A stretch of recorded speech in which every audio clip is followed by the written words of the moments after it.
I want to greet you and good morning, good afternoon, good evening, our distinguished guests, esteemed colleagues and friends. It is a great honor and privilege to welcome you to the IMPE Annual International Conference and Mediation Diplomacy 2024. Today we're gathered with virtual yet united in purpose to discuss, collaborate, and advance the practice of mediation diplomacy in the world that needs it now more than ever. We are living in a time of rapid global change where both new and long-standing conflicts continue to affect communities worldwide. In the face of such challenges, mediation and diplomacy are indispensable tools for building peace, understanding, and sustainable solution. This conference is designed to foster dialogue, promote the sharing of the best practices worldwide, and equip each of us with insights that can strengthen our work in this field.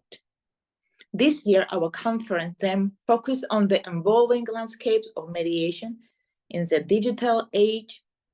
And not only, our distinguished speakers will lead discussion on how these tools, technological advancement, and the innovation strategies are reshaping conflict resolution and diplomacy.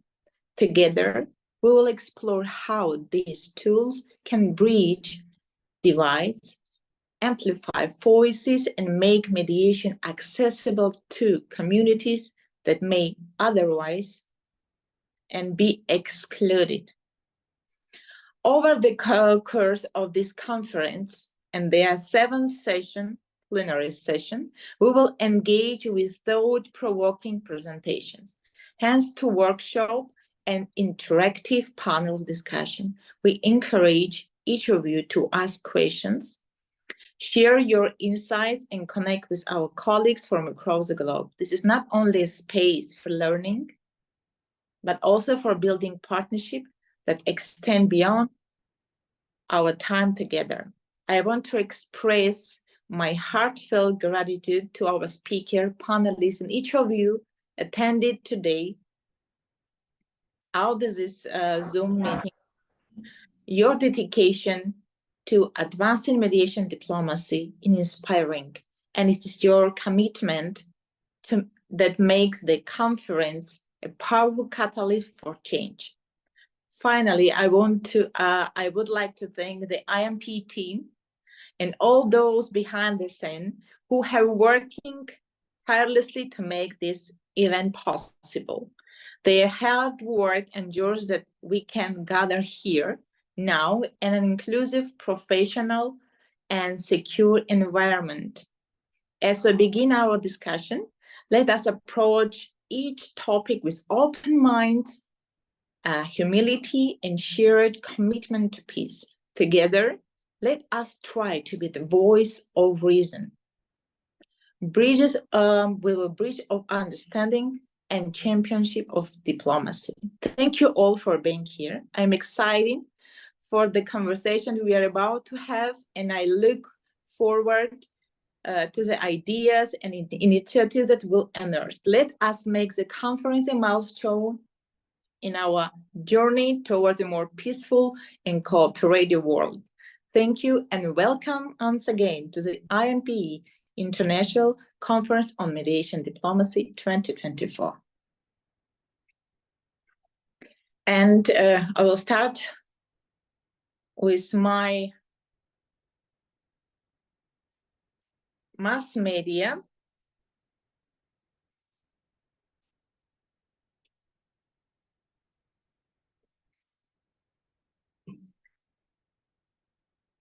Dear guests, panelists, and friends, today is my speech. I'm just touching the really sensitive topic. Mass media can be a powerful catalyst for change in diplomatic relations, and it brings global attention. to critical issues that might otherwise to go and ignore it. Media can amplify the voices of the marginalizing, expose injustice, and hold leaders accountable.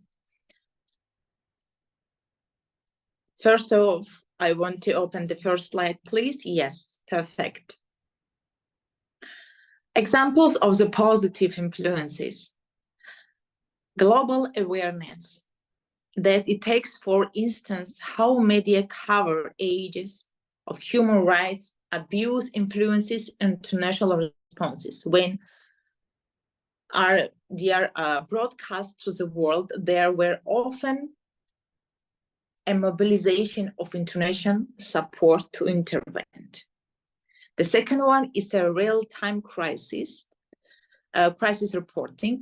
This media can provide immediate information on crises, enabling faster response time from diplomatic channels. The third one is soft power and culture diplomacy. Media also has a power that to promote a nation's culture, ideas, and values on the global stage. Public diplomacy efforts such as those by the BBC World Service or Al Jazeera or some other famous shape perceptions and they can foster mutual understanding. Let's say we are going to some cases which I chose. That Iran nuclear deal is 2015.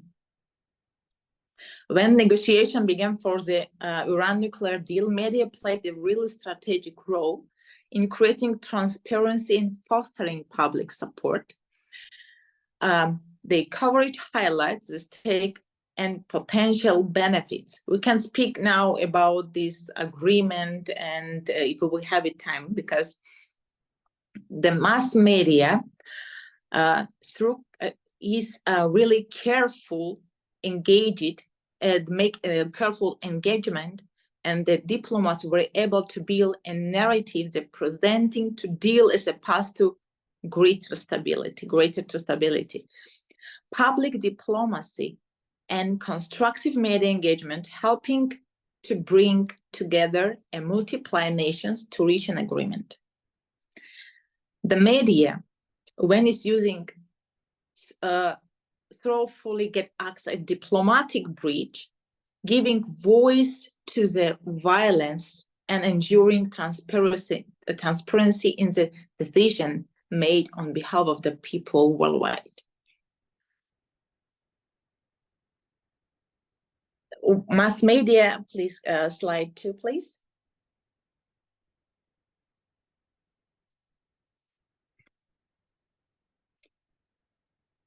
Mass media is an agent of chaos. So it will be really naive to overlook that the other side of this coin. Just when we are misused, mass media can be an agent of chaos. So spreading misinformation, deep fake information. Nowadays, we can challenge really deep fake informations. We don't know if this face we spread some information is really a human being. And this what can escalate tensions and even can increase violences.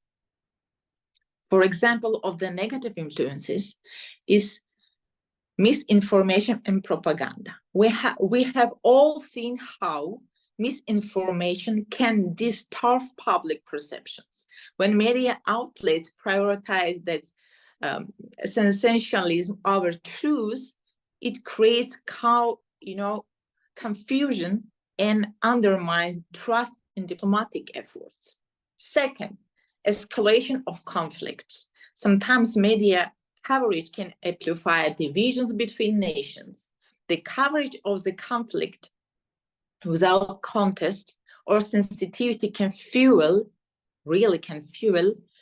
resentment and even lead to hostility.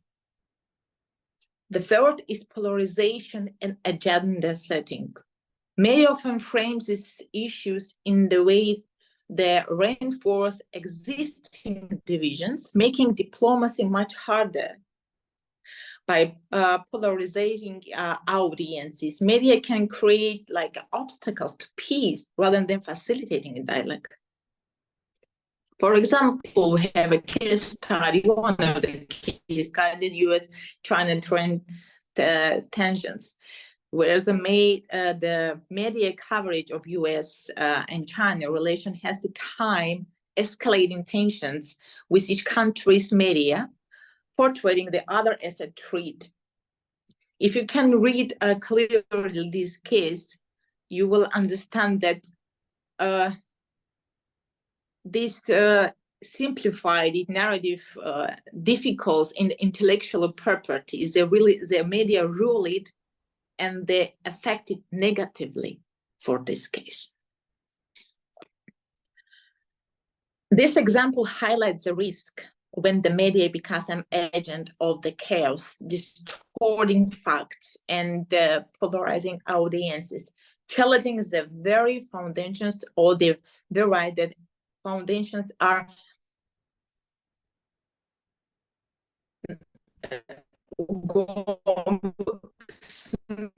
not going into a breach, but as a wall, and understanding and sometimes even initiating the conflicts. When media becomes a tool for manipulation, it threatens the very fabric of diplomatic relationship. Well, let's talk the media role in digital age, and we know that we are really in the trap of the digital age. We will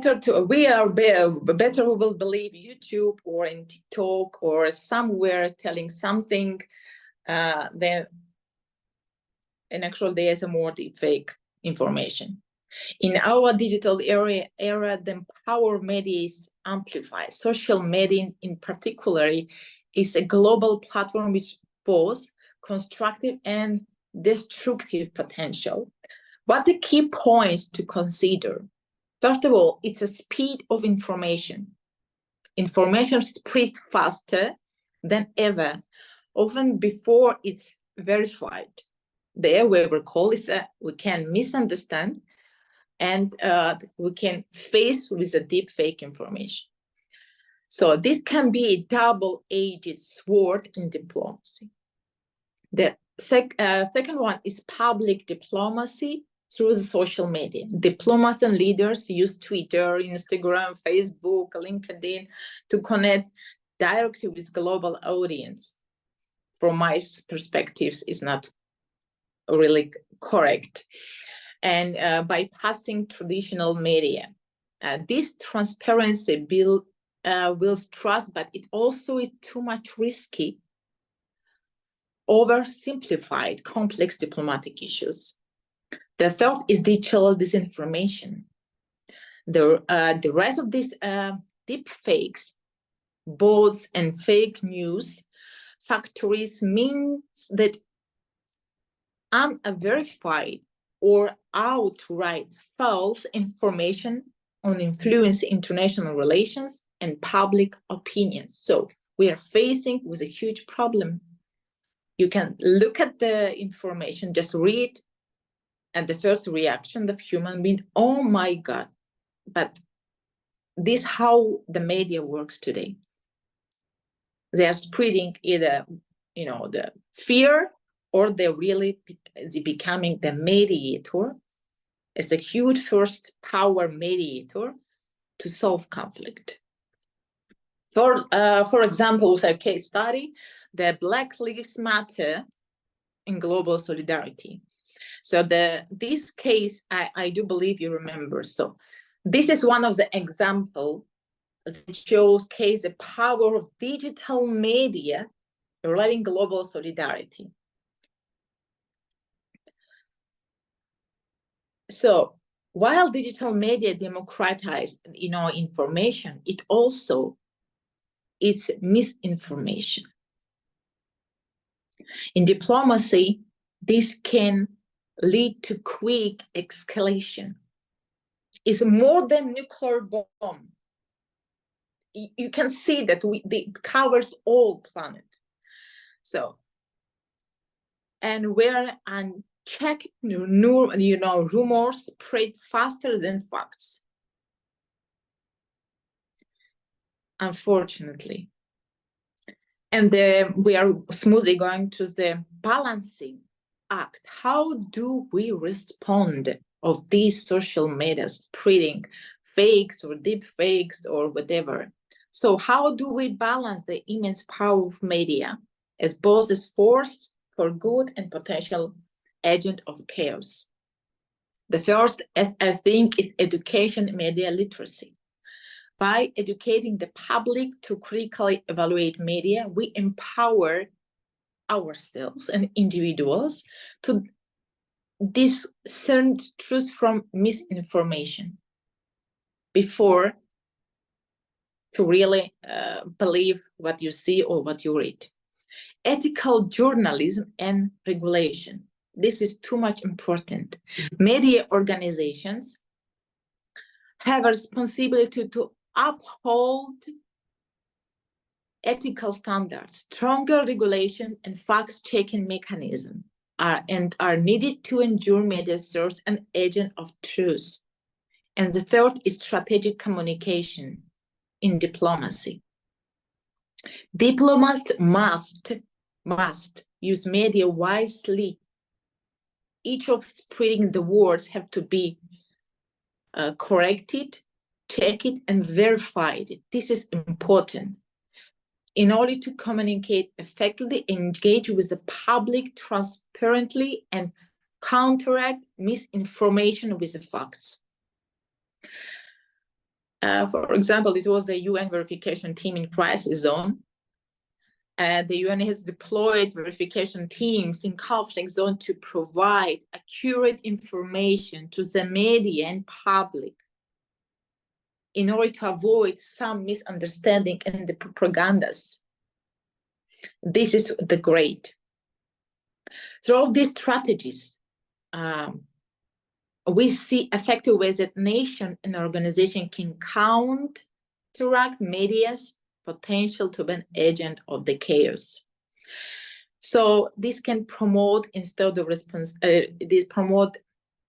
responsibility and inform media environments. Ultimately, the key lies in the fostering a responsible media environment, how they can be a part in diplomacy rather than source of division. And I want to have a question for you. So, the building bridges or barriers, who are the media, mass media? If we are journeyed through the complex role of the mass media in the diplomacy, I want to leave for you, my dear audience, some question for discussion. So, are we building bridges or barriers? Media, as we've seen, can be an incredible force for good. It has the power, really huge power, than even other powers, if you can just imagine, to connect us, promote transparency, amplify voices that need to be heard, and help us collectively address some of the humanity's more pressing issues. We are witnessing now how media coverage of injustice can move from the war to the peace. How social media platforms can unite people across the continents for sharing causes, and how journalists can shine light on truths that might otherwise be hidden. However, powerful as media is in building bridges, it also has an equality potent capacity to build barriers. We have seen the rise of misinformation, which destroyed the facts and fueled divisions. We have really watched the propaganda nowadays, you can see, too much. So the seeds of distrust and hostility is in its real tensions and undermining diplomacy. However, in addition, with the digital platform, the rapid spread of unverified or misleading information can quickly spiral complicated pieces, so-called pieces, so to effort and sometimes escalating conflicts.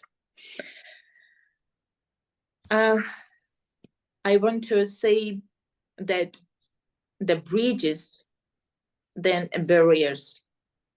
We can have our answers, our truths, but we have to commit to truth. Media literacy for the public. We have educated people to critically engage with media, questions, narratives, and seek diverse perspectives is essential. An informed public can differentiate between credible sources and misinformation. We can reduce the influence of harmful narratives. So we have to use strategic communication in diplomacy. We have to educate diplomats to filter their words, to choose correct public media, mass media, and in international organizations, to build trust, clarify misunderstandings, and reach audience in transparent ways.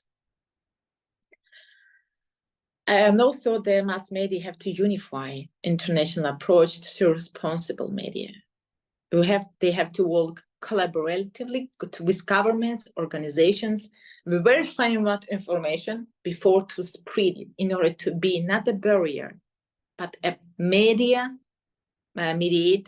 mass media mediator for peace, to unite continents, not spread and deep fake information.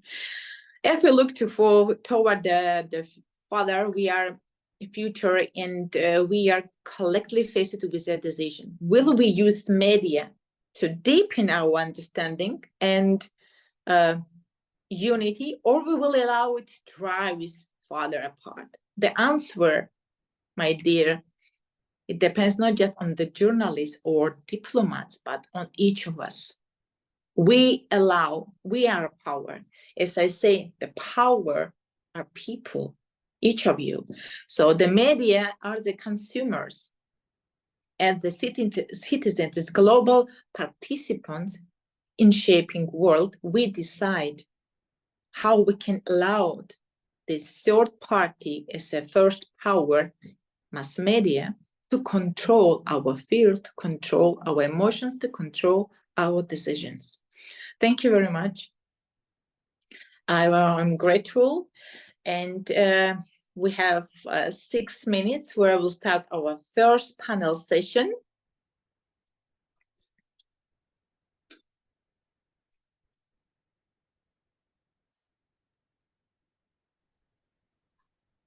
Thank you so much, ma'am. It was really an insightful session for all of us.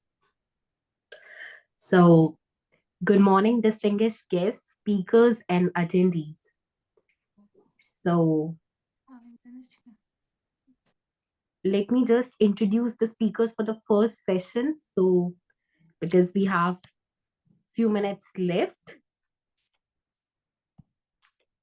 So, it's an absolute honor to welcome you all to this highly insightful conference of IAMP Annual Conference on Mediation Diplomacy. Today, we have the privilege to delve into some of the most dynamic and evolving trends in the world of diplomatic mediation. As we gather here, the importance of mediation as a tool of peace building and conflict resolution has never been more critical.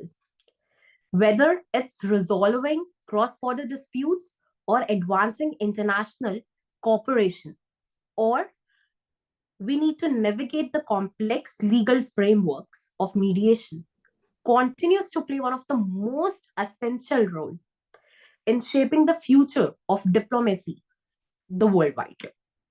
We are fortunate today to have the three extraordinary panelists who represent the pinnacle of expertise in this field.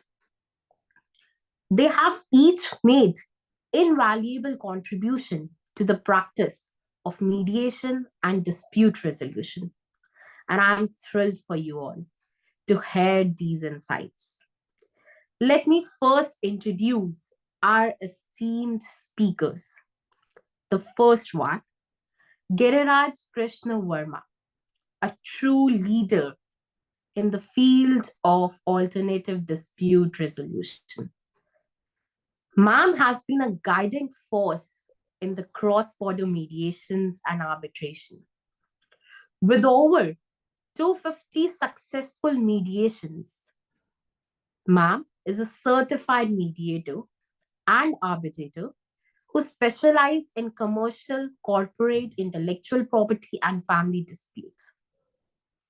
Her global experience and involvement in the prestigious institutions, including WIPO, International Court of Arbitration, make her a key role to be honored today to have amongst us. A key voice in the conversation about the global international trends. Today, she will share her expertise on the global trends in the diplomatic mediation, offering the valuable strategies, real-world applications. So we welcome you, ma'am. I hope you have joined the session and were amongst us. Before I proceed further to introduce our another panelist, that is Faiza Eligd Dolivit, an international lawyer and a certified mediator, who brings a wealth of experience from her work across Europe, Africa, Latin America, and Pacific Asia. She has played a critical role in shaping the global framework for business law, compliance, and dispute resolution. Focus on emerging trends in diplomacy, anti-corruption policies, and environmental, social, and governance criteria. Positions as a leading expert in international mediation. Faiza will be guiding us through the latest development and challenges in the mediation diplomacy with insights into how these trends are influencing international peace building and conflict resolution. Thank you so much, ma'am, for being present amongst us, and it's an honor to have you. Now, I would like to introduce our third panelist, who amongst us, and it's like one of the biggest thing to have her here. That is Lois Virongi, a visionary in the field of mediation, a leading advocate for ADR in Kenya. Lois is certified professional mediator and a distinguished member of Kenya's legal community, known for her commitment to advancing mediation as a tool for resolving disputes. As a managing partner of LA Warangi Advocates, Lois has worked tirelessly to raise awareness for the mediation across Kenya. Her vision will cover the evolution of mediation, its modern day practice, and its future that involves a comprehensive view of how this crucial tool is shaping the future of conflict resolution in Africa and beyond. So together, these three experts would represent the diverse global perspectives, and that too, how vital to understand the evolving landscape of mediation diplomatic scenes in our nation across the world.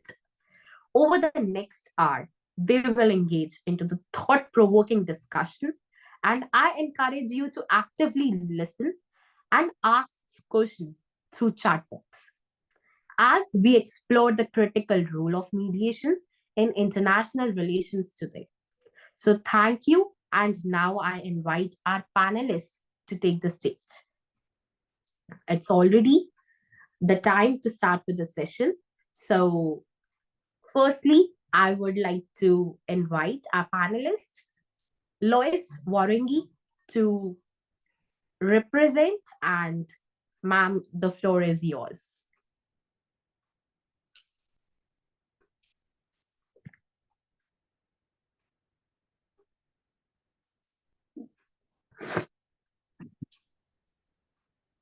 Good morning, esteemed colleagues, distinguished guests, and fellow professionals. My name is Lois Waringi.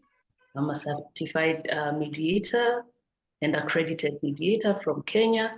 I practice also as an advocate of the High Court of Kenya, and I'm thrilled before you this morning. It's morning here in Kenya, Nairobi.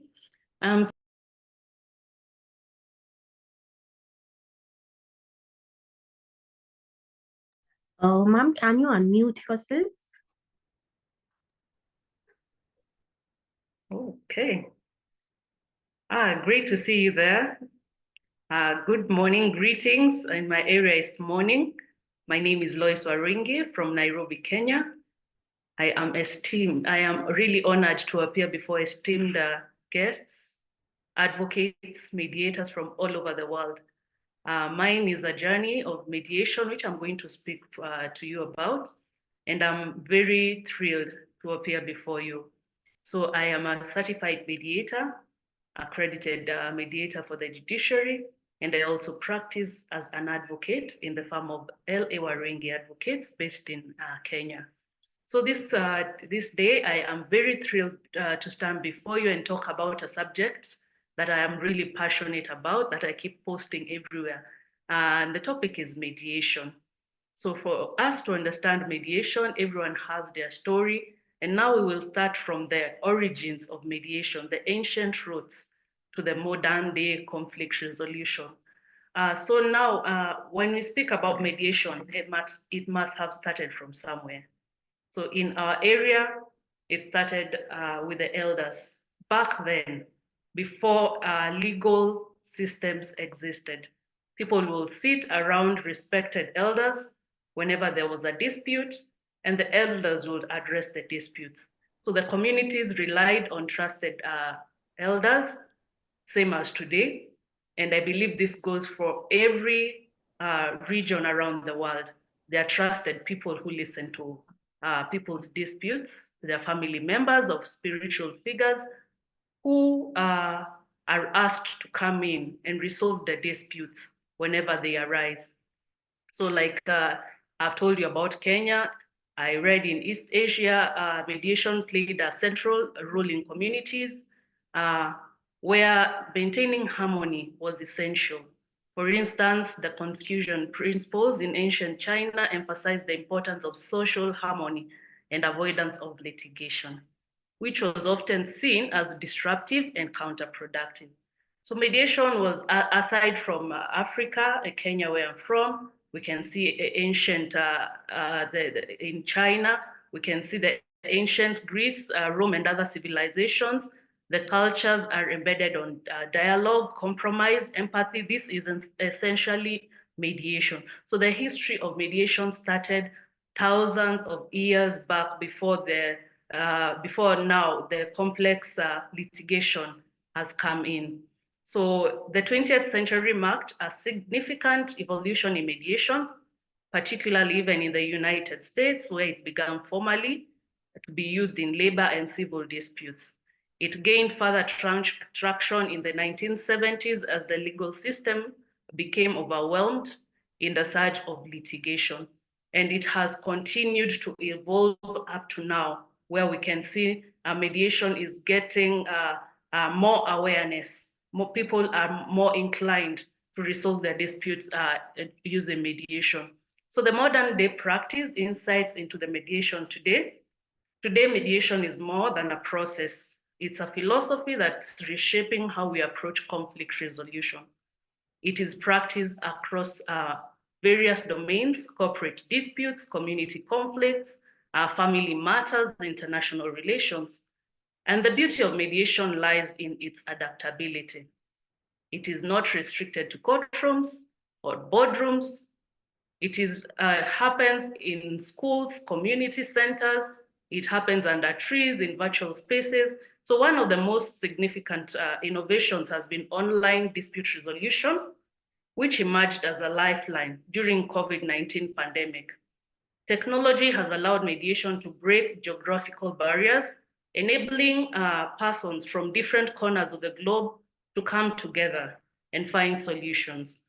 This virtual shift has broadened the accessibility of mediation, allowing participants to mediate on their terms at their own space and often at reduced costs. Another powerful aspect of modern mediation is its adaptability across cultural disputes. Mediators are now trained to understand cultural nuances, making it possible to bridge divides and foster understanding in multicultural settings. Feels like commercial mediation have seen considerable growth, especially with increased international trade. Businesses worldwide have begun to recognize that costly and lengthy litigation is not for long-term partnership. And therefore, they have begun to embrace mediation in order to maintain and strengthen relationships, even amid conflicts. So now I will go to the benefits and the challenges of mediation. The advantages of mediation are profound, as we all know. First, it empowers parties, unlike litigation, where outcomes are dictated by the judge. Mediation places the decision-making power directly in the power of the individuals involved.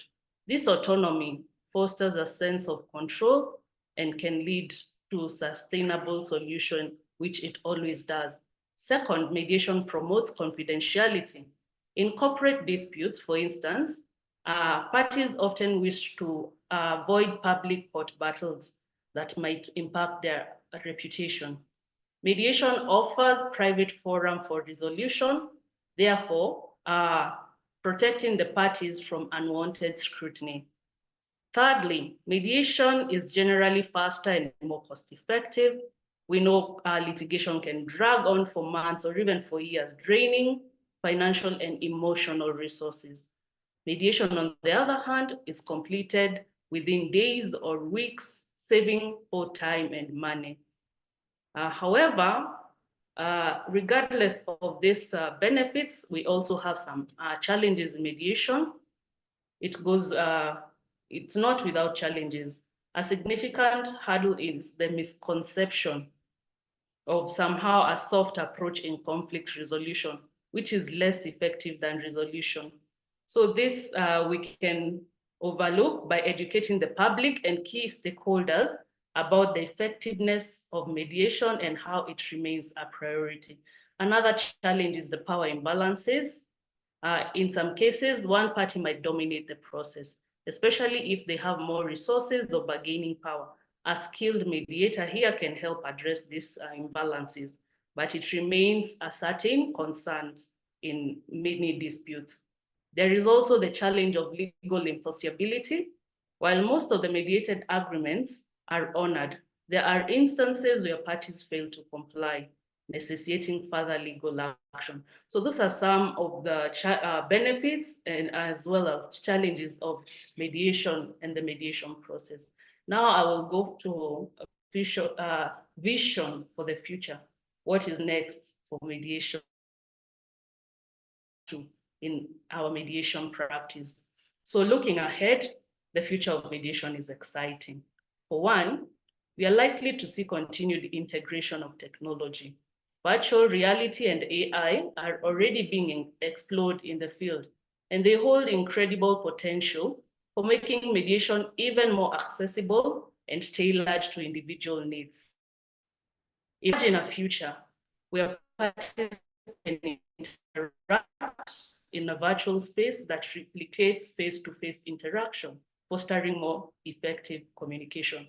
That is where we're headed. Moreover, I envision a future where mediation will become even more embedded in our educational systems, teaching young people conflict resolution skills will create a generation equipped to handle disagreements with respect, empathy, and a collaborative spirit. Imagine a world where mediation isn't just a professional field. It is taught, it's a life skill taught from a young age. The role of mediation in addressing global challenges, such as climate change and resource disputes, is also set to expand in the future. As climate concerns grow, mediation can serve as a platform for environmental organizations, communities, and governments to collaboratively address resource-related conflicts. Additionally, mediation in cross-border disputes, including international business and political matters, will become more indispensable as we navigate the complexities of the globalized world.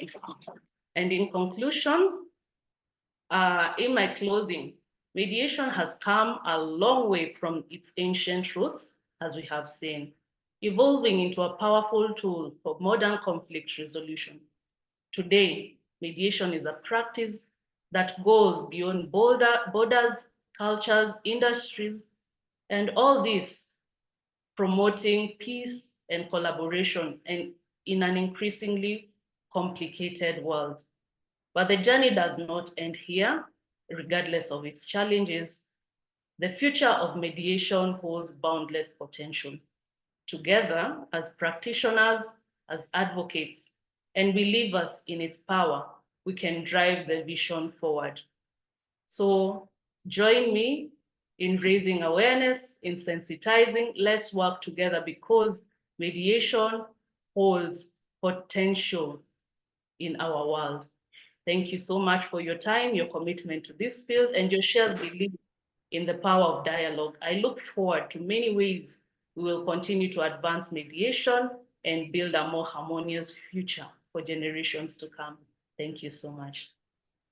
Thank you so much, ma'am. It was really like a truly inspiring session for all of us. Thank you. So your comprehensive overview of mediation, its evolution, the challenges, the opportunities that we would be facing in mediation is truly invaluable. So your passion for advancing mediation has provided us with a unique perspective on how ADR could be a powerful tool for conflict resolution. Thank you so much, ma'am. It was indeed a pleasure for us to have you here. Thank you. Yeah. So now I would like to call for our next speaker. Giriraj, ma'am, are you there? Yes, can you see me? Yes. Now, ma'am, the floor is all yours. So first, I'd like to thank Christina and IAMP to give me this opportunity to speak to the audience here. And thank you, Karishma, for the introductions. I also welcome my co-panelists, Faiza and Louis, I'm very proud to share this panel with you and have this discussion. I thank Louis for a lovely presentation on mediation. I'm actually quite enthused by the thought that was left by Christina, which says, are we building bridges or barriers? I think it's very important. And I'm going to talk on co-mediation, where there are co-mediators which can help break many barriers which we don't realize till we are in the midst of our mediation process. So I'll talk about what is co-mediation and how co-mediators can collaborate and help parties find solutions to the dispute. So basically, what is co-mediation? There are two experts who collaborate for a greater impact. It's a collaborative approach to dispute resolution. It is generally seen we use co-mediation as a tool in mediation in where there are multiple issues or there are multiple parties that are involved and they're complex disputes. Co-mediation is an efficient management of multiple party conflicts, as well as people who are, involved in cross-border transactions and disputes where they come from different backgrounds and jurisdictions. It's a powerful tool in cross-border dispute resolution, basically because it helps in cultural and language barriers. It helps to address those kind of issues. Next presentation, next page, please. Now, how do we define co-mediators? Co-mediators are both professionals and they come together to assist each other in resolving the dispute and the parties. They actually complement each other with their skills. The goal is common. The co-mediators create an environment of cooperation, creativity, persistence, and problem solving. They work in tandem with each other to create a positive environment so that it's a safe place for the parties to communicate. The core objective is to create a balanced environment where all parties feel they have been heard and understood. Since there are two mediators, I think there is much more time and ability to handle this process. The co-mediators can take turns and they can give each of the parties more time and also share the responsibilities towards the parties. Since they're co-mediators, automatically there's a scrutiny in the system. The mediators follow this code of ethics and the promise of confidentiality. When there are two people working together, it's harder for anyone to violate the code of ethics or the rules in the system. In next slide. Yeah. What does co-mediation do? What is it exactly? So it demonstrates teamwork, and because they're two professionals who come from diverse backgrounds, they come together to co-mediate. Both the professionals or the co-mediators, they come from different backgrounds, so they have different approaches. That's why they have diverse approaches. And they can very well complement each other because one could be specialized in mediation skills itself, and the other could be an expert of a technical background or a domain expert who also has mediation skills, and they can collaborate and complement each other in the skills. This enhances the expertise, and as the expertise improves, it increases the efficiency of the process. It's also very cost effective as both mediators can distribute their time. They can share the responsibility. So the process is much faster and thus it's more cost effective. Also, it balances the powers. If there are any imbalances of powers, the two individuals can help to mitigate that imbalance. For example, there's a corporate and an individual on one side. Or so there will be an imbalance maybe. Now a co-mediator can speak to them separately and help them balance out the powers. And as I said earlier, it reduces the time and cost. This can be more efficient and a cost-effective way of handling the dispute. Next slide, please.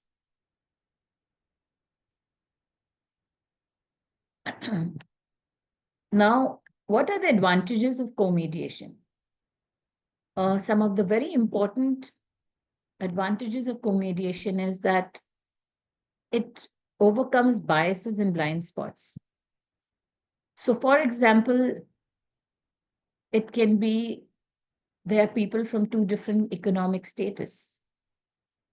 If they're separate mediators, can speak to them separately or even jointly and help them overcome those biases.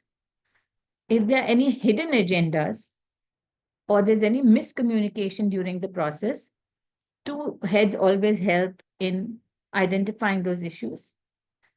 And also it reduces barriers and establishes a rapport with the parties. So for example, there could be language barriers. In a cross-border dispute, somebody could be from India and somebody could be from Europe, or it could be from the US. There could be barriers in language there, which can be overcome with a co-mediator who's from that country. And similarly, also any cultural biases that may occur, or their cultural issues that need to be understood during the process can be overcome with the help of a co-mediator. It's pedagogy and skill transfer. So it's very helpful for mediators to co-mediate because they learn a lot from each other, coming from diverse backgrounds and diverse knowledge and experience. There's a lot to learn from each other, and that helps the process, and it makes it more exciting and motivating for the mediators to work on the issues.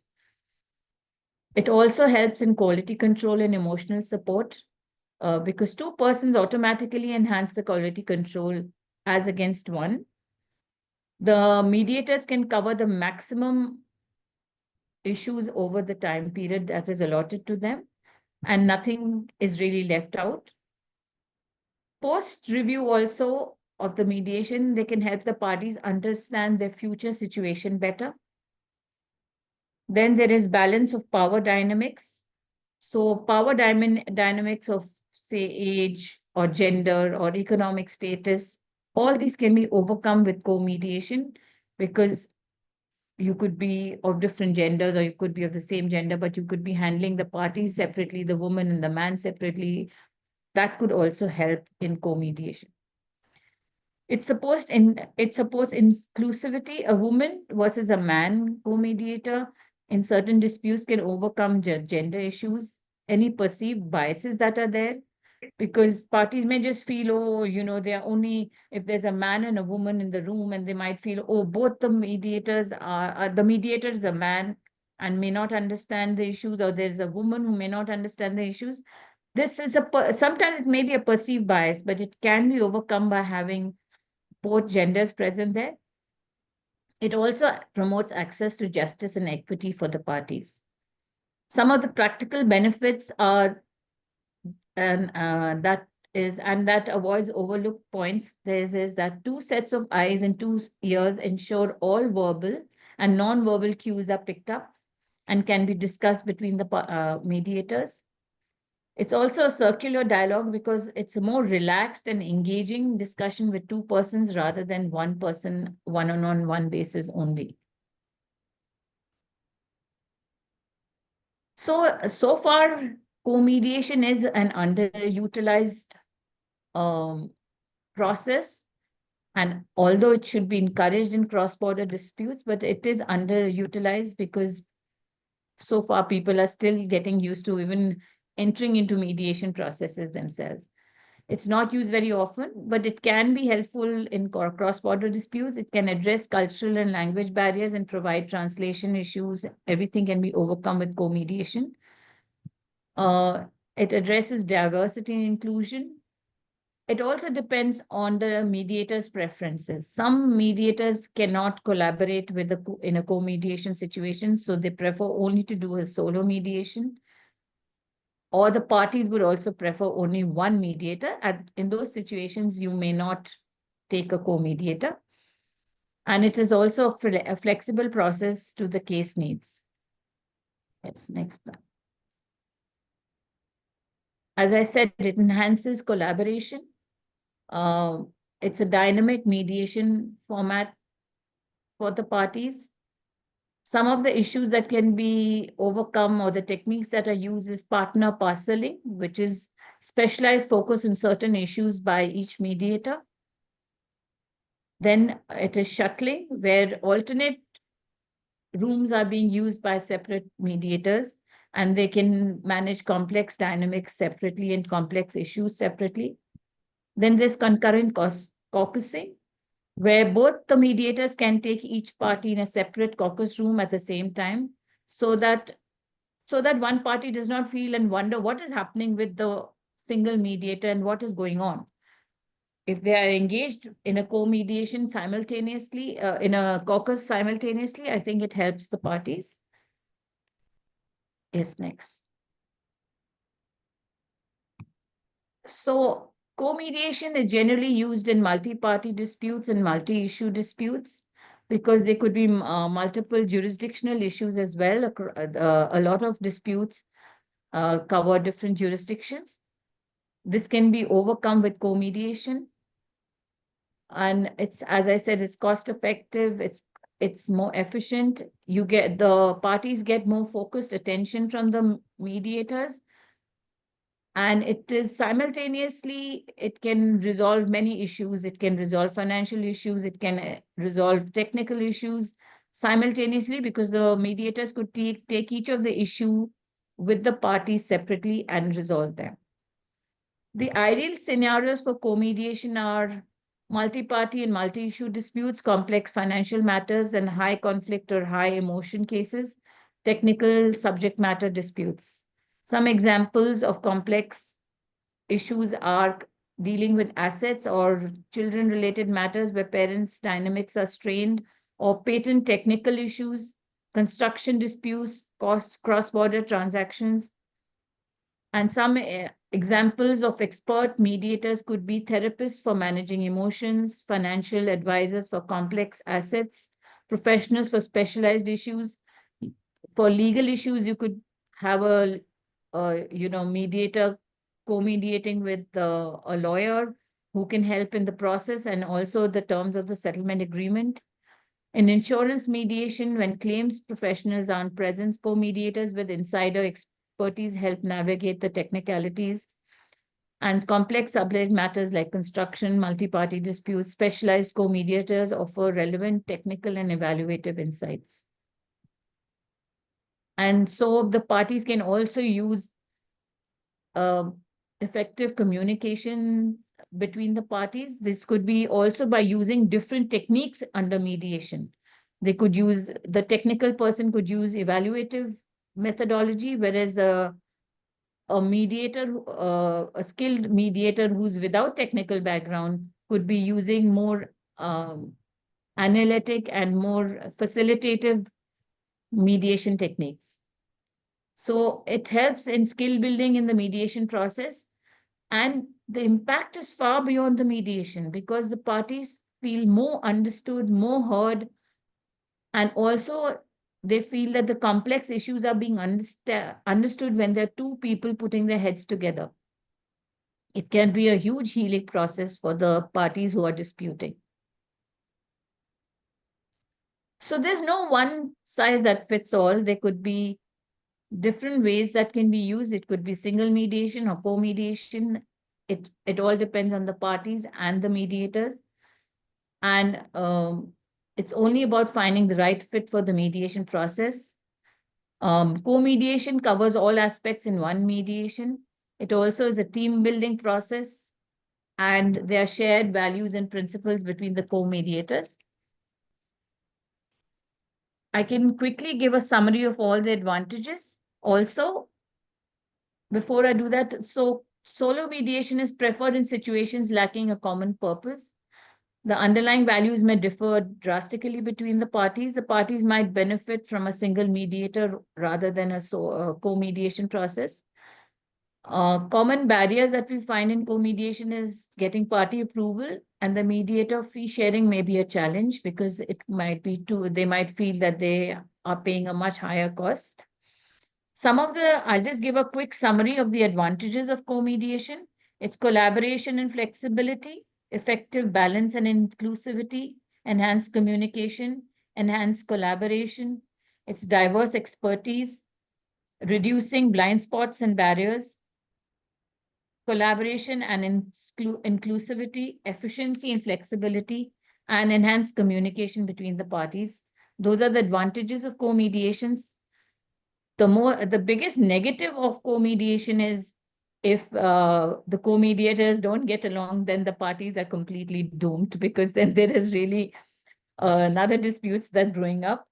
And also, when one mediator might get opinionated or get stuck on their own opinion, then it could be a disaster for the mediation process. So thank you very much. So I think co-mediation does exponentially help the parties in resolving their disputes. Thank you very much. Thank you so much, ma'am. Like, it's something I would say it's a niche area to work on. And I, being a PhD scholar, so I feel co-mediation is something, an answer to my question of hypothesis is a solution. So it was a really indeed session for all of us. So like, I would say that how mediation works out with the co-mediation. a deep understanding of the global trends is area we all have to explore. Like, it's first time I heard about it, but it was really an insightful session, and you shared incredibly thoughts on it and inspire all of us about this evolving trend. Thank you. Thank you. So now I would request Faiza ma'am. Now the floor is all yours, Thank you and so you much. can represent your thoughts. Well, thank you very much, Karishma, Christina, and my co-panelists. I'm very pleased to be with you today and participate to this great event. So yeah, thank you very much for the all the work behind the scene. I think Christina, you mentioned it, but it's important to stress how much work is behind organizing such an international event. So the topic I wanted to cover with you today during this short session was about balancing peace and justice aspiration in international dispute resolution mechanism.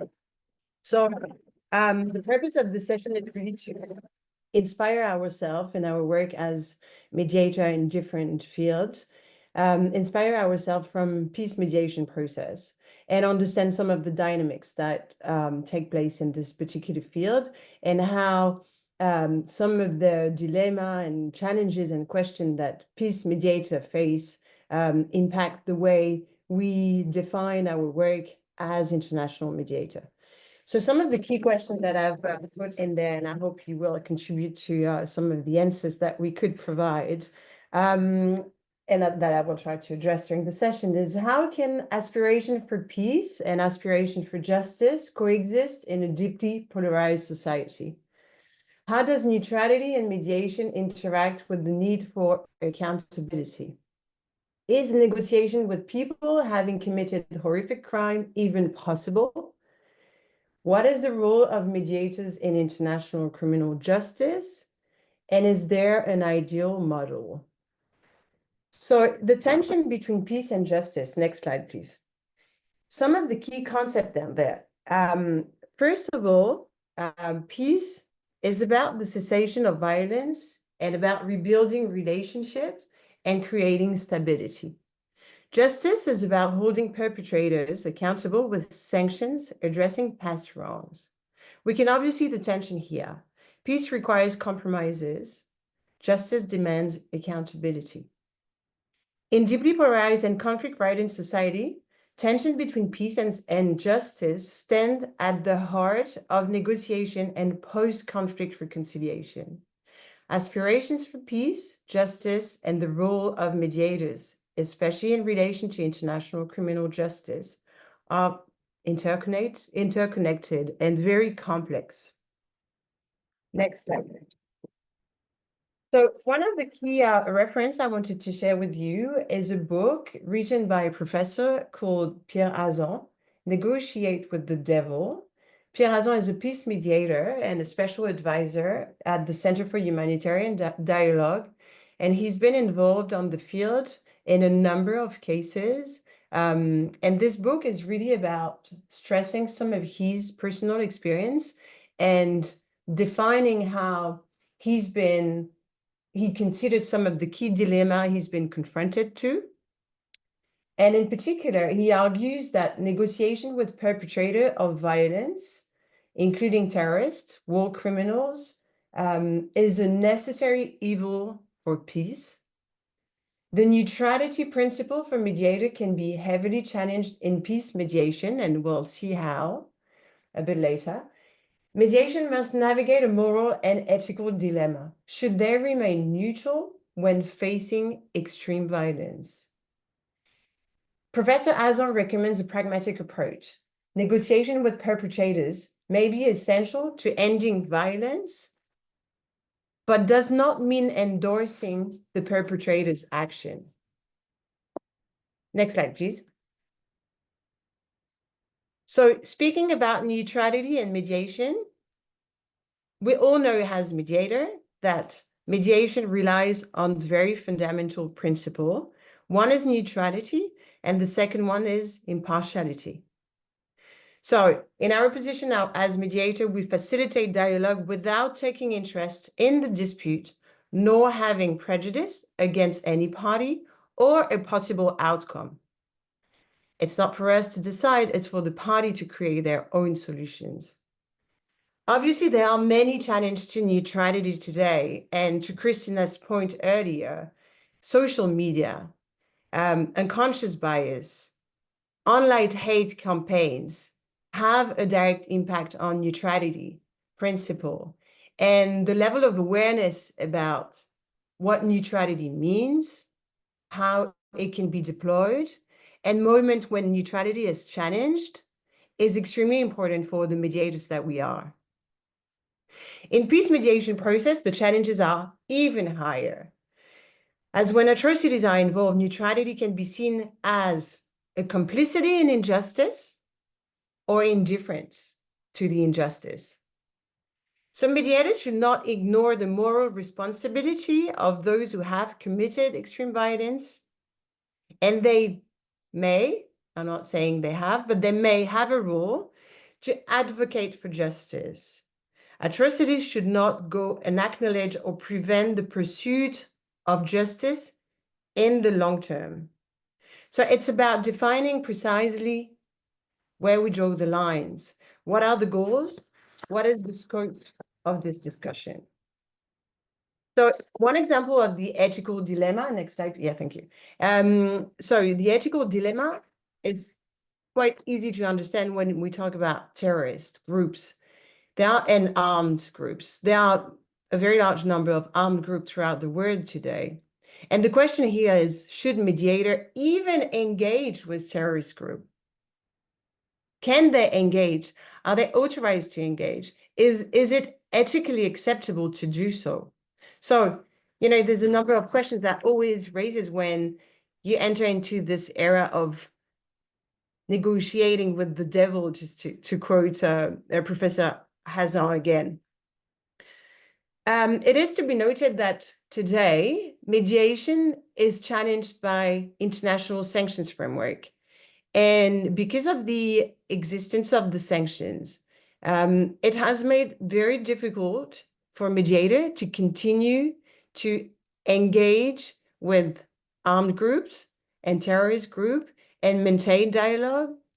And one example is about an NGO that was sanctioned by OFAC in the US for a fine of $2 million for delivering a training on democracy to students aged from 15 to 28 in Gaza, during which people from listed political parties were present. The name of this NGO is Norway People Ed. It's a case that you can find if you look for some further information. So this issue just gives an example of the complexity to be acting as a humanitarian NGO, as a mediator, and continue to engage with some of the groups, because some of these groups, we have to remember that some of the armed groups may also be politically elected in a country and have been legitimate by the population's vote. So the local complexity should probably not be undermined in light of the international framework. And we see that there is here a very big tension on international sanctions framework enacted by the UN, by the US, by the EU, and many other countries, and the realities on the ground. And peace mediators are always trying to build that bridge, just to keep that sentence that you have used in your panel previously, which is a very important vision of what mediation work is. It's about building bridges, and sometimes in the most complex places in the world and most complex tensions involved within the population. If you're interested in the subject, I advise you to go and have a look. Next slide, please. To the ICRC website, where the ICRC has been advocating for neutrality and impartiality in their work since the very beginning. They say we take action, not sides. Because we are neutral, impartial, and independent, we can reach those who need us when others cannot.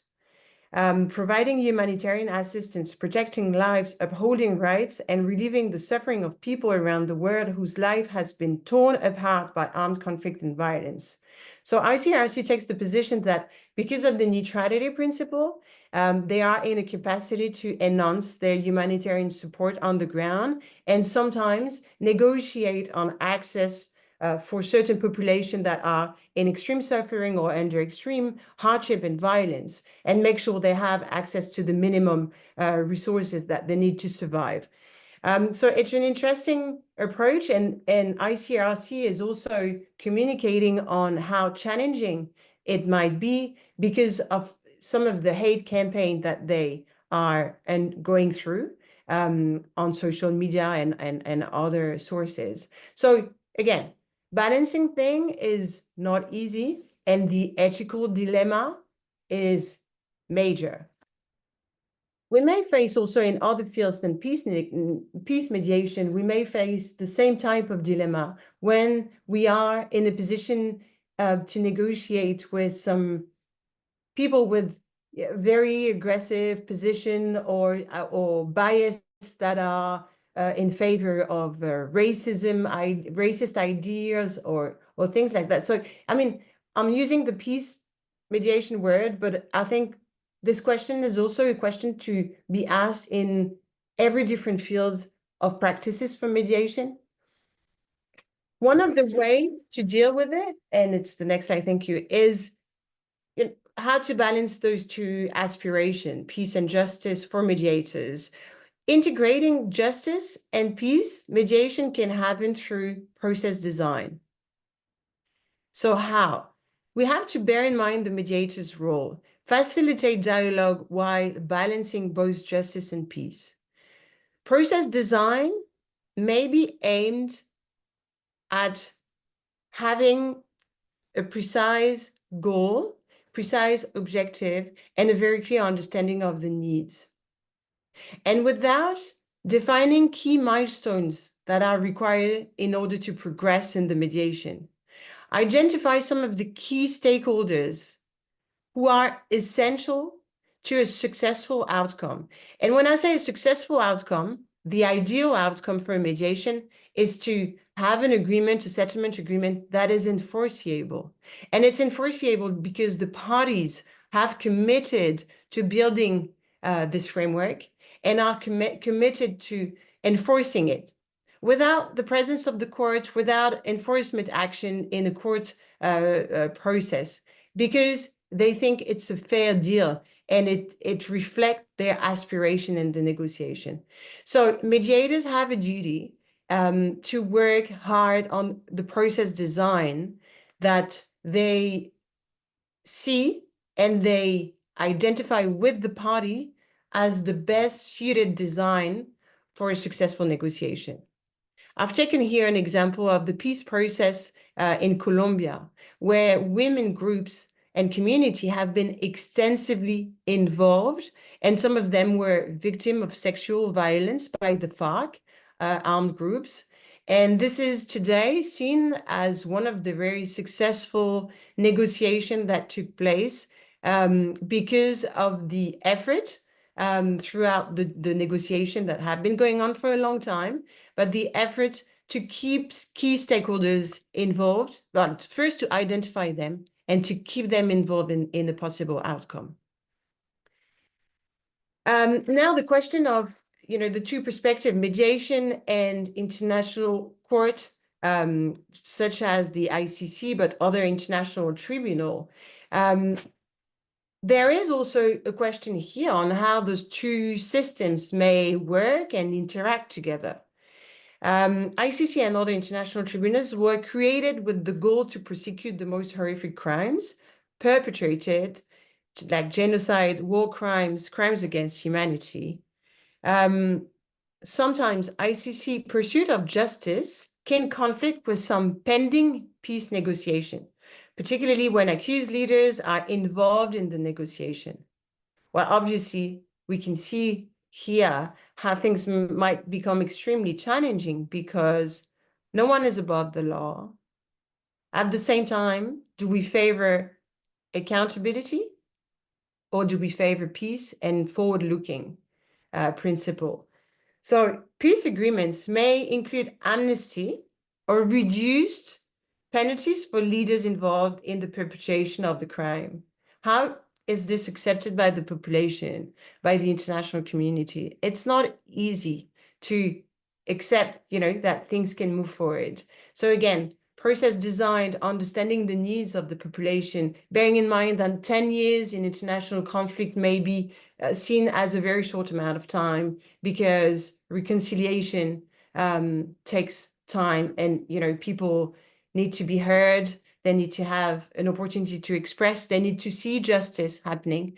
But justice does not necessarily mean sanction and jail. It may mean other things to people, for them to come back to their country, or be capable to live and rebuild on some of the chaos. So CPI system sometimes is also perceived as extremely political and preventing long-lasting peace efforts. We talk about weaponization of the CPI. One other mechanism, and I think you heard, this message in the previous slide already, but just to mention that restorative justice mechanism is obviously another component of how mediator can build long-lasting dispute resolution processes. And obviously, the CPI has used restorative justice extensively with the Truth and Reconciliation Commission. One that is very famous is the South African Commission. They called it Reconciliation Commission, because it was not just about finding the truth or telling the truth or understanding the truth, but also about reconciliate. How do we find ways to progress, move forward, live together again after everything that happened? So it's a focus on healing, on building dialogue and searching for reparation. There may be some financial indemnization that come into play, but there's kind of different pillars in a restorative justice mechanism. The reason why I'm that interested in restorative justice is because I see that in the context where we are in, with environmental issue, human rights violation, that involves now business activity, so all the ESG framework. I think there is also a space here to build better processes that would involve restorative justice, to make sure that the place of the victims are heard in the context of environmental damages, contamination, and issues like this. So, of course, a restorative justice process can be implemented at any time. So there's always an open door, and there might be the right time for this process to be engaged. So it's also something for the mediator to consider. I've put a few references here, but those slides will be shared with you. So I hope you can go and have a look if you're interested in some of this information. So to conclude, maybe the key takeaway is that peace should not come at the cost of justice. There's always a balance to find between needs and the goals. Mediators have a duty to work extensively on process designs for negotiation, proceedings, and stakeholder engagement. So use every tools. Maybe sometimes it's also, going to the tribunal for the parties because it's necessary. And I'm not just talking about international criminal procedures, but sometimes, that may be something that is absolutely necessary. And if that's the case, assess it, evaluate, and understand it. Define the line of what can be subject to compromise, and bear in mind your ethical dilemma if you have one. Discuss it, co-mediate, work with a team of negotiators that will help you set the line and stick to it. Of course, navigate across neutrality and moral accountability, and negotiate with the devil and never lose connection, but also bearing in mind who is the devil. Thank you very much.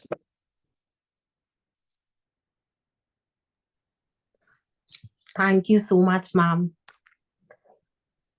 Like, it was such a presentation that would definitely enhance the bandwagon of knowledge for all of us. So, like, how business law works out, how law compliance is, or how international relations or perspectives could be worked out.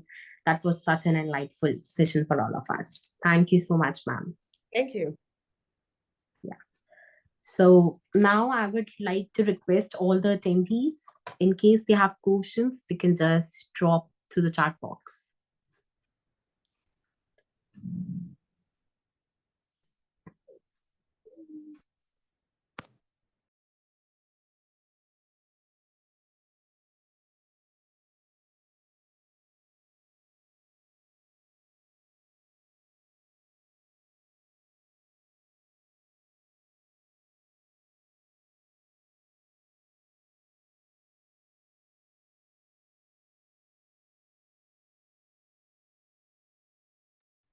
Okay, so we have one question for Faiza ma'am. So ma'am, are you there?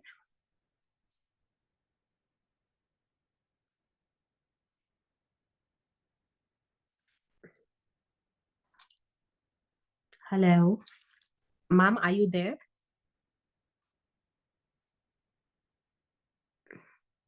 Louise, you mean? Yes. Yeah. So,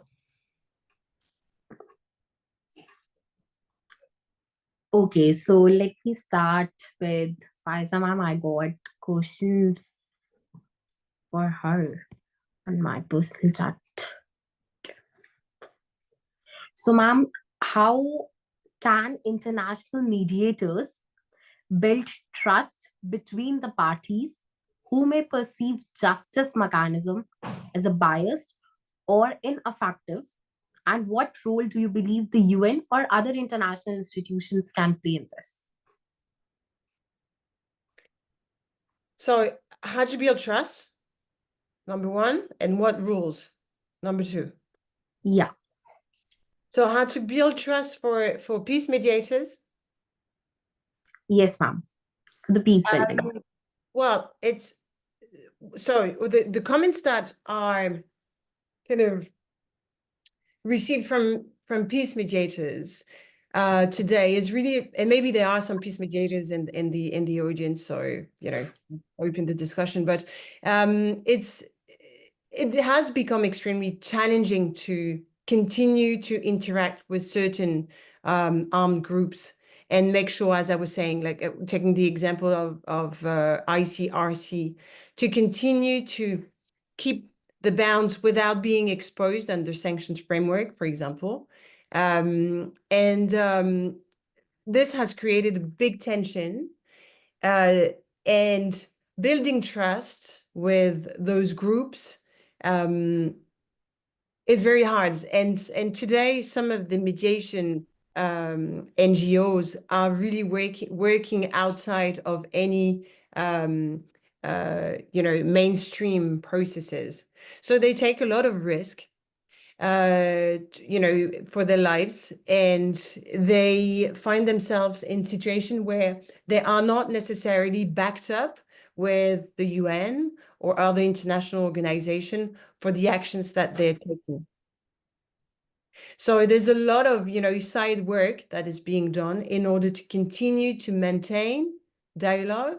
And some of those networks heavily rely on local mediators, just to make sure that the language, the understanding of the political context locally, the understanding of the culture, of the background, of the needs, of the realities. All this requires a very in-depth assessment in order to be credible. I think, of course, if you send someone that is completely outside of the country, it's going to be very hard for that person to build rapport and to create a certain level of trust that is absolutely needed to engage in those negotiations. But it takes years. And the work that peace mediators are doing is really amazing, and I think it's very important that we become aware about what's going on the ground and the commitment to build this dialogue in the interest of saving lives and humanitarian action, because the context is extremely tensed and difficult. And in terms of rules, it would be the Geneva Convention and humanitarian law that would drive their action, but within the boundaries that we know, and all the political context as well. When we say the CPI is being weaponized, it's also because the court has been used extensively by many countries to leverage on a position and not always to seek for justice. So, the tool itself sometimes is not necessarily used the right way. I hope that answers the question. Thank you so much. Yeah, thank you, ma'am. So, Giriraj, ma'am, we have one question for you in the chat box. So, ma'am, are you there? Yes, I'm there. Okay. So, I think if we go back to, this question is dealing with political interests and diplomacy. So if we go back to the drawing board and to the basic principles of mediation, I think we can tackle any kind of mediation and any political issue as well. The basic rules are that you have to be a neutral mediator. You have to be independent, and you have to maintain confidentiality. So there is a contradiction. You cannot maintain transparency here. It has to be a confidential process. And even if it's politically charged issue, you can handle it with a lot of candor, and maybe with being just, you being judicious about this situation, that what can be revealed and what cannot be revealed, because there will be many, many sensitive issues. And if any party is coming for mediation, they have to feel that this is a confidential process. So transparency cannot be the point of issue there. And if at all there has to be transparency, it has to be with the consent of the other parties, all the stakeholders involved. And it can be only some portions which are required to be stated can be done with the consent of the other side. Otherwise, this would completely ruin the whole process if there is over transparency in the process. And how do you maintain equitable status? I think, as I said, maybe co-mediation helps, because they could be neutral mediators who have no interest in the political situation of another country or another situation. So you could be neutral parties and help the parties resolve the disputes. Thank you. Oh, yes, ma'am. So, it's a question from my side, indeed, an additional one. So, ma'am, there could be certain situation where we can find that there are different approach which both the mediators would follow, like a rift between both Different what? approaches, both the mediators. Like Yes. in co-mediators, we have two mediators. One Yes. would be saying one approach, the other would be saying the other one. In that case of rift, how spectacle we could solve the situation? Like, So because when we you have work two in people. a co-mediation situation, there is a management process as well to this, where the co-mediators meet beforehand, they have discussions, they understand each other better before they get into the mediation process with the parties. So at any stage, they do not show any contradictions to the parties. They could use different techniques, that's fine, but it should not be contradictory to your co-mediator. At all Yes, ma'am. times, the goal is the same. The goal is the same for both the mediators, which is to help the parties find a resolution. So keeping that in mind, they could use different techniques. There's no problem in using different techniques if the ultimate goal is to mediate and to help them. Resolution. Yeah. Yeah, thank you so much, ma'am. Now, I would request Loisa ma'am, we have one question for you in the chat box. So Ma'am, are you there? Yeah. Okay. So, in your view, how does mediation differ in situations of internal conflict versus international conflict? And how does this impact the approaches you employ too? Sorry, I didn't hear the first part. Sorry, Christine. Ma'am, it's for Loisa, ma'am. Okay. Yeah. Is she back? Is she back or? Yes. She's there. So in regards to this question, mediation in regards to the internal conflict. So mediation often focuses on restoring relationships within the shared cultural or organization framework. This is fostered by the empathy and the mutual understanding more readily. So the approaches that are used in internal are the ones I earlier mentioned. They are listening and tailored interest-based negotiation strategies that are used to address the modern day-to-day issues. So, which is very contrast to international conflict, where you heavily rely on diplomacy in solving the different issues that might come up. These issues might include the historical grievances or vested international interests. So here, mediators' approach leans heavily on being diplomatic, neutral, and the emphasis is usually majorly based on building trust between the parties or the countries. So it also involves establishing principles and shared goals to create the basis for meaningful dialogue across the different divides that may be in conflict. I hope I answered according to, I hope I responded to your question. Thank you so much, ma'am. So we would be just taking one more question because we have certain time constraints. So Faiza, ma'am, it's for you. Yeah. Yes, ma'am. How to identify devil we are negotiating with and how to get best out of our negotiation and mediation process. Thank you for the question. How to identify devil? Again, who's the devil?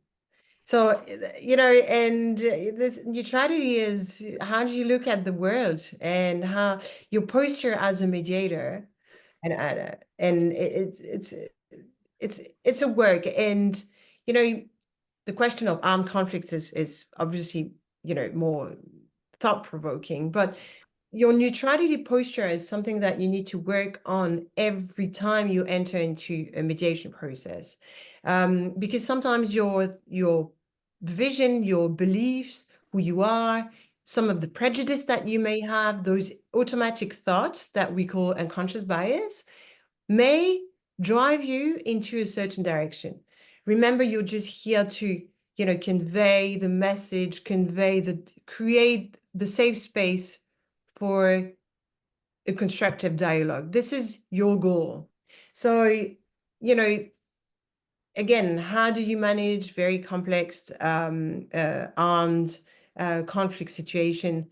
Well, that requires a very detailed thought process and understanding about the political realities, very important. And I would like to quote here to wrap up one of the very famous criminal lawyer in France called Henri Leclerc, who, when he was asked how he could defend some of the monsters, he was saying, well, you know, monsters don't exist. My job is to always question how I can bring those people who have committed horrific things and terrible crimes back to humanity. That's just, you know, one defense lawyer vision. Thank you very much. Yeah, thank you so much, ma'am. So now it's a time for us to wrap up session number 1 and to begin with session number 2 soon. But like we all have heard all the 3 speakers, I would say the most prominent voices in the field today. with each bringing the wealth of experience and a fresh perspective to our thought process.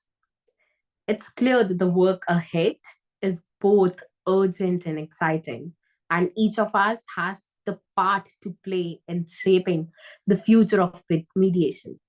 So, I would like to express my deepest gratitude to all the speakers for sharing their knowledge, and to all the attendees for being such a thoughtful engagement and a patient listeners. And especially thanks to Christina ma'am and to the whole team of IAMP for organizing such an important platform to discuss. Thank you so much, ma'am, and to all the speakers, all the attendees. So let's move towards the second session. And for this session, anyone have any of the queries, they can just drop us through email and we can contact with the speakers and address the same. Thank you. Thank you very much.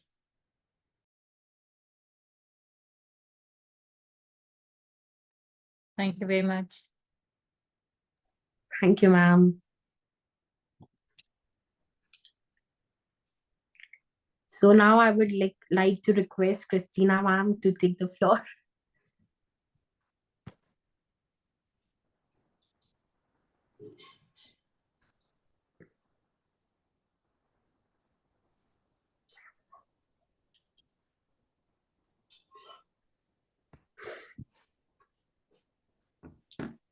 You need to unmute yourself.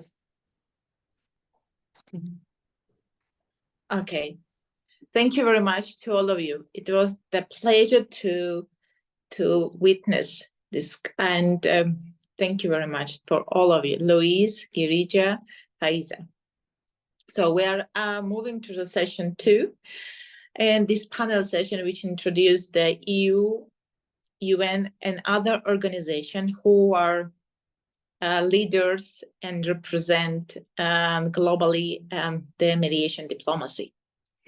So we are waiting till we're waiting our diplomat who will represent his first speech. I want to introduce our first panel speaker. I'm honored to introduce Mohammed Hadi. I hope he's here, Mohammed. I'm here. Yeah. He's a distinguished expert in migration, foreign relations, international law, in critical role in mediation diplomacy. Mohammed has spent years working on these front lines, and he's practicing lawyer, holds master degree in public law and executive program in negotiation and strategy leadership from the Harvard University. He's a certified mediator and arbitrator in the courts of Jerusalem and Ramallah. Is well known in the mediation and arbitration centers affiliated with the Chambers of Commerce and Industry in the Hebrew and Ramallah. He served as a mediator and arbitrator in over 50 cases involving civil, commercial, family disputes. So he was the first to develop a guide for the mediation and arbitration in one of the processes in Palestine in the Arab regions. And I can say about this speaker a lot. He's working, he's a researcher, trainer, expert, and mediator in conflict resolution and peace building. He's a founder of the Mediation Arbitration Center, Conflict Resolution Center in Palestine, a non-profit organization. So he's working, and he's also is founding a Center for Political and Strategy Study as a member of the advisory board Bridging Insights to Foundation. I am really grateful to introduce our first speaker. Please, Mohammed, stage is yours, and we are all in ears. Thank you, Christine. First of all, I would like to thank you for all the effort that you put during the last weeks to make it as we are seeing and working together today. I'm very pleased that you put me with all these professional mediators from all over the world, and I would like that. I'm trying to focus on the issue of the war in Gaza from a new perspective, from me as a researcher, actually, and I will start by, and I will raise a lot of questions during this presentation, but I will start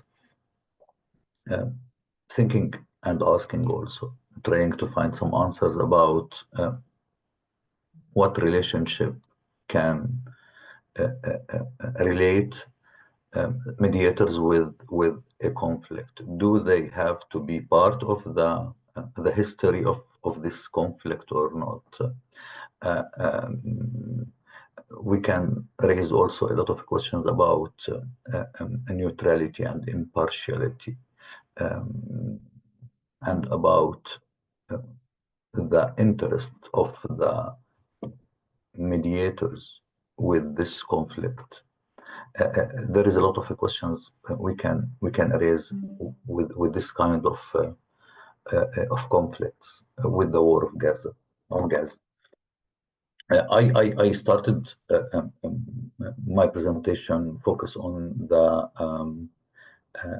way that the world dealt with the issue of Palestine and the Palestine-Israel conflict from more than 70 years, and the interventions from the world with this conflict from the 20th century, and as we can see that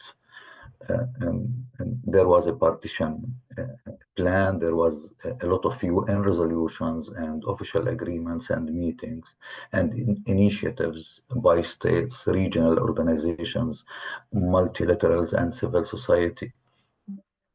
When we passed to the last year in the 7th of October, and this is something very important regarding the question that I started with about the relationship between the mediators or parties and the conflict in itself and their interest with it. Because of that, I brought the 80 years before of this conflict. But the question of the international law has been relevant, especially the law of armed conflict, also known as the international humanitarian law. Why we put all these issues as a background to talk about? If you can, Christine, are you with me, please, for the second? Yeah, please, thank you. Here, I'm here. And this will take us to what is the peace mediation, and what is the techniques and experiences that mediators have to be take with them when they are facilitating the negotiation between disputes. What is the role of the third party when he assists two parties to the role of managing and resolving a conflict, with helping them to develop a mutual acceptance agreement. And this is sometimes one of the questions that we are raising, especially when we are dealing with private disputes, not a political, not a military disputes. The relationship between the mediator and the parties, and he is a neutral at all, with no relations, with no interest. these questions I will focus in this presentation more and more on it, especially that we have three mediation countries, the United States, Qatar, and Egypt. The United States, for example, was very important part of the signed agreement between the PLO, the Palestinian Liberation Organization, and the Israeli government in the Oslo peace process, when in 1995 signed the agreement in Washington.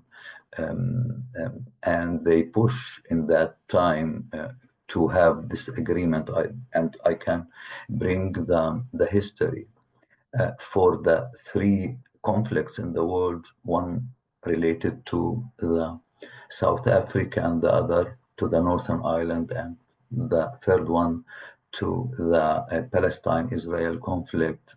And I have the opportunity to visit both Northern Ireland and South Africa, and met all the parties in that dispute, talking to them about the role of the third party. That was a question that all the time was with me.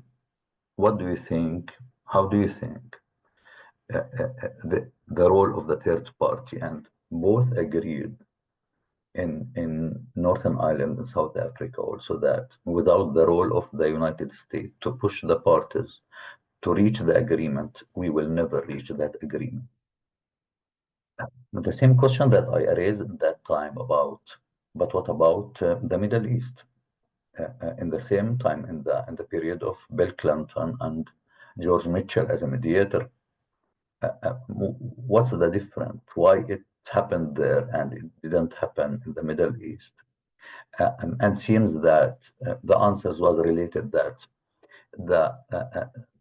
the parties, there was more than one condition. The parties in the other disputes, conflicts, they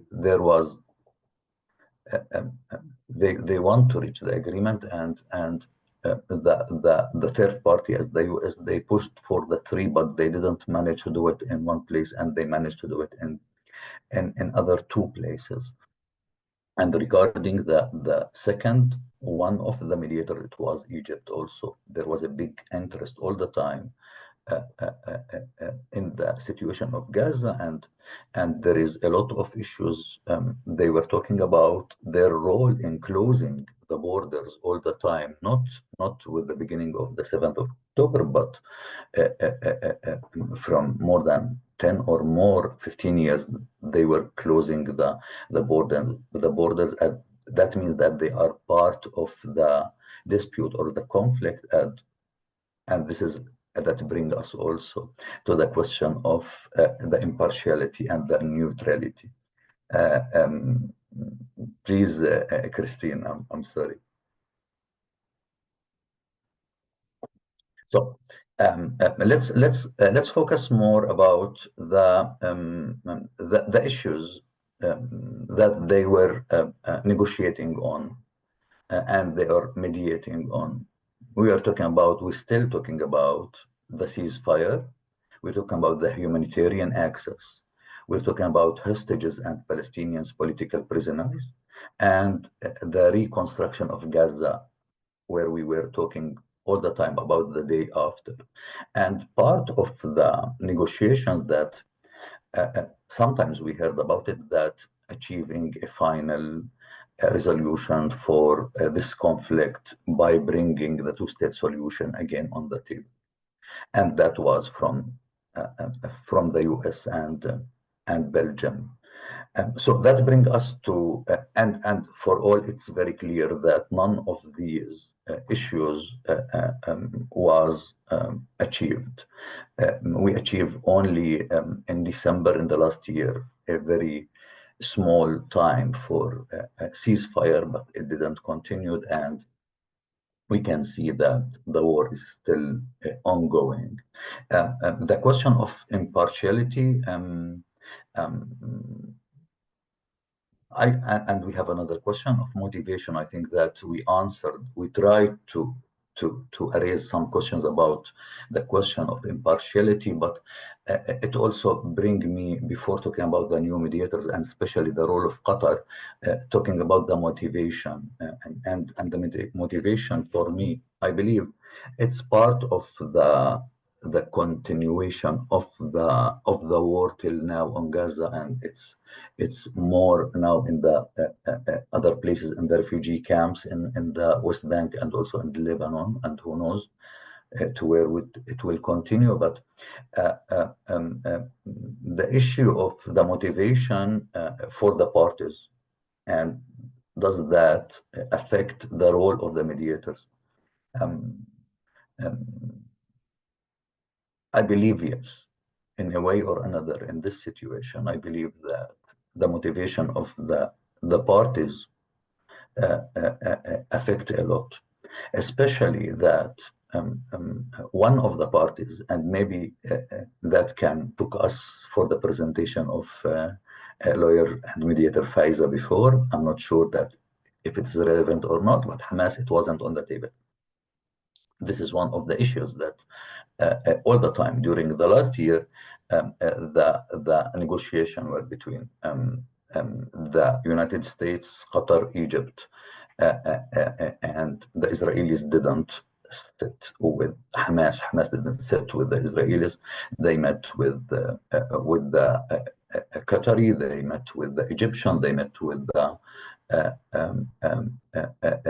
United States individual. And for me, I believe that I'm not talking and checking with the devil, Shaila, but I believe that doesn't matter who is, parties should sit together in a way or another, and doesn't matter when, but should talk to each other. And we all knows that it's a very, very, very difficult, complicated issue, but this is one of the issues that we should think a lot about and deeply about it.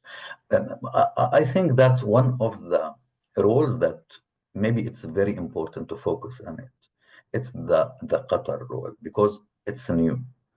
And when we think about it and we try to find out what's going on there, we believe that Qatar are trying to find a place bigger than the space that they are in the Middle East, and this is their right. The Qataris was the first Arab country to open a trade office in Israel. They did not support the October 7 attack, but they blamed Israel for the occupation, for violating the Geneva Convention, and perhaps of genocide. Moreover, in 18 years, it has provided $1 billion US in aid to Gaza through Israeli banking system under its supervision. These are facts. It's not analysis, it's only facts that make them. And when somebody asked them about why the leadership of Hamas in Al-Doha, they said it's by the permission also of the United States. The issue that Qatar are dealing with as mediator, I believe it will open a lot in the future for bigger role. And I will stop here. I don't want to continue more. Maybe it's open to think more and more about the diplomacy mediation for a new organizations, for new states. We can start thinking about and analyzing the role of Qatar in the future in this issue. With that, I can stop here and say thank you. Thank you very much. It was the pleasure to listen, and really it was insightful, Dr. Muhammad. So we have a lot of questions for you, but I want to remind that we have a survey after all conference. The participants who have a lot of questions, and we know they do because I just received a lot of questions by email. So this one is coming from email, not from the chat of our conference. So please, Dr. Mohammed, I will just ask you, one of the challenges international organizations face is balancing respect for national sovereignty with needs to intervene in cases of human rights abuses.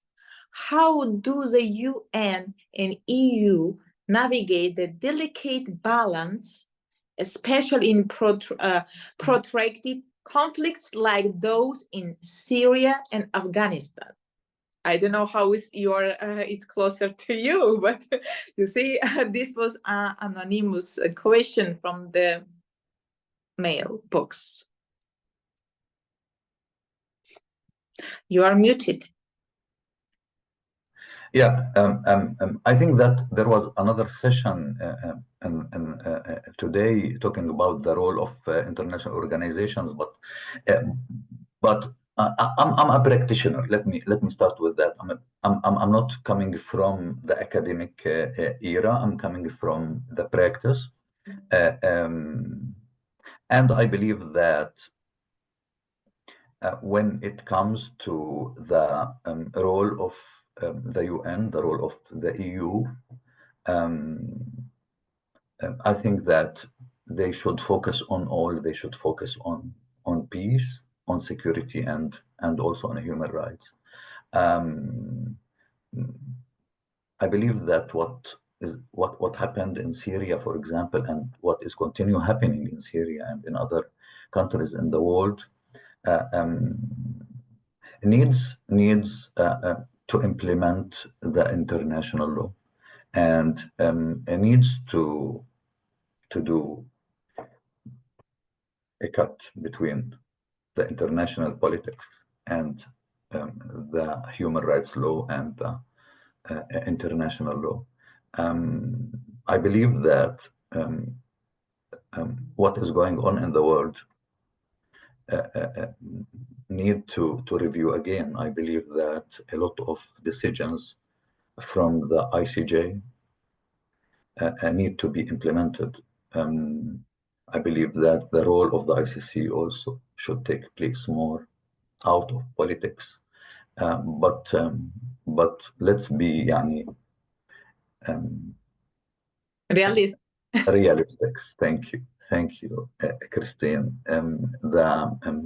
The situation on the ground, there is a big space between it and between what should be. I hope that we will achieve a situation that justice will take place, more place in this world, and justice need also power. Thank you very much. Additional question, because we have a lot, I will just send you by email after we will get our service feedbacks. Thank you very much again. It was really insightful, Dr. Mohammed. We hope you will attend our sessions as well. So it's a great pleasure, dear participants, my guests and esteemed speakers, to introduce our next esteemed speaker, Karen Gazarian. Please, Karen, you're here. Yes. Perfect. So I will introduce you shortly and you can start. Karen Gazarian is a PhD researcher in political science, Yerevan State University. Is LLM in international governments, Geneva University, Master of International Relations in Diplomacy. He is really one of the esteemed diplomat. And Karen Gazarian is a foreign relations specialist in the Parliament of Armenia, president of OBO and NATO, USENG, lecturer in parliamentary diplomacy, foreign relations and public diplomacy, and he is a trainer in political gesturation, YAS work, and leadership and time management. I think you have more credentials and it's a lot in the list, but I think I will give you the floor, dear Karen, and please, stage is yours.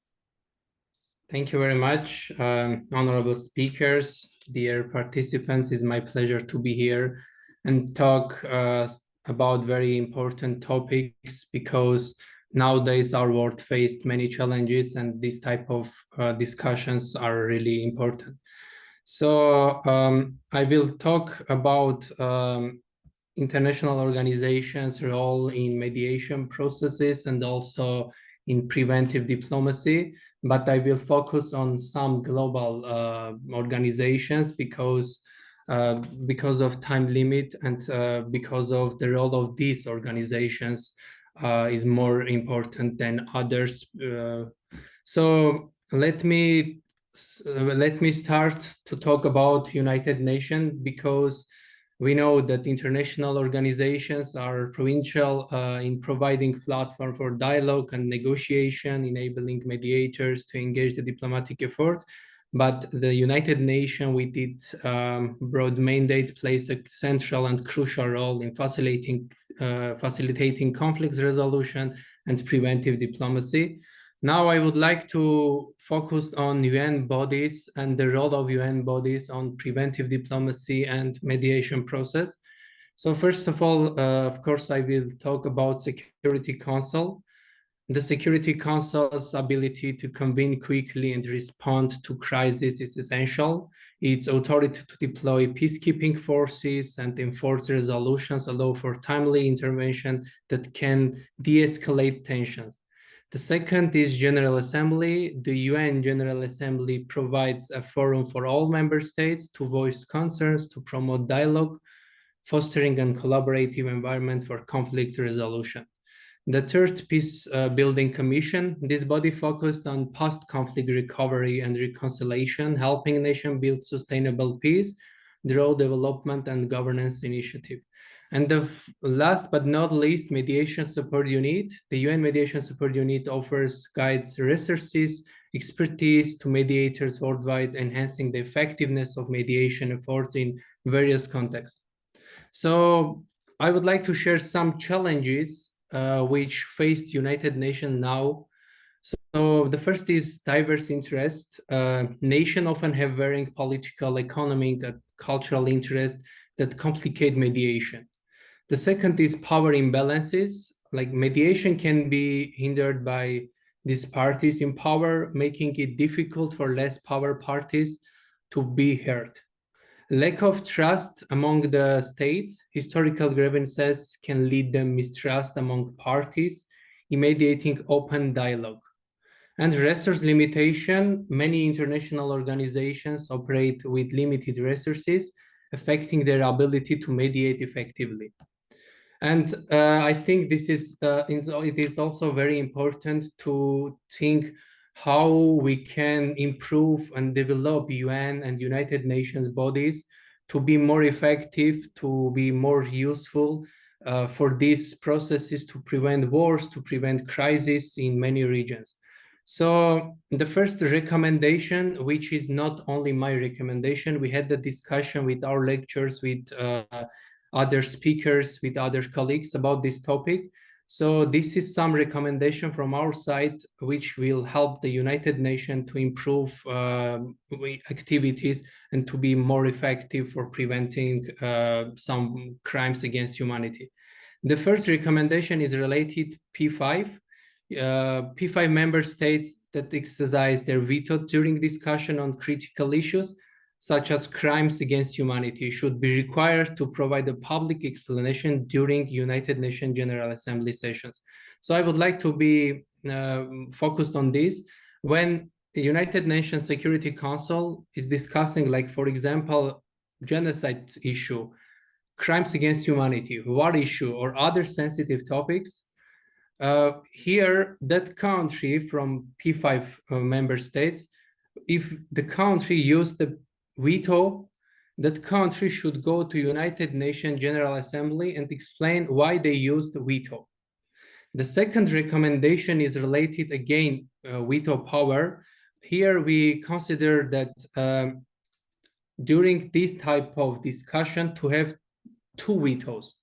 I know this is very sensitive when we are talking is about genocide, crimes against humanity, and we don't need 1 veto as well. But this type of issues, I think we can have 2 vetoes, 2 vetoes to reject the issue. The third recommendation from our side, the Secretary General should be elected for a single term of 7 or 8 years, because now Secretary General have 2 5-year period. We think that 1 period for 7 or 8 years will be more effective than 2 times 5 years. The fourth, strengthening the role of UNGA, enhancing the decision-making power of UNGA by allowing it to take binding actions on critical issues. Yeah, we think that UNGA nowadays should need more role in United Nations, especially during the discussions related with crimes against humanity. And we think that we should improve the UNGA role in UN as a UN body. Improving dialogue and collaboration between UNGA and United Nations Security Council. We think that, again, UNGA role should be more effective and more power than nowadays we have. And also the last recommendation, encourage the development of preventive diplomacy strategies with the UN framework, and also involve civil society organizations for these processes. Like the civil society organizations can address by UNGA or UN Security Council, because the role of civil society organizations day by day is becoming more and more important. Now I would like to share some other organizations' role in preventive diplomacy and mediation process. The second organization is OSCE. The Organization of Security and Cooperation in Europe plays a vital role in conflict prevention, mediation, and promoting stability through several key mechanisms. The first body is chairmanship. The rotating OSCE chairmanship sets the organization diplomatic agenda, leading mediation efforts. The second, special representative and good office. OSCE envoys mediate conflicts, offering natural platforms for dialogue and pushing the peaceful solution, as seen in, like, for example, in South Caucasus and Moldova. Conflict Prevention Center helps identify potential conflicts, early providing analysis and recommendation for preventive actions. Confidence building measures. The measures like joint military exercises and cross-border cooperation help reduce tensions and promote trust between conflicted parties. Here also I have some recommendations how we can improve OSCE mechanisms and work. The first is strengthening early warning and conflict analysis. Enhance the OSCE capacity to detect emerging conflicts through better data collection and analysis, enabling faster preventive action. Reform decision-making process, streamline the consensus-based decision-making process to allow quicker responses in urgent crises. Observation offices in conflicting areas or using technical materials. Here I would like to bring my country example. OSCE Minsk Group, more than 25 years, was dealing the Nagorno-Karabakh process. And during these years, 2 sides applied for violation of ceasefire agreement. But instead of many criticization, I think OSCE could open offices and send observers on the border more usually, and also to use the technical materials for, like, for example, web cameras to fix who is violator, how we have a violation, and how we are using, for example, sanctions against violator. I think this is more effective than some documents to fix the violation, criticize, and no actions.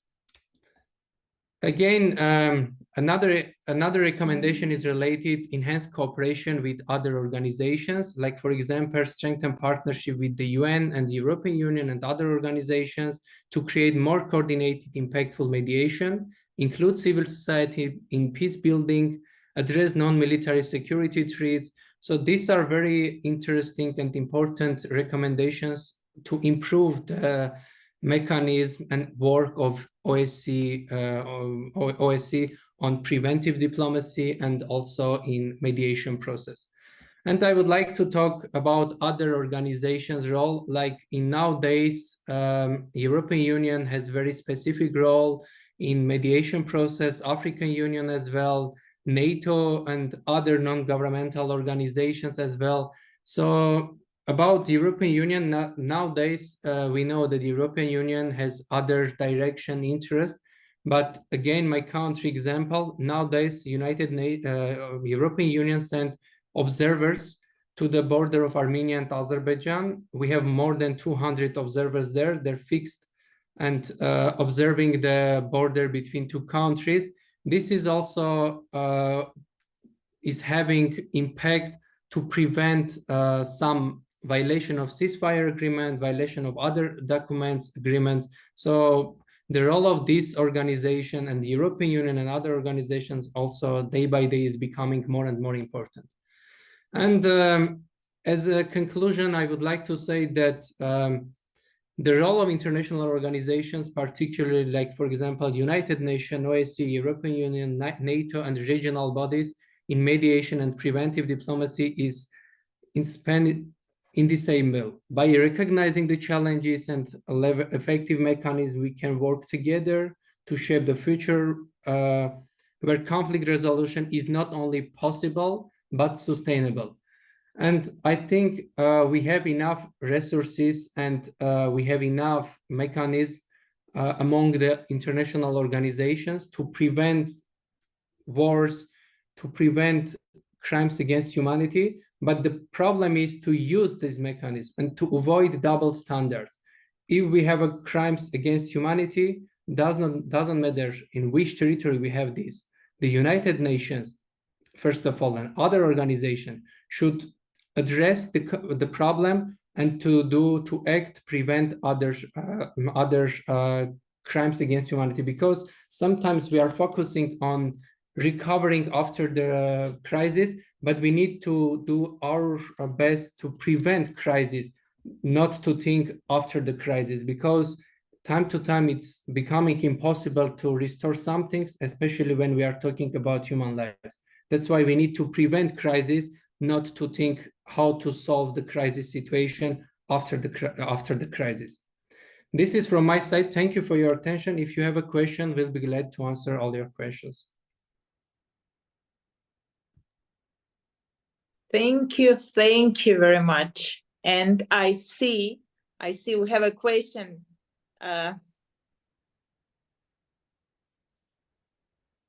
Yes, thank you. It's do you think the international mechanism sufficiently take into account local needs and realities? Ask Faiza. The problem is here, international organizations have supporters, financial supporters. Let's imagine one day X supporter is doing violation, and the United Nations depends, for example, on that supporter, financial support. So of course, this is very, very, very serious problem. When the country is giving money, financial resources to the organization could not actively act against that country.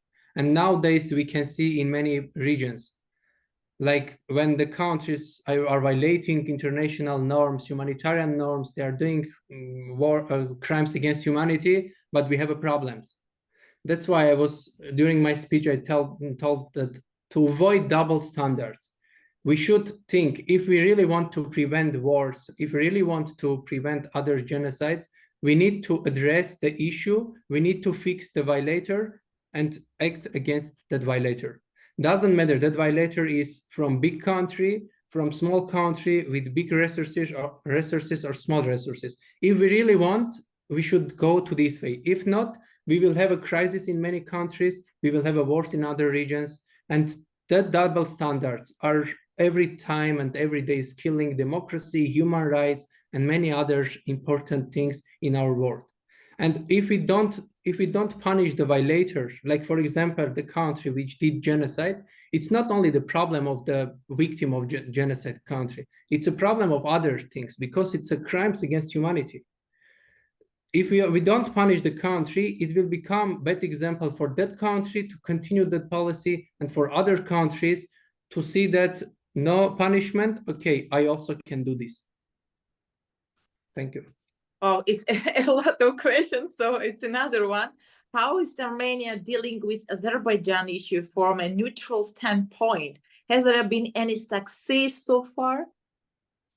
As I know, the two countries now discussing the point of peace agreements, and we have more than 10 points in peace agreement paper, which two sides have a compromise.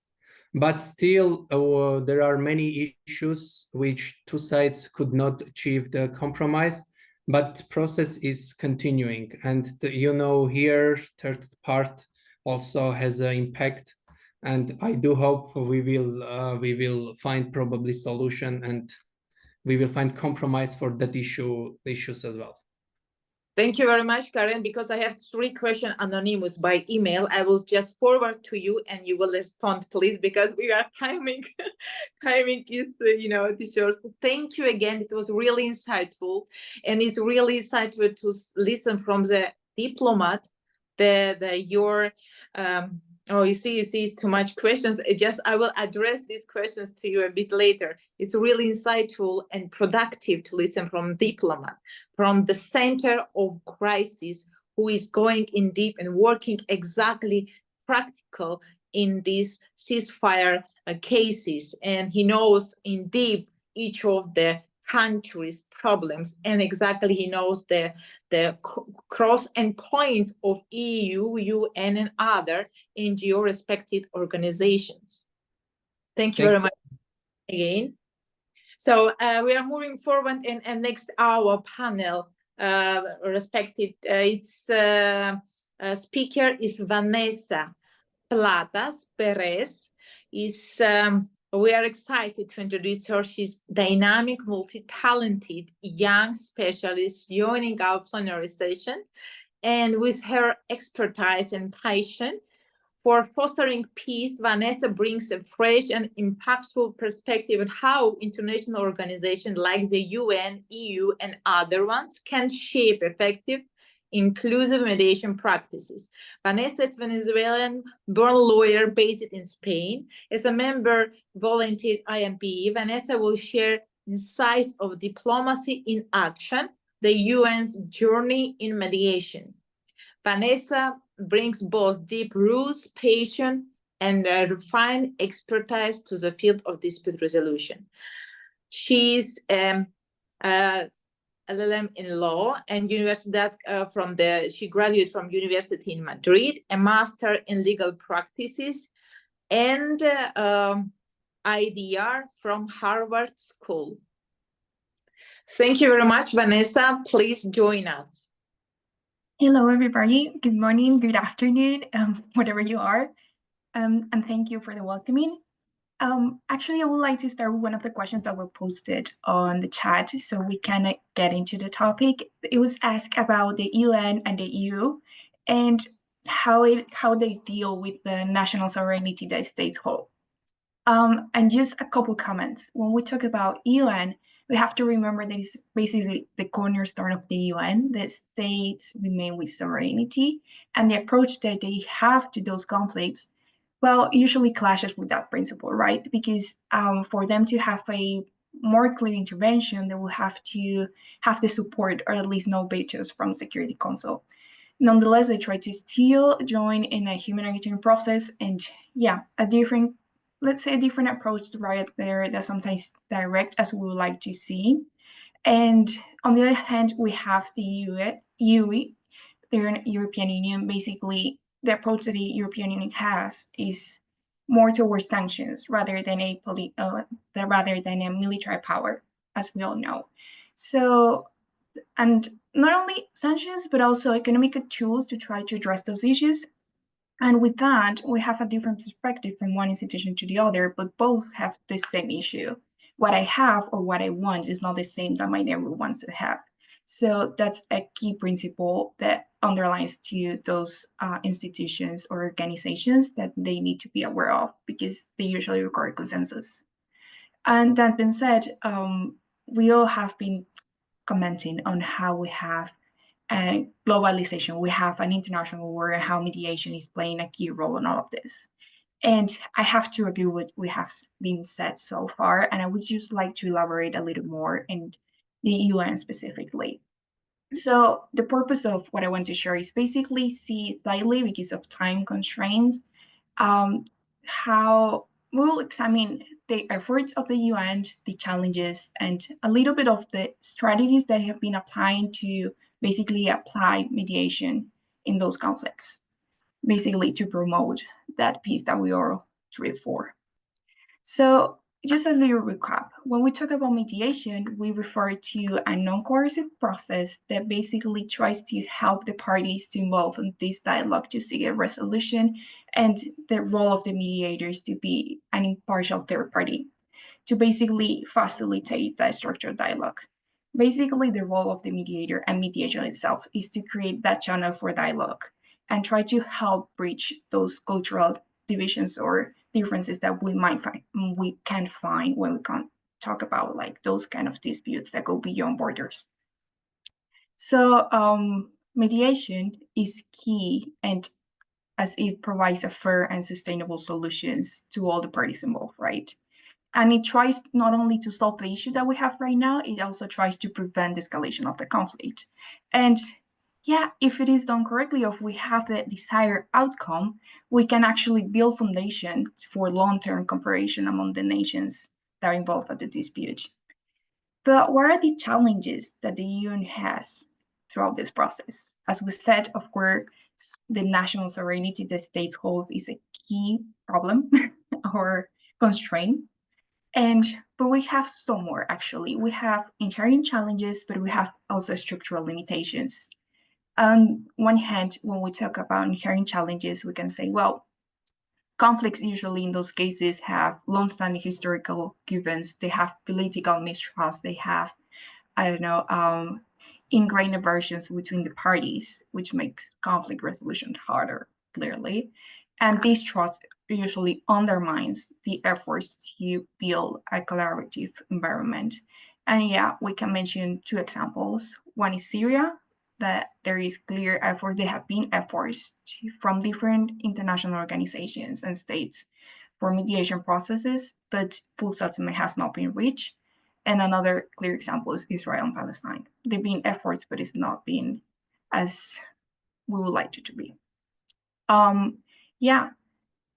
Another point is what happens when one of the parties reaches the process with rigid instances or hidden agendas, right? That basically destroys the process of the mediation itself, because there is no transparency, there is not really that key point of compromising to reach an agreement. We also need to be aware that UN mediation takes place in a changing world political context.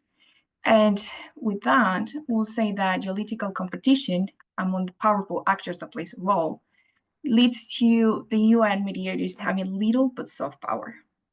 So if the security members, like the Security Council members, are not united, that could create a constraint. The structural limitations is somewhat similar, because it's not something that is unknown to any of us. Yes, we know mediation is not inherently binding.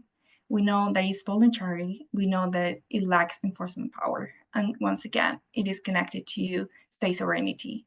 So this can be seen as a strength, but also a limitation when we talk about the flexibility it has, because some parties might disregard the agreement that could be reached or has been reached once the conditions changes. So let's say I'm party A and my conditions are this, and this is what I want to achieve throughout the process, and maybe we reach an agreement, but tomorrow my conditions changes, so I'm switching. My conditions are not the same, so this agreement might not be too interesting to me anymore. So then we kind of have a problem there. So We also have to mention that when conflicts are centered on national interest or ideology, identity, it can resist resolution. And an example is Israel and Palestine, obviously. But we have seen a lot of things that are not too positive. But let's focus on what they're doing now, what the UN is doing now. So the UN have created bodies like the International Mediation Institute, and basically they are promoting and hosting seminars, workshops, and training worldwide. And basically what they want to achieve is to prepare mediators that are not only skilled in negotiation or mediation, but they are also culturally and politically aware.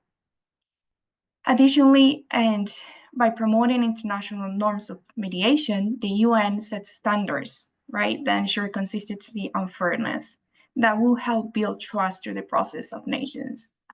And that is connected to the unique position that the UN holds. As they have a near universal legitimacy, neutrality is a critical element that helps to achieve consensus because they are able to create frameworks for mediation that are commonly accepted. And now let's just see 2 successful cases of mediation with the UN involved. So in Syria, in 2014, in a specific city, Homs, if I'm not mistaken, the UN worked alongside local leaders to negotiate a ceasefire. And basically, they allowed humanitarian organizations to deliver aid to civilians and facilitate safe evacuation throughout the process. And basically, they reduced the immediate suffering that they were going through. That illustrates the UN dedication to reducing that human suffering and stabilizing those palliative areas, even if only temporary, even though that's not the key point. Of course, they want long-lasting agreements and results, but even if it's just temporary, it is worth it. In Guatemala, in 1996, there was something similar. There were years of conflict, violent conflict, and the UN mediated peace talks between the Guatemalan government and the rebel forces. Basically, they reached an agreement, and the agreement even included that they would do political reforms to address social inequality. So, yeah, we see that it's not only about ending the violence that it's going at the moment that's going on, it's also to lead or try to lead to a broader social reforms or to address actually the underlying cause of conflict for long-term peace. But you see, something interesting about those 2 cases is if that we think about it, they are not international cases. They go through or within a nation. And that's something that is changing in the UN. They're not only seeking to mediate through 2 different countries, 2 different parties, they're actually looking to 2 different parties, even within the same country, if necessary, to avoid the escalation of the conflict. So basically, the UN has begun to support the local mediation efforts. And yes, addressing conflicts that might be not, I don't know, that might actually be in the community or just a regional level, and particularly in highly fragmented areas. So aiming to reduce violence in specific zones and support the broader national or international peace efforts. And an example of this is Myanmar, when the UN helped to monitor a ceasefire supporting a local body. And yeah, that shows the UN commitment to regional stability and peace building, right? But there is challenges in those resources that the UN can offer, right? Because yes, the UN have extensive resources, but this is dangerous. It can be seen as a double-edged sword because financial resources, yes, they can encourage cooperation from conflicting parties. And yes, it somehow influences the negotiations. And that's when the downside comes. Because when UN provides those resources, it can be seen as a resource provider rather than a neutral facilitator. So that's something the UN have to be particularly careful with. And just a way of closing, just final thoughts. So the UN is looking for trying to build a greater soft power influence. As we know, it's not binding. As we know, they requires a lot of consent from a lot of people, a lot of parties, and a lot of representatives. The UN limited enforcement power usually relies on that voluntary cooperation and undermining both the UN credibility and sustainability of peace efforts when there is not compliance with those, right? And yes, challenges remain, and the UN works demonstrates that diplomacy and fairness and respect are powerful tools for fostering a more stable and just global community, but they still need to sort of lot of challenges in the process, and it is also a matter of cooperation. So even though the UN has this desire to foster the mediation process that goes beyond like 2 countries, 2 states, it also depends on the parties involved and how much we're willing to commit. And yeah, with that, I just want to conclude my intervention, and I would love to hear your thoughts or questions if you have any. Thank you very much, Vanessa. We have a question. So, as considering the non-binding nature of UN mediation agreements, how might technology or new international frameworks be leveraged to increase accountability and compliance in peace process?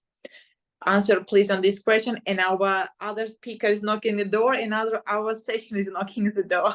Yeah, okay. I think it's a really interesting question, because we then have to refer to new technologies like AI that still have a lot to go to actually play a role in this, because we have matters of data protection and sensitive communications that need to be protected. Nonetheless, it is possible to still maybe develop some sort of application to have a follow-up of the process and see the stage where we're standing in, so have more like a visual idea what's going on. And also we can split blockchain opportunities in throughout all of this, that I think something that could actually be relevant to you. And this is just like a short question because of the time constraint, so I can elaborate later. So thanks a lot. It was really insightful. Thank you, Vanessa. So I'm running to invite our next last speaker on this session, because another session is have to start. I'm thrilled to introduce Chijoke Nanana Ibiku, an expert in peer peace mediation and diplomacy. Signing is exactly designed for the children. So in this deeply impactful session, Nanana has Chijoke Ibiku has his own story in which he will focus on how to guide children towards seeing conflict resolution is a pathway to peace, respect, and tolerance, skills they will carry into their future and communities. He's a founder and principal partner of 3Cs Med International Institution of Mediation and Negotiation, Counseling and Conciliation, founder, principal partner of the Center for Peer Mediation in Nigeria. Your stage is yours, dear Chijoke.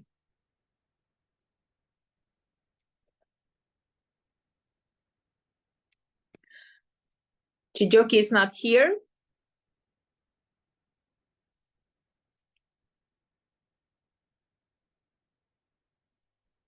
Okay, if it's Chijoke is not here, I'm really with great pleasure, because we are running out of time. We will give him a floor. I hope we'll find, because we are running. I will give the floor for this next session, and I want to see the moderator for the plenary session 3.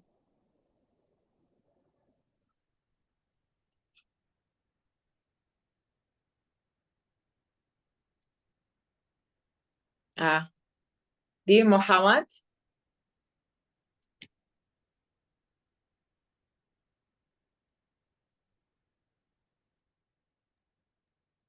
Yes.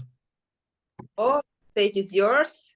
As a moderator, we can take your stage, and the first our speaker is ready. She's here. I am happy to see her. So, Mariolka, it's pleasure. I know you're running as well. It's too late in Australia. So, dear Mohammed, please introduce your panel speakers.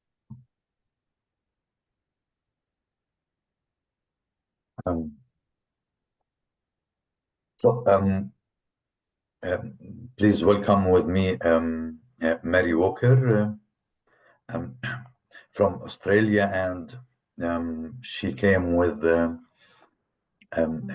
big and a huge experience in mediation and conflict resolution. She will talk about today, present the issue for me, I believe, and for everybody, about the culture diversity in mediation, diplomacy. So we are all, Mary, looking forward to hear from you. Please. Thank you. It's a great pleasure to be with you today. My topic, as you know, is cultural diversity and mediation diplomacy.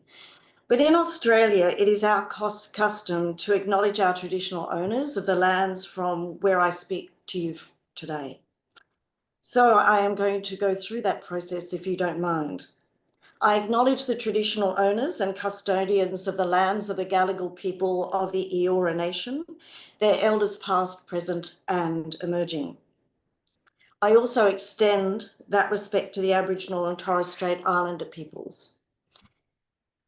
And I think I might move to the next slide if I might.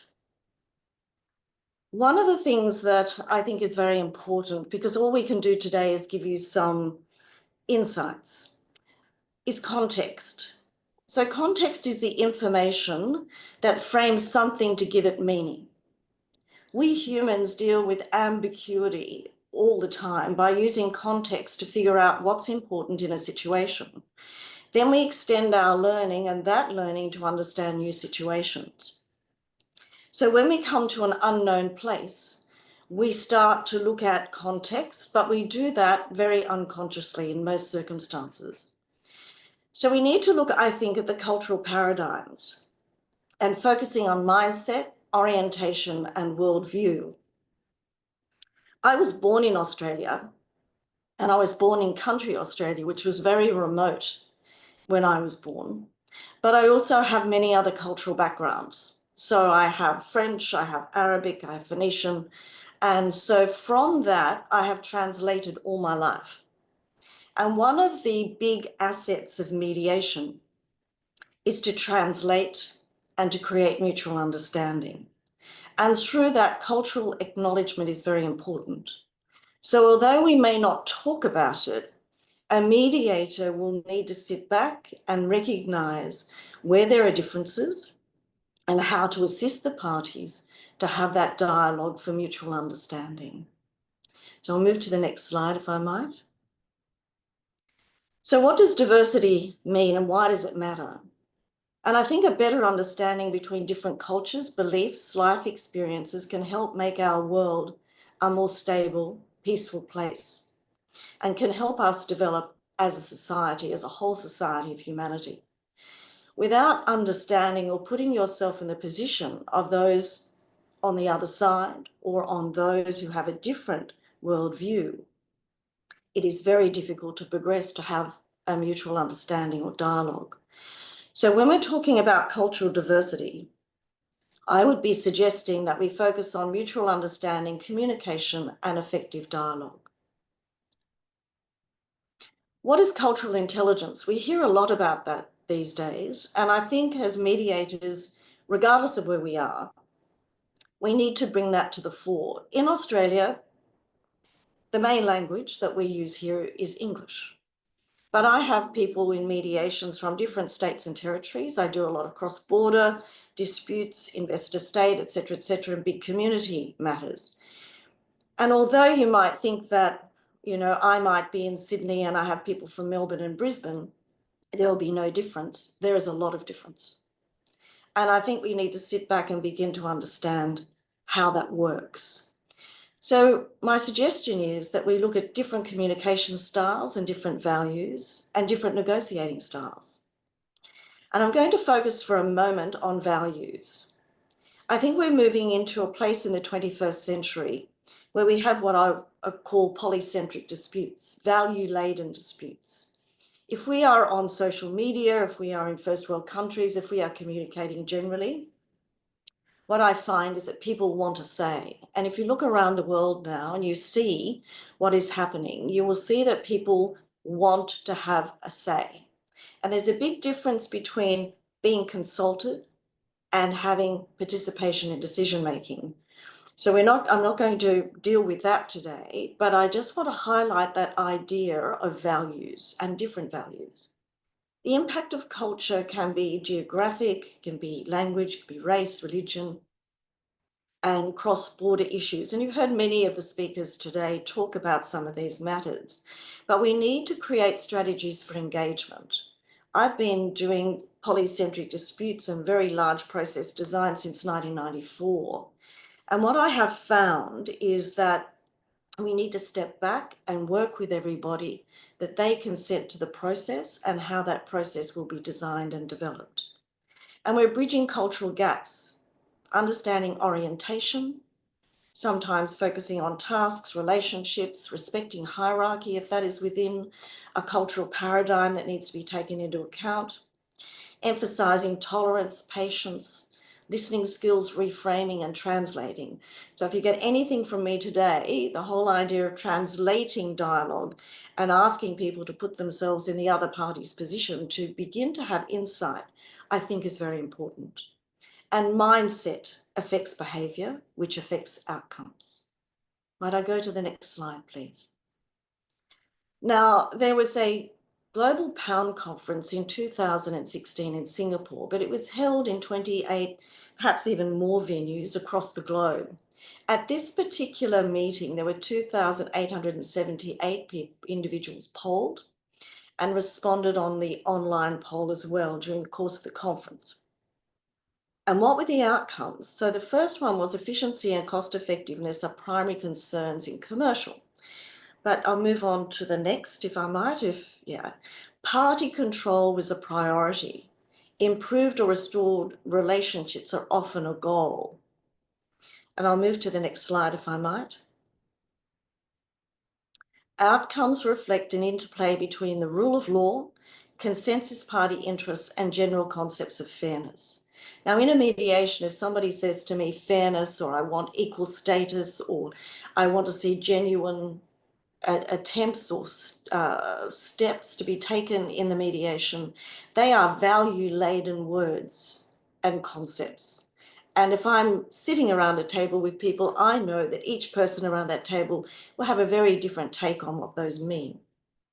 So as a mediator, part of the mutual understanding and creating that dialogue is to start to diffuse that, but begin to understand that values take a prominent place, particularly in the types of disputes that you're all talking about. But we're facing also climate change. We're facing catastrophic issues. I do a lot of work in very large environmental disputes, whether it be nuclear reactors or large toxic waste tips or people having to be relocated, whatever that might be.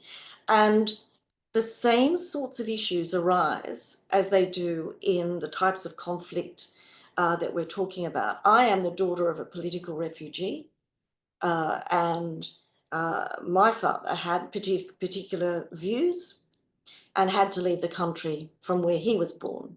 And so all of these issues come into play about values. So what are we doing? The most effective approaches may rely on different ways of looking at things. But what this Global Pound Conference also said about outcomes is that governments and ministries of justice have the greatest potential to influence change. And outside counsel, being the lawyers, are most resistant to change. So when we bring people to the table, what are we actually looking at?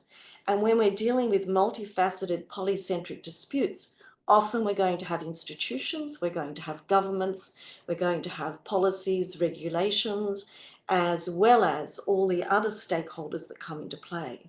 And that changes the dynamic. Now, at this conference, there were several questions that were asked, and this was the first one. What words would you use to describe what can be done to exceed parties' expectations? And you can see right in the center of that, understanding, and to the left of it, patience. So where you have the biggest typing was where there were most comments and votes, and also obviously efficiency. The next slide, please. What words would you use to describe the most common impediments that keep parties from resolving their disputes? Ego, pride. But what I also want to show you is mindset. and emotions. Can we move to the next slide? What words would you use to describe the changes to focus on in the future? Obviously, education and awareness, but you can see mindset. Can we move to the next slide as well? So I wanted to talk about some examples, the micro and macro, if I might, and mindsets. So if I were talking to lawyers, and I often train lawyers or and teach them or write papers for them, but often the mindset, and I come from a common law jurisdiction, is predicated on adversarial processes. But lawyers put people and events into categories that are legally meaningful, not necessarily culturally meaningful, not necessarily in any other context. It's analytical. Lawyers think in terms of rights and duties established by rules. Lawyers think in terms of adversaries and that disputes should be resolved according to the application of the law to fact. Lawyers' training focuses on acts more than people. So if I'm bringing lawyers to the table, I need to diffuse or change their mindset or their language a bit for others to be able to engage adequately and to move it out of that focus of fact, law, and acts. So let's talk about negotiators' mindset. Move to the next, if I might. Negotiation, as we all know, is a key component of mediation. The next slide, please. Now, I said to you, I come from Australia, and there's a really great article about how Australians deal with those, with people from China when they're negotiating, and I mediate matters with both, and I think it's really interesting. You'll probably have a take from me that I'm straight talking. That's what Australians do. We value that. Meaning is explicit in the words that are spoken. The emphasis on is individualistic. I have a confrontational attitude often, Australians do. We're action and solution orientated. Don't waste our time. We want a result. Let's get to it. The other thing is that we want to do the deal, have the result, and everybody go out and have a beer. That's the Australian mindset. But if I move you to more of the high context Chinese mindset, and these are not just generalizations, this was done through some studies, and I've noted the article for you at the bottom of the slide.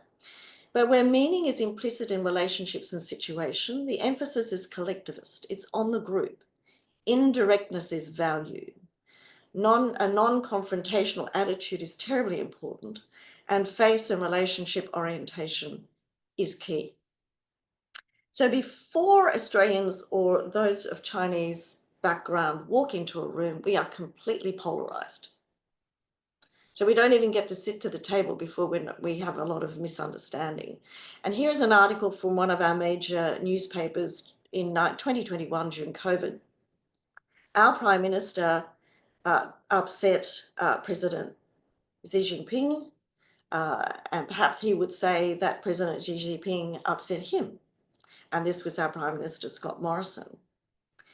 And you'll see the topic at the top said, they are speaking the dialogue of the deaf.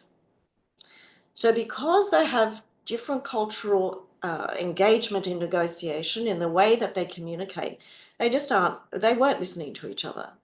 And what emanated from this were trade embargoes, tariffs, a whole range of outcomes due to a lack of being able to have a purposeful understanding and dialogue. And what it says here is Beijing's decision to suspend a high-level economic dialogue with Australia had no practical effect. And that was true because it was suspended in any event, but it conveyed important information and it continued the conflict.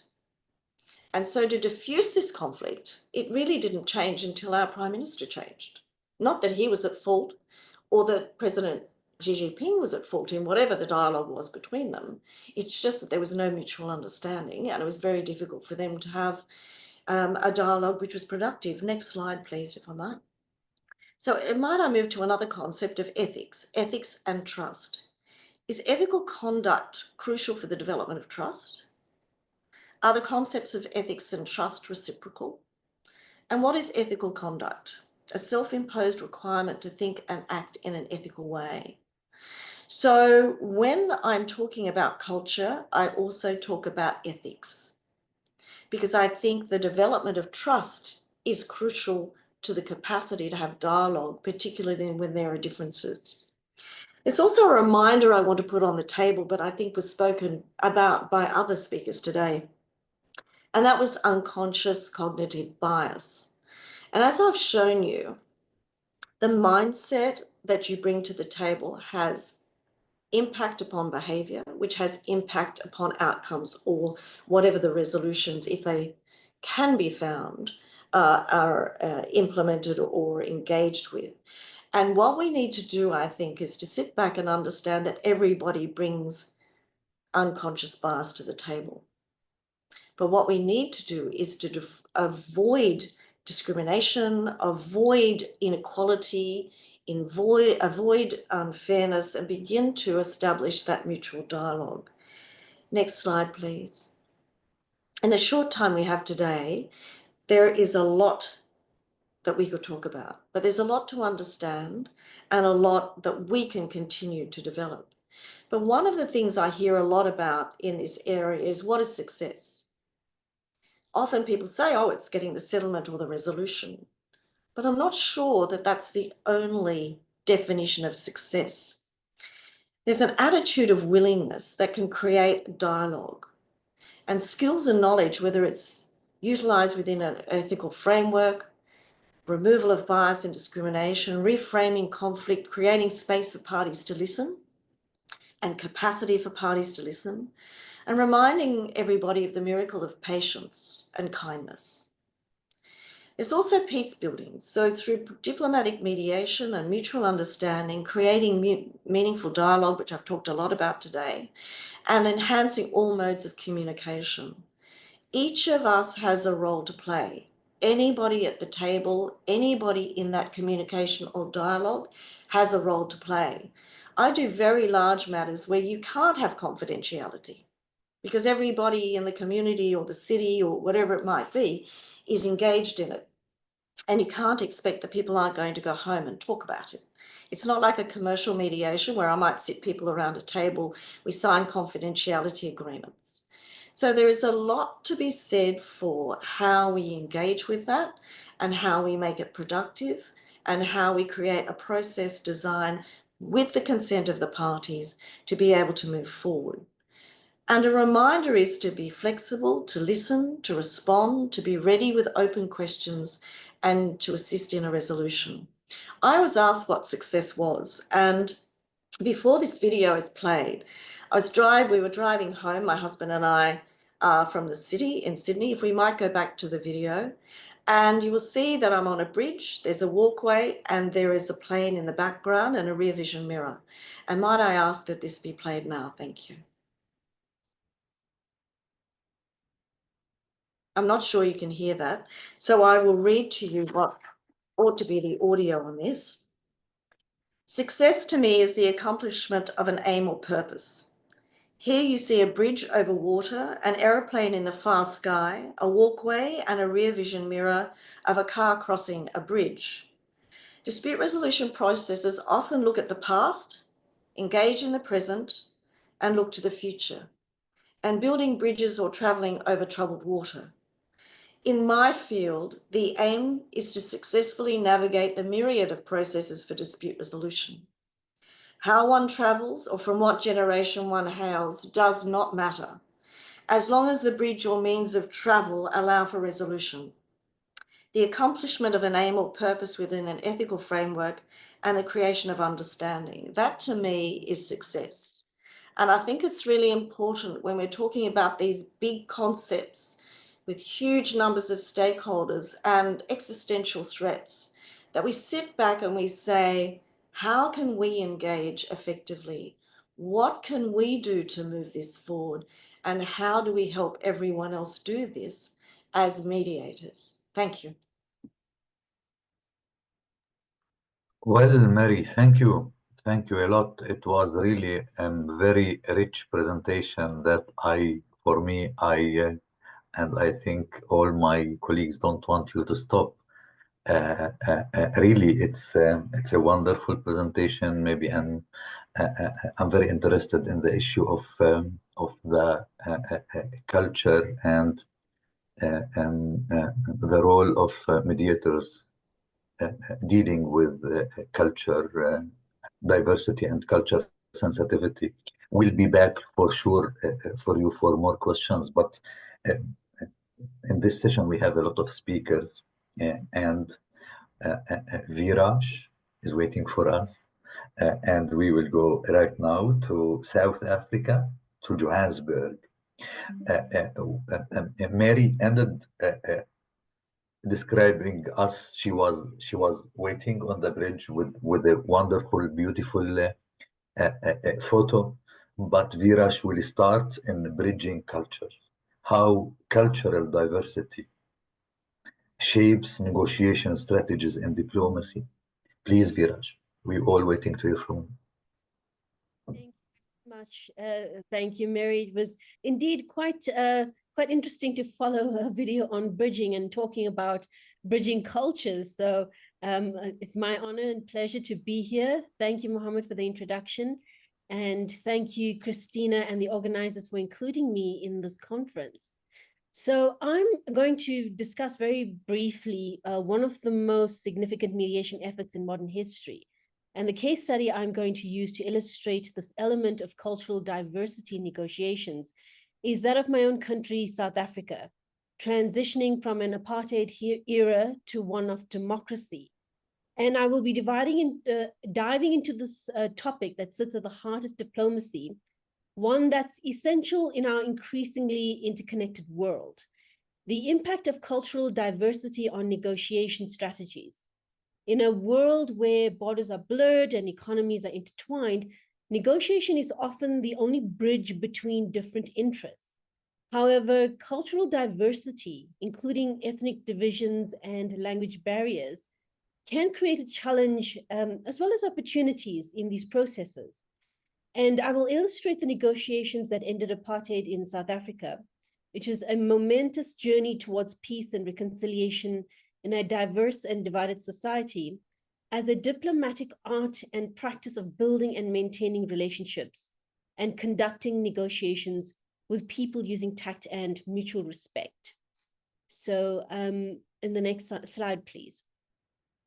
So we know that mediation is a key dispute resolution forum for African disputes. And it has been for centuries in South Africa used as a dispute resolution forum. However, with colonization, this dispute resolution forum of mediation, the process was not acknowledged and ignored for the favorable adversarial litigious system. When used properly, the process of mediation goes beyond mere dialogue, and it allows parties to work together on solutions that consider their respective needs and grievances.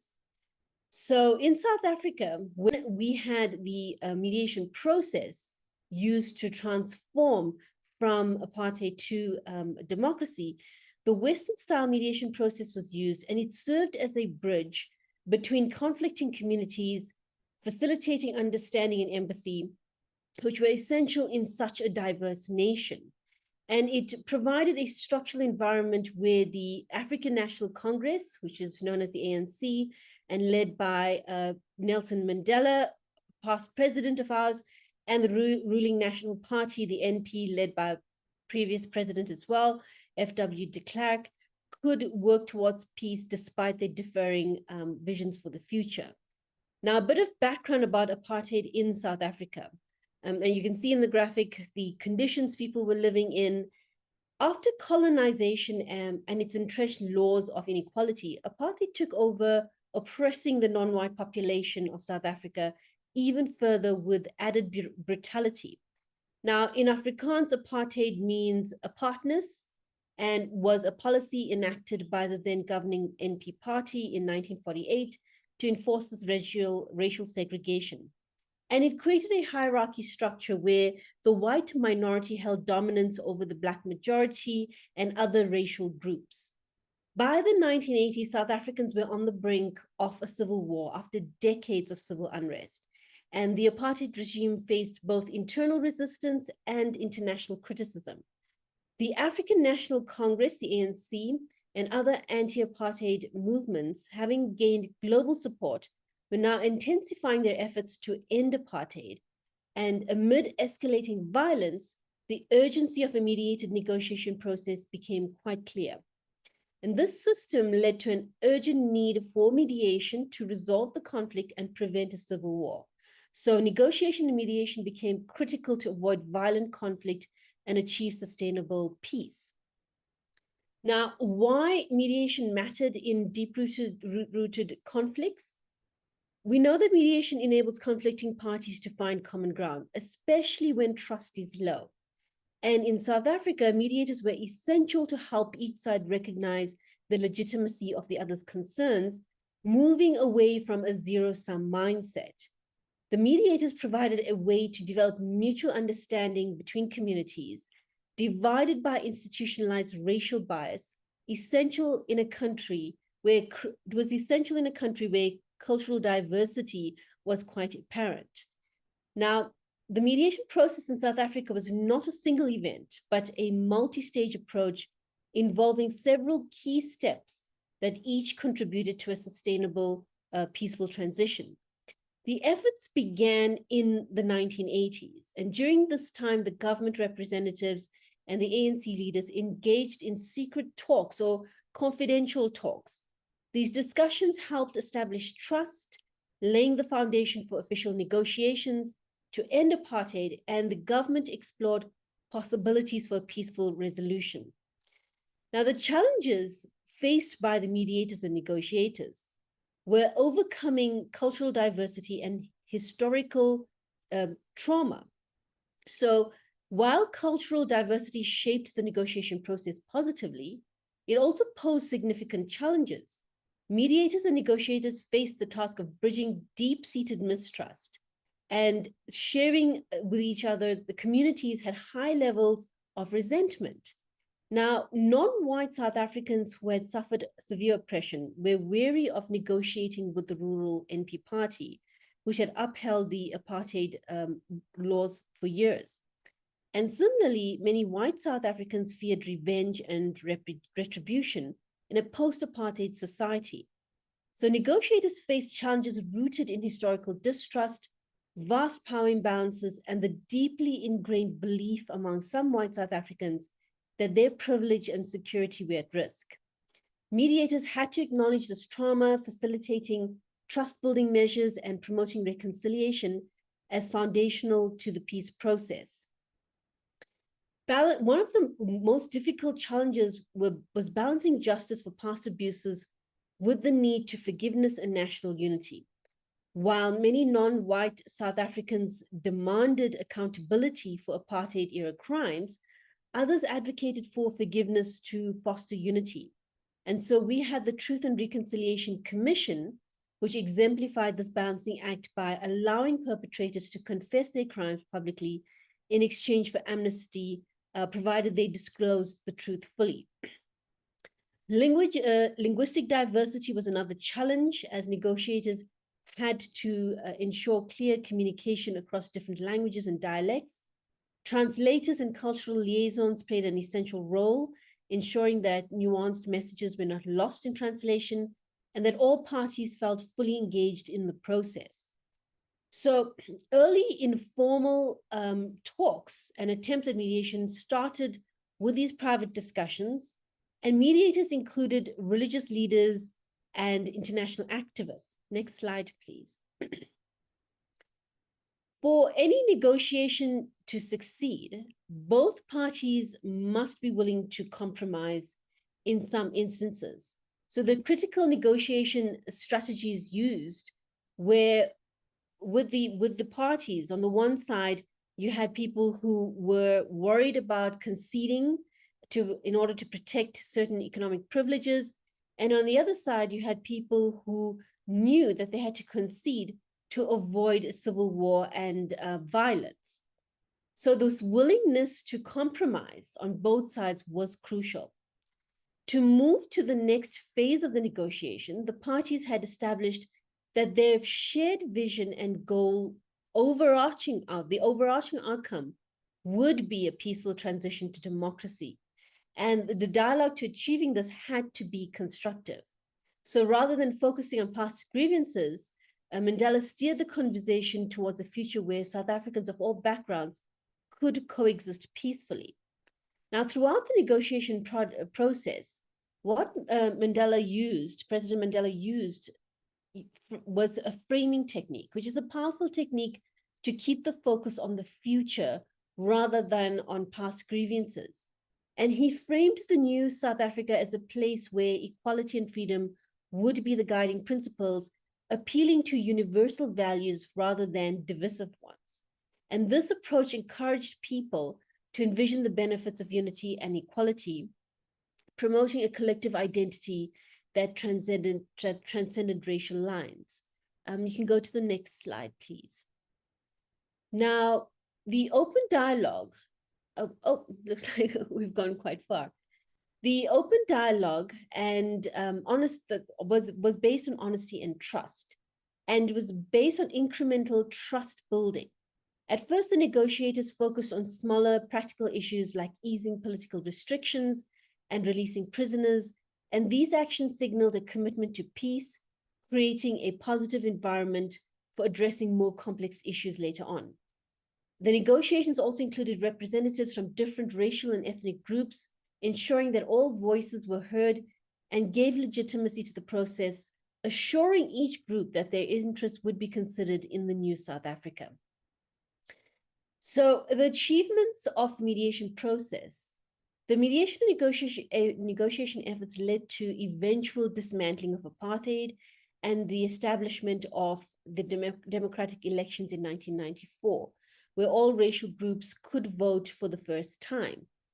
This monumental achievement symbolized the end of apartheid and the beginning of a new era with the creation of a multiracial parliament, and that was a significant milestone in a united South Africa.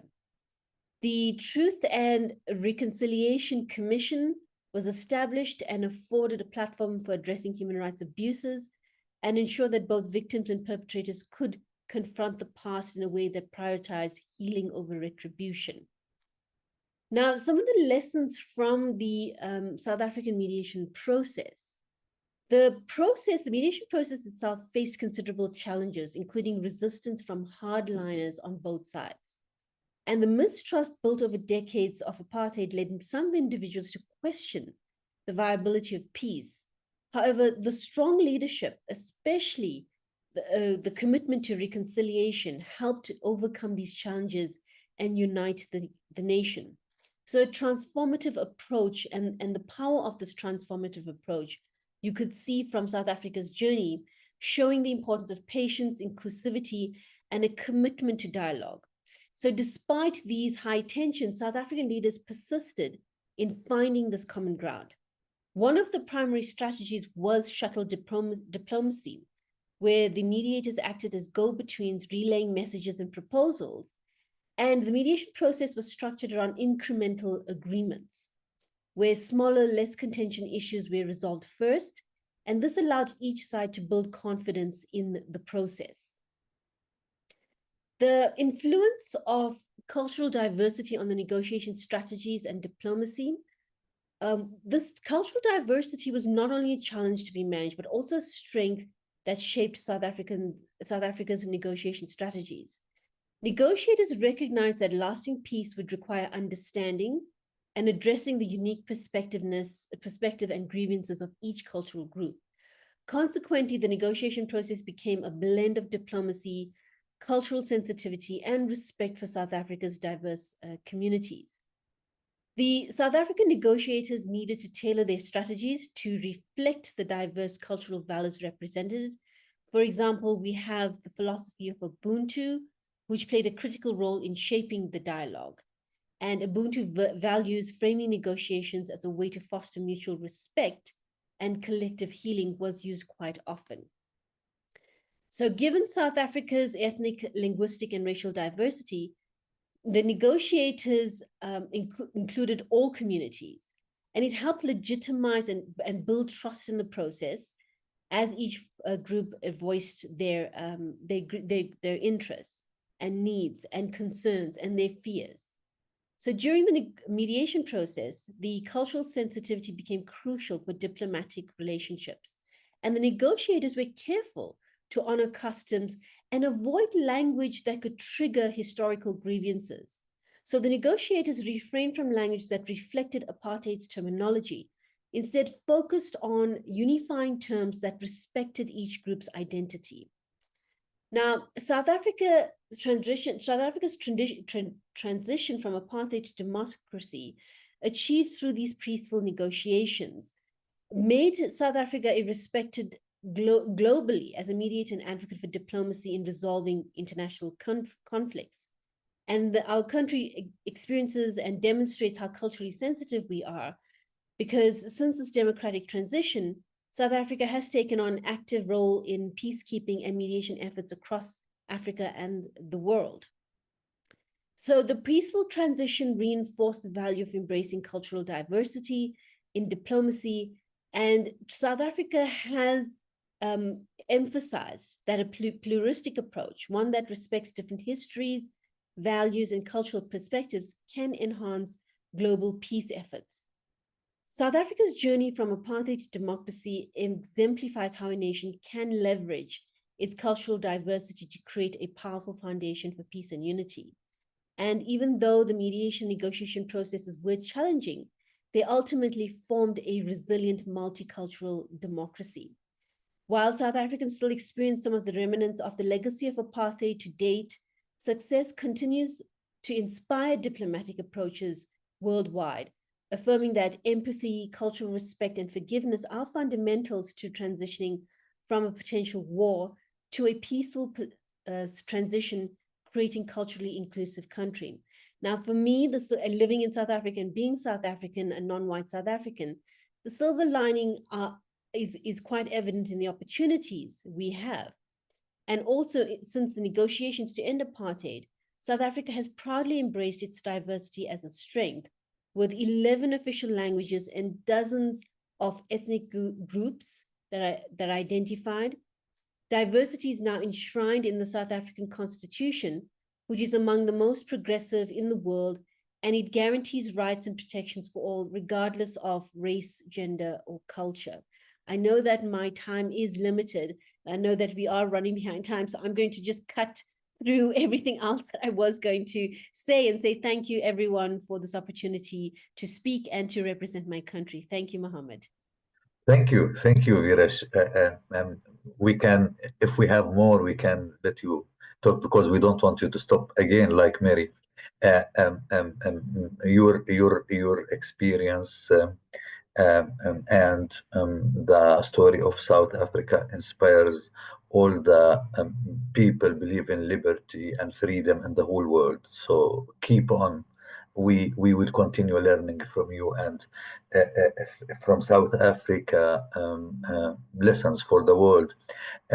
From South Africa going to another diversity, from Brazil to Italy, where we started, where the experience learning us more about football between them, more about beauty, but also we have to learn now. We have the opportunity to learn more about conflict resolution from Professor John Carlos Dal Bianco. It's our honor, Professor John. We will learn from you more about the art of diplomacy and conflict mediation. Please, we are all waiting to hear from you.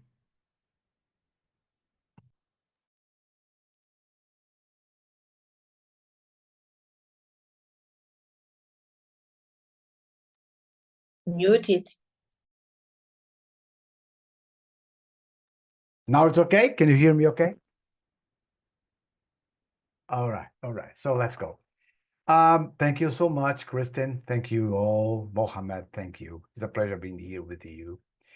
And I'm very delighted to hear so good words. So good. That sounds for me so fantastic. But I would like starting not talking about the diplomacy or conflict mediation. I would like to speak about us as a mediator, as a diplomat. My question is, for me, every day, do I inspire people for peaceful world? Do people see me as a mediator, as a diplomat? My behavior contribute for peace? I have been talking about peace more than 40 years. I'm 65. And this is my question every day when I wake up. Do I inspire people? Why do not people, my question, when people are in trouble, when people are in conflict, do they look for me? If they have a problem, they think, oh, Giancarlo is a mediator, he's a diplomat. I need to answer this question every day. So I need to behave as a mediator. My walking way, my speaking way, my thinking way. That's why we are here today. That's why we are making this chain of peace. The art of diplomacy and conflict mediation. That's why I chose the art, because art is the soul of the world. Diplomacy and mediation are disciplines of nuance and patience, built upon centuries of human history, and it's shaped, as you all talked about, by cultural exchange, by philosophical science, and of course, I could not speak about the negotiation practice. And when we are talking about these mediation and diplomacy, we have to talk about empathy. We all speak about empathy all day long.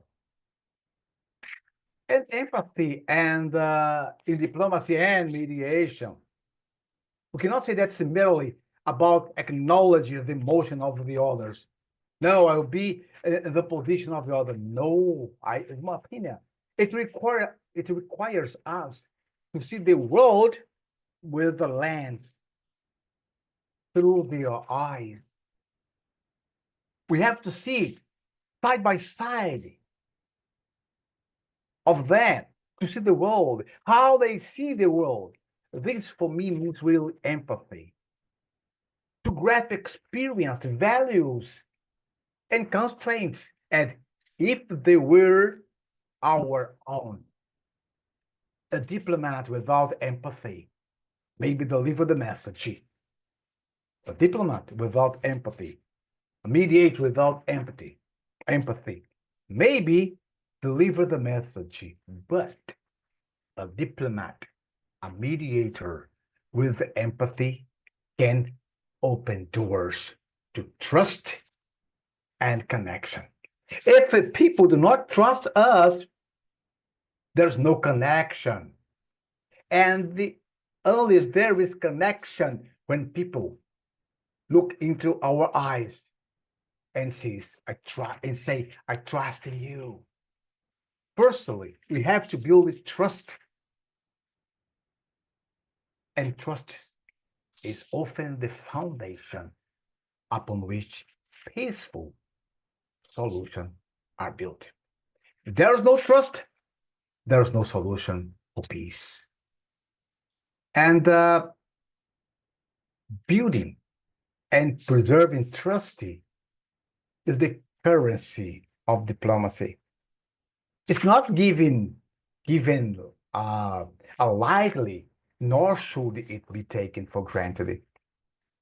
In my opinion, this is my Giancarlo's opinion, trust is painstakingly built through consistent actions, honesty, integrity. We cannot only be a person who people trust. We have to walk.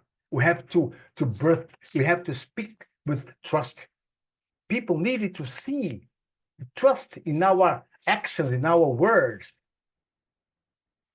Because to speak about trust, the honesty is very easy, very, very easy. But to be honest, to be trustful, for me, it's not easy at all. Once it broke, it's challenging. To restore is very difficult. A mediator's or diplomat words must be reliable and our actions transparent. That's my opinion. Because why do I say that? Do I speak about that? Because we serve as a bridge between parts with long-standing grievances and fears. Well, in practical terms, building trust means respecting confidentiality, managing information with care, and refraining from any appearance of bias, neutrality, impartiality. The most important situation when we are in a conflict to try to find out a solution is not to say, is not to speak the way to find a solution, but to motivate them, to motivate parts to their creativity. Albert Einstein once said, peace cannot be kept by force. It can only be achieved by understanding. A man who is convinced by force, in any moment, he's going to attack you. But a man who is convinced by heart, by his own words, he is collaborating all the time.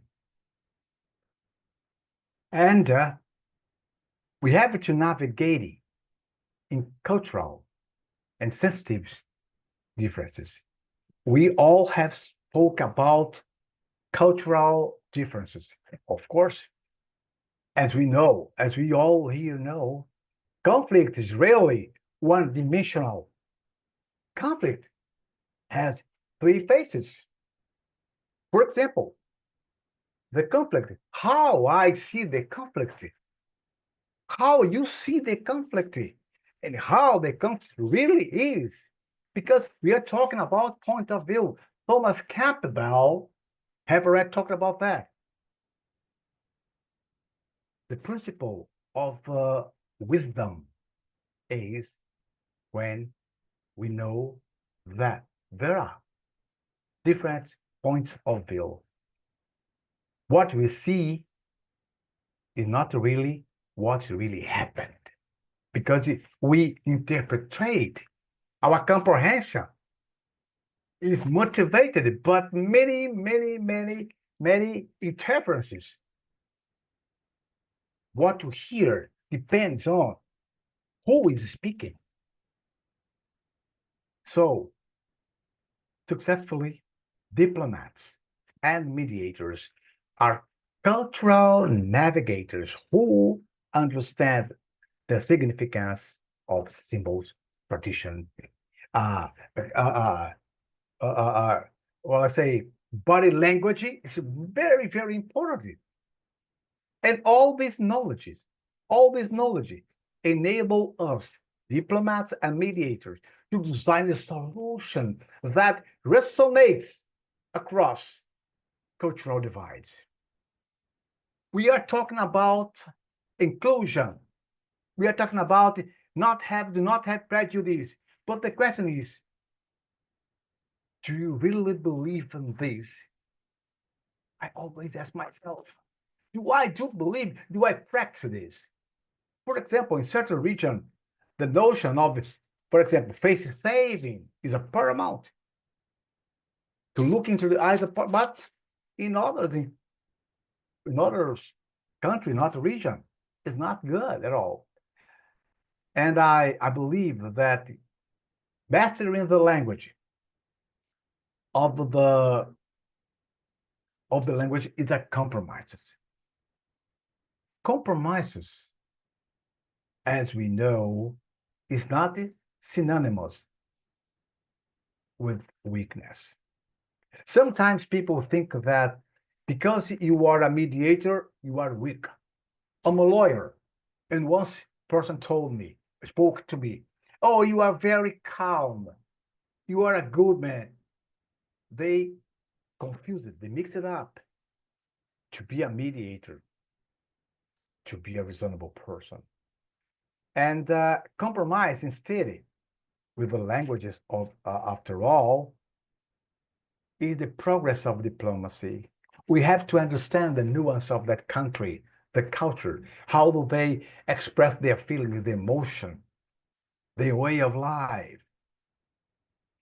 And it requires, my opinion, require us to balance assertiveness with flexibility. Once more, I wanted to remind us, we must not say the solution to a conflict. The mediator is neutral and impartial. We have to provoke in the other to find out a way, the solution.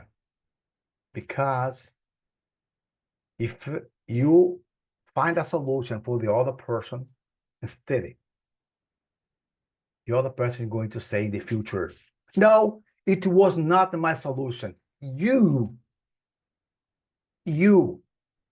created the solution for me. So I just accepted it because I didn't want to make any, to cause any more problem. And mastering compromises involves creating value. Remember, principles and values, they are different. Principles is when I bring it from my home, from my birth. And values are things that society show me, and I decided to accept or not. This is we call value. Principle comes from our family, our origins, our tradition, but value, the society show me, and I decided if I want or not. Then mastering compromises involves creating values and out of shared goals, emphasizing common grounds, and gently bridging the peace.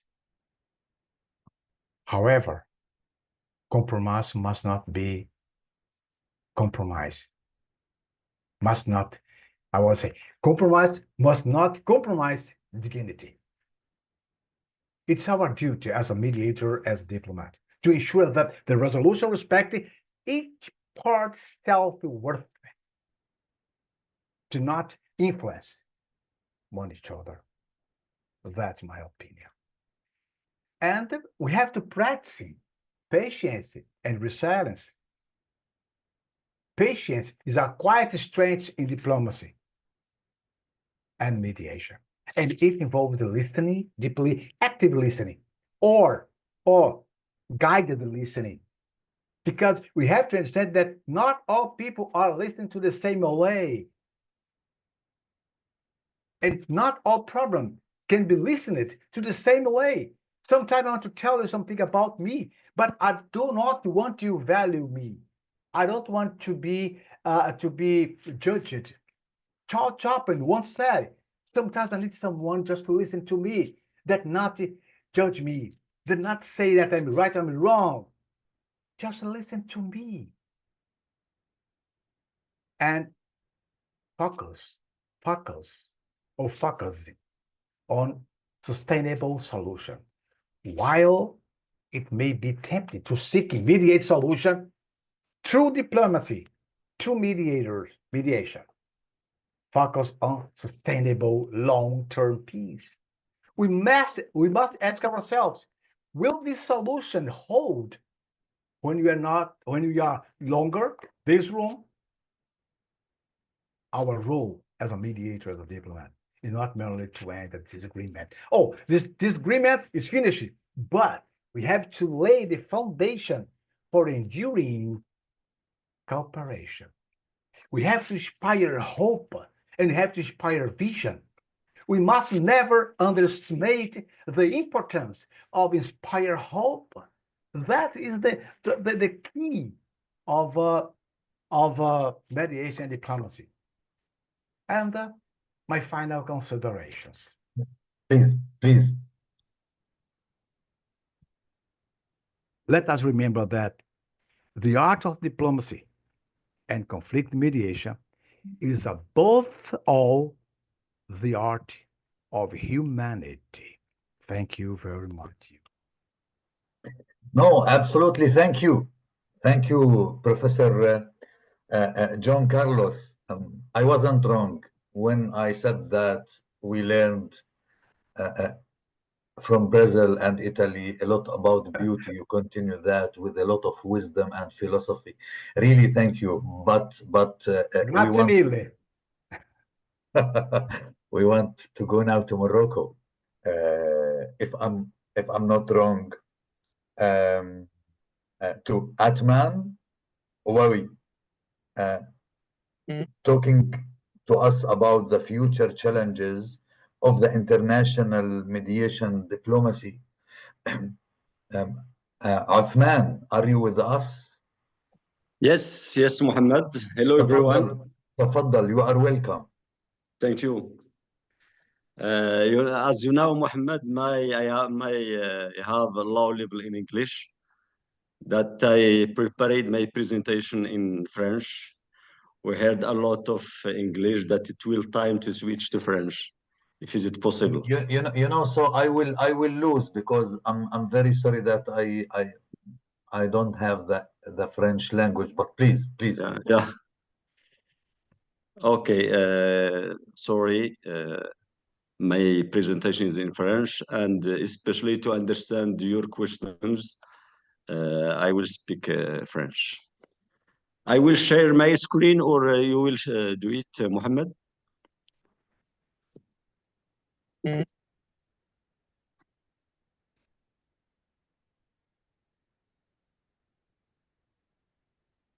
I don't have the presentation. That means I will. I don't know.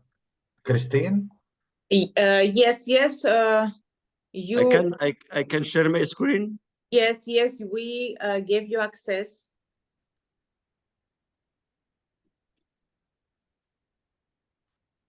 Okay. Sorry to find the presentation.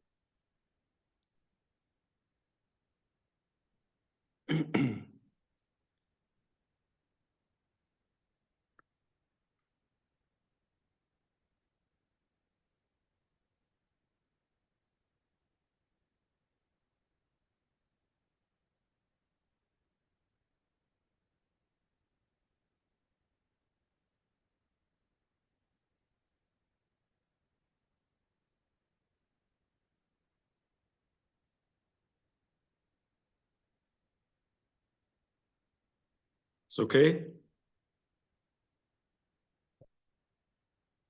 Yes, sir, it's visible. Okay. Thank you, everyone. I am Atman Awi. I'm president of a local NGO in Morocco. It's Association for the Promotion of Mediation in Morocco.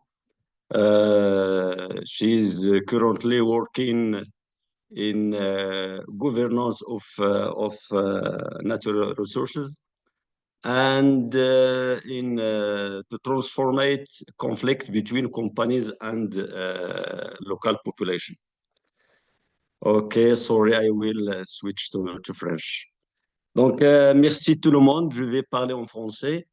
Je vais parler un peu du futur les défis les défis futurs de la médiation internationale et de la politique de la médiation internationale.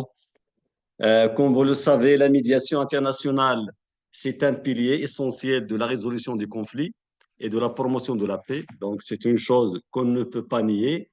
Elle offre un cadre neutre permettant aux parties de dialoguer et de résoudre pacifiquement les tensions.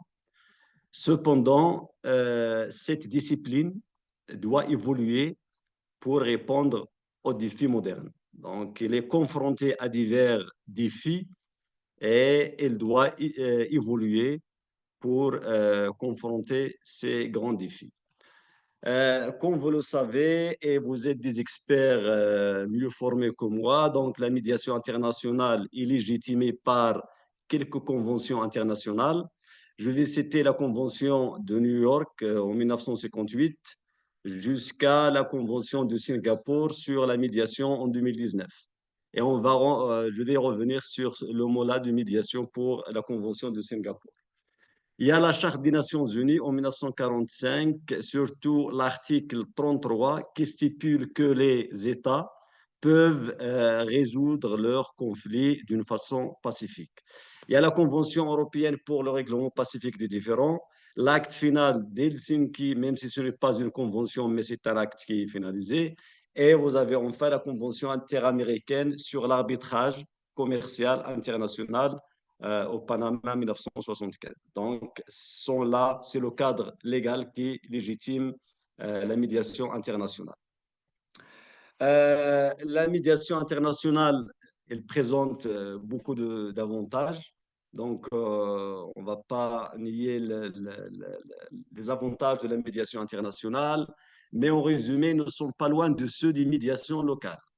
On rappelle la rapidité, le coût réduit, la facilité, la liberté des choix, la confidentialité dont a parlé mes collègues qui ont déjà parlé. Ils ont parlé beaucoup sur la confidentialité, la préservation des relations, des solutions. Il aboutit à des solutions personnalisées et ça encourage l'empowerment des parties.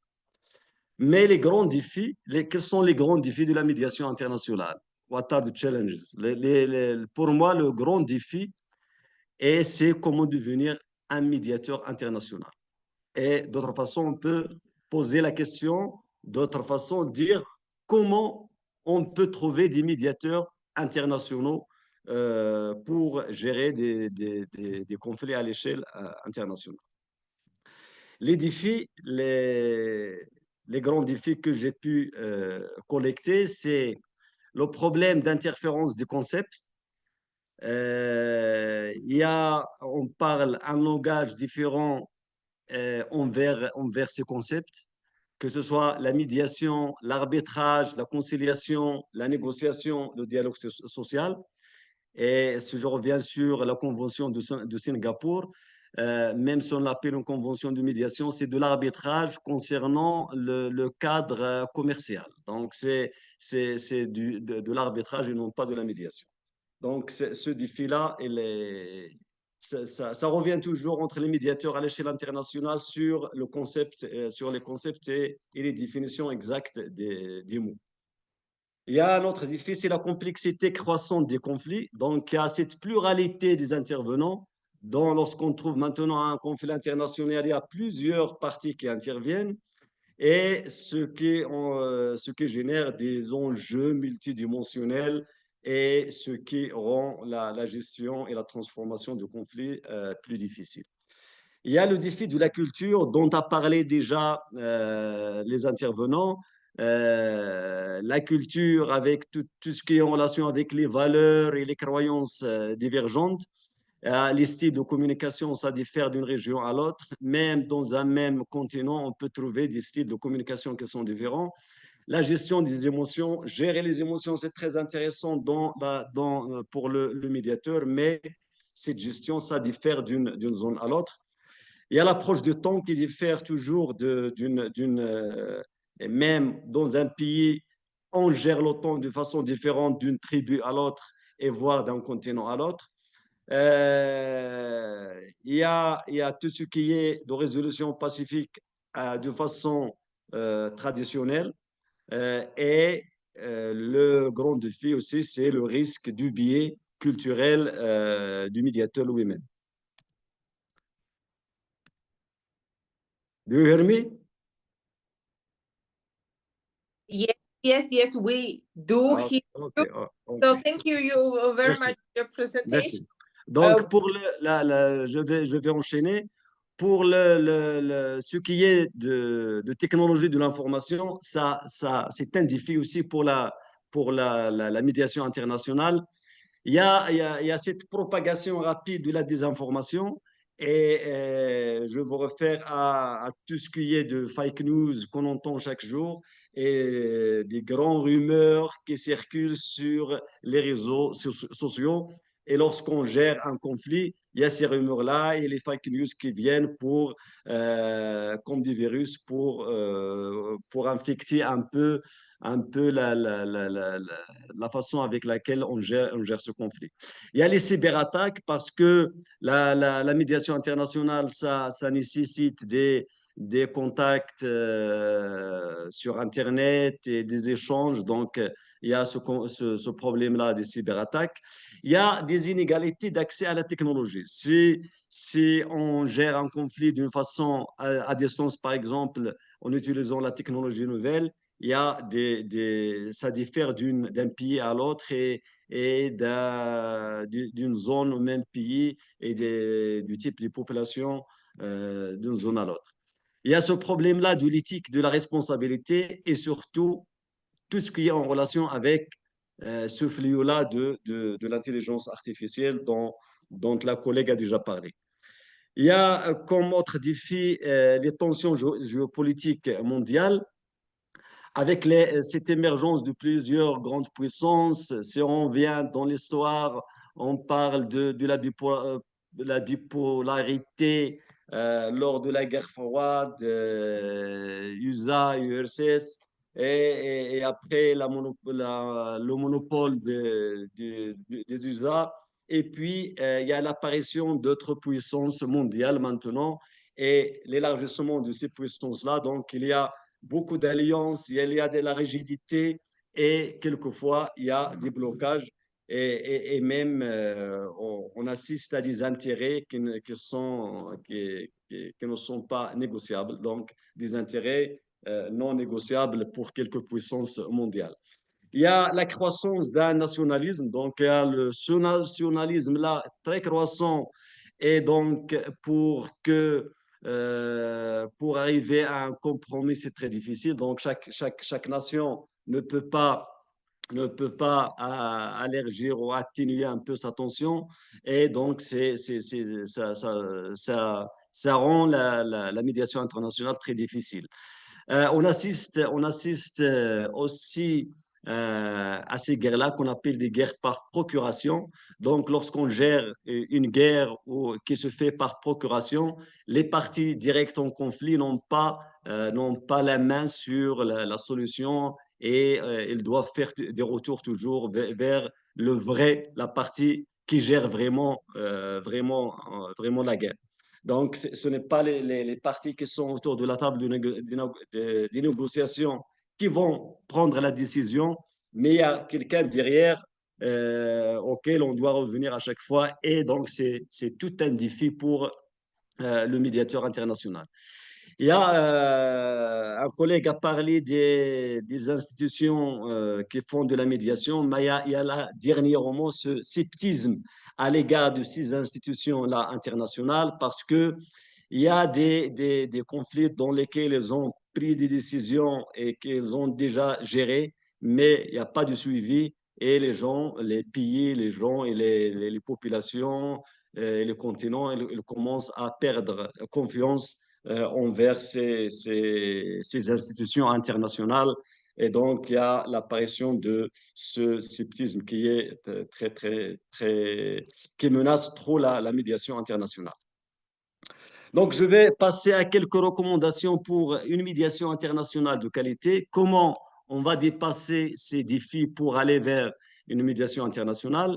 C'est de bien définir les concepts pour parler le même langage. C'est quoi la médiation? C'est quoi l'arbitrage? C'est quoi la conciliation? C'est quoi la négociation? C'est quoi donc ces mots-là et ces concepts, ils doivent être clairs et bien définis à l'échelle internationale pour ne pas mélanger les concepts. Il faut considérer la médiation dans la résolution de conflits comme une nécessité urgente. Elle doit être chez les États comme une nécessité urgente et non pas un luxe politique. La médiation internationale, ce n'est pas un luxe politique, mais c'est une chose incontournable et une nécessité pour la résolution du conflit. Et il faut renforcer la formation des médiateurs. Le premier défi que j'ai relevé, c'est comment trouver des médiateurs internationaux. Et là, c'est la responsabilité des associations, les organisations non gouvernementales qui travaillent à l'échelle internationale. Ils doivent monter des projets de renforcement des capacités des médiateurs pour que tous les médiateurs internationaux soient au même niveau de connaissance et de capacité de gestion des conflits. Il faut renforcer le réseautage des associations de la médiation. Donc, il faut travailler sur le réseautage, surtout dans les pays où la médiation est bien connue. Il faut commencer par ce réseautage et puis aller vers le régional et le national et puis vers l'international pour avoir un cadre associatif qui peut prendre en main la médiation internationale. Il faut capitaliser. Ustaz Othman, I'm very sorry, but can 2 we minutes try or 3 minutes? 2 minutes. Can I negotiate you on 1 minute, please? Yes, yes. Thank you. Donc, il faut capitaliser sur les retours d'expérience en organisant des forums internationaux et comme des conférences comme celle-ci et promouvoir une approche inclusive centrée sur les parties prenantes. Il y a des outils de communication innovants. Il faut promouvoir la résilience et la durabilité des accords. Privilégier la résolution durable par l'éducation et la sensibilisation. Et là, je reviens vers le rôle de l'école et mettre en place des normes internationales pour la médiation. Donc, pour conclure, comme conclusion, la médiation internationale, bien qu'elle fasse face à des défis multiples, elle reste un instrument irremplaçable pour la construction d'un monde plus pacifique. Avec des stratégies adaptées, la médiation peut continuer à jouer un rôle central dans la résolution de conflits, mais elle appartient aux médiateurs. Et là, c'est un travail pour les médiateurs. C'est aux médiateurs eux-mêmes de poser les fondations d'un avenir solide pour la médiation internationale. Et merci. شكرا جزيلا. Thank you. Thank you, Othman. In that way, we finished this session. I just want to say thank you to Mary, to Viraj, Professor John Carlos, and Mr. Othman. We will pass directly to the other session because we are late. Thanks a lot. Thank you. Just I want to kindly invite our first session panel moderator, Dr. Andrew Brown.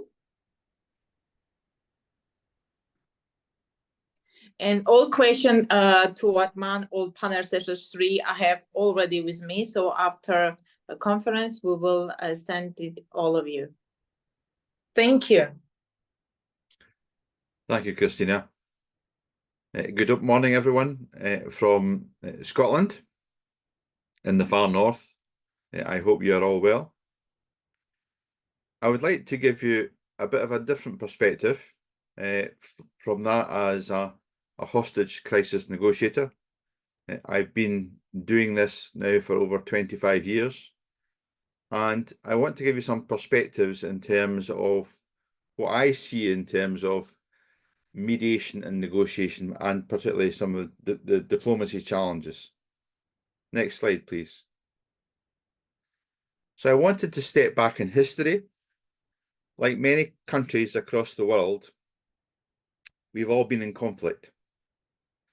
And in Scotland, almost 300 years ago, we have talked about, or we experienced, the defeat of the Jacobites at the Battle of Culloden in 1746. And then what followed was repression in terms of a number of laws to ban the wearing of Highland dress, ban the wearing of tartan, ban the playing of bagpipes, and importantly, the Gaelic culture. So there was a concerted effort to try and wipe that culture from the face of the earth. And then there followed the destruction of the clan system.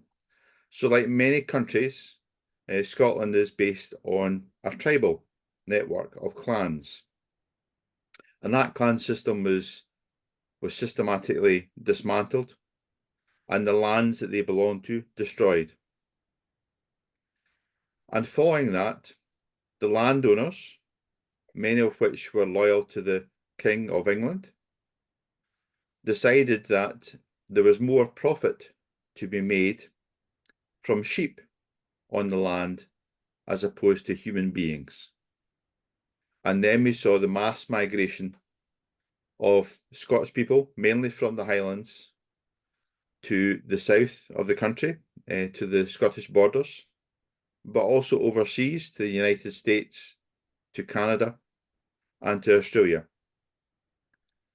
So I talk about that not as a history lesson, but I talk about that as a point in time.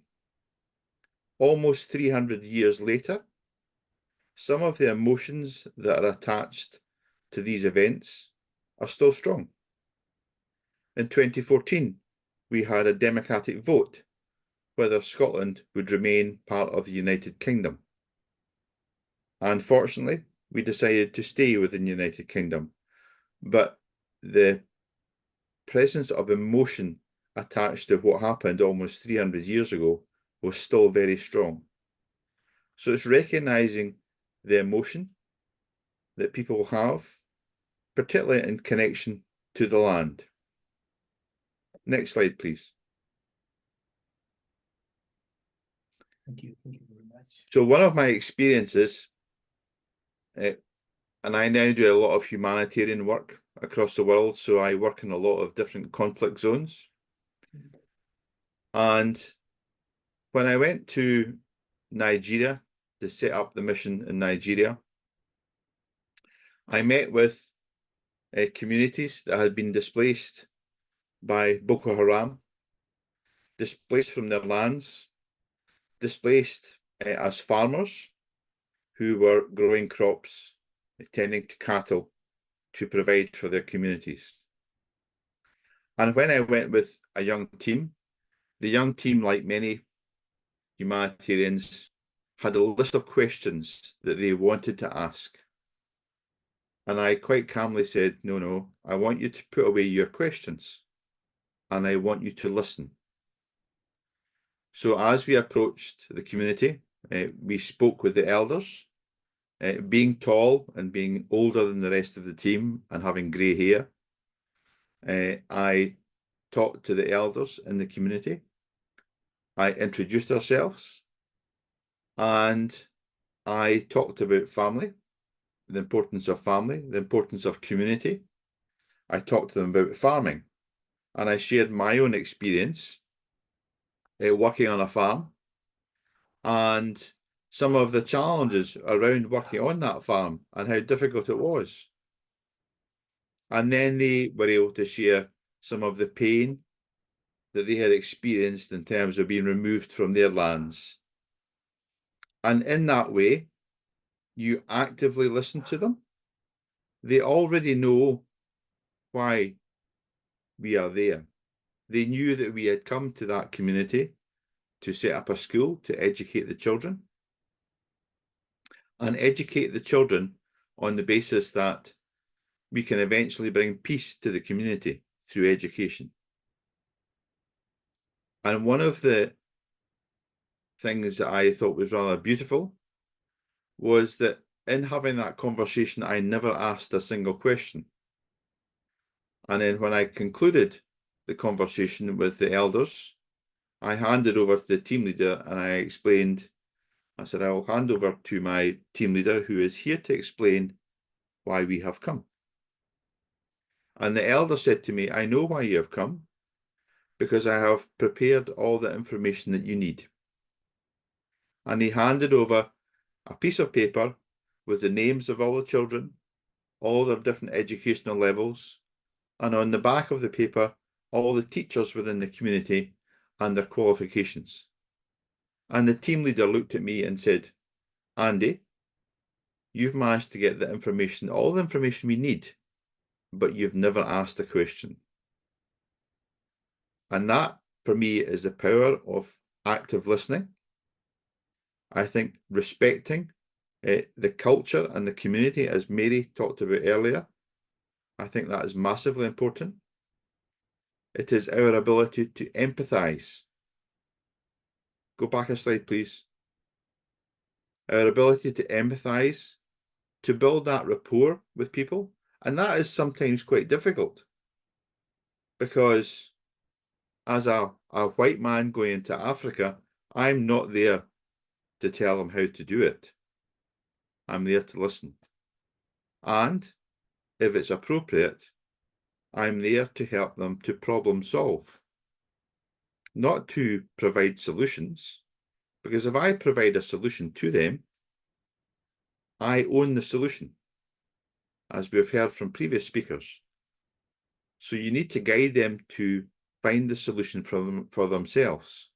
If they do that, then they own the solution and are more motivated to do something about it.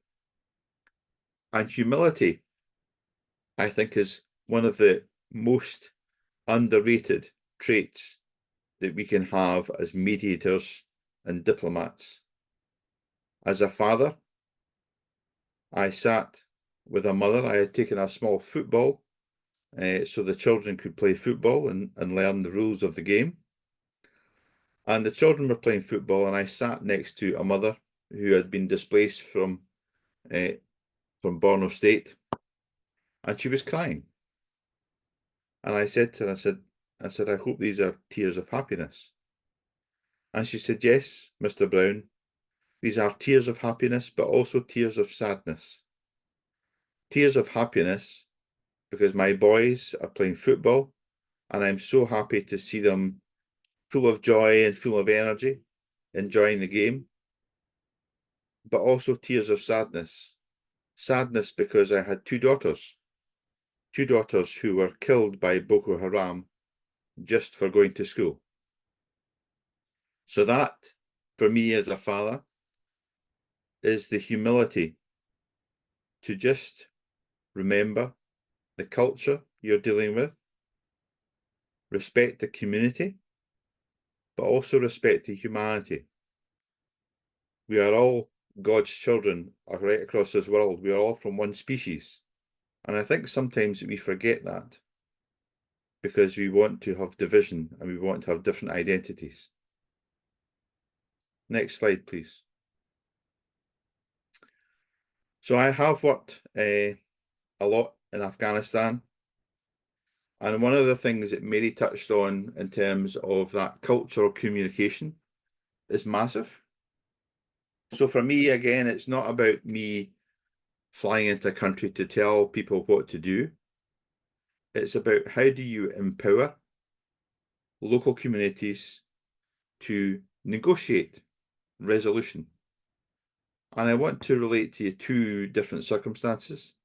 So in Afghanistan, I have dealt with the Taliban. I've dealt with terrorists who have kidnapped people.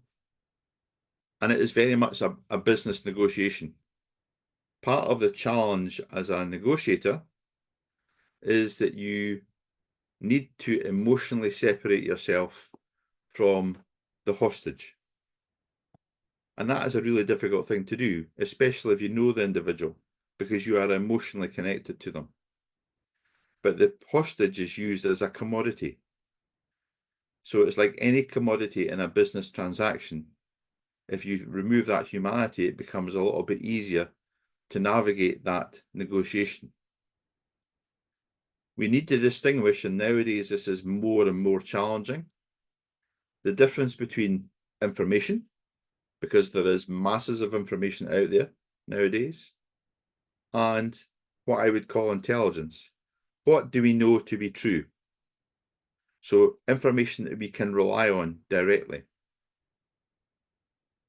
And in the world that we have nowadays, particularly with social media, we are now seeing across many conflicts the use of misinformation as a tactic to divide communities, to separate different parts of communities, to cause friction, to cause conflict.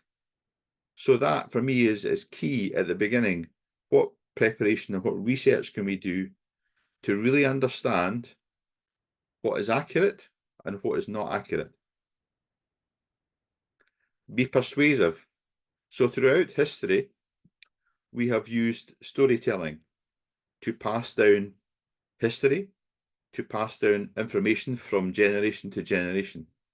And storytelling is actually a very powerful tool within mediation and negotiation. But how do we persuade people? And for me, and I've read lots of books on influence and persuasion, but for me, the one that has always worked are Aristotle's pillars of persuasion. Aristotle, the teacher of Alexander the Great, talked about ethos. What is our credibility when we come to the table? So our credibility is really important, not only what we perceive ourselves, but what others perceive. Pathos. What is the story? What is the context? What is the situation that we are trying to describe? What is the story that we are talking about? And finally, logos. Logos is the logical ask. So once you've built up that credibility, once you've explained that story, you then make the logical ask.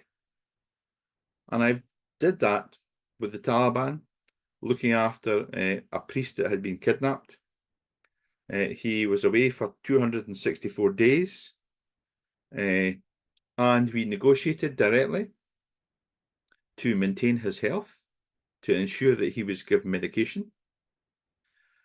We worked really hard to understand the motivations from the other side. Now, that is really important.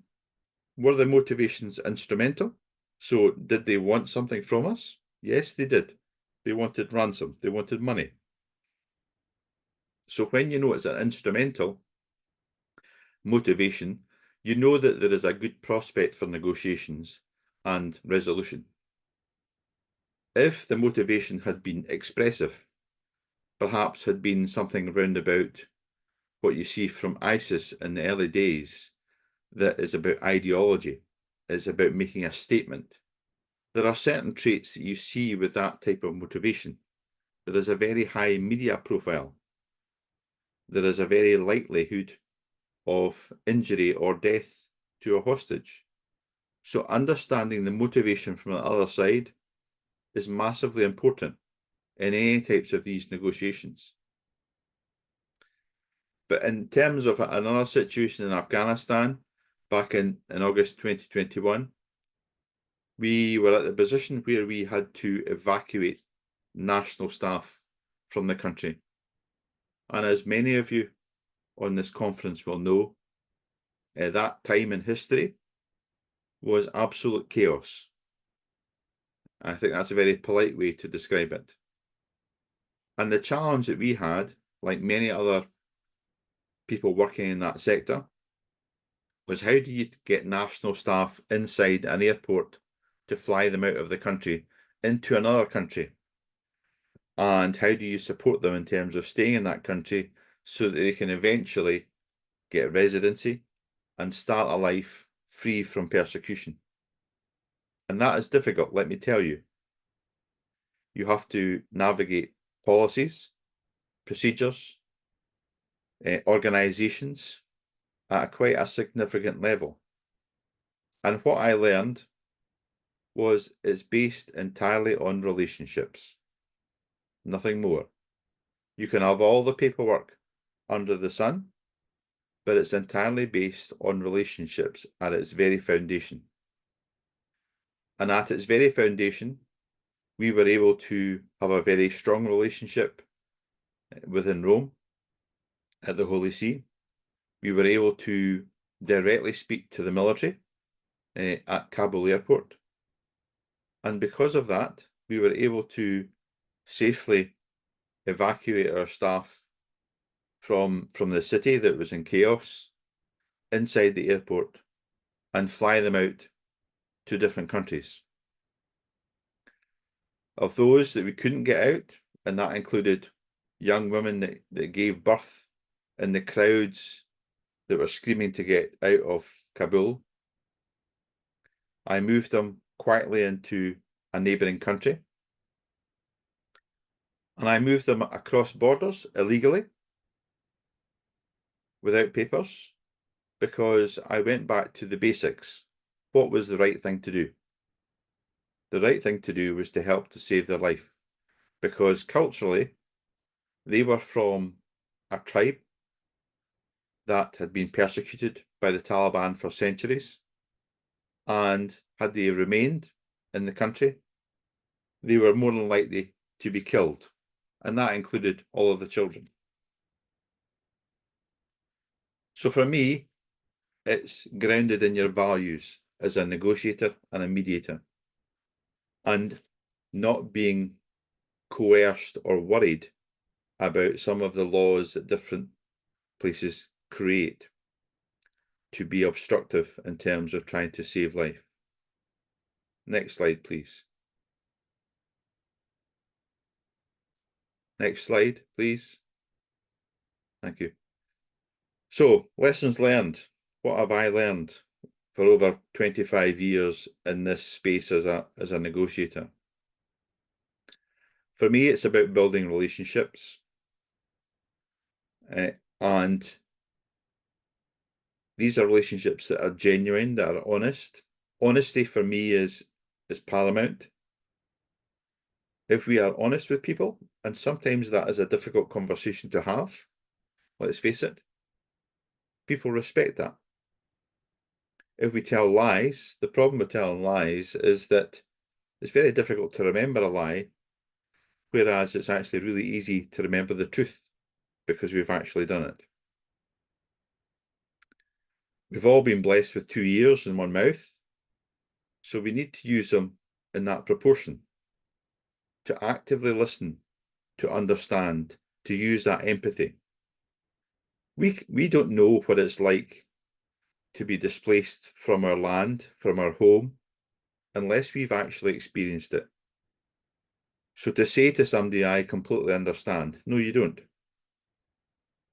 You don't understand. So empathy is massively important. For me, you negotiate everything. I always have done. And I think that is very important, because not only does it bring value, it can bring peaceful resolution. And sometimes that's really hard work.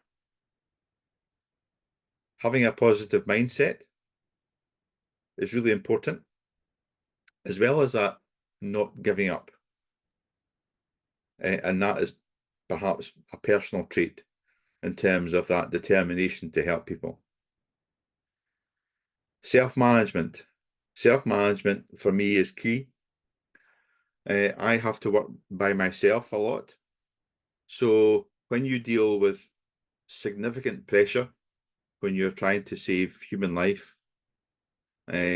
during the midst of a crisis or a chaos, and we'll have some input in terms of what that is like in this session, you need to look after yourself as a mediator, as a diplomat, as a negotiator, because your self-management is really important.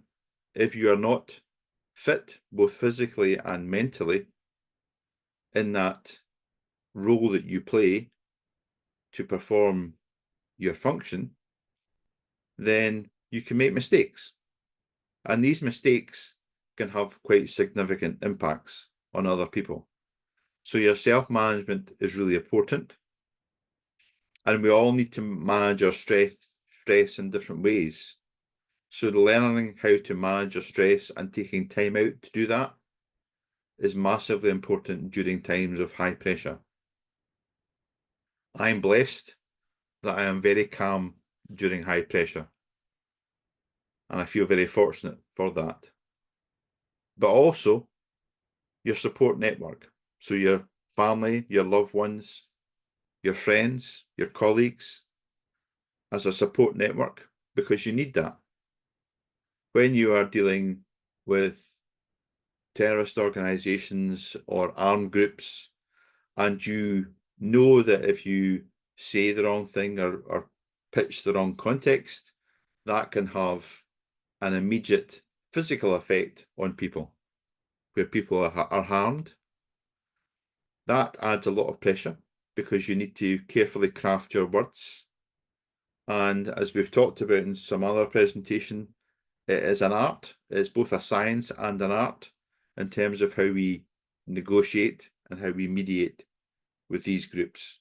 For me, I strip away all the labels because I am negotiating with another person, whether it be a man or a woman. I am negotiating with another person.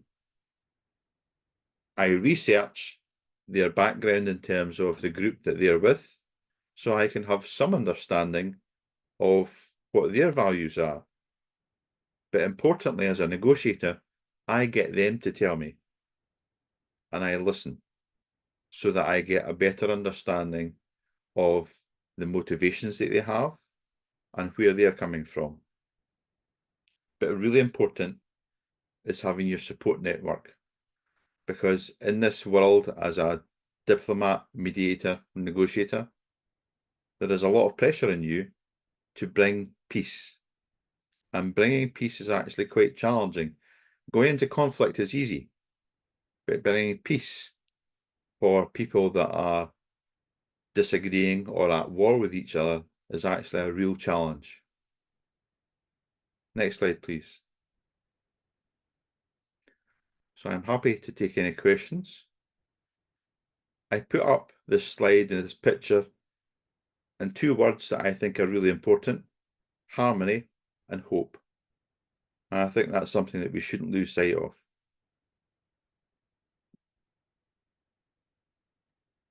Dear Andrew, it was an amazing. So your experience, your backgrounds, and your dedication to your work is really impactful and insightful. Thank you very much. And you have already my questions with you. So if you want, you can just answer from one of them, because I will really say to all of our participants that this section has the most, they have a lot of questions that I just received by email. So one of them, I would just advise you to ask and answer, please. Okay, I'll read out one of the questions that's been sent to us. So trust is necessary for mediation, but it is often lacking in protracted conflicts. In cases like Palestine, Israel, or Armenia, Azerbaijan, how can mediators restore trust between parties that have gone through cycles of conflict? Are there any successful precedents from such conflicts?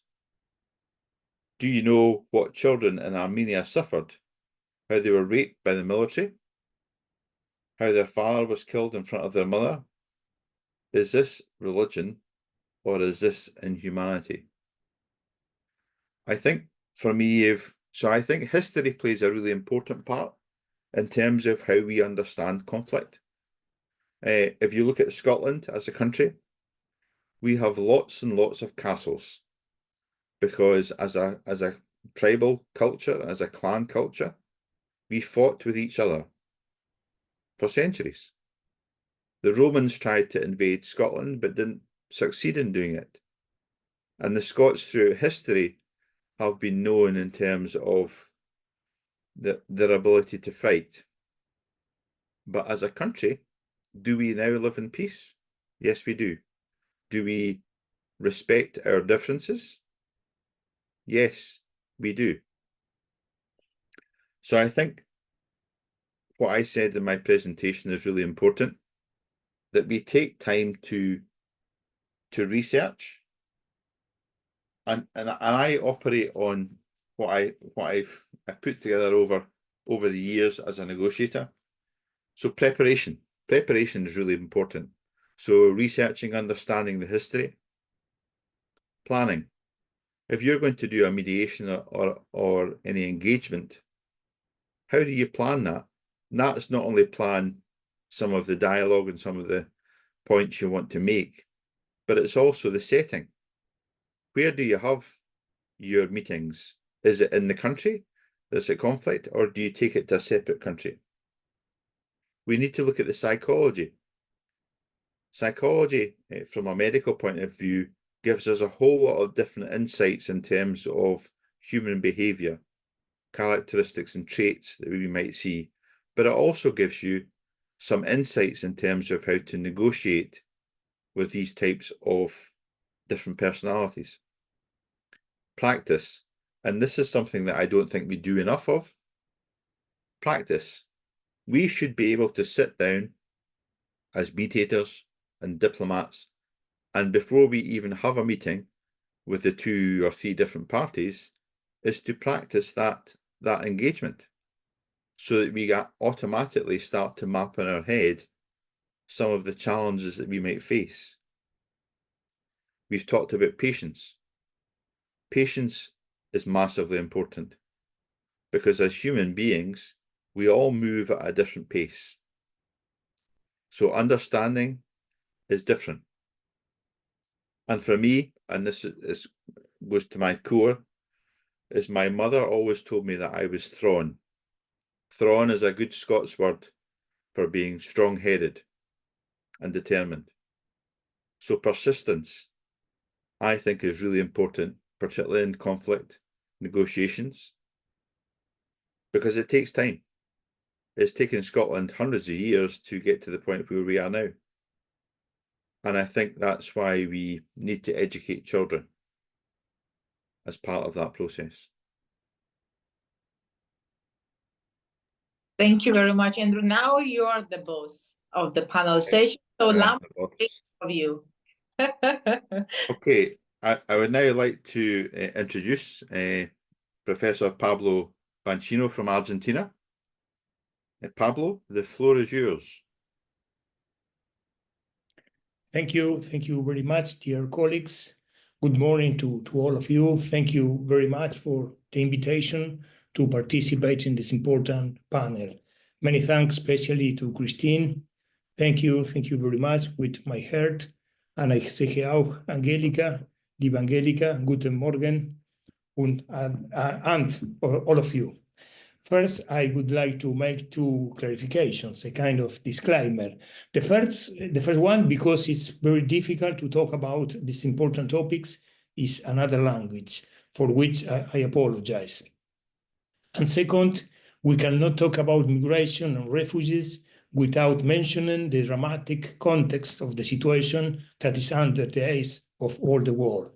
As my connational Francesca Albanese, United Nations reporter, has said, the world is witnessing the first genocide shown in real time by its victims. And another countryman, Pope Francis, said this is not war, it is a genocide. And that's happening right now as we speak here. That is why my presentation will be short, to listen, or most important, to listen to the colleague from Rwanda, Burundi, Lebanon, and Palestine. But what I want to tell you is that after the horrors of the Second World War, by both sides of the conflict, all of humanity set out to establish norms and create international organizations to prevent that tragedy will happen again. This is how the United Nations was created, as a continuation of the Society of Nations. And in 1945, after of the San Francisco Conference, the United Nations was founded and approved the subsequent Universal Declaration of Human Rights 3 years later. However, the first act of the new organization marked the beginning of the greatest genocide since its foundation, because in the same year, 1948, it created an artificial state by taking violently the land from the native population, and that fact produced the scroll of 750,000 refugees. In Arabic, they call the Nakba, for which situation the first refugee protection agency was created in 1949, 75 years ago, which is United Nations Agency for Palestine Refugees in the Middle East, and which today has 6 million refugees, 750,000 in 1948 and 6 million today. 1 year later, in 1940, was created the second institution, the United Nations High Commissioner for Refugees, with 4 million refugees. And today it has 43 million refugees under control.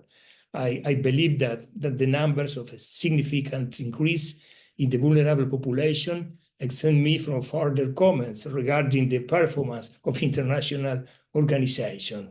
Of course, it was better than the previous situation. Before that, the only response to the refugee situation had been the minority treaties of the Society of Nations, which guaranteed the non-sent passport, do remember, to avoid statelessness. The first progress. Progress was made effectively, but it's not enough. Regarding treaties and agreements, the Universal Declaration of Human Rights was followed by the Declaration on Civilian and Political Rights, the Convention relating to the status of refugee on 1951, the Protocol relating to the status of refugee of 1967, allowing refugee status to be applied globally after the so-called Six-Day War, again, the same reason and the same guilty, and all the rules of humanitarian law, the Geneva Convention, and its additional protocols, crimes against humanity, and the creation of an international criminal court by the Rome Statute on 1998, a kind of permanent Nuremberg tribunal to justice this type of crime, together, of course, with the International Court of Justice of The Hague. I cannot deny that we have here a colleague from Burundi and Rwanda, where a court was formed and with its lights and shadows, but I can give an opinion. It's very difficult to give a theoric opinion about the reality of others. For example, when people say things about Argentina or Italy, I say, Mamma mia. But also we have here a colleague from Palestine. I want to express my greatest solidarity and also my deepest regrets regarding the futility of so many organizations and so many treaties, what I have told, that have not prevented and do not prevent today the death of so many children, women, humanitarian workers, civilian, and entire families. I am very, very hurt. Of course, to leave a message of hope, we can say that the situation of refugees and human rights can be linked in the context of diplomacy through an approach that balances state control with respect for the fundamental principles of human rights. Some key points to connect it with the objective of this conference. For example, with the multilateral diplomacy, the states can collaborate in international forums such as United Nations and International Organization for Migration, for example, to create policies that promote respect for human rights. International treaties and agreements are essential to address issues related to border control and humanitarian obligations. About the protection of refugees and asylum seekers in diplomacy, legal frameworks and bilateral or regional agreements can be developed to ensure the protection of those fleeing persecution or violence in accordance with the principles of non-repression. In humanitarian border control, for example, diplomacy can serve to establish protocols to ensure that border controls do not result in rights violation, such as disproportionate use of force or arbitrary detention of migrants. The access to healthcare, decent condition of detention, and the protection of alone minors are very important key points in this field. Finally, preventive diplomacy can also focus on addressing the root causes of forced migration, such as conflict, poverty, and environmental disasters. Through international cooperation, humanitarian aid and development policies can be established to reduce the need for migration. To conclude and open the way for the important colleagues in communities with real refugees, I can say that diplomacy can be a key tool to balance border control interests with imperative to protect and promote human rights, involving coordination between migration policies, human rights, and security at the international level. This is my desire and also my hope. Thank you very much to all of you. And Christine, again, thank you very much for this important opportunity. Thank you, Pablo. It was great, insightful speech. Thank you very much. Thank you, Pablo. Thank you, Professor Andrew. I come from an immigration country. There are a great community of Scots. My football team was founded for Scottish, and the colors are the flag of Scotland. Yeah, that's blue very and true. white. Very true. Yes. It is very true. Thank you. Thank you very much. Thank you. You are welcome. Okay, now we hope to have a short presentation from Lama Audi. Lama is currently in Lebanon. I know the Lebanon conflict very well, and Lama was in a position where she's had to flee from her home, so she is in a refugee camp just now. So God willing, and internet and electricity working well, we will be able to hear from Lama. Lama? Yes, I'm with you. Did you hear? We've got you now. Yeah. Welcome.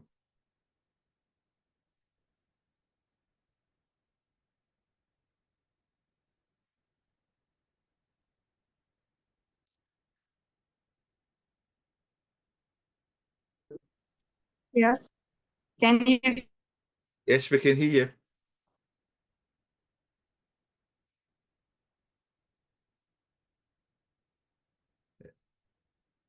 It might be better to switch off your video. It might give you better connectivity.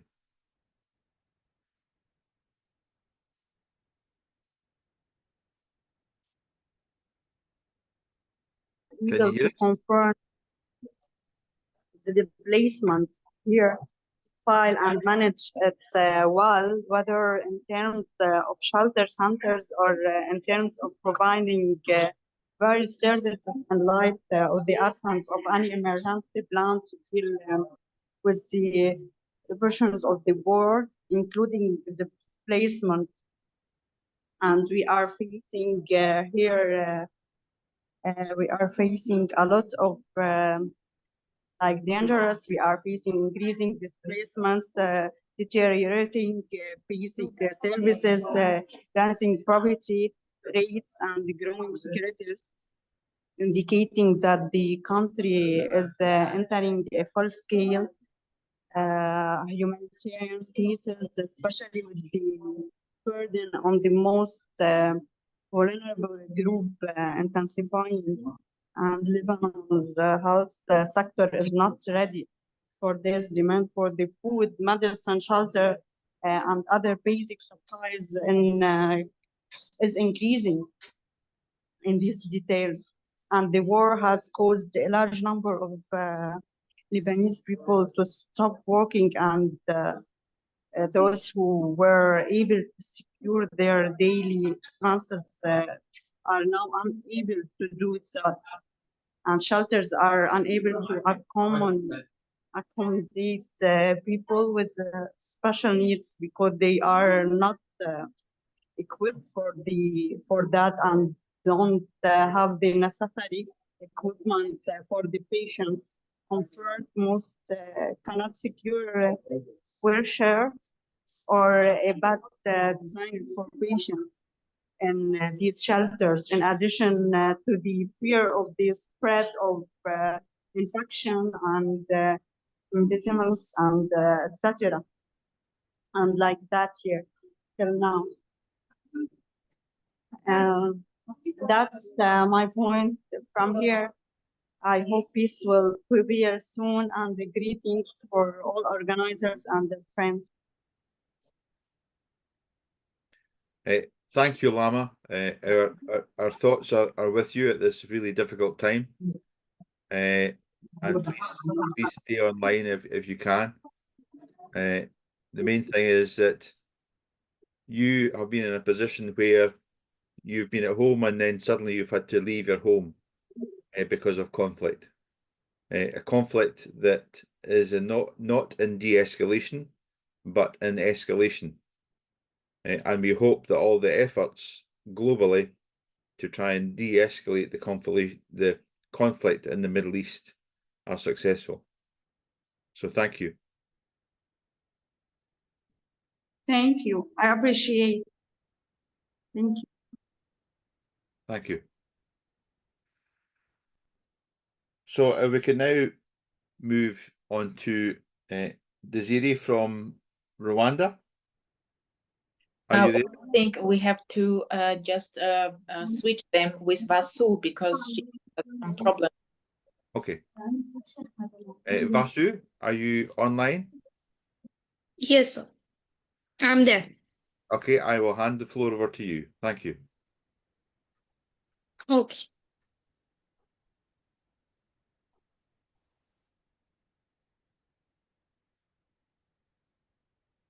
Rajat, you can go to the next slide. Okay. Thank you everyone for gathering here today. You can go on to the next slide also. Okay. So first of all, I would like to thank you all for being here and also giving me this opportunity to share my insights about the Kashmir dispute, how mediation can help the people who are being moved from their homeland to some another place. How can mediation play an important role in that regard? I'm going to talk about it. Now, Kashmir Valley, its scenic beauty, rich history, deeply interconnected communities, was decade ago a cultural place, richness and harmony where traditions were as vibrant as the nature beauty surrounding them. Yet we all know that this land, celebrated for its diversity and unity, has endured displacement and upheaval, leaving estimated about 60,000 Kashmiri Pandit families without their ancestral homes since 1990s. And for these families, displacement has created a profound void, a loss of not only physical space but also they have lost their kind of cultural identity and community bonds. So today, as we discuss the pathway toward repatriation and reintegration, we are not simply looking at policies or legal frameworks. We are exploring way to restore their lives, rebuild their communities, and reignite hope for those who for too long have been distanced from their homeland.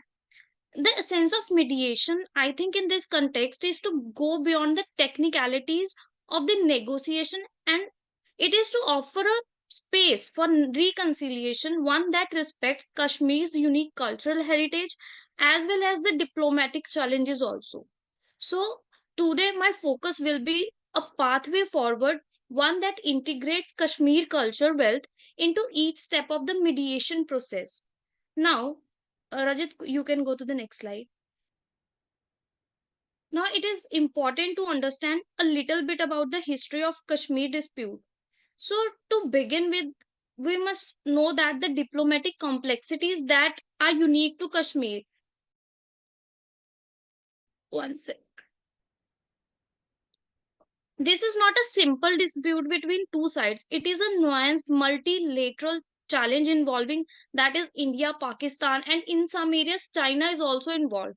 The roots of Kashmir conflict lie in the 1947 partition of India, when princely states were given the option to join either India or Pakistan, but both states now claim that they own Kashmir. These divergent views have rendered the political compromise extremely challenging. And Kashmir's geographical location also adds to its strategic importance, sharing that it shares both border with China and Pakistan. The trilateral complexity complicates the bilateral negotiation between India and Pakistan and also make it international mediation efforts more sensitive. So we have to look into more the cultural sensitivity and identity of the people while doing implementing mediation tools in Kashmir. So I would also like to now when we Rajat, you can go to next slide. When we are talking about cultural sensitivity, it is critical that we acknowledge and respect the regional sensitivity that are unique to Kashmir. As mediators and stakeholders, our task is to develop frameworks as rich and varied as Kashmir itself. It means that we are going to beyond the conventional strategies. That is, we should truly resonate with the people of the Kashmir. We must deeply understand their history, their traditions, and practices to make it more applicable and have a better solution rather than making only a paper full of sheets of strategies. Now, Kashmir is not a homogeneous region. It encompasses diverse ethnic, religious, and cultural communities, as you cannot see on the screen. So, next slide. Now, we move further into this discussion that it is essential to remember the individuals at the heart of this crisis, the families, the elders, the children who knew Kashmir only through the memories shared by their parents and grandparents. Displacement, as we know, is a journey measured not in miles but in loss of homes, identity, and connections also. So, for many displaced families, the pain of migration extends beyond physical boundaries. It affects their generations, creating a sense of placelessness that is deeply disorienting. So, effective mediation, therefore, goes beyond the property dispute or legal displacement. It is all about restoring their dignity, fostering their resilience, and ultimately rekindling hope in them. So, consider the impact of initiatives that can facilitate the cultural preservations for displaced families. We can imagine young Kashmiris from different backgrounds collaborating to revitalize like Kashmiri arts, their language, their tradition.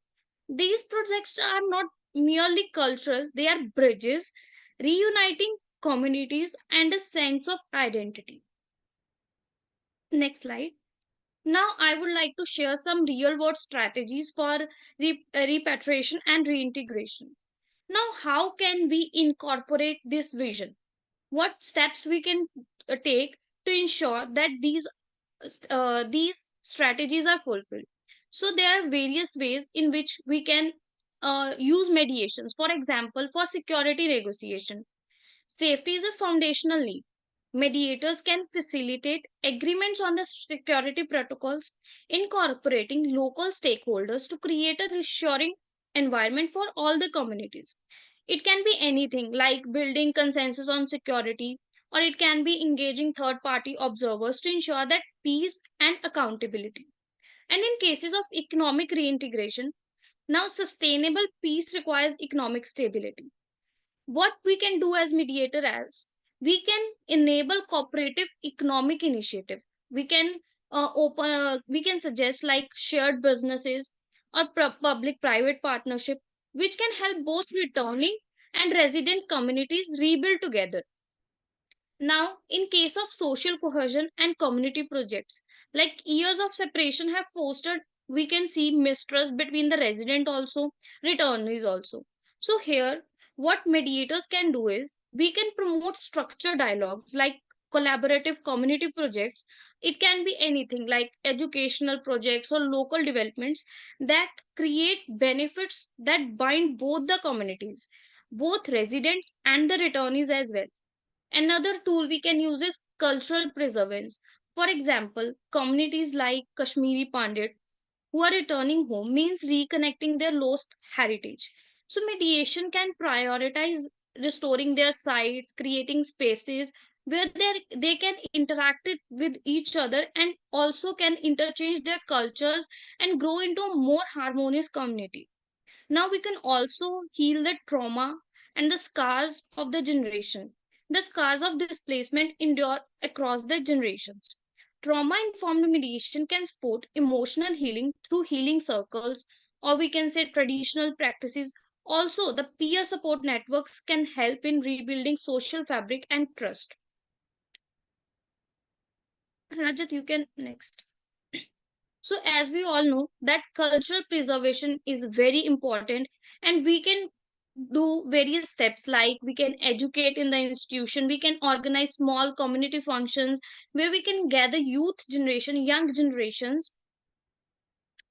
So, we can amalgamate different techniques and strategies and implement in the practical situation rather than theories, also. Next slide. Rajat, you can skip this one also. Now, in the conclusion, I would like to say that we are on the stage where it is important to address their cultural sensitivity and also look into their identities. The challenge that Kashmir is facing is go beyond more not only political or territorial dispute. They touch on the profound issue of trauma, also the preservance of their heritage also. So mediation must be both innovative as well as sensitive to their region unique diplomatic landscape. So I would like to say that the traditional approaches to the conflict resolution are almost not applicable here. UN also kind of tried to mediate here, but it failed.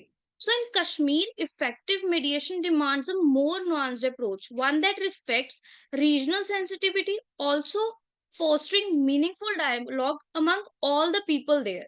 By engaging local leaders, resonate communication style, trauma informed, and gender sensitive method with mediation can build an environment of mutual respect and trust that can address not only political but all the human dimensions of the conflict. At its core, the crisis in the Kashmir is about individuals and families who have been uprooted, whose identities have been strained, and whose future remain uncertain. So, mediation must address all the emotional, psychological, and social needs of these communities. So, for mediator, the challenge of repatriating and reintegrating Kashmir displaced population is an opportunity, a chance where we can write a new chapter in the region's history characterized by the reconciliation, renewal, and shared hope. With empathy, patience, and a steadfast commitment to the understanding, mediation can lead Kashmir towards a peaceful and cohesive future. Thank you, and I am delighted to share my views with you all. Thank you so much. Thank you, Vasu. So we have a question for you. In Kashmir's case, where so many displaced individuals have endured deep psychological impacts from years of conflict, how does trauma-informed mediation help them reconnect meaningfully with their homeland? Okay, that's an excellent question. Now, trauma informed mediation is crucial because it acknowledges the emotional and psychological wounds that many displaced individuals carry. In practice, we can say that it goes beyond just resolving any legal issues. We incorporate approaches like peer counseling or even emotional supports that address these invisible scars that these individuals carry with in their daily life. Now, by creating that safe space for individual where they can share their experience or their past traumas, what they have suffered, this can build a sense of resilience and can foster a feeling of belonging to something. They can establish that they have some identity, and ultimately this approach helps in displaced individuals to just not physically being returned to their homeland, but also to reconnect emotionally in a more supportive and meaningful manner. I hope this answer your question. Yes, thank you.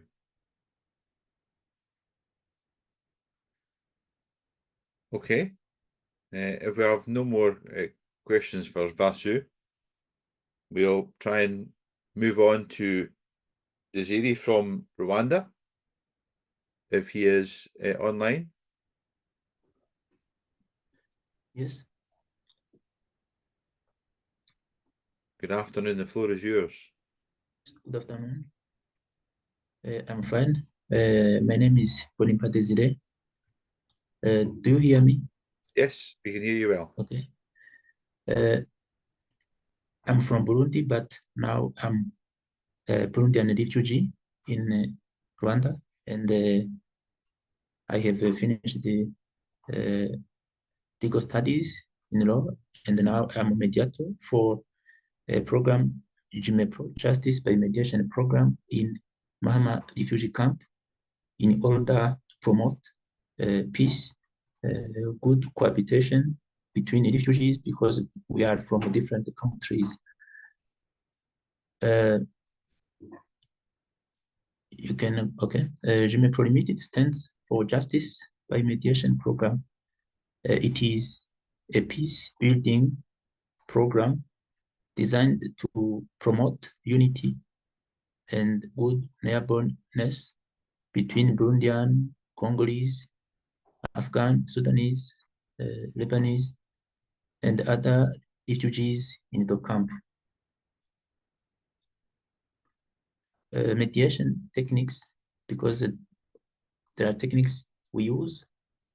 First, to listen to people who come to us for legal help to resolve disputes amicably.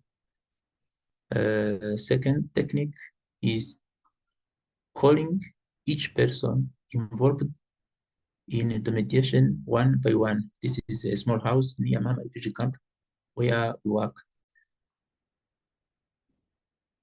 And the third technique is letting the parties to the conflict themselves propose solutions to their problem by simply facilitating their search for solutions without influencing their decisions. And finally, Jumepro Limited, we mediators become witnesses to their agreement, which means that Jumepro Limited makes a record of their agreement or decisions taken in good faith by the parties to the conflict. Jumepro Limited keeps one copy, and the other copies signed by each party are kept by them. Our mediation project helps refugees to strengthen our good cohabitation, because I'm a refugee too, and avoids unnecessary cost and expenses of going to court. When you are a refugee, it is very difficult to go to court. Can I go on another slide? Jumepro Limited works on a voluntary basis, free of charge. We do not yet have any financial support, such as grants. Any financial or material contribution to our good work of mediation is welcome. Those are our contact, and can I go to another slide? So this is the house where we work, near Mama refugee camp, and this is the logo, Jumepro Limited, Justice for All. Yes, it is a display, just a communique to tell refugees and the non-refugees like Rwandans that they can come to benefit from our support. And I thank you very much, because this conference is very important. first of all, for me, because there is network, and also together we can promote peace in East Africa. We know refugee Congolese, we know Burundian refugees, other refugees in East Africa, because there are problems related to geopolitics. But I wanted to promote mediation in the refugee community because we have with different cultures, and some have money, others no. When you are in such situation, of course, there must be problems, social problems, some unnecessary conflict. So to resolve those conflicts amicably without going to court, it is made for me one way to promote peace as we can. Thank you. It was really a pleasure to listen and to witness this whole story. And you are speaking from the camp as well that our Lama was speaking, straight from the ceasefire.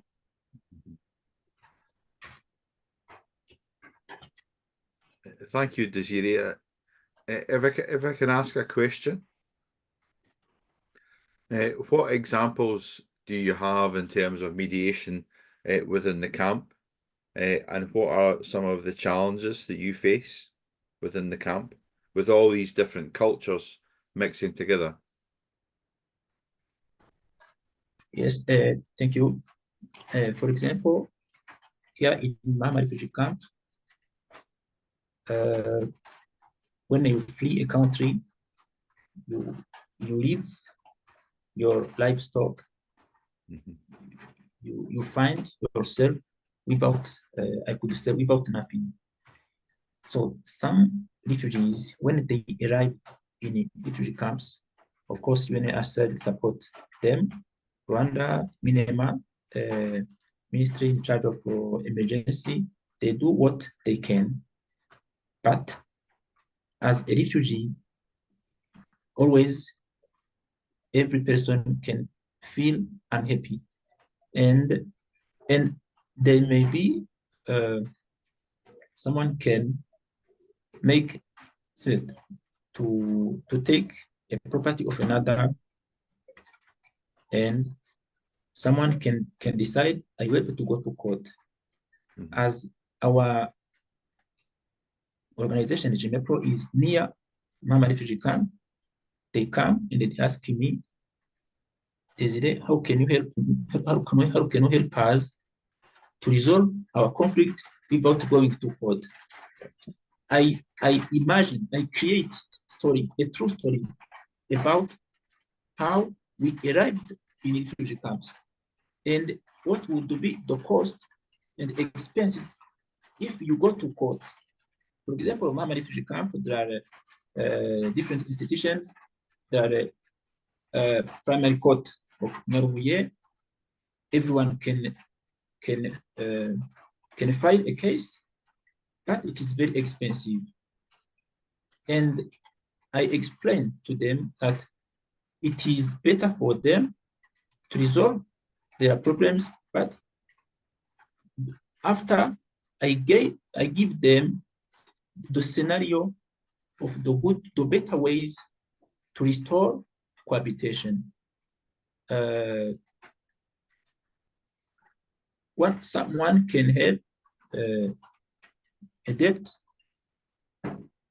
so they make decision depending on their agreement. If the agreement is not possible, of course, they may go to court, but they prefer, many of them prefer to resolve amicably their conflict without going to court. Thank you. Thank you. And thank you for joining us. Very powerful testimony.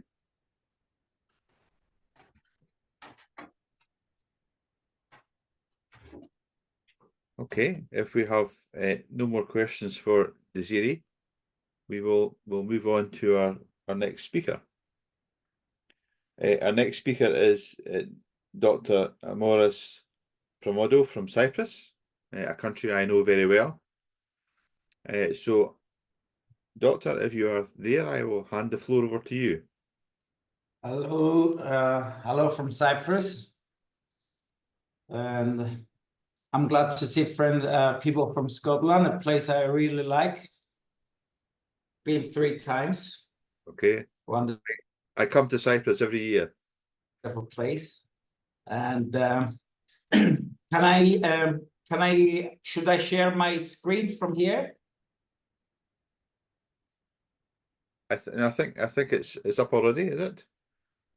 I think your slides are up already, so you can either share it yourself or yeah, I can share my screen if it's okay with you.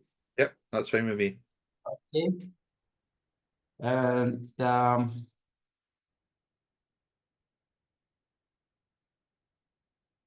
okay, I think you can see my screen now, right? Yes, we can. Thank you. Okay, can you see my screen? Yes, yes, we can. Okay, okay, let me, I think, just 1 second, please. I think, okay, you can see the front screen now. Now, yes. Do you see the map? Yes. Okay, now, now, well, my background is not, I'm not a diplomat, okay? I come from, I have a business background, okay, and sustainability and all these issues, but politics is something that I have always been involved in and been very active. So, you know, the Cyprus problem is one of these issues that that have been going on for too long. And the question is that how can these problems not be resolved, and what is the role of diplomacy? What are the issues related to this ongoing dispute, which is a violation of international law? And I don't say this from a national point of view. I say this from as an academic, okay, which wants to identify why this problem cannot be resolved, okay? Personally, I come from the area up the top where the top circle, you know, where my village is. And in 1974, when I was nearly 2 years old, we had to move to Paphos, as the north part of Cyprus was invaded, and according to the resolutions, where the country, the northern part of the island is not recognized by any other state in the world other than Turkey. So Cyprus, the case of Cyprus is quite interesting because, as you see in this screen, we are in the middle of 3 continents. On the west, we have Europe, okay, up here. On the north, we have Africa, with Egypt being the closest point to the island, and on the east we have Asia. So this creates kind of a very interesting point of talking about Cyprus. So I wanted you to see the geographical point of Cyprus, which is directly related to the actual conflict, because Cyprus is the history of Cyprus has been a history of occupation, okay, from thousands of years ago until now. So the root now, the island has been divided since 1974, and despite that, we have several EU United Nations resolutions. Despite that, Cyprus is full member of the European Union, according to the European acquis, the European law, the entire territory of Cyprus is part of the island. The island, a part of the European Union, is under occupation, and this brings up the question: what is the point? What is the role of European Union in this case? So the roots of the causes of the island. I wanted to start what has not been the last point. Religion, interestingly, religion in Cyprus has never been a source of conflict between the two main communities: the Greek Cypriots, which make up the 82%, and the Turkish Cypriots, which make up the 18% of the population. The religion has never been a subject of conflict. The roots of the island's division is, first of all, the strategic geographical position of the island. As I explained, we're only 30 minutes away from Israel, you know, and we're only 45 minutes from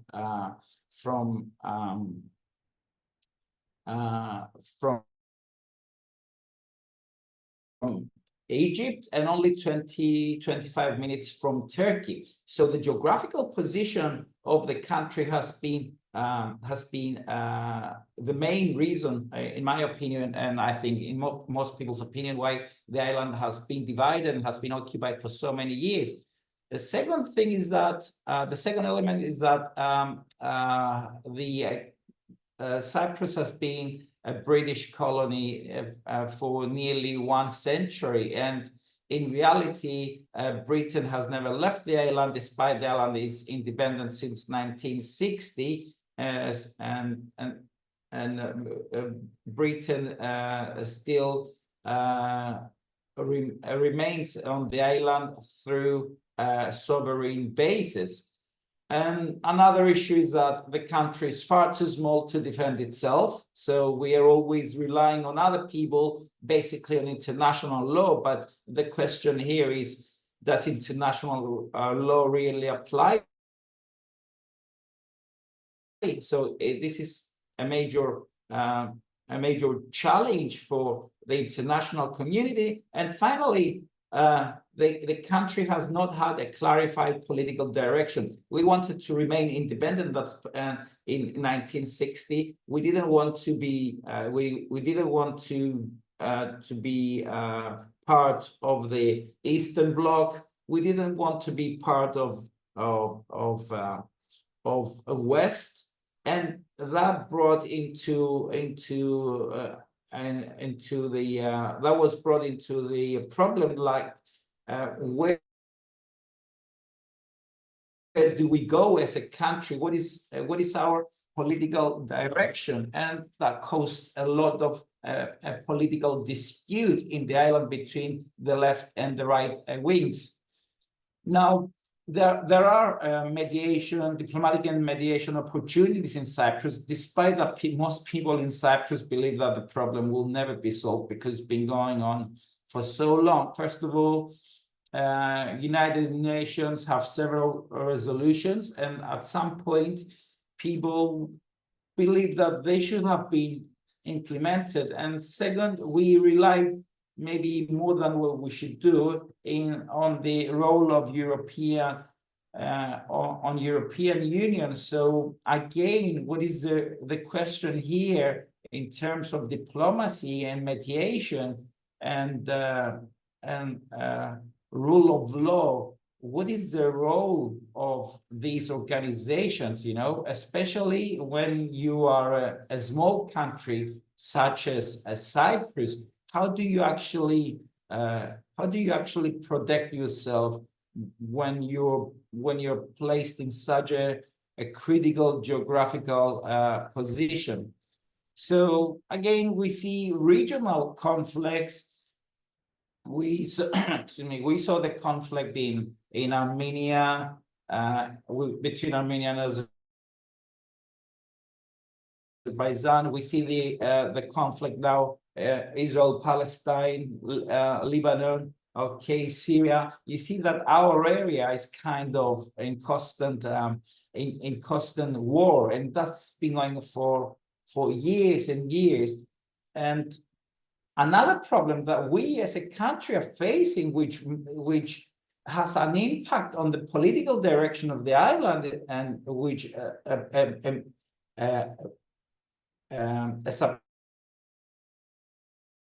substantial proportion of the population is moving towards kind of far-right ideas, is that Cyprus not only is a small island, and not only we're in a difficult geographical position, but as a result of the conflicts that take place in our area, we face serious immigration challenges, as we are the first arriving point. So approximately 6 to 7% of the population of the island now is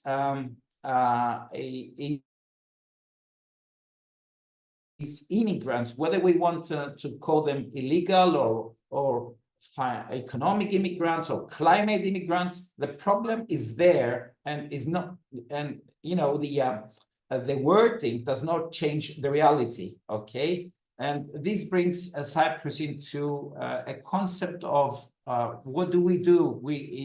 By law, we have to protect these people, yes. On the other hand, though, our capacity to do so has been decreased as a result of the continuous arrival of tens of thousands of people. Just remember that the island has just 1 million population. Okay, so we're not a massive European country. Now, throughout the years, the problem of the division of the Cyprus has been tried to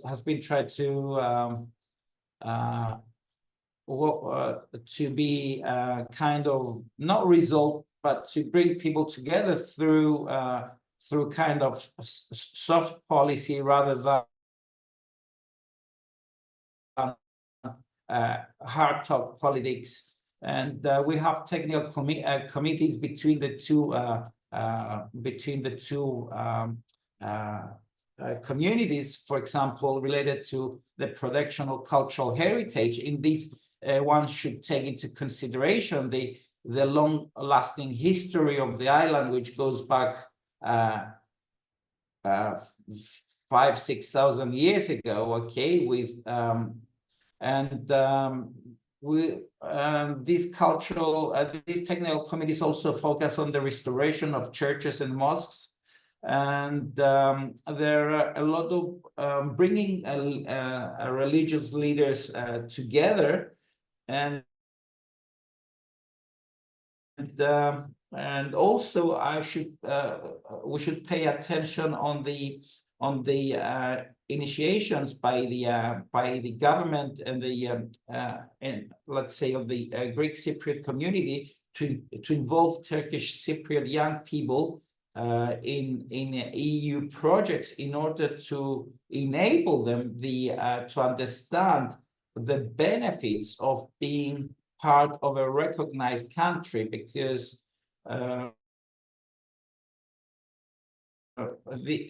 the fact that they're not a recognized state creates them a lot of problems, but that's because this is the result of the Turkish invasion and the fact that the problem has not yet been resolved. And this is not based on my words; it's based on the UN resolutions and the EU political approaches.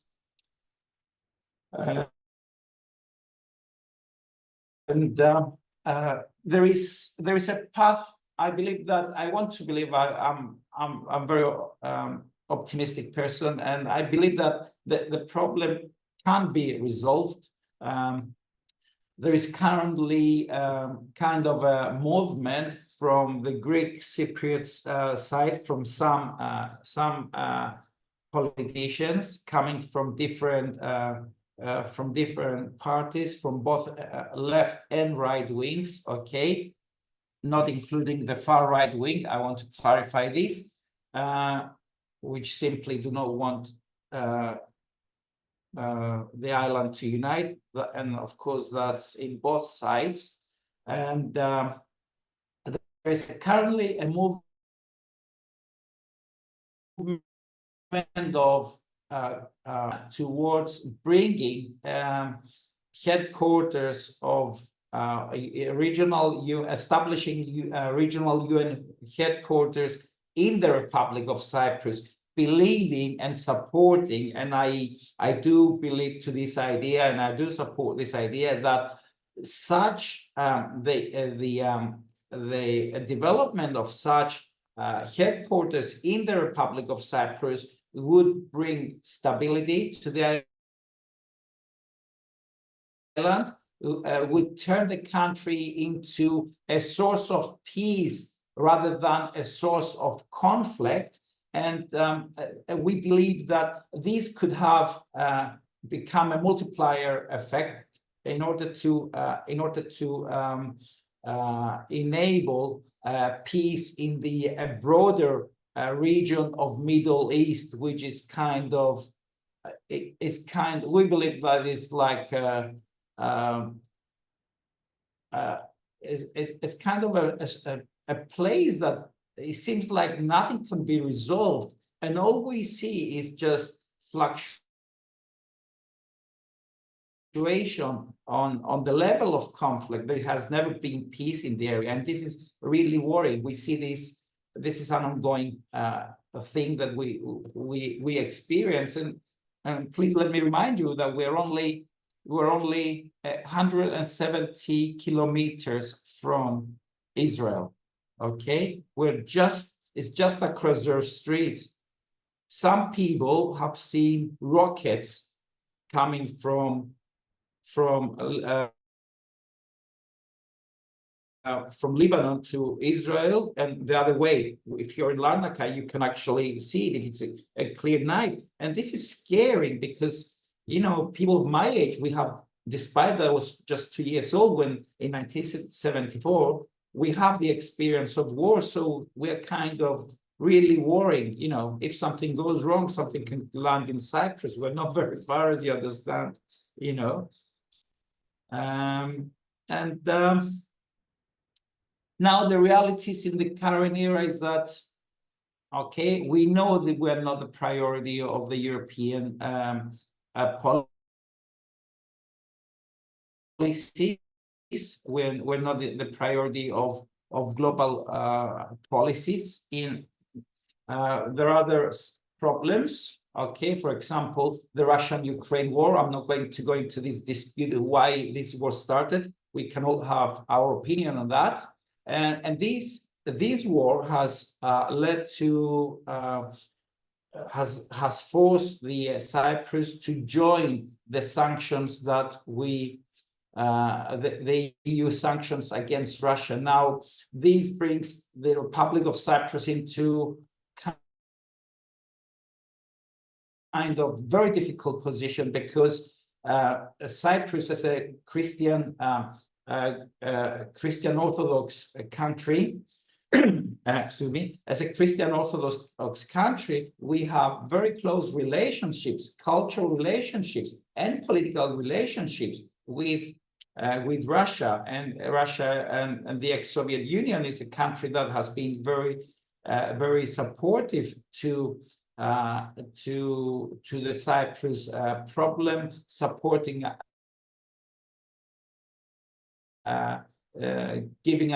providing us with financial aid at the early stages of following the Turkish invasion in 1974. And generally, we had positive relationships with both Russia and Ukraine. However, we had to join in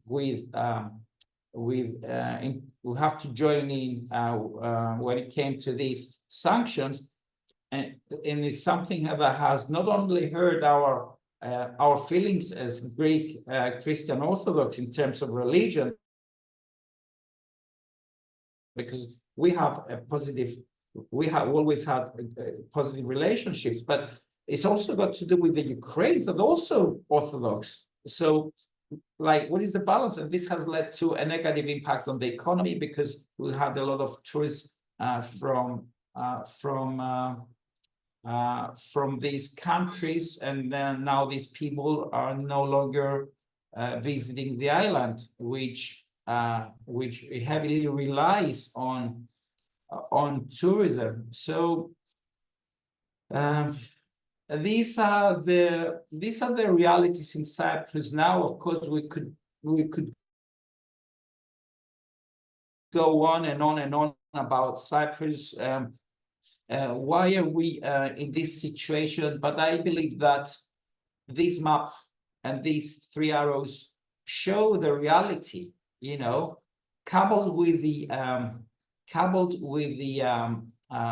fact that we are a small island. We are the fourth smallest nation of fourth smallest state of EU. Okay, we're just 1 million people. That's the size of an average city in Germany, for example. Okay, so and our geographical position, which, you know, culture, this is kind of strange because culturally we belong to, and politically we belong to Europe. Okay, our civilization is, you know, we belong to Europe. Culturally and religiously, we belong to Europe. Okay. However, geographically, we fall within Asia, and we're so closely related with Africa, you know, and all these are kind of the roots of the problems. Hopefully, the diplomacy will contribute towards the resolution of the towards resolving this conflict and bring stability. I think this will bring stability to the entire region. I would like to thank you for having me here. And if you do have any questions that I might be able to answer. So, question from me, from Scotland. 2 questions, really. So, what do you think has been the effect of the buffer zone in Cyprus? I know there's been over 40 plus breaches of international law against Cyprus. And the question for me is, what is the effect of the buffer zone? Is that a good thing or is it a bad thing? Because the buffer zone is something that is being talked about for many countries. It's been talked about for the Ukrainian conflict as a potential solution. So I wanted to hear what your experience of that is.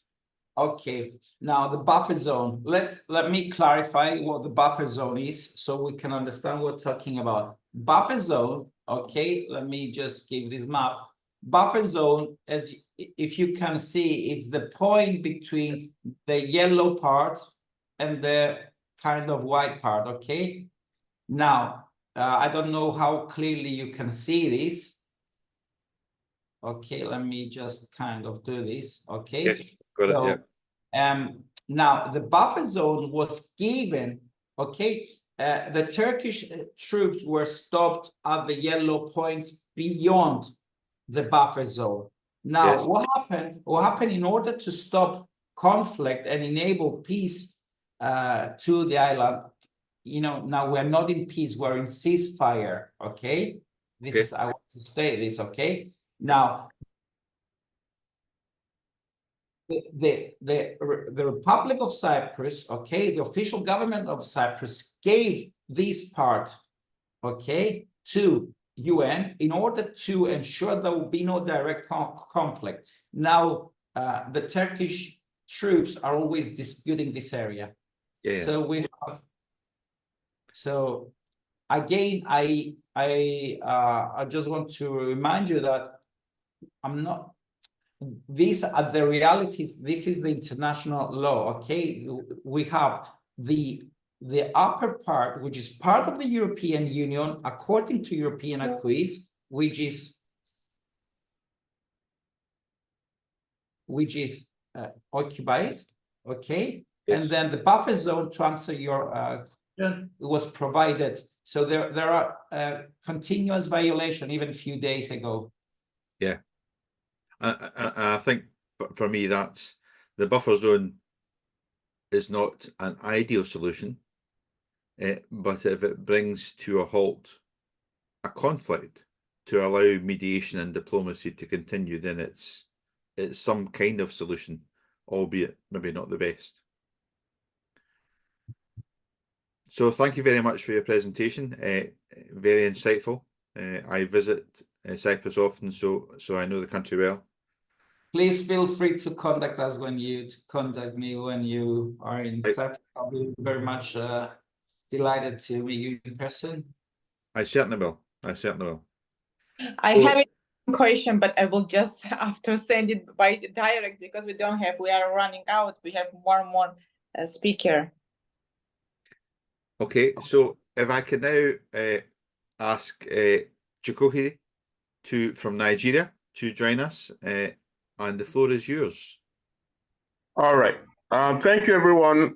Thank you, Christine, and your team for a wonderful organization. I'm indeed very pleased to be in your midst. Thank you very much. Well, what I'm going to talk about is peer mediation and our story. I guess that what we're all doing here, without this initiative, it can't be sustained for the future. So in other words, I'm taking care of the future of this practice, of the conflict resolution sector. And that is why there's an urgent need for the introduction and promotion of peer mediation. Just like I said earlier, I don't know if the slides I sent to them are ready, but be that as it may, in the introduction of this wonderful initiative started in COVID, during COVID, I had written a book on mediation. And I wondered, and I said, okay, the adults will read it. What about the future? What I insist on, and I'm amongst those that propagate that, I believe that mediation, sooner than later, will no longer be an alternative, but the main thrust. It will be the primary dispute resolution mechanism. So in other words, what we are doing via this program is ensuring that the future, that there's no dearth of professionals in the practice resolution sector. So be that as it may, like I said earlier, I had written a book and I said, okay, why not get children involved? And that is how we started the journey on peer mediation. If you're aware of a lot of bureaucratic bottlenecks in Nigeria, in Africa generally, and in most developing countries, you can understand what it means to run this program solely. I've tried as much as possible. We've been giving over 1,000 schools. You can only imagine what it will entail to train children in over 1,000 schools. So we've just done that because of limited funds. We've tried to structure the training, take the children in batches. And at times I wonder, when am I going to be through with all these children in Nigeria? Not to talk about other African nations that have reached out to me for them to understudy what I'm doing. So you can see, basically, if you now relate it to the diplomatic parts, the diplomacy, you see some of them join us online, and you see when the children are relating with other children across the borders.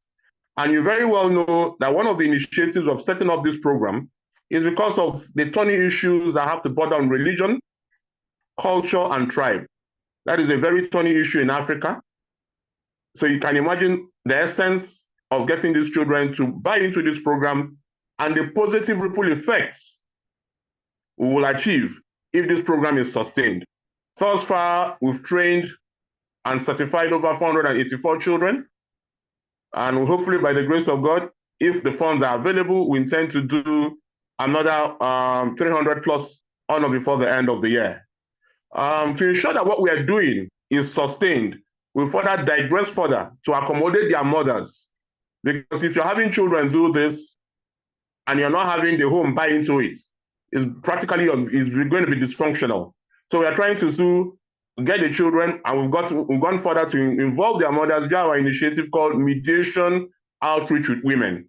And I thought far we are doing successfully well. We've gotten some women across the globe. And we're not really restricting this to Nigeria. It's going beyond the borders to other parts of the world. And you may wonder, what do I now teach these children? I try to teach them about the things that they resonate with. They live in houses, their parents do businesses. I'm sure they send them to buy some things. They live in communities, and of course, they are from families. So, in other words, what are the faces we expose them to? We teach them about family mediation, landlord and tenant dispute mediation, commercial mediation, and community mediation. So, what are we're doing by that? We are, intentionally building them up to begin to, know how to weather the storm that will come forth from disputes that arise in these circles. Again, we've paid particular attention to active listening. We paid attention to active listening. We paid attention to empathy, very, very key. Because you see, because of the biases in culture and tribe and religion, most people do not feel for other people that are not of their faith. So you need to teach them how to understand why this person is a different faith, or why, how, to understand the next person, take the place of another. And of course, be very empathetic towards another. Of course, we always stress to them that empathy is not sympathy.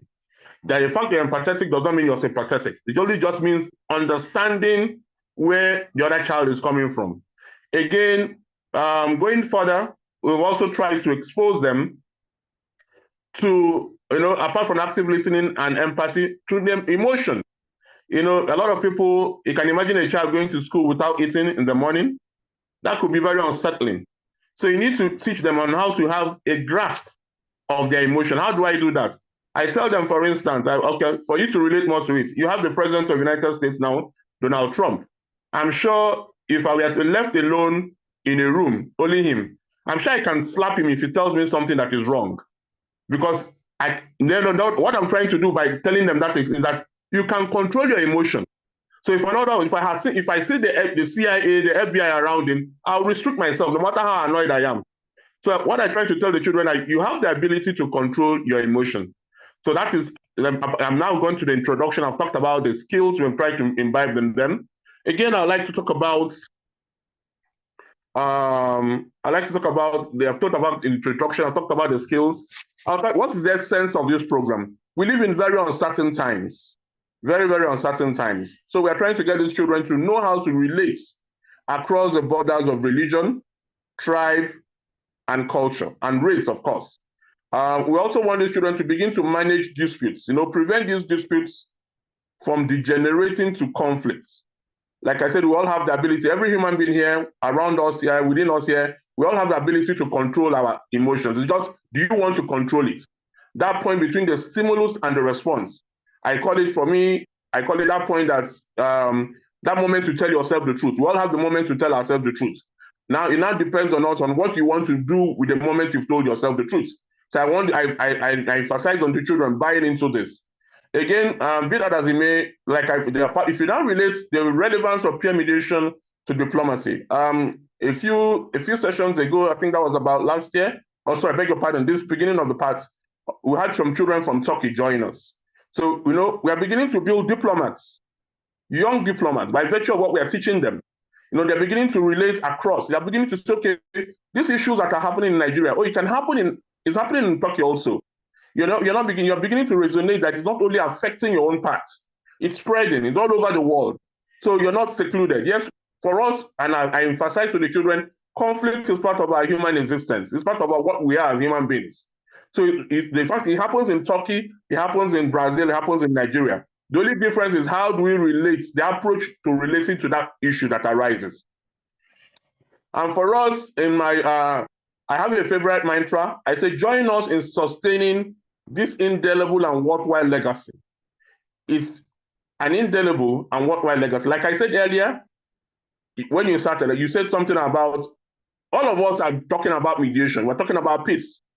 And in about 10, 20, 30, in about 40 years, 15 years max, most of us will not be here.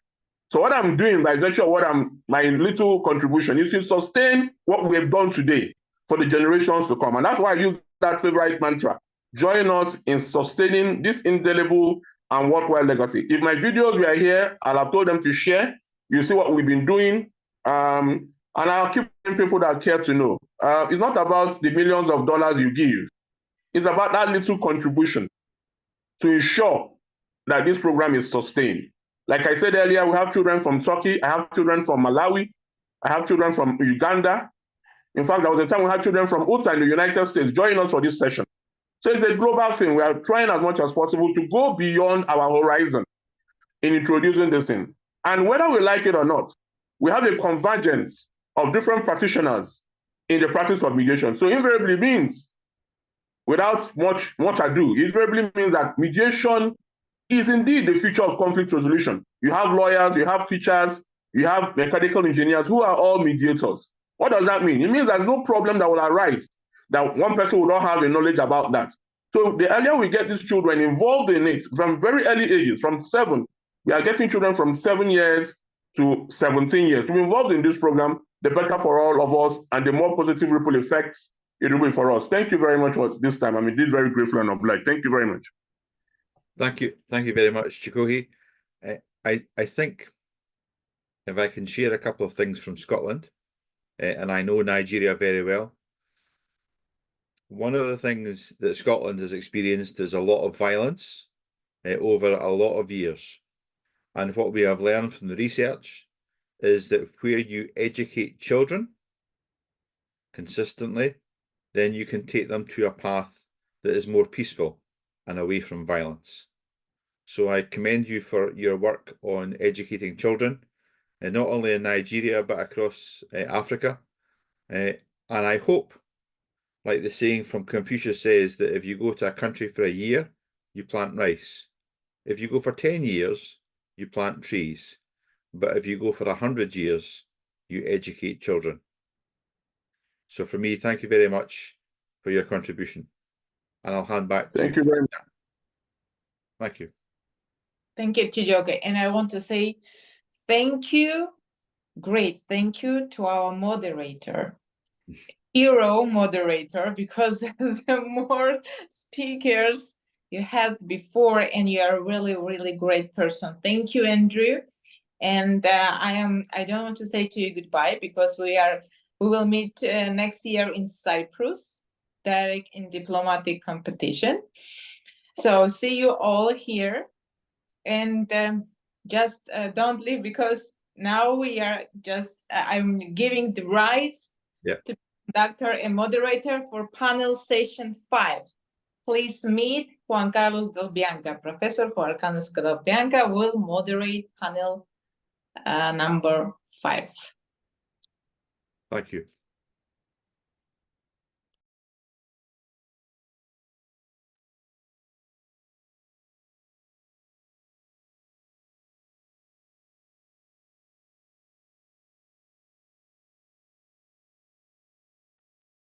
Professor, please unmute yourself.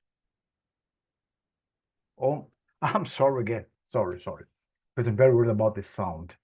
Thank you very much, Kristen. And now we are going to start our section 5, I believe. And we start with Carolina Villamosovska. I think that's the right pronunciation. And Carolina, she's a lawyer, patent attorney, trainee, and PhD researcher. And she's from Poland, and she's going to speak about AI, powered mediation, revolutionization, international diplomacy with artificial intelligence. Caroline, please, it's your turn. Thank you very much.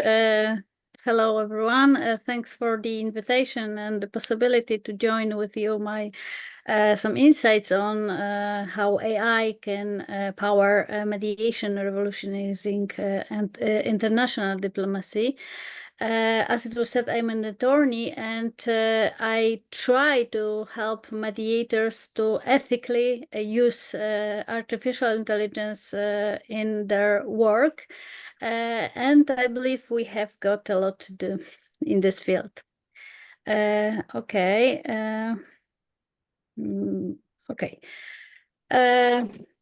Introduction. Mediation. To start, let's clarify what mediation means in international mediation. In international diplomacy. Mediation is a structured process where a neutral third party facilitates communication and negotiation between conflict parties to reach a resolution. In diplomacy, I believe this practice is vital. As global conflicts grow more complex, mediation fosters cooperation, reduces hostilities, and builds lasting peace. Yet mediation isn't without challenges. Traditional methods struggle with complexities, multiple stakeholders, cultural differences, and massive data sets that demand quick analysis. There is where artificial intelligence steps in, bringing enhanced tools to process and process to the table. So what are the current challenges in mediation? International mediation today faces 4 key challenges. Of course, from my point of view, it's complexity of global conflicts. Conflicts often involve multiple actors with diverse interests, which compliances reaching consensus. Information overload. Mediators must sift through extensive data and media, making it challenging to capture a complete, accurate picture. Human bias. Every mediator brings their own perspectives, which can inadvertently affect outcomes. Resource limitations. Time and personal constraints are prevalent in a traditional mediation process. So, the role of AI in mediation. How does AI address these challenges? AI enhances mediation in several ways. Automated data analysts. AI can sift through large volumes of data quickly, providing mediators with a concise, relevant summary. This prevents information overload. Enhances communication tools. AI-powered language translation and real-time sentiment analysis helps bridge and cultural divides between parties. The next one is predictive modeling. AI can analyze patterns from past conflicts to predict potential outcomes, helping mediators make informed decisions based on data-driven insights. I've put you some definitions because I believe that without those definitions, it's very hard to understand what we are really thinking and talking about. So the most important definitions from the AI point of view are machine learning, because machine learning algorithms enable system to recognize patterns and learn from data. For mediators, this translates into smarter insights from historical cases. Natural language processing, which allows AI to understand and generate human language. In mediation, LLP can analyze statements from each party to gauge tone and sentiment, aiding in understanding underlying emotions. And data analytic uncovers patterns within complex data, providing actionable insights. For mediators, this means identifying correlations and trends that might be overlooked in manual analysis. So, AI-powered mediation tools. Let's look at some specific tools. Negotiation simulations. AI can run negotiations simulations based on historical data, helping mediators practice and prepare. Chatbots for conflict resolutions. So chatbots equipped with mediation protocols can handle preliminary discussions or guide parties through structured dialogues. And data-driven insights. AI systems provide data-driven insights, highlighting potential common ground or areas of misunderstanding. So what are benefits of AI in mediation? They're significant from my point of view. The first one is efficiency. AI speeds up data processing, helping mediators make quicker decisions. effectiveness. With AI data backed analysis, mediators can provide well-rounded, unbiased recommendations. Accessibility. AI-powered platforms allow more people to access to mediation services, especially those in remote or underserved areas. What are opportunities in AI-powered mediation? AI opens up several exciting opportunities.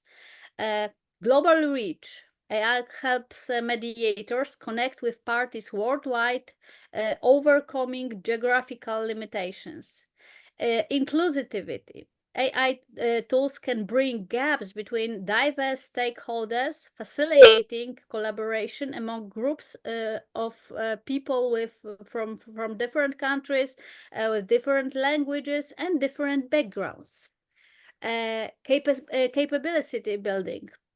AI empowers mediators with training tools and resources, building a local capacity to manage conflicts independently. But there are also ethical consideration in AI-mediated process. We must process with caution. Ethical concerns include bias in AI algorithms. If an AI system is trained on biased data, it may perpetuate those biases into recommendations. Ensuring diverse training data is crucial.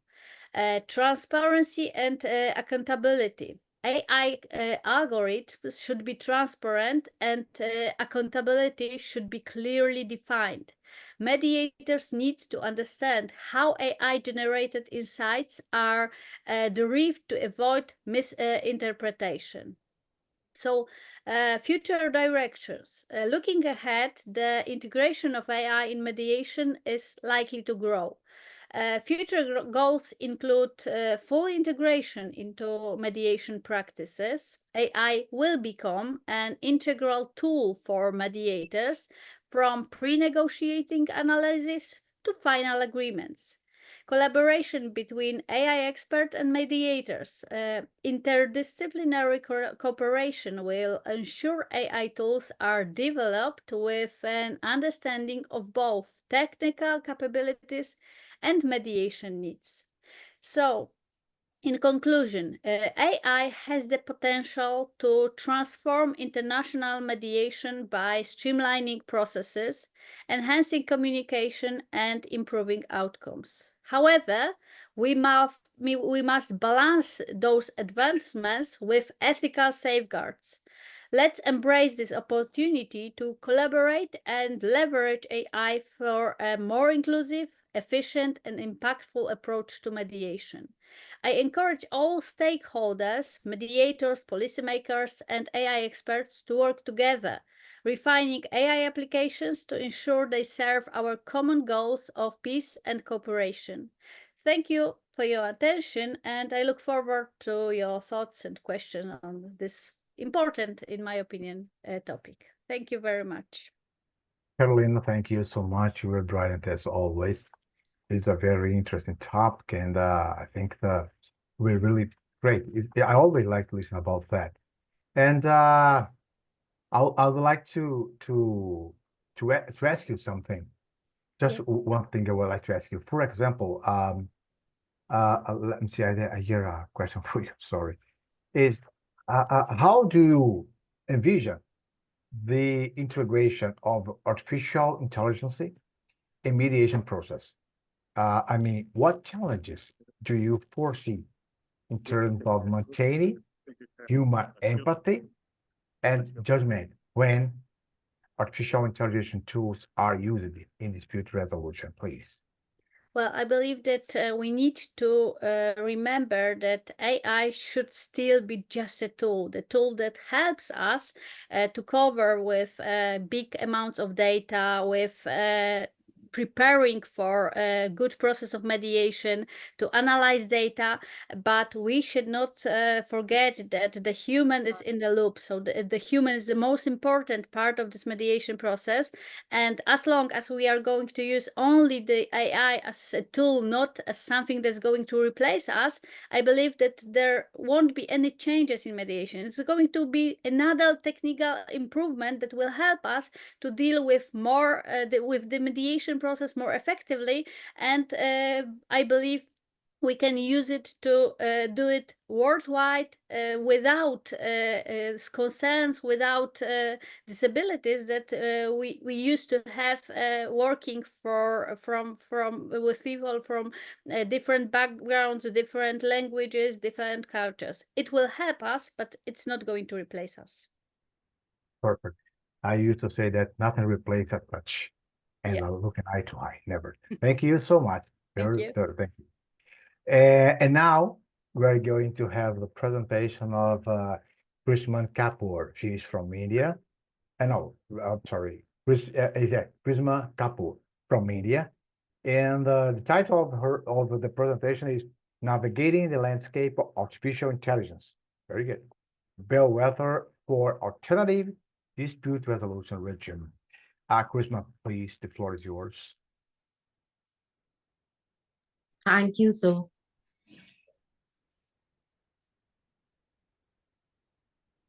So, in the evolving world of ADR, I would say AI is not just a bellwether. It's a game changer for accessibility, fairness, and speed. Good evening, esteemed colleagues, scholars, and distinguished guests. It's an honor and privilege for me to discuss one of the most transformative development in the modern legal system, that is the integration of AI into ADR mechanism.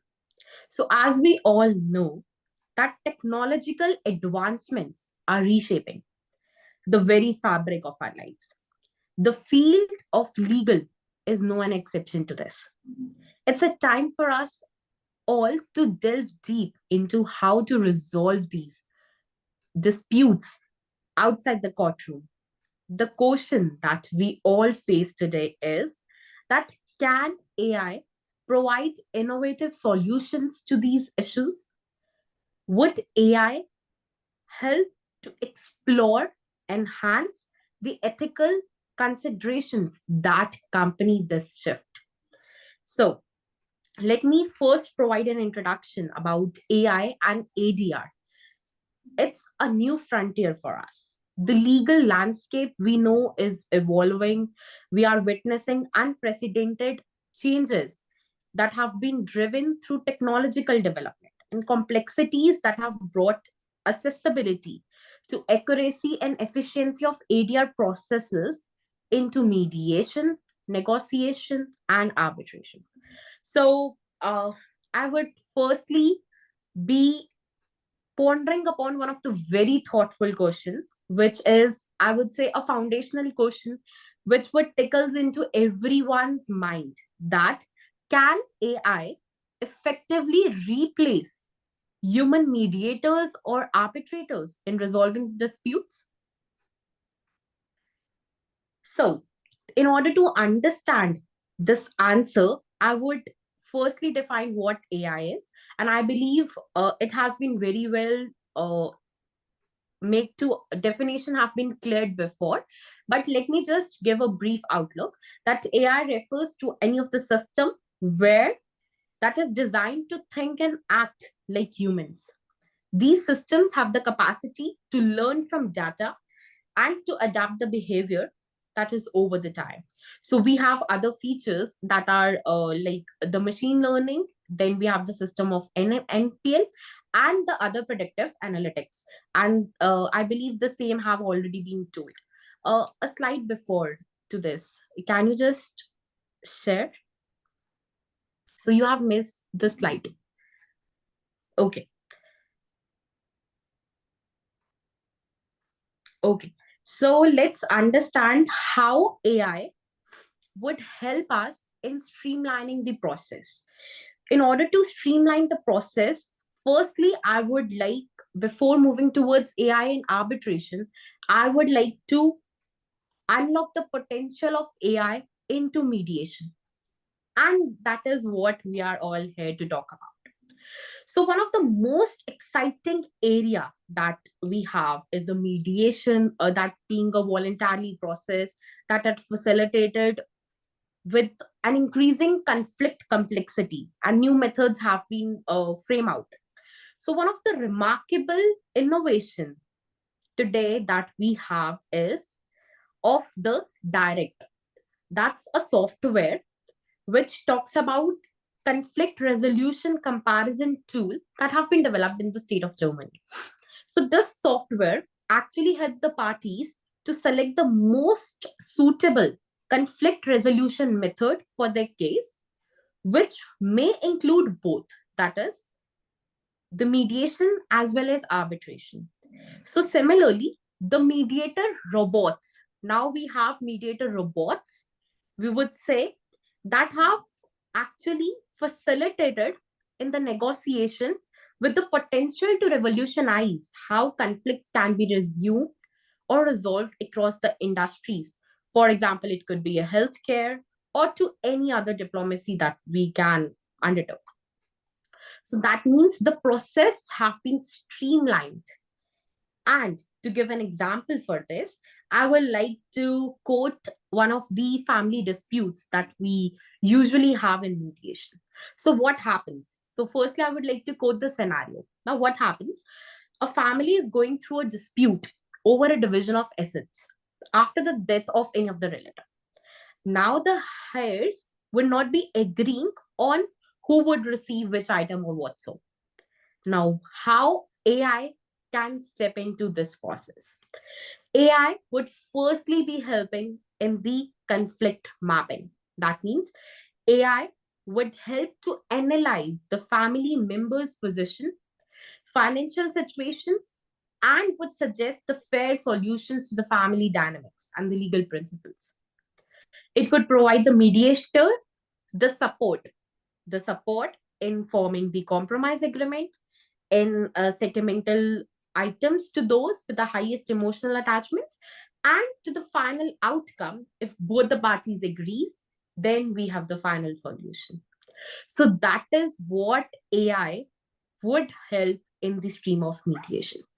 And for arbitration also, AI has a potential.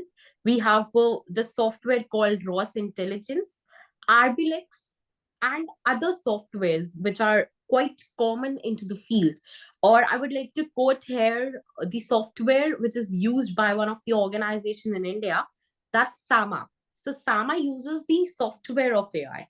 So now with the revolutionize, we have also to revolutionize our way of managing disputes. So next slide, please. So now we have already covered what is AI into mediation, arbitration, and negotiation is somewhat same to what mediation stands for. But now the recent field that is to covered is AI in ODR. And we all know what ODRs works with. And the COVID is the best example for giving to us the scenario of ADR into picture. So from ADR, now we are to ODR. So now Just Resolve and Sama are the one of the best ODR platforms which works for resolving the disputes, particularly in different locations. So now AI would enhance the ODR platforms by streamlining the procedures, automating the task, offering personalized counsels, and AI has empowered us in that way or the other. So I would like to quote an example for everybody. So we have platforms like Swiggy, Zomato, Uber, Grab. In every countries, we have these sorts. That's a sort of taxi delivering services or a food delivering services. Now, how AI could revolutionize in this field? So AI has revolutionized the customer service with AI-driven dispute resolution system. For instance, like Zomato or Grab. For example, a Zomato customer receives the wrong food order. So now AI would automatically scan the complaint, check the order details, offer the solution, refund, and replacement within 30 seconds. Similarly, on Uber services, we see that AI to resolve ride-related disputes such as fare discrepancies by reviewing the trip history, refunding credits, grab handles, delayed deliveries, or a wrong items that is discovered. So what is, sorry. So what is this? This is AI system actually reduces resolution of time from days to minutes and from minutes to seconds also. Sorry. So let's move further. Next slide. So let's navigate the ethical dilemmas in AI integration. So it's like a bias in algorithms. We have certain case studies. Give me a minute.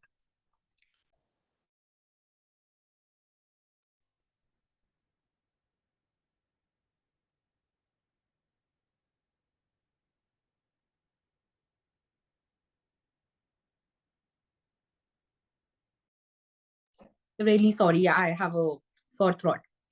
So the bias in AI algorithms, we have transparency, accountability, and everybody knows what black box stands for. So data security concerns. So these are certain things that would pose as a challenge to AI. Next slide. So what would be the future of AI? AI in dispute resolution is like a magnifying glass, which has to provide a clarity. It helps to see the real issues faster with a greater precision. So AI can form as a complementary role to the mediators. We all can complement with AI.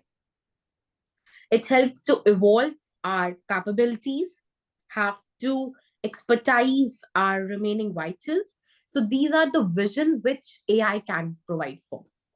We have certain law state cases. So, for example, traffic challans or fines or small claims disputes can easily be settled through these mechanisms.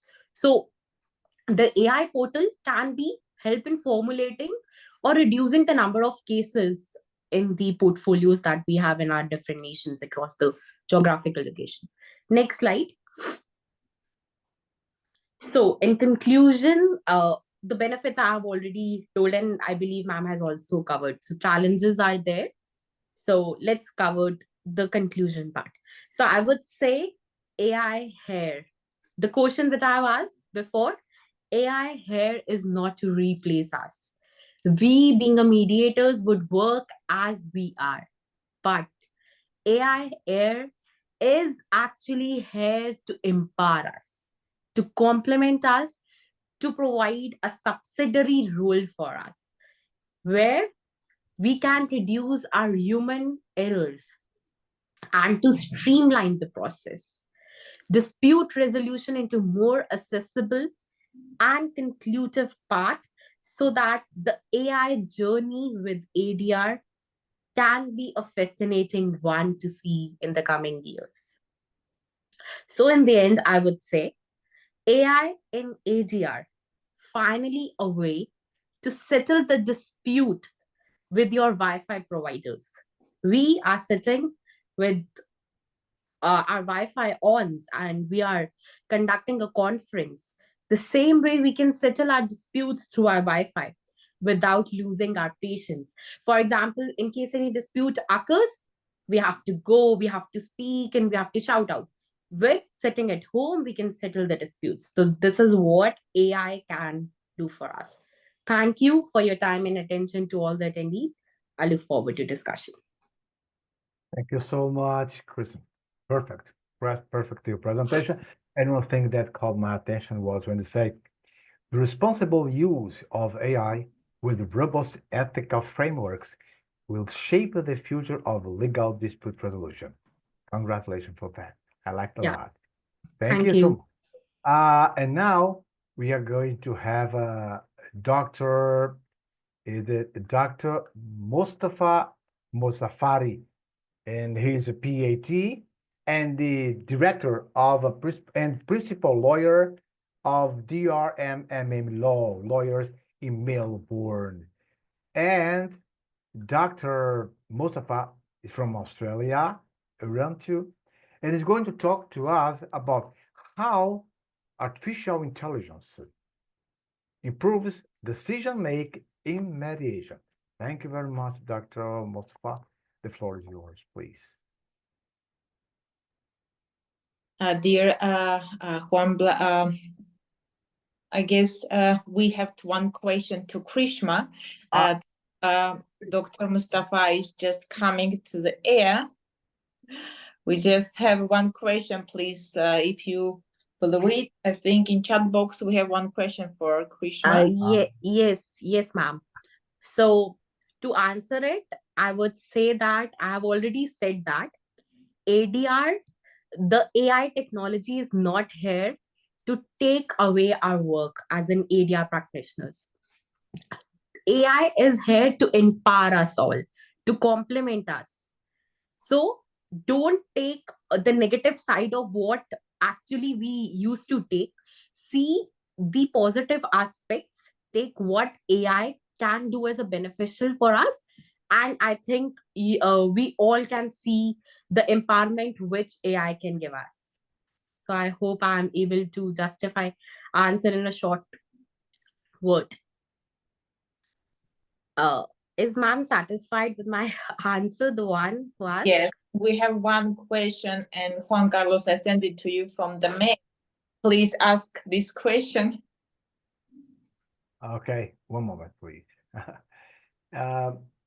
About this, let me know the question is. The question is this one. Let me see. One moment, please. Okay. To Krishma, am I right? The question is, what ethical consideration should be taken into account when incorporating artificial intelligence into ADR, particularly in ensuring that algorithms are free from bias and do not inevitably reinforce existing inequalities in dispute outcome. Krishna.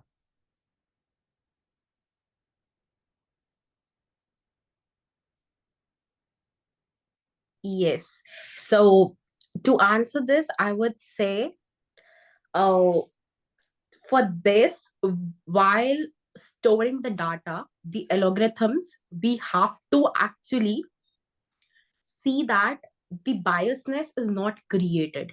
That means at the time of filling the responses into the AI technology, we have to for sure follow this path that a neutral equality could be maintained. But I would say that we should not be totally relying upon AI fully. As I have said, that a balancing of a situation needs to be weighed out. That means complement to the benefits is to be taken, and on the edge of it, the negative aspects need to be eliminated. So this is one of the negative aspect of AI. I've also mentioned my PPT, the team would share. So the biasness would be there. It would be eventually there. Like we being the humans are also meant to do errors, right? So we also sometimes get bias to that this person is like this person is like this. So it's inevitable to remove it. But to remove that in one way or the other, we have to complement it with the human mind. That means the human mediators has to remove this. So much. Thank you very much. Very good. Thank you. Okay. Now, Dr. Mustafa, question, Dr. Can I just add to little what Yes. Karishma has said? Yes, ma'am. I am actually traveling, so you won't be able to see my face properly. Can you hear me? Yes, yes, we can. Yes, ma'am, we can hear you. Actually, Karishma has actually given a brilliant presentation on how AI can help us in ADR, specifically the mediation. But the question that was referred was essentially addressing the biasness that can creep in into the decision-making process of the AI, the decisions that we have taken with the help of AI. Now, when we make any AI tool to set an algorithm which can help us in making the decisions for resolving the disputes, that algorithm is specifically made by the humans. And to avoid the biases that can creep in, we have to set it in a way that it is neutral and it cannot favor or disfavor a party. For example, here in India, we have, different communal atmospheres where things happen differently, like Hindu, Muslim, or this can, in the society can create some problem. So suppose there is an algorithm wherein it is deliberately set it like you give this kind of a result to Muslims and this kind of a result to non-Muslims, for example. So that bias can then lead to biased results, biased decisions. So to avoid that, when setting an algorithm for AI help that could help us in ADR dispute resolution mechanisms, it could be any, maybe mediation, maybe negotiation or arbitration whatsoever. So those algorithms have to be neutral. That is the responsibility of the person who is using that tool to see whether it is neutral or not. So this was a little input to what Karishma has said. Thank you. Thank you so much, ma'am. It was indeed a learning one for me too. Thank you so much. Thank you. Thank you, Dr. Chandra. And Dr. Mustafa, Kristen. Yes, he's. Yes. Hello, doctor. Hi, everyone. Thank you very much. You're welcome. Good evening, but I'm in Melbourne and it's midnight at the moment. It's around 11:13. Okay. We are going to have to Dr. Mustafa, that told you before, he's a PhD. And today, he's Melbourne right now, yes. And Dr. Mustafari is in Australia. And he's going to bring to us, Doctor, how AI improves decision making in mediation. Thank you very much. And so the floor is yours, sir. You're welcome. Good evening, everyone. It's a pleasure to be here today on this panel. My talk is titled How AI Improves Decision Making in Mediation. As you know, mediation is a deeply human process relying on empathy, impartiality, and insight. Yet, in recent years, AI has introduced exciting new tools that have the potential to make our work not only more efficient, but also impactful. My goal today is to show how, when used thoughtfully, AI can make us better mediators without replacing our essential human touch.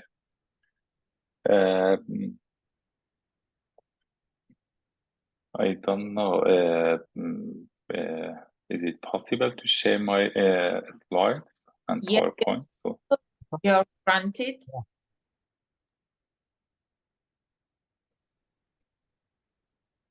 Yeah, okay. AI's role in addressing mediation challenges. Let's start by acknowledging the challenges mediators face every day. As mediators, we deal with complexities that range from managing large amounts of information to navigating the emotions and biases of the parties involved, and even our own unconscious bias. First, the complex emotions and the communication. One of our primary roles as mediators is to uncover and understand the emotion driving each party's position. Often people may use light, but beneath the surface, there may be frustration, anger, or resentment. Two, extensive documentation and data analysis.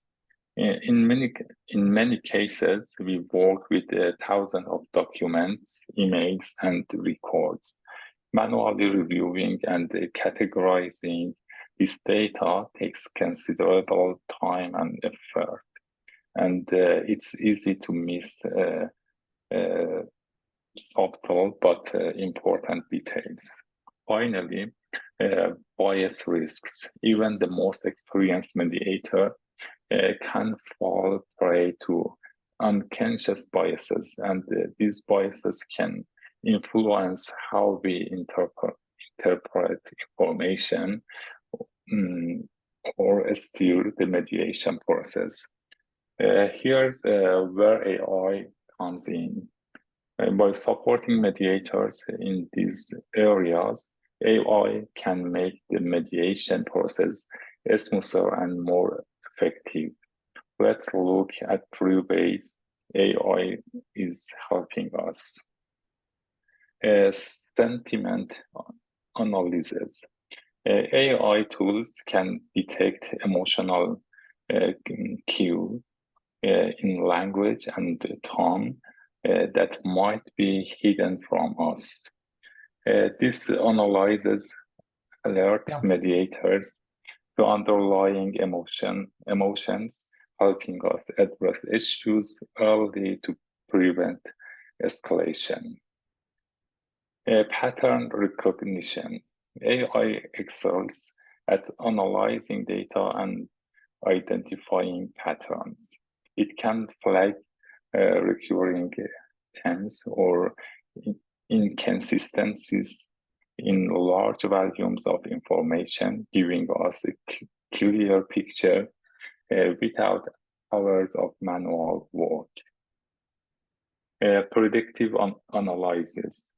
AI can analyze past cases with similar dynamics to suggest likely outcomes, giving mediator data-backed insights to guide the process. AI, in essence, provides us with a second set of eyes that help us catch what might otherwise go unnoticed, offering an enhanced view of each case. Next slide, please. Key benefits of AI in mediation. Let's discuss some of the specific benefits AI brings to the table. Efficiency and focus. AI handles the labor-intensive task of sorting and analyzing data, which saves us time and lets us focus on the core of mediation, helping people. By delegating this work to AI, we can spend more time on creative problem solving, relationship building, and guiding parties toward resolution. 2, enhance fairness. AI can provide insights based purely on data, reducing the impact of any unconscious bias a mediator might have. This impartial perspective supports us in making fairer decisions, helping ensure that our judgments aren't influenced by personal factors or preconceived notions. 3 tailored approaches. Every case is unique. With AI, mediators can access insights that allow them to tailor their approach to the specific needs and personalities of each case. For instance, an AI tool might suggest certain communication styles or techniques that have worked well in similar cases. This way, we can remain flexible and adaptive. Together, these benefits demonstrate that AI is an ally in our mission to support fair, effective, and human-centered mediation. By handling repetitive tasks and providing impartial insights, AI enhances the quality of our work and the satisfaction of the parties we are helping. Next slide, please. Ethical consideration and conclusion. Of course, it's essential to consider the ethical implication of using AI in mediation. With great power comes great responsibility, and AI is no exception. Data bias and privacy risks. AI systems are only as good as the data they're trained on. If the data is biased, AI's recommendations could reflect the bias. For example, an AI tool trained on historical cases that favor one group over another might unintentionally reinforce these biases in its suggestions. Also, mediation involves sensitive information, so data security and privacy protocols are crucial when using AI in this context. The need for human oversight. AI offers guidance, but it should never replace the human aspects of mediation. Human intuition, cultural awareness, and ethical judgment are irreplaceable. We must remember that AI is a support tool, not a decision maker. Our empathy, insight, and understanding of human dynamics are at the heart of effective mediation. Conclusion. In conclusion, AI in mediation is a promising tool that, when used responsibly, can enhance our effectiveness as mediators. It provides clarity, efficiency, and insights that enable us to focus on the people and relationships at the core of each case. Ultimately, AI is here to serve our goals in mediation, not replace them. I hope this has provided a valuable perspective on how AI can enhance rather than replace the qualities that make us successful mediator. Thank you for your time. Thank you so much, Dr. Mustafa. Thank you so much. Very brilliant presentation. And now, I believe, Dr. Christine, we have finished our plenary, our section number 6. Now we're going to our section number 6. I'm sorry. It's a plenary, yes. And I want to say for your plenary session, you are really conducted. Juan Carlos, you are the best. Thank you very much. Thank you so much, Doctor. Session. And I want to say Dr. Mustafa and Carolina Villamor, Karishma Kapoor for insightful AI cyber generation. I imagine myself that how I can use as a mediator in diplomacy AI, but I will try to don't use it. Maybe just sometimes listen, just take a look. But anyway, we always have to rely on as a human being or our feelings. Thank you. And we are just smoothly going to the panel, really amazing, beautiful panel number 6, where the women in power will show, yes, of course, the women's in diplomacy and the leadership. Welcome our beautiful moderator, Eleni Diligiani from the Greece. The stage is yours and you are the commander, Eleni. Thank you very much, dear Christine. Good afternoon to everyone. And thank you for joining us today.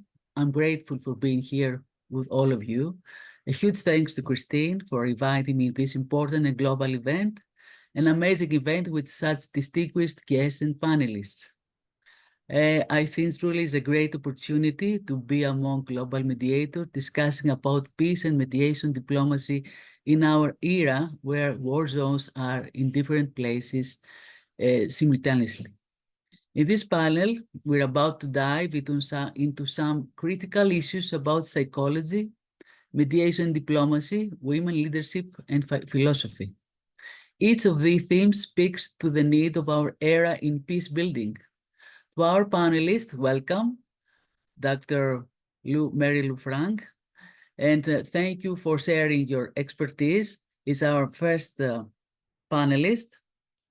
Just a minute, because, okay. Dr. Mary Lou, are you here? No?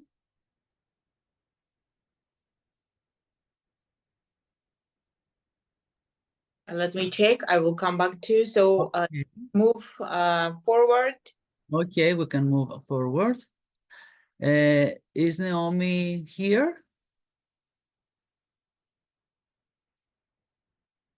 It's a little earlier, that's why we don't see them in the panel. Yes, you should to be here. Araceli Perez. Okay.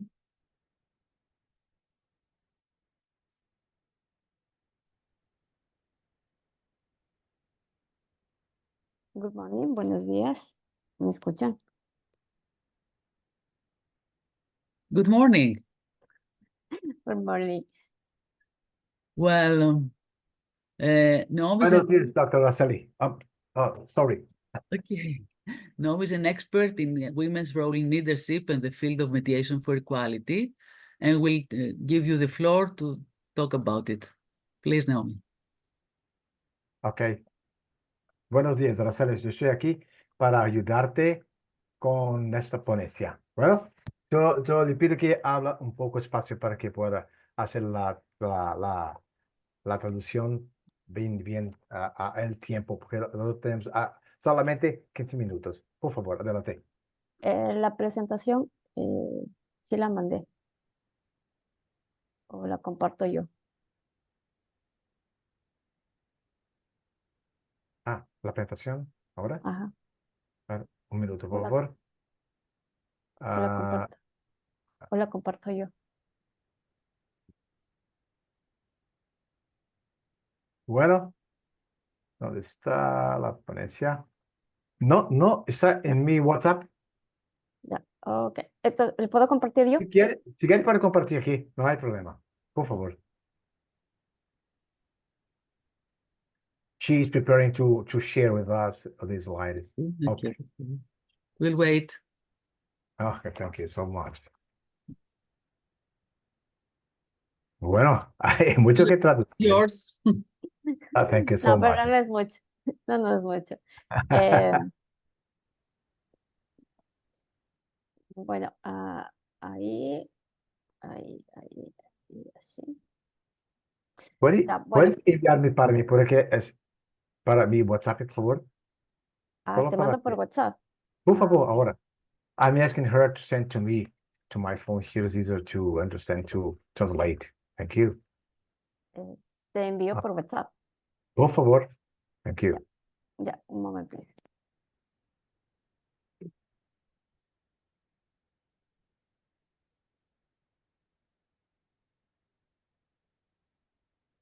Okay.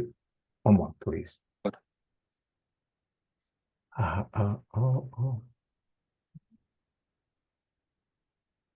I sent it to you. You have presentation. Okay, thank you so much. So, Araceli, no hay problema. Yo ahora ya tengo su presentación, su ponencia, porque la doctora Cristina, yo estoy con un problema en mi internet. Un momento, por favor. Kristen is not here.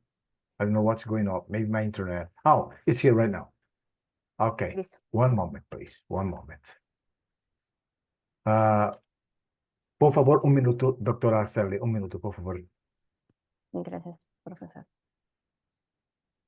Yo estoy bajando ahora su ponencia para poder leer y hacer más fácil. Solo un momento, un minuto. Just 1 minute, please.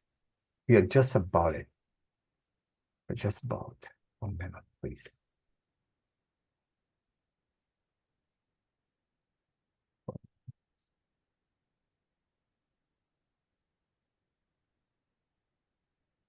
Es un tema muy importante. Muy importante para eso. Un tema muy, a very interesting topic. I just need to, because my internet is not good at all today. Mi internet no está muy buena ahora. Un poco lenta. Pero vamos a hacer. Esa es la tecnología. A ver, funciona, otra no. Technology is always like that. Sometimes works not, sometimes does not work. Oh, it's okay. 1 minute, 1 minute. Okay. All right. All right, it's about to there. 1 minute, second right now. Sally. Liderazgo. Está acá. Oh. Okay. Bueno, un minuto, por favor. Ahí la queda.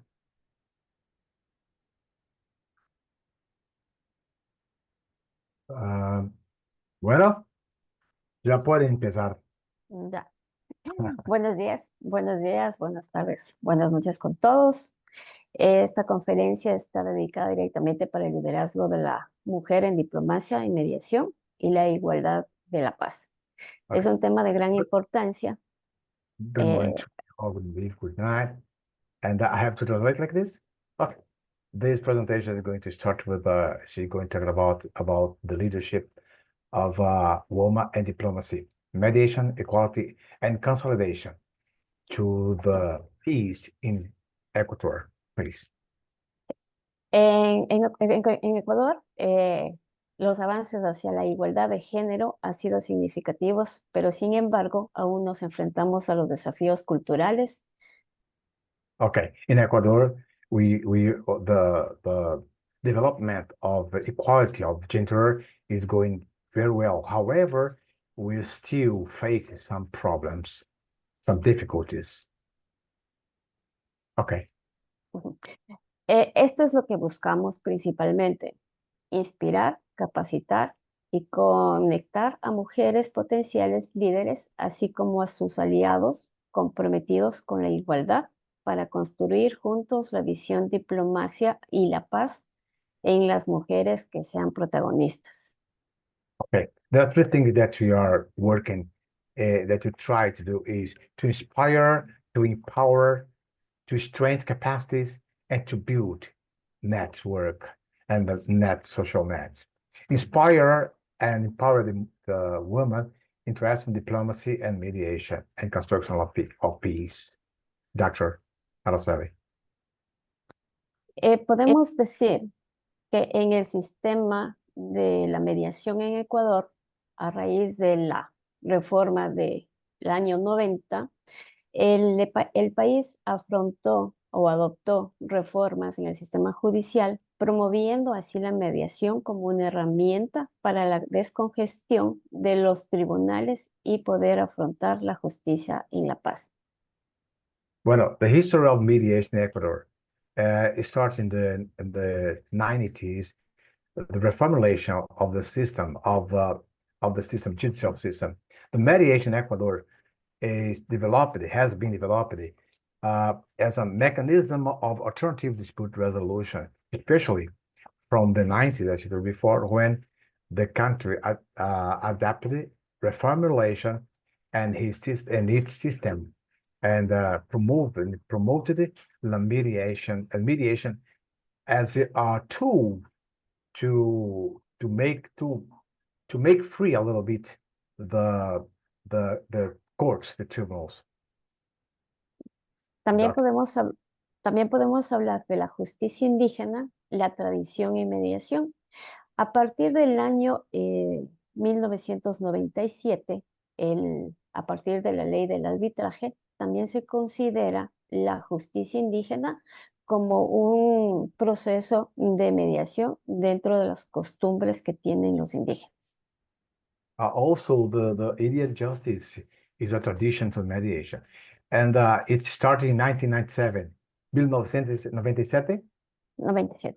And it started in 1997 as also its work as a tools of alternative dispute resolution, disputes between Indians and original people. En la Constitución del 2008, en el artículo 171, nos dice y nos reconoce que la capacidad de las comunidades tienen ellos toda su justicia propia para arreglar los problemas de conflictos que existen directamente dentro de las comunidades. ¿Puedes repetir, por favor? Un poco eso. En la Constitución del 2008, dentro del artículo 171, nos dice que nos reconoce la capacidad para que las comunidades puedan ejercer la propia justicia indígena como método alternativo de solución de conflictos. Bueno, the Constitution of 1998, 1998, I think, give them the power to resolve the problem among the originarian people, the Indian and so on, the capacity to resolve their problem by means of ADR system, such as arbitration and mediation too. La ley del arbitraje y la mediación en 1997, dentro del Código Orgánico Funcional aquí en Ecuador, incluye los principios de igualdad y el acceso a la justicia que permite que las mujeres puedan participar efectivamente como mediadoras y árbitros en los conflictos judiciales y comunitarios. Okay, the arbitration law and the mediation of 1997 and the organic code of the Judicial Foundation, they included the principles of equality and access to the justice that allows women participate actively as mediators and arbitrators and conflict resolution. También en la historia y la actualidad, en la diplomacia en mujeres, tenemos que la expectativa inclusiva permite que a la presencia de las mujeres dentro de los espacios nos permite abordar los temas de género. Okay. Also, the women and diplomacy and consolidation for the peace, the history and actuality, the women in diplomacy. And they give them the opportunity to have a perspective of inclusivity and example of leadership around the world, diversity and leadership too.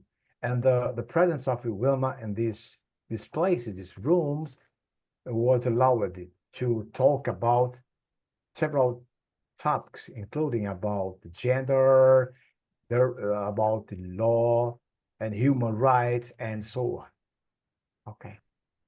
Las mujeres en el liderazgo mundial, ya vemos que hay mujeres que ejercen directamente la mediación y el arbitraje en la ONU, en la Unión Europea y otros organismos internacionales donde se desempeña y se demuestra el liderazgo abogando por los derechos humanos, la justicia social y el desarrollo sostenible. Well, here we have some example of leadership, the worldwide leadership. Women in the United Nations Organization and the European Union and other organisms, international organisms, they work, they have some rules of these women in high leadership, like a lawyer, and they are lawyering about the human rights and also about the social justice and the sustainable development. También vemos que la diversidad y el liderazgo hace mucho tiempo atrás siempre ha sido este espacio reservado para los hombres. La inclusión de las mujeres en roles de negociación y liderazgo aporta perspectivas diversas y que construye o contribuye a una toma mejor de decisiones. Diversity and leadership. During so many times, the diplomacy was a space before. It was a space reserved for men. My God, sorry, it's terrible. And in conclusion, the women in the role of negotiation and leadership was about, now we can talk about perspective of diverse perspective and contribute to the decision makes much more inclusive. Esto es un absurdo.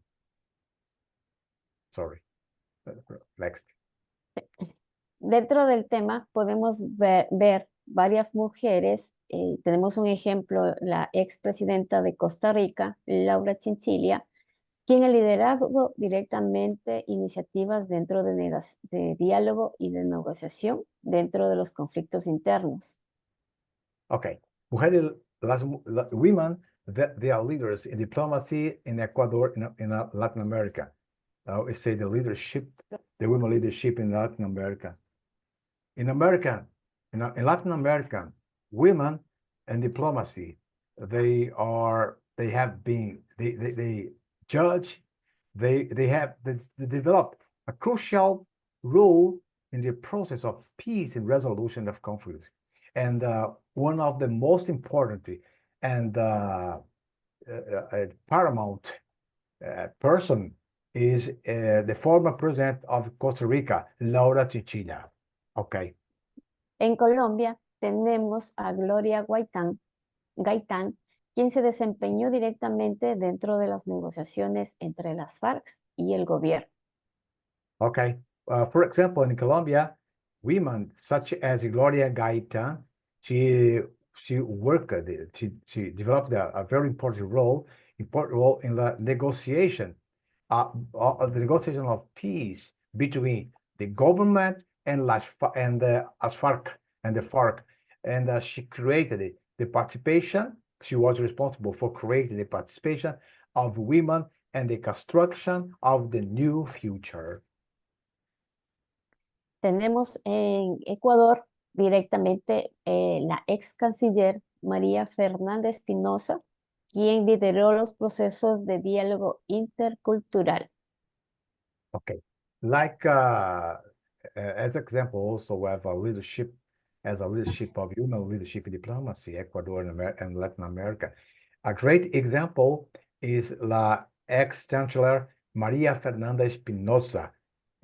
She was a leader in the process of intercultural dialogue, and she promoted the participation of women from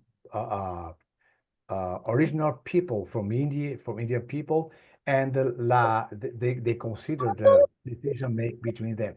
She was the woman who promoted this process.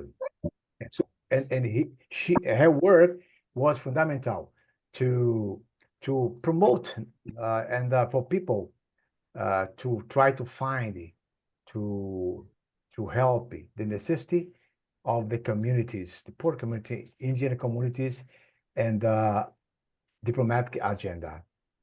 Araceli Pérez, please. También podemos acá, pasamos acá. Tenemos a otras mujeres en el país, Rosalía Arteaga, quien es la expresidenta del Ecuador y una de las principales defensoras de los derechos de la mujer dentro del ámbito aquí en Ecuador. Bueno, sorry. We have here some women from Ecuador that they are they are in diplomacy and mediation. They are Rosalia Arteaga.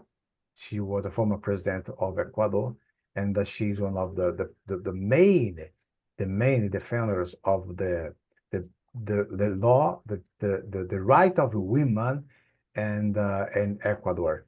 And Arteaga, she works as a mediator in several international forums. María Fernández Espinosa, ex ministra también, y también fue la primera mujer latinoamericana en residir la Asamblea Nacional dentro de los años 2018 y 2019. También ha trabajado en diplomacia internacional, promoviendo la paz. María Fernández Espinosa, she was the first Latin American woman. She was a president. She was to take over the General Assembly of the United Nations in between 2018 and 2019. Espinosa, she has worked in international diplomacy. She promoted peace and empowering of the women and all the space, the high level, and she was working as a lawyer for equality, political of equalities. Tenemos Dolores Cuacuango, es una activista indígena y líder de la lucha de los derechos de las comunidades indígenas del Ecuador. Also, we have Dolores Cacuango. She was an activist, Indian activist, and she's a leader in to fight for the right of Indian communities in Ecuador.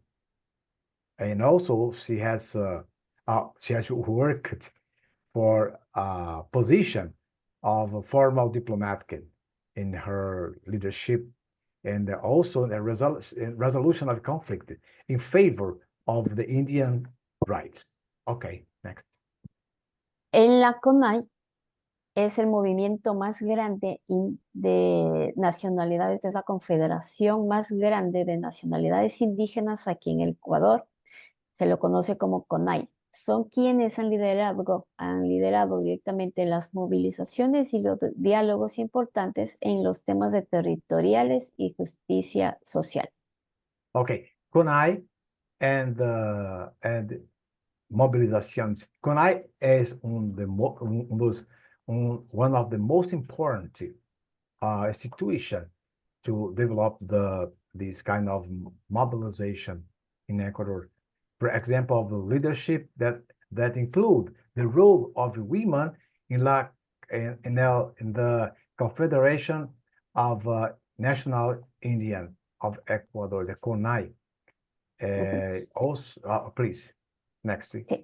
Sí, también dentro de las habilidades de mediación, la mujer y tanto la mujer indígena también ha evitado las confrontaciones violentas y ha promovido siempre la resolución pacífica de los conflictos. Okay, mediation abilities. These women, they have been shown abilities of mediation and to prevent confrontation, violent confrontation, and promote the peaceful conflict resolution. Dentro de los ámbitos, la paz comunitaria también han sido un eje importante dentro de este tema, contribuyendo al desarrollo de la sociedad sea más armónica y equitativa.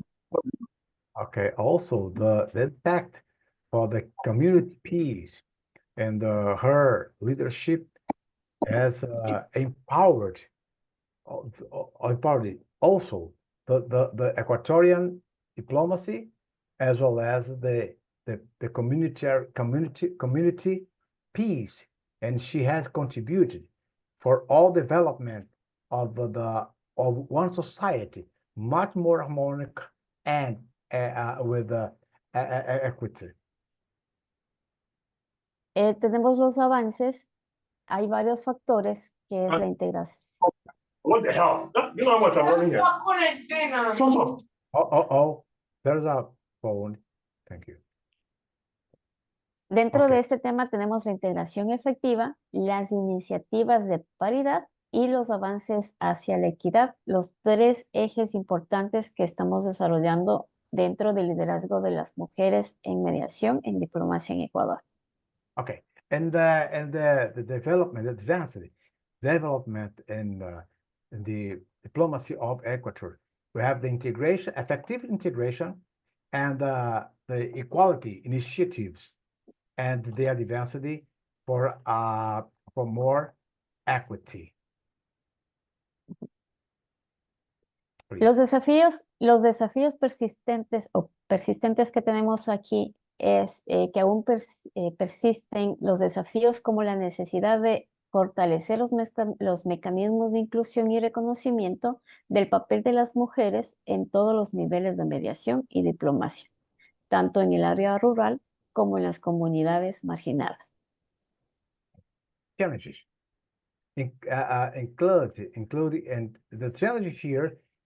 We have challenges in all levels, and still we have challenge with the necessity to strengthen the mechanism that include and recognize the role of women in all level of mediation and diplomacy, especially in rural areas and bordering communities. También el reconocimiento de métodos tradicionales también nos asegura que el sistema de justicia nacional respete los métodos de resolución de conflicto entre las comunidades indígenas, promoviendo una justicia inclusiva y adaptada a las necesidades culturales. Recognize of the traditional method. It's necessary to make sure that all systems in the court, in national justice, respect it and give value for the ADR and the principle of the Indian community, and promote inclusive and justice of inclusive justice and adapted to the cultural necessities. Dentro de este tema, pedimos también que la representación sea equilibrada y que las voces femeninas sean escuchadas en todos los ámbitos, tanto en la mediación como en la diplomacia. A balanced representation. Also, they ask much more work to make sure to guarantee balanced representation, and that mainly principally the voice of women or feminine voice. They listen to them, the women, and in all places, in all part of to the mediation and diplomacy. Por tiempo, solamente hacemos un llamado a la acción, la unión por la igualdad y las redes de apoyo que podemos seguir generando. Call to action. In the call to action, they need to the Union for Equality, and is a call to action to all persons that want to become the agent of change and his or her communities. And she invites all women to work in this. And also she needs that support to help them to promote and to spread the world all these projects. Y para terminar, un mensaje que quiero dejar es que sigamos trabajando juntos para que Ecuador y el mundo entero puedan contar con una diplomacia y una mediación en que el liderazgo femenino tenga su espacio y su reconocimiento que merece. Muchas gracias. Well, and to finish it, final considerations you want to tell that let's working together to the Equator, and let's work for the entire world. The entire world and the Ecuador also, they can count on a diplomacy and mediation and the leadership and the female leadership that they have space and be that they need to be recognized and for everything they have been doing because they deserve it. Thank you so much. Muchas gracias, profesor. Muchas gracias, Cristín, por la invitación. Es un placer. Es un placer siempre estar con ustedes. Absolutely. Okay. Christine, you have the floor. Okay. Absolutely insightful speech, Azareli Perez. Thank you very much. Collaboration, empathy, and social equalities in any peace-building effort. I have a question for you, though I have prepared another question that you have already answered in your speech. So I will pose you a question about what unique strengths do you think women bring to peace building, as research shows that women bring unique perspectives and approaches to mediation, often prioritizing community issues and reconciliation. I would like if you can describe what more exclusive mediation might look like. But would you mind please to repeat? I was not paying attention. I'm sorry. Okay. I'm sorry. Okay. And slowly because I need to translate to her. Can you hear me now? Can you listen to me? Yes, I can listen. Would you mind to write for me to translate to her? It's a prompt. Of course, I can give it to you in the chat. Oh, thank you so much. I think it's more. Araceli, ella vaya a hacer una pregunta para usted. Bueno, yo voy a transcribir para usted ahora. Just a minute. Okay, no problem.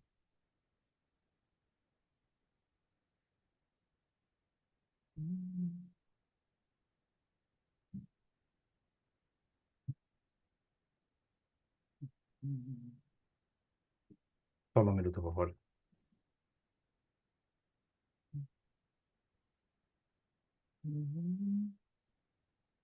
Your name is?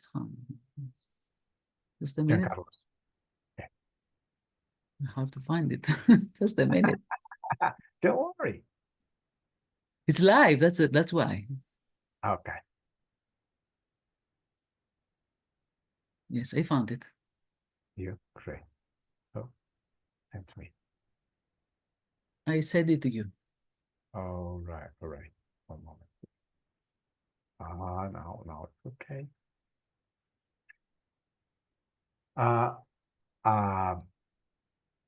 Araceli. Ok, bueno, Araceli, ¿qué fortalezas únicas cree que aportan las mujeres a la consolidación de la paz? Y ya que las investigaciones muestran que las mujeres aportan perspectivas y enfoques únicos a la mediación, a menudo priorizando las cuestiones comunitarias y la reconciliación. Si pudiera, me gustaría que compartiera con nosotros ejemplos en que los enfoques de género en la diplomacia haya dado lugar a soluciones innovadoras o que describiera cómo sería una mediación o qué es una mediación más inclusiva, por favor.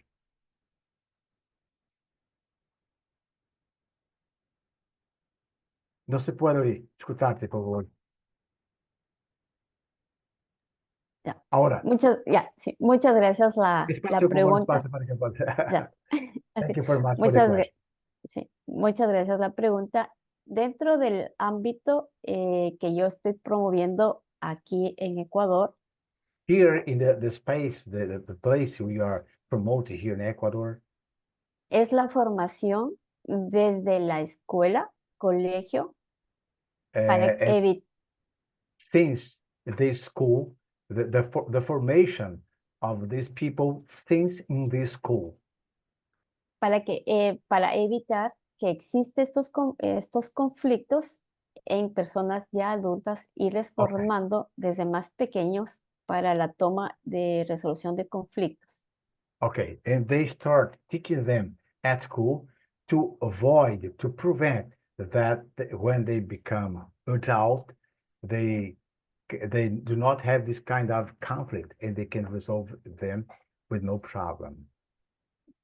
Y darles a las mujeres el apoyo que necesitan, tanto en capacitaciones y formación de las mujeres y manejar el área psicológico dentro del tema exclusivo de género que se puede generar. Okay, and also give the women support for them to know how to deal with the conflicts about gender that they can face, and for the women have condition to overcome, to superate all the problem. Okay. También hacemos las campañas directamente en redes de apoyo, en fundaciones netamente creadas para evitar la violencia de género y las casas de acogida hacia las mujeres maltratadas. Okay. Also, they make and campaigns promoting the conscientization to avoid gender violence and in the places. Thank you so much. Okay, thank you so much. I can't hear you, Dr. Eleni. I can't hear you. Muted. Okay. I was muted. Okay. Okay. No problem. Well, thank you very much for your answer, dear Araceli. Women often bring a collaborative approach which is inclusive and has proven effective in building trust. I would like to pass now to our... Let me turn to her. Gracias por tu participación, por abordaje sobre el tema muy importante que es la violencia de género. Gracias. Gracias a ustedes. Thank you very much. Have a nice day. Well, I will address to Professor Mary Lou Frank, who is an expert doctor in psychology, International Women's Think Tank. You have conducted excessive research on emotional intelligence in conflict resolution. And I'd like that you start our discussion by explaining how psychological principles are currently being applied in mediation diplomacy. Dr. Mary Lou, you have the floor. The floor is yours. Hello, my friend. It's so good to see you, Eleni, and so many other friends here. First thing I want to do is I want to acknowledge the people who organized this. Has this been just amazing to look at all the different individuals who are involved and the good work that they're doing and bringing this incredible group together? And it's really, you know, I realize that I am a part of this women's group, but I'm also talking about some things in psychology. So because of the wonderful speaker that just went and my friend Jean Del Bianco, who was also talking, I'm going to add some things, and I see Chijoke is there also. Hello, my friend. That I'm going to add some things about women too, because I don't want us to lose the focus on that. There's been so much research done on that, and it's so important that I'm going to talk about some of the psychological, but you're going to see me weave some of that through also. So I'm going to go ahead and share my screen. And just let everybody know I'm very humbled to get a chance to be here today and to get to listen to all of you. And if you have any questions, please let me know. I'm going to try to watch the chat, but sometimes when you're speaking, you can miss some things. So please help me if there is something else that I need to clarify or bring up. My background is a little different. I'm a psychologist, so I'm going to look at things through a little different lens than people who look at it through the law. I'm going to look at mediation as an opportunity more for healing than just to solve the problem. Certainly that's an important part of it, but the parties own it, and I believe very much that there is more potential in this exercise we do than just getting to a dollar amount or a solution.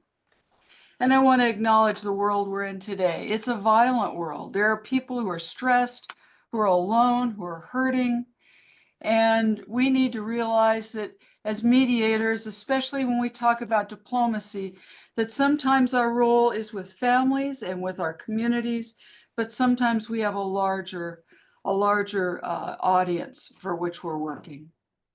I wanted to mention about women's role in that. And many of you probably already looked at the United Nations booklet that they published that had to just a couple years ago to increase women's involvement in mediation. And it's really important to realize that even though they put that out there, the majority of the women who are dealing with diplomatic mediations is probably about 20%. So women still aren't at the table. So we need to make certain that they're involved. And there's some reasons for that. And I'll bring out the research as we go on. One thing we know is that women have a tendency to seek more equitable solutions, even when it involves fewer gains for themselves, because they know if it's equitable, that the parties are going to be more happy with it, and that bilateral conflicts are resolved more effectively when both sides are represented by women. And that seldom happens, but if that happens, then you're going to have something that lasts longer and people are more satisfied with. And you see, I'm citing the research at the bottom and can share the slides with Christina and my other friends if that's necessary. Women are bridge builders and always look at the emotional elements of mediation. And they have a tendency to make sure that they give voice to people who aren't at the table. They represent the children. They represent the oppressed, the elderly, the people who may not be represented in the mediation context. And those skills are also, as we know, associated with positive peacemaking and leadership. And all I'm doing is adding to what my distinguished colleagues said right before me. So individuals from marginalized groups value women mediators because they're going to be more equitable and fair to both sides. And it's because of the history women have in terms of dealing with conflicts in their home and in their workplace. They just bring a different set of soft skills to the table. And that's why it's important we need all the voices, not just men's, but women's also. And research continues to show the value. More durable and better implemented. A lower propensity for conflict, both between and within states. And I wanted to give us another overview because the focus of this wonderful event that we're a part of has to do with diplomacy. And we don't want to remember that we look at mediation, I do a lot of times, from a real micro level, because we're looking at the work we do on a day-to-day basis. But the implications of the work we have is also very important at a macro level. So let me talk just a little bit about the psychological skills that really can come into play in this process, because they wanted me to talk about that also. And I'll come back to some more things and integrate women as we go along. I'm going to focus just on three quick things that we look at: healing, accountability, and rebuilding, and focus on those as they do with about what we've learned about mediation and how the psychological perspective can be helpful. we know that the first thing we always need to do is create a safe space. And that means ground rules, respect, but that this can occur at a macro or at a micro level. We can be dealing with an issue between family, or we can be dealing with an issue between countries. And we all know that we're in a world today that's increasingly complex. I happen to be in a country that just had an election, and some of you probably saw that, and realize that now our country is more divided than it even has been, which just means that there is more room for mediators to have an impact and to help bring people together. And I know that's true in some of your countries as well. That we need to, and this is really important, and the research has shown that we really need to be more humble when we move in to trying to understand other cultures. It's not just competence.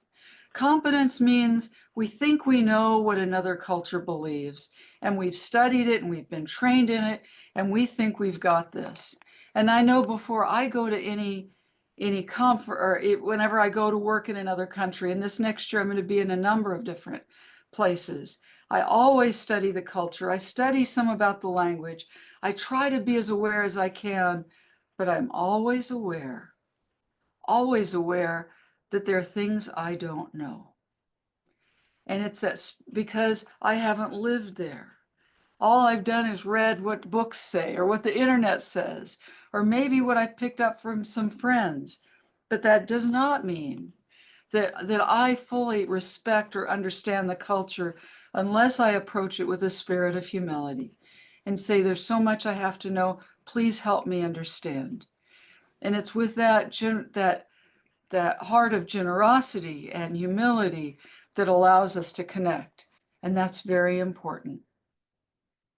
We need to honor what they've gone through, what has gone on in their past, and to listen to it, because the research is very clear that listening piece is so important. And acknowledge the pain and anger, and please, in all of the training I do for advanced mediators, they always tell me the thing they struggle with most is when the parties start getting really angry with each other. They said, what do we do? And I said, the first thing you need to do is say, thank you for showing me where the issue is. Thank you for expressing your anger, because that now allows me to address it. If you hadn't showed that to me, we couldn't get down to it. And something I know, and I know from psychology, is there's always, always, always something underneath the anger. And there's always something vulnerable underneath the anger.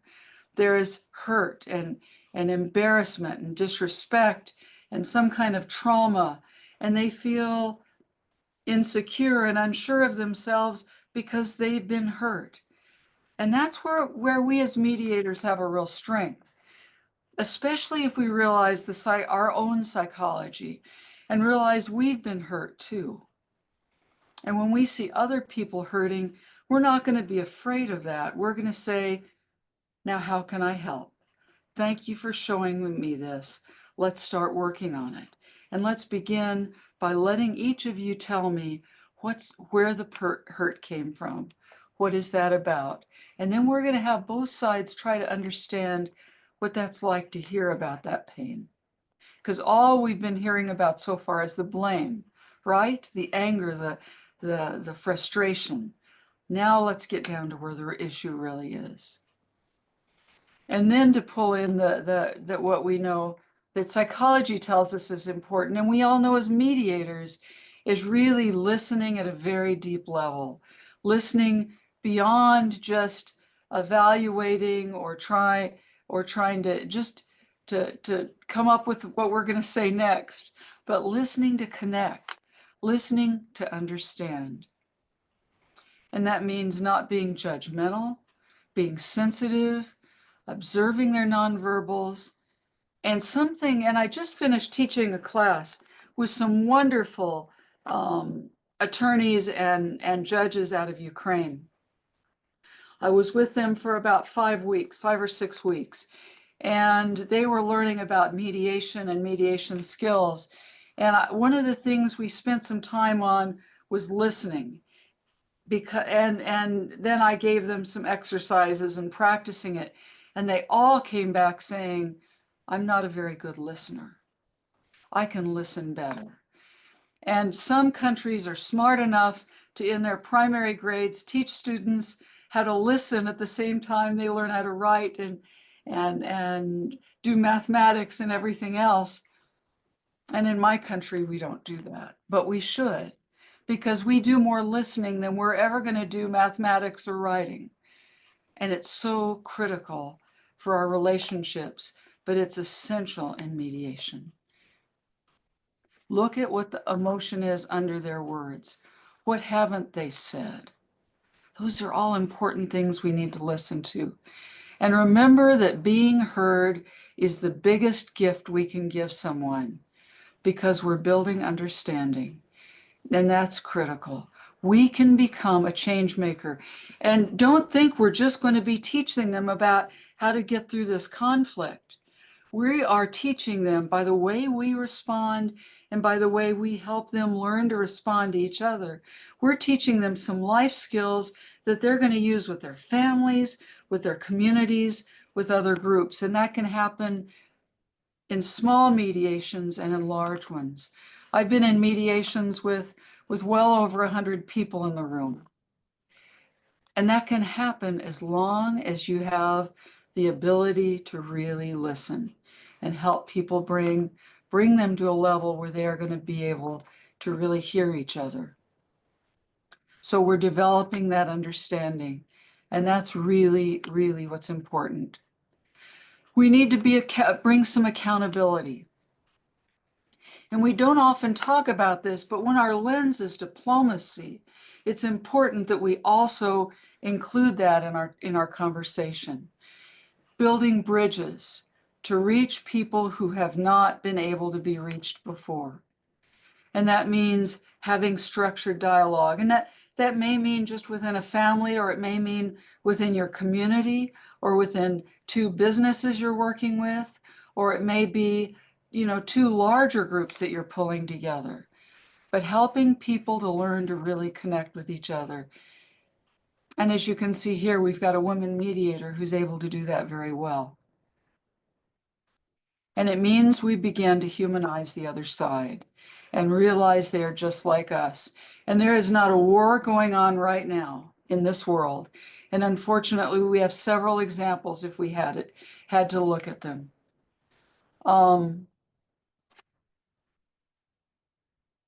There is not one of those where people haven't dehumanized the other side.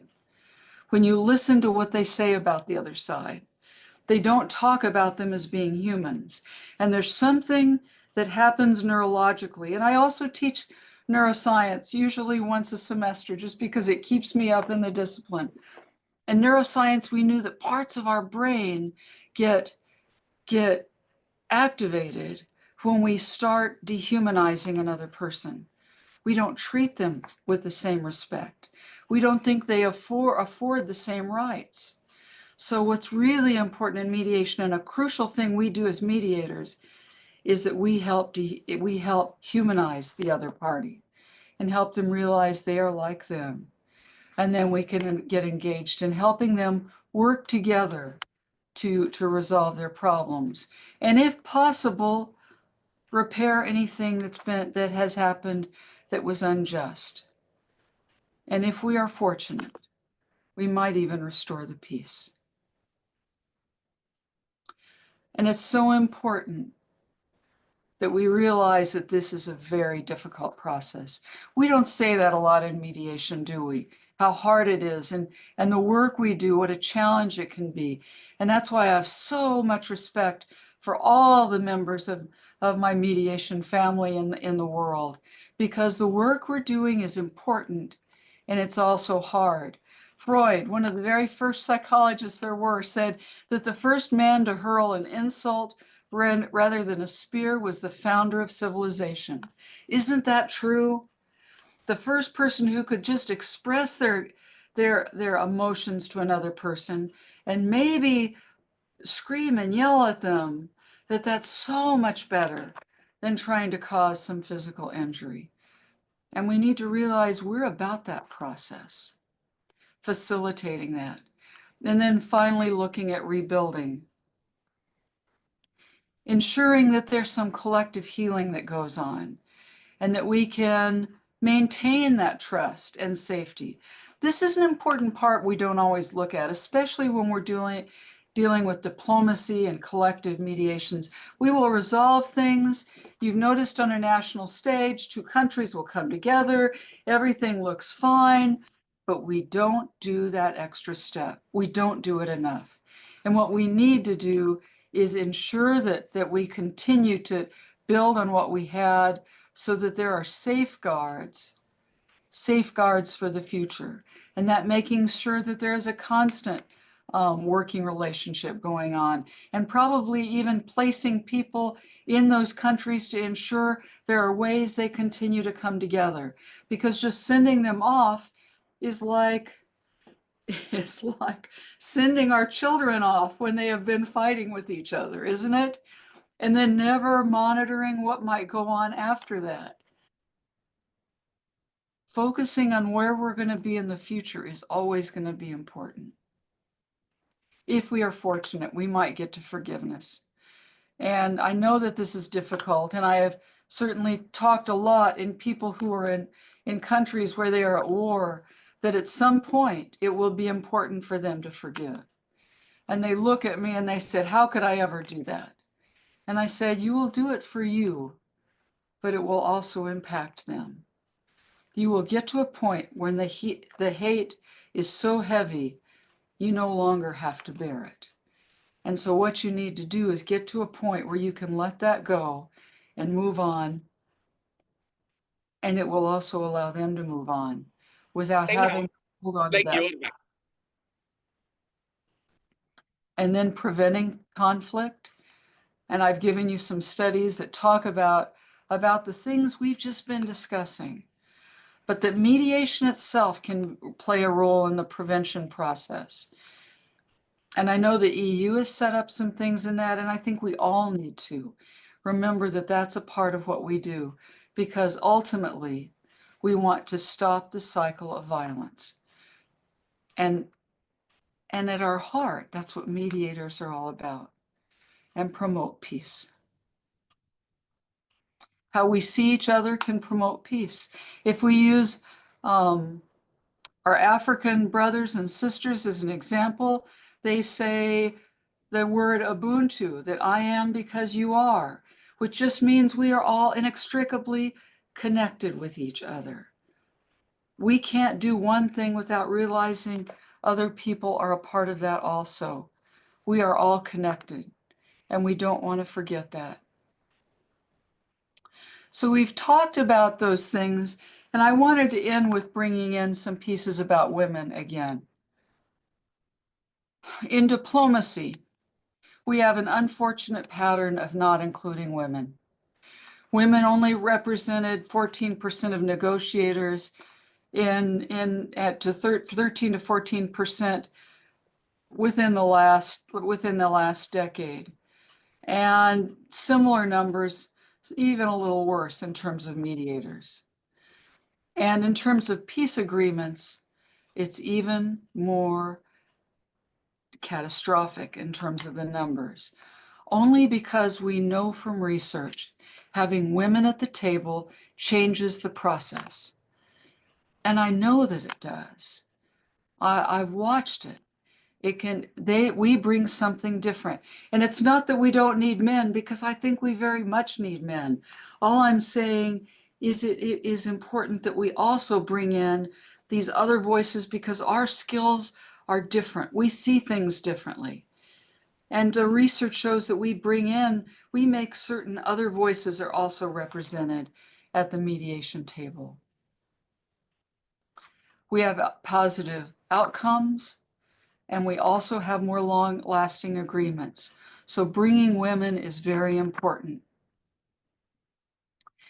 Peace begins with each one of us, my friends, and how we can approach conflict in ourselves and with other people.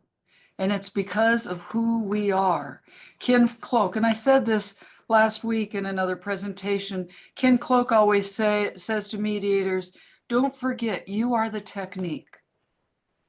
It's not just, well, we do this and do this and do this, and we go through these stages, and it's us. It's what's in our hearts. It's what we bring. It's our knowledge and our ability to understand other people that are going to make a difference. And I wish you all the very best. You are the peacemakers, and I'm so humbled to have been here. Thank you so much, Eleni. It's so good to see you again, as always, and Jean Del Bianco, and I know some of my other friends are on also. I'm going to stop sharing for a minute if there are any questions. Thank you, thank you, thank you so very much. This could not have been, I couldn't have been more honored to be a part of this incredible event. Thank you, Mari. Thank you. Really, we are honored to have you as a speaker. Saetul. Eleni? Thank you very, very much. For me, I would like to make about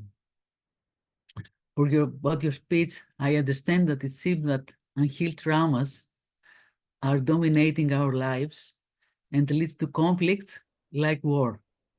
And having them healed would bring us peace. I don't know if you agree with me. That is what I have noticed from your speech, and that when we hear each other and build bridges within one another, we unite people and keep them connected to each other. And if we forgive one another, we can be all together in a peaceful world. It's not easy, I know, but it's a way of thinking. Well, I totally agree with you, Eleni. okay. Yeah, it is. And we just don't want to forget. And please, as mediators, I've had people tell me, what do I do when I get so traumatized? Say, first of all, approach mediation with a spirit of compassion, not just empathy. Our goal isn't to feel others' pain. Our goal is to honor their pain and to show how we can help. Because once we do that, we enter into a different process. Our brains even light up differently because we don't get tired. We don't get weary of just getting stuck and feeling their pain. But now our whole focus and our attitude is one of, how can I help? Honoring their pain, acknowledging their emotions, and then saying, what can we do to make things better? And how can I be a part of that?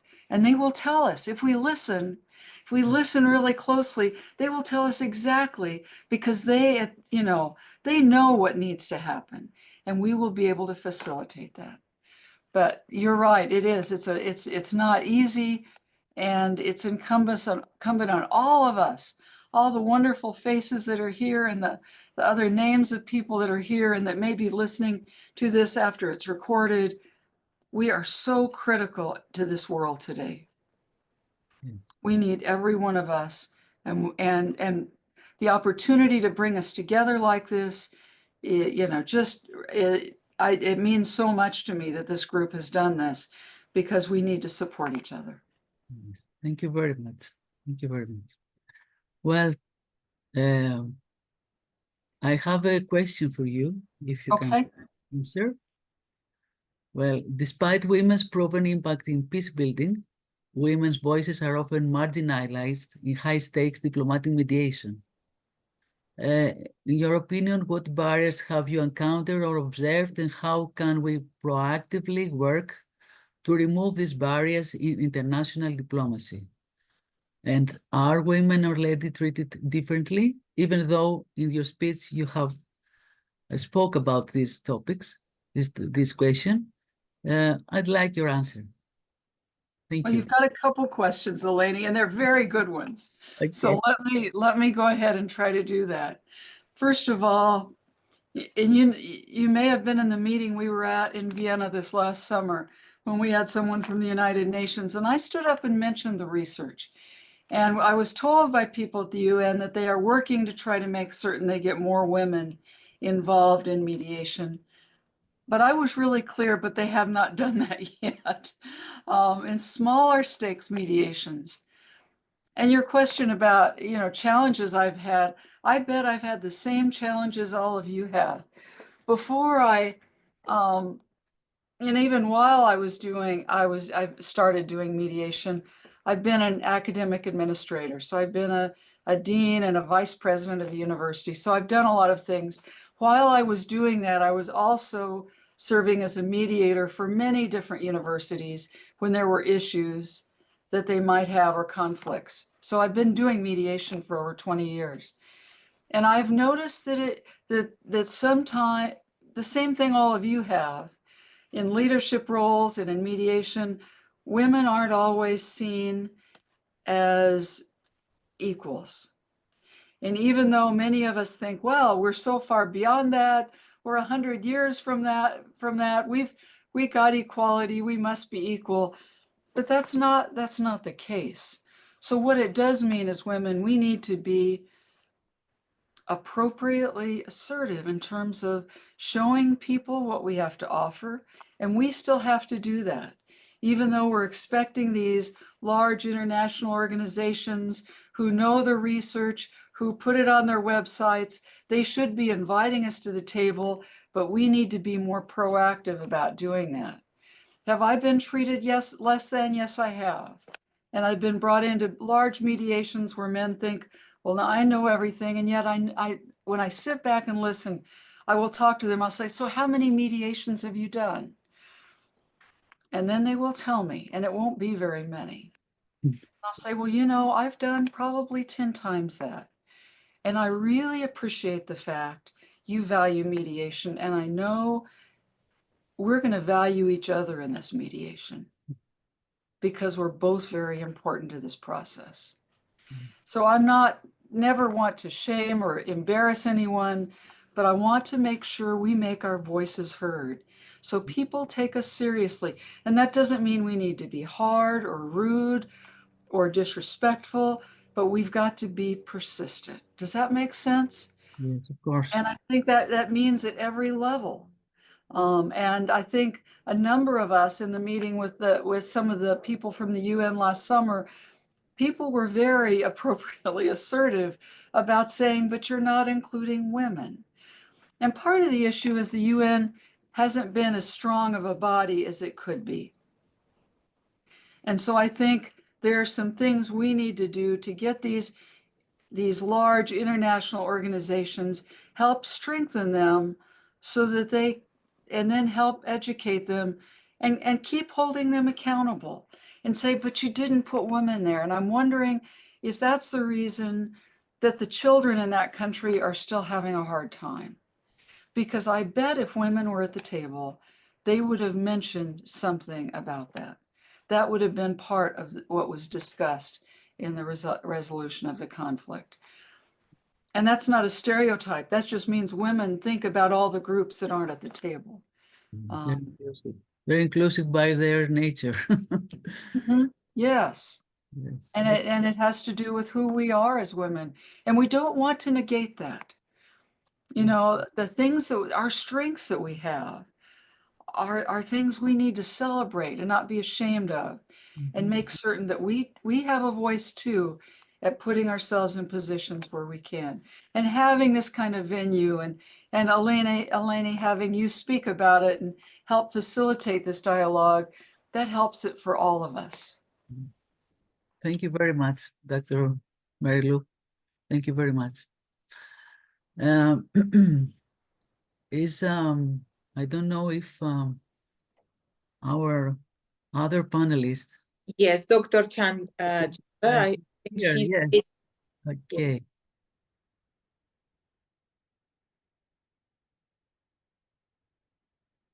Well,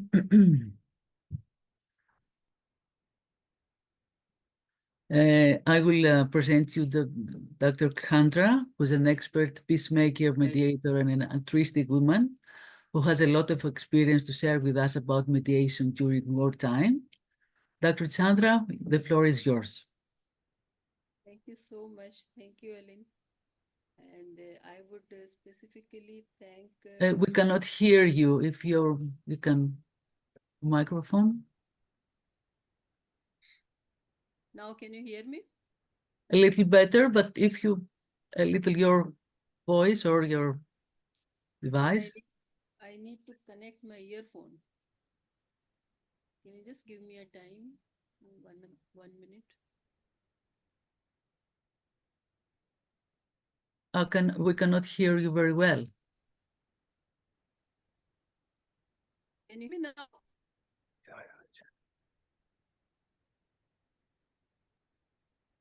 Maybe we Am can I help. audible? Bar technical.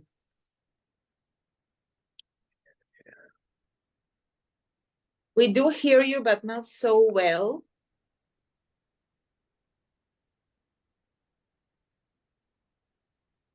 Hear me now? Yes. Okay.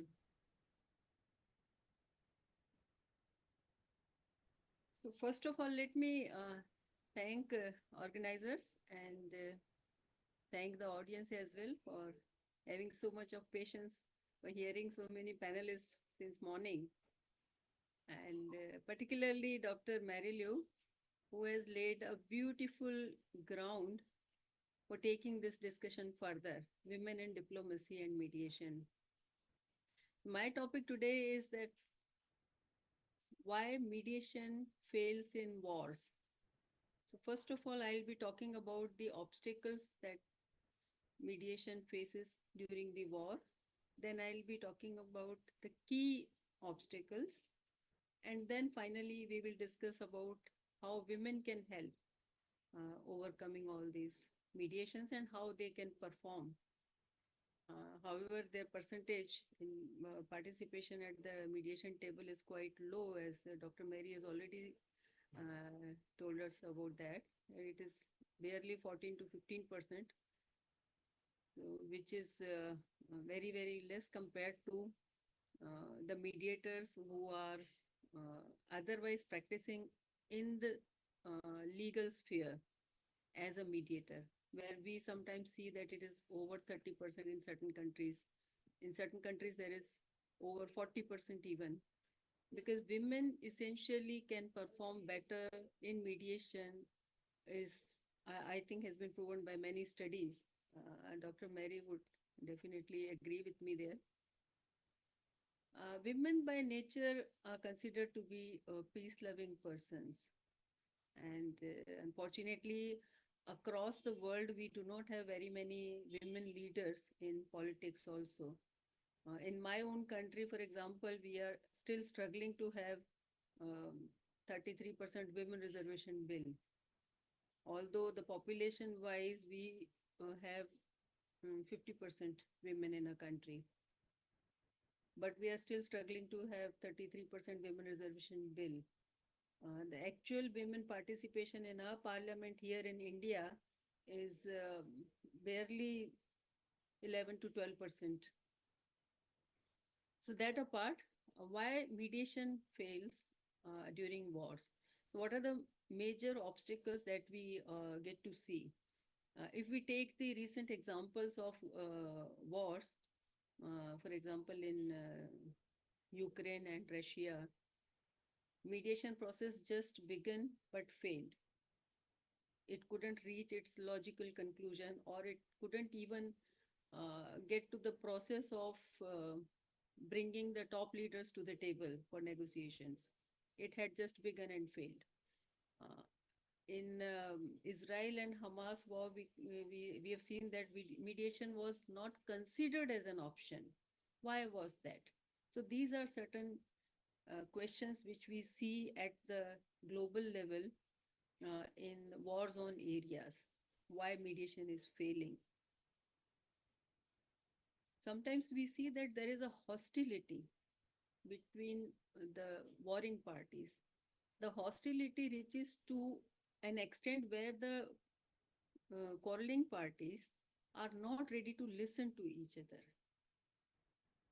We know that deep listening is the very first step in solving any dispute. It may be a war or it may be a family mediation, whatever it is. So because of this hostility and the distrust between the parties, the wars mediation fail. Next, we see power imbalances. So it is a resource for the conflicting sides, which lead one party to resist the entire process of mediation. When one party is quite forceful, quite powerful in comparison to the other, they will think that if they go to the mediation, they tend to lose, maybe geographically or geopolitically or in a power play balance that happens at the international level and international diplomacy. So they do not want to come to the mediation table. Why is it so? Then we see there is a lack of safe zones where the mediators can sit and they can begin the process of mediation. In a recent example, we have seen, for example, in Russia and Ukraine, when it started in 2022 February, immediately after that, in February, in March 2022, the process began. Now, in that process, we witnessed rather, that the process began, and there were allegations from both sides that they tried to poison our mediators, the other party tried to poison or mislead our mediators. So there is no safe zone for the mediators to sit and take the process forward. Then there are varied political interests. Actually, whenever you see that there are two states quarreling or having any sort of conflict, most of the times you will see that there are political interests involved. We have seen empty of times in our own country that whenever the elections come, parliamentary elections come, some or the other party will raise the issue of Kashmir dispute with Pakistan. So these are all political interests. For example, in Russia, the Ukraine issue will come up. In Israel, the Hamas issue will come up. In Iran, again, the Israel issue will come up. So these are all the political interests which do not either intend to settle their disputes through mediation or come to the mediation table. Only for political, until and unless their issues are kept burning, their political goals will not be achieved. So that is why they do not come. Then there is communication barriers. People just do not, the warring parties just do not want to communicate to each other. The burning example of that is the Prime Minister of Israel. He just doesn't want to talk to anybody about mediation or any peace process. So there are communication barriers. Then these kind of problems or the obstacles bring in humanitarian concerns. Now, in Palestine, we see that there are so many thousands of women, lakhs of women, lakhs of people misplaced. They had to leave their house. But thousands of people were also killed. So because of these devastating results to their country, these people, they do not want to listen to any mediation because they had that preconceived notion in their minds, these leaders, that their mediation is going to fail, that the opposite party is not going to listen to them. So humanitarian concerns also become a roadblock to the mediation. Then there comes in the legal and sovereignty issues. International law, they think, is quite complicated. They have seen the international law failing.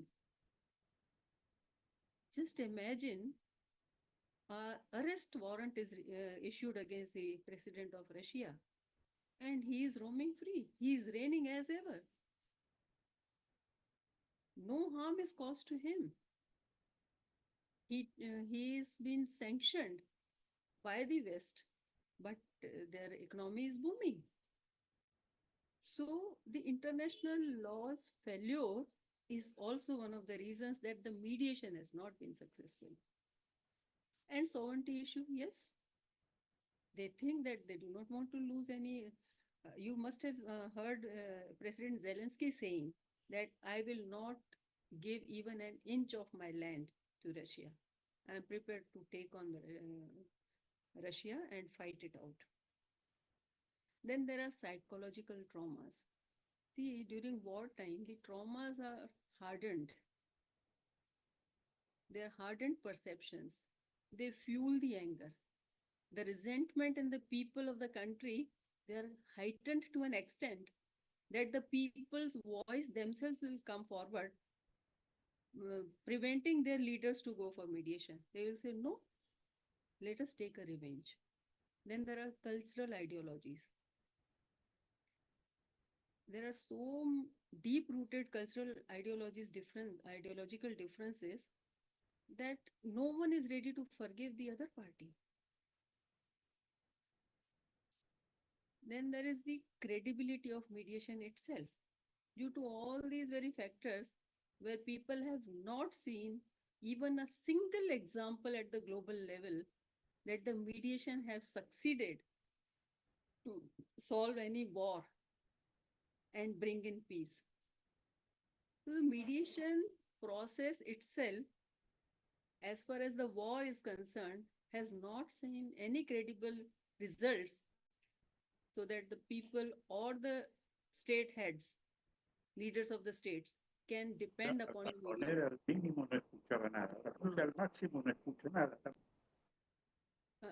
Beg your pardon, I couldn't listen it. Hello, I couldn't hear you. Continue, Dr. Chatra, continue. Please continue. Okay. So there is a lack of credibility of mediation process at the international level in the war zones. Then there is a fear of authoritarian regimes. They generally tend to pressurize or control the smaller groups.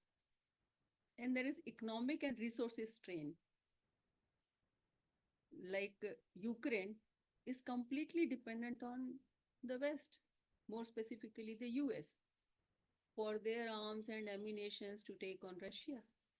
So their economic condition is not that strong to take on Russia.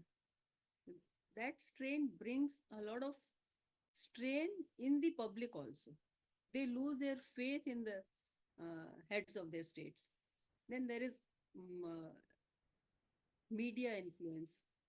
Media influence is so great that it can help to win the war and lose the war. It's only a question of which side they align.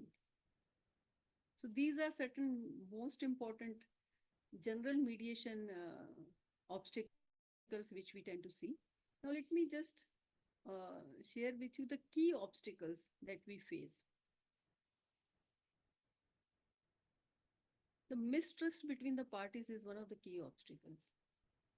The other party will say, okay, I am ready to listen to you. I am ready to come to the mediation table. But do you think that the other party will come to the terms or they will agree to the solution that will suit us? So this trust is so deep rooted and it doesn't happen overnight. It is deep rooted and it is coming from centuries or maybe decades. And then it is also carried on to the new generations. Nobody tries to erase that or to help the generations, the new generations to not actually get into those things and start trusting each other. It's quite difficult because this mistrust is so deep rooted. When Germany, West Germany and East Germany came together, we all saw, the entire world saw that how if the leaders are convinced enough, then the wars can be, set aside and the unification can happen. So when I read for the first time about West Germany and East Germany unification, I wrote a letter to the then president of Pakistan requesting that we can also unify. Why can't we do? Because we were earlier one India, which included Pakistan and Bangladesh. And still, even today, when we meet so many other people from Pakistan or both the sides, all the three sides, we get to hear that our relatives are there, our relatives are there. So why not we unite? And we also know the entire world has seen so many researches confirming that the bigger your unity or the bigger your area, the more powerful you are. Why can't we unite? Why do we keep on fighting? So this mistrust which comes from generations is very difficult. Then this power balance, power imbalances. Thank you. As I mentioned earlier, that is also one of the key obstacle which we see. Then this political and external influence. We have heard that when 2016 elections happened, when Mr. Donald Trump won for the first time, it was alleged that Russia intervened in their elections. Whenever it happens in any other country, people say that the USA is intervening in our country's elections. So this power, political power and external influence within their country is Okay. also one of the key obstacle which is not visible, to all, which is not talked about in media. Thank you very much, Dr. Chandra. Thank you very much for your speech. We have we reach our time. Finish. If you Yes, can make a conclusion. Yes, I'll just Thank conclude you. in one. Then there is this communication barriers I already talked about, humanitarian I already talked about. Now let me just finish within 1 or 2 minutes maybe, how women can bring peace, or women can can be useful in diplomatic negotiations process. Because women are known for bridging divides, even at home, maybe in society, and maybe as a mediator. We are expert in bridging the divides because we have a keen eye to understand where the difference lies, and we start resolving that. Broadening agenda. If we see that people are stuck into 1 or 2 issues, we would broaden the agenda, try to find out the solution, and then come back to attack the dispute. Yeah. Then Very much. advocating inclusivity, promoting non-violent strategies. All these are the key things that women can do. Thank you so much, and I'm really sorry for Thank you very much, Dr. taking my Dr. time. Hunt. Thank you. Thank you for your speech. Well, I have 2 questions for you. I will put it on the chat for you to take a note and discuss it after my speech, because I'm not only a moderator, I'm a speaker too. And we are running out of time. There are another panel too. So I give it to you in the chat. It's 2 questions. You can, and I will have my speech now.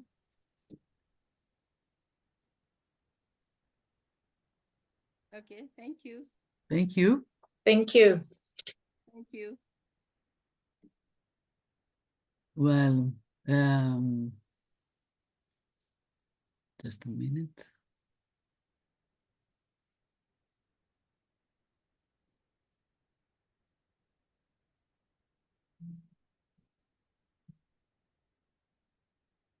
Well, let's move. The final topic is the impact of Socratic dialectics on mediation diplomacy.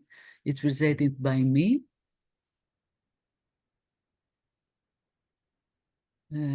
If you can share my PowerPoint.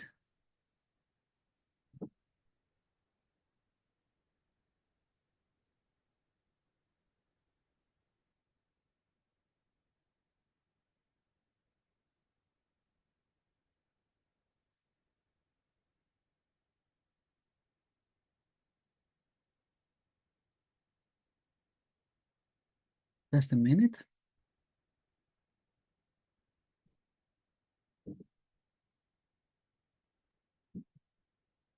Elena, you will share all what I will say and that they will share it to you. Excuse me, I didn't hear. To share your presentation, or we will help you. You will help me because I cannot do both. Thank you. Okay, okay. Thank you very much.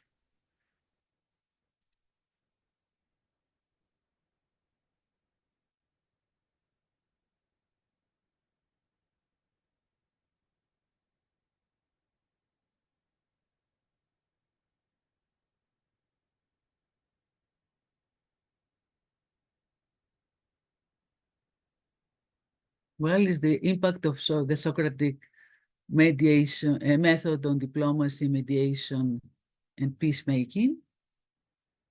Please, the Socratic method developed by Socrates, the ancient Greek philosopher we all know, is a form of cooperative dialogue where participants ask and answer questions to stimulate critical thinking and uncover underlying beliefs and aims to challenge assumption and lead to a deeper understanding or realization of truth.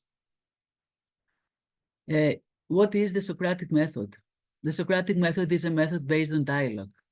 What is his aim? Its aim is at uncovering truth. Socrates would engage in a conversation, usually by asking a series of questions to help his interlocutor realize contradiction or gaps in their knowledge.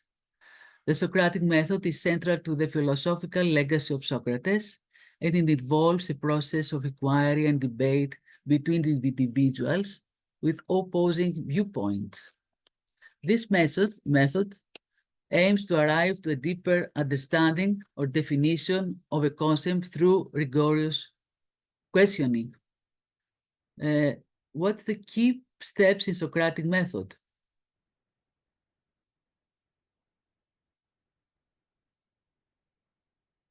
It's έλεγχος. Έλεγχος is the process of questioning to refute or challenge a point of view, often to reveal contradiction in the interlocutory beliefs. It's meioustics, meftiki in Greek. Socrates described his role as similar as to a midwife who helps others give birth to their ideas, emphasizing the method as one that leads the interlocutor to discover the truth for themselves. Their goal, skopos, is the pursuit of truth and moral clarity. Socrates believed that dialectical questioning would bring about deeper understanding of concepts like justice, virtue, or goodness. And last, the structure typically involves back and forth questioning between Socrates and another person, where Socrates aims to challenge assumptions and foster deeper critical thinking. From the philosophical significance of the Socratic method is that it was revolutionary because it challenged conventional wisdom and encouraged individuals to question their assumptions. Socrates emphasized that recognizing one's ignorance, knowing that one knows nothing, is a crucial first step toward wisdom. The Socratic method and the concept of mediation have both significant, though indirect, impacts on diplomacy and peacemaking throughout history. Socrates' method focused on the pursuit of truth through questioning, and the process of mediation centered on reconciling conflicting sides share philosophical roots that have informed the practice of diplomacy and conflict resolution in various ways. Their legacy can be seen in how modern diplomats, peace negotiators, and mediators approach conflicts. Mediation, on the other hand, is a broader concept, often referred to the process of bringing opposing ideas, forces, or people to harmony.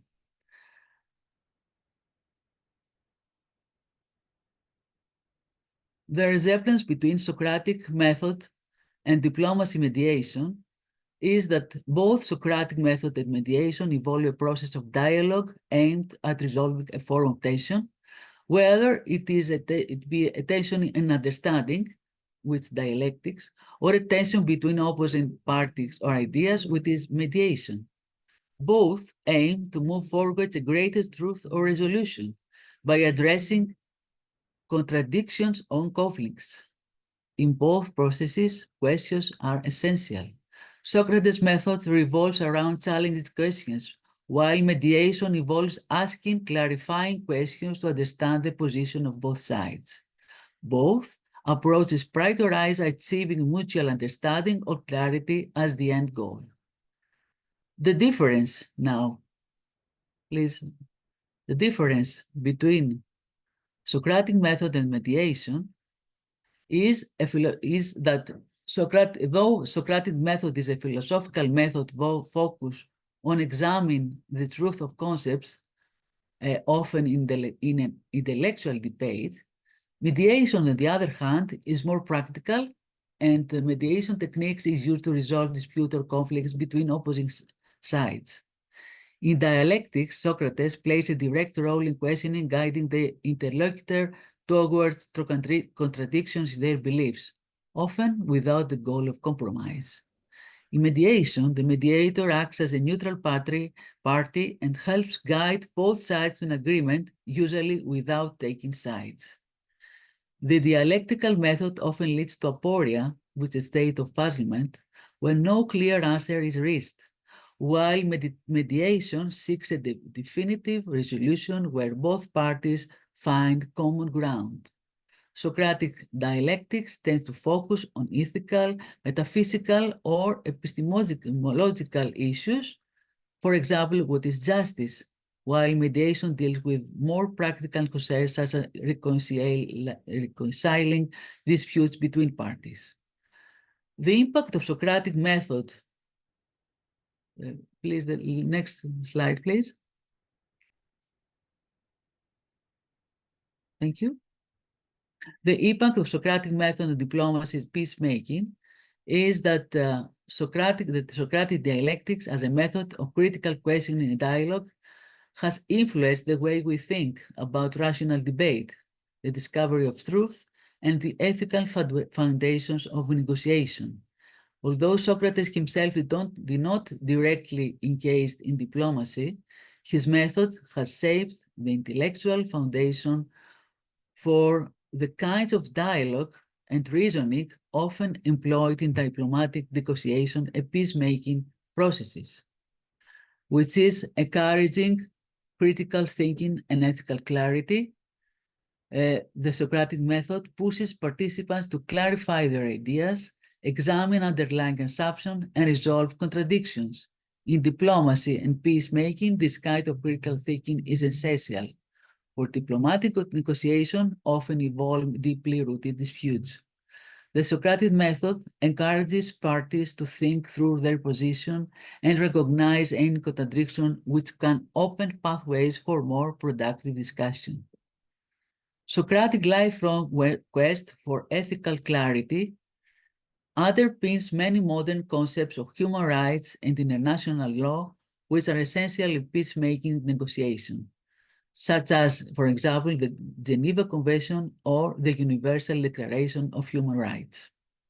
A significant example in diplomacy were after World War II, the philosophical underpinnings of justice and human rights, which can be traced for the creation of the United Nations.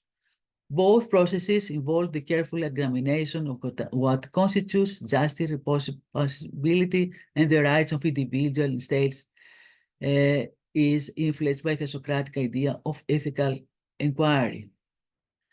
In conflict resolution, the method of dialogue-based inquiry can help. Diplomatic efforts often fail when parties are fixated on winning an argument. The Socratic method, with its emphasis on mutual exploration of ideas, encourages participants to collaborate in finding truth, similar to how peace negotiations work. The Socratic method fosters humility and recognition of one's own ignorance, which can be critical in diplomatic negotiation where intransigence often leads to failure. Another significant example in diplomacy is about the South African Truth and Reconciliation Commission, which was established in post-apartheid South Africa under the leadership of Nelson Mandela and Desmond Tutu, and embrace the process of dialogue and questioning to reveal the truth about human rights abuses during apartheid. The impact of mediation on diplomacy and peacemaking. Mediation, in both in philosophical and practical forms, has had a directly and profound influence on the way conflicts are resolved in diplomacy and peacemaking. The process of bringing conflicting parties together through the facilitation of a neutral third party with the goal of finding a mutually acceptable solution is foundational in many modern peacemaking efforts. Mediation has been central to the field of conflict resolution, where mediators help conflicting parties come to an agreement. In diplomacy, mediation often prevents a productive dialogue. The neutrality of the mediator and the structured, process-oriented nature of mediation are key components of peacemaking. In international diplomacy, mediators like the United Nations, foreign diplomats, or respected leaders step in to facilitate peace talks. Mediators help conflicting parties articulate their position and needs, facilitating a structured dialogue that seeks to harmonize the interests of both sides without imposing solutions. Resonance in border diplomacy and peacemaking. Please, you can go to the next slide. Thank you. The influence of both Socratic dialectics and mediation is clear in modern diplomacy. On dialogue, the negotiation and the resolution of ethical issues through communication and understanding. Diplomacy today often involves facilitating long-term dialogue rather than imposing immediate solution, ethical foundations rooted in human rights and justice. Mediating between conflicting interests, much like synthesis of opposites to create new integrated frameworks for peace. Next slide, the conclusion. While Socrates' dialectics and the mediation emerged from different philosophical and practical traditions, both have deeply influenced the methods of diplomacy and peacemaking today. Socratic method has helped shape the way diplomats approach negotiation as a process of inquiry, focusing on uncovering the truth and resolving contradiction. Mediation, both as a philosophical concept and a practical tool, is central to conflict resolution, enabling peacemakers to reconcile opposing sides and bring about durable solutions to conflicts. Together, these approaches underscore the importance of dialogue, critical thinking, and ethical reflection in the pursuit of peace. Thank you very much. This was my presentation. Thank you very much, Eleni. I would just want to conclude, and I want to thank you as a moderator, as a professional peacemaker in Greece. Thank you very much. Yes, and I want to thank all your panelists, the speakers, the greatest speakers, my Dr. Marilu, and thank you very much for your insight. And it was really cool pleasure. Dr. Professor Chandra, thank you very much for your insights and the deep understanding of and the compare how you compare between different cultures and different geographic situations. And I want to say really thank all of you and Dr. Araceli as well. And now we are smoothly because we have questions in they are all in the chat box. Please, we are running late. And now we start our last panel session, number 7. So the God create a land in 7 days. And today we will create our huge annual conference in 7 sessions with the great people who came worldwide. You know, it's the bell from the church is ringing, start to ring. This is, I guess, the sign that we everything we are doing correct. You can even listen now. So thank you very much. And I want to give the floor to our moderator of the 7th panel, our ambassador, in Asia, the founder of Equalaw.training, and he is a arbitrator, mediator, peacemaker, and the lawyer. So Rajan ji, please take your stage, control your panel session, and we are greeting the first is Antonio Isotti from Argentina.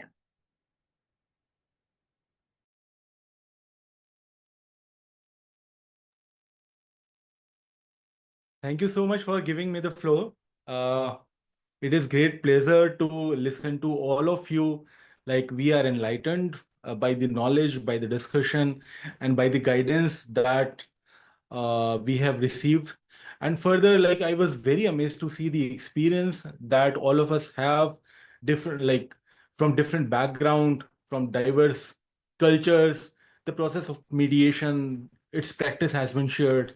So we want to bring the international diplomacy to the forefront, and that is the reason like this conference is being organized. So right now, I would like to welcome the next speaker on board. It is Dr. Antonia Isotti from Argentina. She'll be speaking on the systematic and strategic approach to conflict prevention and resolution for greater and better access to justice. So basically, all of us know that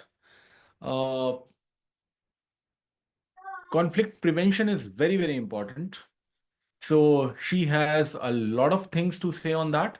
So I would like to welcome her, and I would like to give floor to her. And we are all excited to have to discuss that and to listen to the discussion. Buenos, bienvenido, doctor Antonio Isotti. Por favor, Antonio, su micrófono no está cerrado. El micrófono está cerrado. El micrófono, Antonio, hay que activar. Ahora. Sorry, profesor. Pablo, por favor, puede ayudarme. Por No, favor. no, you speak very well. Better in fact. Graças, meu amigo. Você Graças, fala Paulo. muito bem o espanhol. Oh, gratidão. Olha, falou em português, gostei. Não tem sotaque, não tem sotaque. Mas fala o muito sotaque é bem. importante para a gente ter a nossa referência de nacionalidade. Obrigado, sei, porque os brasileiros fazem fronteira com toda a América. Isso. Bueno, mi amigo, Antonio Isotti. Hola, buenas tardes para ustedes, para nosotros buen día todavía. Bueno, mi amigo Antonio, le pido que por favor habla despacio para que pueda traducir. Gracias. Perfecto. Bueno, ¿qué tal, Juan Carlos? Muchas gracias por la colaboración. Gracias a Pablo también, lo he escuchado esta mañana. Una excelente exposición, verdaderamente digno representante de nuestro panel. Y bueno, que completa también después la doctora Susana Monti. Si querés ir traduciendo, no sé, Pablo o Juan Carlos. Pablo, right now, Dr. Antonio Isotti is greeting to you all, and thank you to you all. Thank you to Pablo Bianco for his great and brilliant presentation, and also to all of you and the before. And he thanks a lot because he's participating of this Congress, this panel. Thank you so much. Okay. Bueno, muchas gracias, Juan Carlos. Bueno, en primer término, quiero agradecer a los organizadores, en especial modo a la doctora Cristina, que ha sido tan amable, a la que admiro muchísimo, como hacía todos los distinguidos colegas que están participando. Okay. No sé si quiere decir traduciendo. Okay, I would like to thank you, Christina, for this so great event. And also thank you to all friends that are participating in this event today. Thank you so much. Bueno, el tema... Hola, ¿se escucha? Okay, see, but the sound is making an echo. Está haciendo un sonido muy grande, como un eco. Ahora. Me despierta mucha admiración este evento, por la evolución que está teniendo a nivel académico Okay, y profesional. This event for me awake me a great admiration for what happened in this event, academic and also professional. Bueno, al hacerse eco precisamente de la interdisciplina tan necesaria para el futuro de la mediación, y yo en mi ponencia extiendo y, digamos, estoy muy complacido de que esta organización abarque también la evolución doctrinaria y jurisprudencial de todos los métodos de manera estratégica y sistémica para afrontar los arduos y difíciles problemas que se presentan a nivel internacional. Okay, he is very happy because here he can hear and he find the diversity of subjects of matter that's not unique, but the diversity of method of subjects that we are discussing. He is very happy because we can discuss about many things, about everything about the law, about and other things, and the court decision that's most important too. Bueno, eso precisamente para poder aportar nuestros conocimientos y nuestro expertise en cada una de las disciplinas y de manera interactiva, la interdisciplina y, si es posible, aún más la transdisciplina a esos efectos. Okay, he's speaking because very important because he's going to talk about these interdisciplinary knowledge. We get knowledge for all parts, and this is a very excellent part of this event for him. Porque precisamente a nosotros nos compete como expertos en operadores en materia de prevención. Resalto ese estadio de todas las etapas de la conflictividad. Prevención, porque es mejor prevenir que curar, ¿no es cierto, Juan Carlos? Perfecto. He's telling that it's very important because it's very interesting because you are talking about prevention. Most important is to prevent the question without trying to resolve. So the most important is to prevent than to resolve. Bueno, porque nuestra función tiene por objetivo y por meta como faro, como el puerto deseado al que queremos llegar, que es la paz, ser constructores y puentes a esos efectos. Yes, because our function and we have to work like a light in the port that guide the ship, and we have to prepare people to work for this, to lighten the people, to support them for that. Y parafraseando al gran Gandhi, que decía que no hay caminos para la paz, sino que la paz es el camino, yo diría que nosotros, sí. As Gandhi said, there's no way to peace. Peace is the way. Precisamente nosotros somos constructores de ese camino de paz, cada uno en su ámbito y en su expertise disciplinario. Okay, and each of us, we are builder, we are constructor of this way. We are all constructor of this way. In each way of his subject, his matter, but we are all, each of us, responsible to construct this way. Máxime teniendo en cuenta que se trata de lograr a nivel mundial y a nivel social una mayor equidad y un mejor y más fácil acceso a la justicia para poder lograr nuestros objetivos. Okay, and this is say that it's very important that we need to have easy way to reach the justice around the world, not with the barriers, but an easy way to reach the justice. Bueno, a tales efectos estoy muy complacido y tengo una profunda admiración para todos los colegas tan distinguidos que están participando todavía. Sí. I'm sorry. And I'm very happy for being participating with you all, for all distinguished colleagues that are here together with us today. Por la gran e importante evolución e innovación en materia de prevención y resolución de conflictos. For the great, because it's too long, I forget. And for this, would you mind to repeat, please? Sorry. Señor, ¿puede repetir, por favor? Antonio, ¿puede repetir, por favor? Otra vez. Perfecto. Bueno, y en especial modo, en la parte de resolución, en tener en cuenta que no hay que utilizar a los métodos de manera aislada, como si fueran compartimientos estancos, para afrontar los arduos, difíciles, complejos problemas multiculturales, sociales a nivel mundial. Okay, and you do not have to use the method to resolve the conflict, making them like an aisles that we isolated, each of them all have to work together in harmony to find a solution.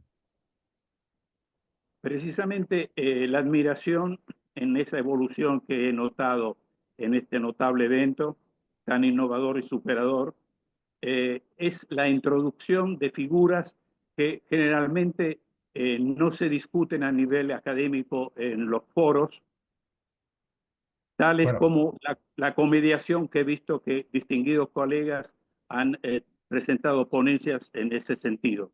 Okay, and also my admiration about the topics that were discussed here in this event that we do not generally listen to or discuss in our academic place environment. That, for example, about the co-mediation that our friend has presented so brilliantly. Okay.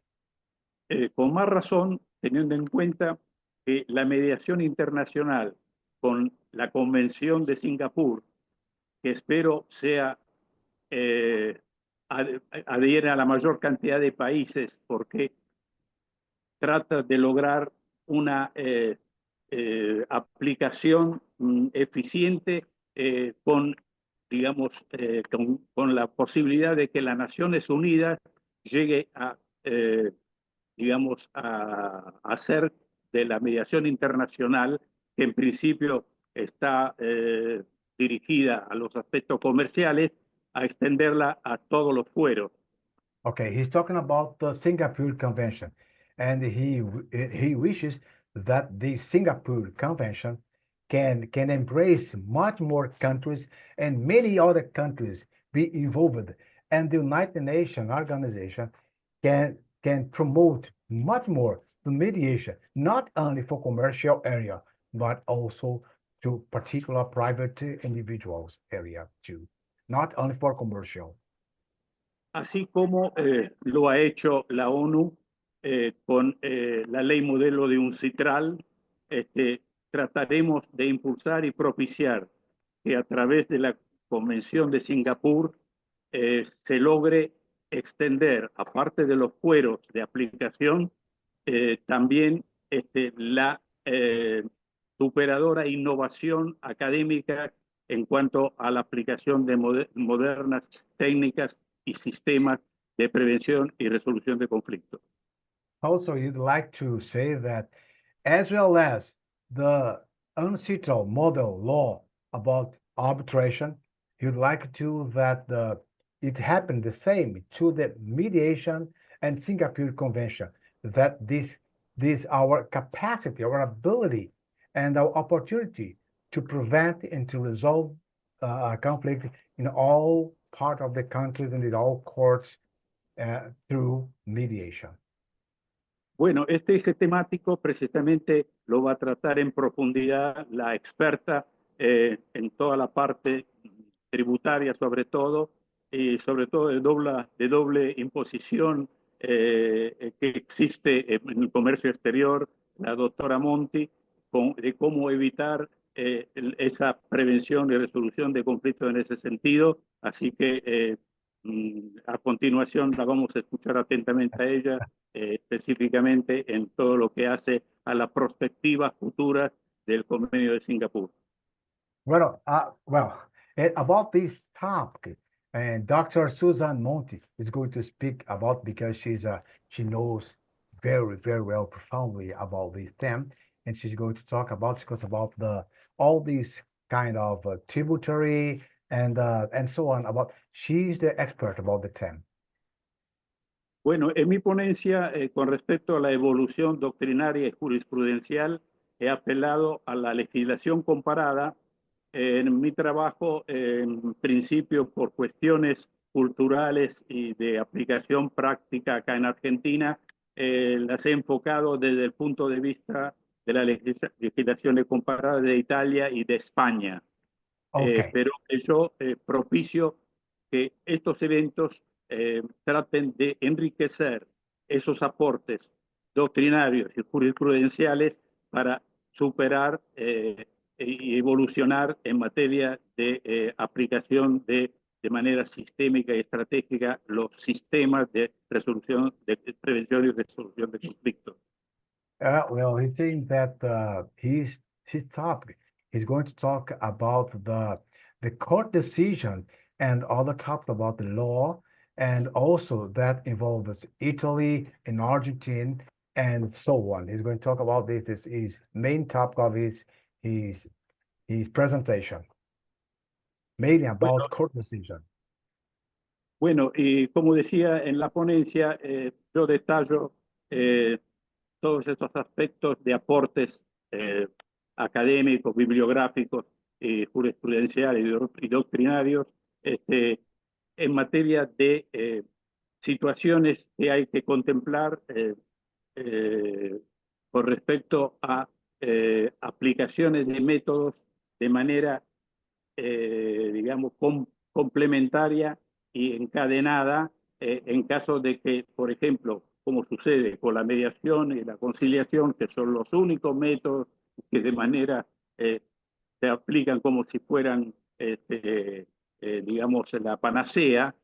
Bueno, y si no se hace de una manera integral, eficiente y, digamos, secuencial, no se logran los objetivos para solucionar de manera eficiente y eficaz todos los problemas que se presentan.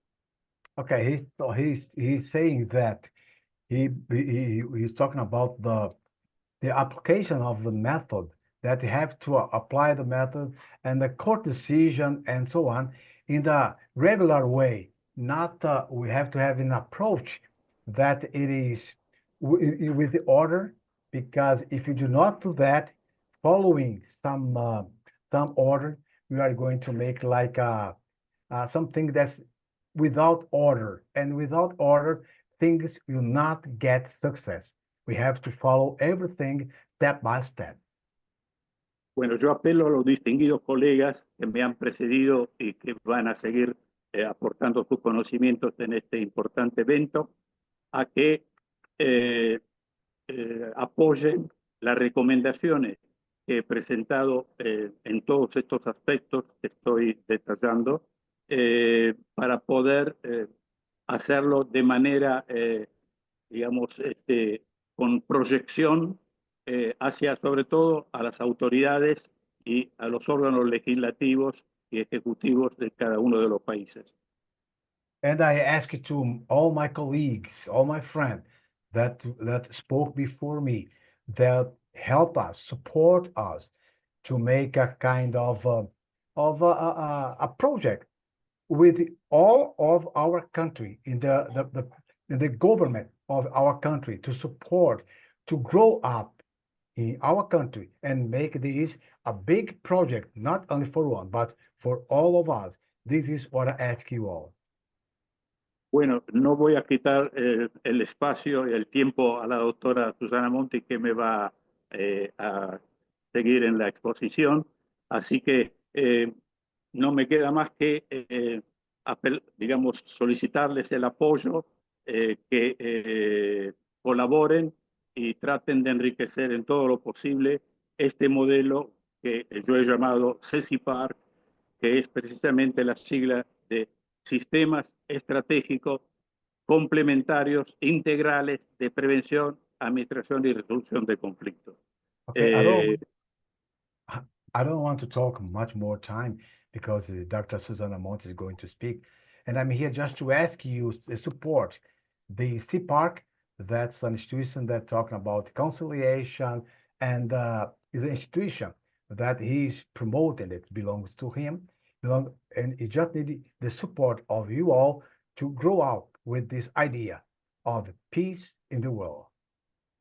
Bueno, con esa esperanza apelo entonces a que puedan seguir colaborando y aportando en ese sentido a todos los colegas, a lo que agradezco y nuevamente a todos los organizadores, a la doctora Christine Sumonova y a todos los distinguidos colegas. Un fuerte abrazo. Muchas gracias, un cordial saludo y adelante, a no aflojar. Okay, with all of my final words, I would like to thank you all. And just what I ask you is a call for action. Support me, support us to develop this project, please. And thank you so much, Christine. Thank you to all.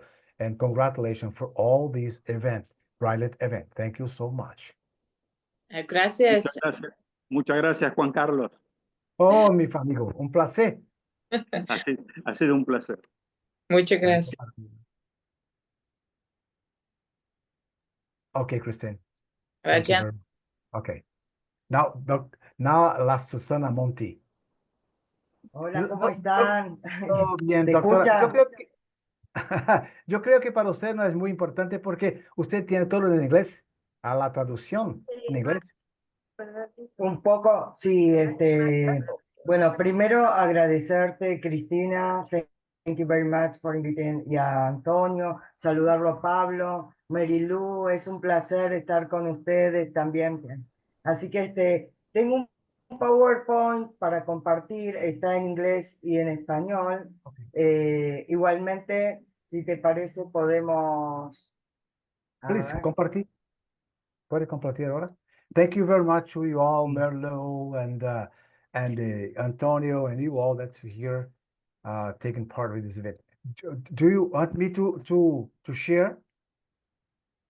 Oh, she's going to. Oh, sorry.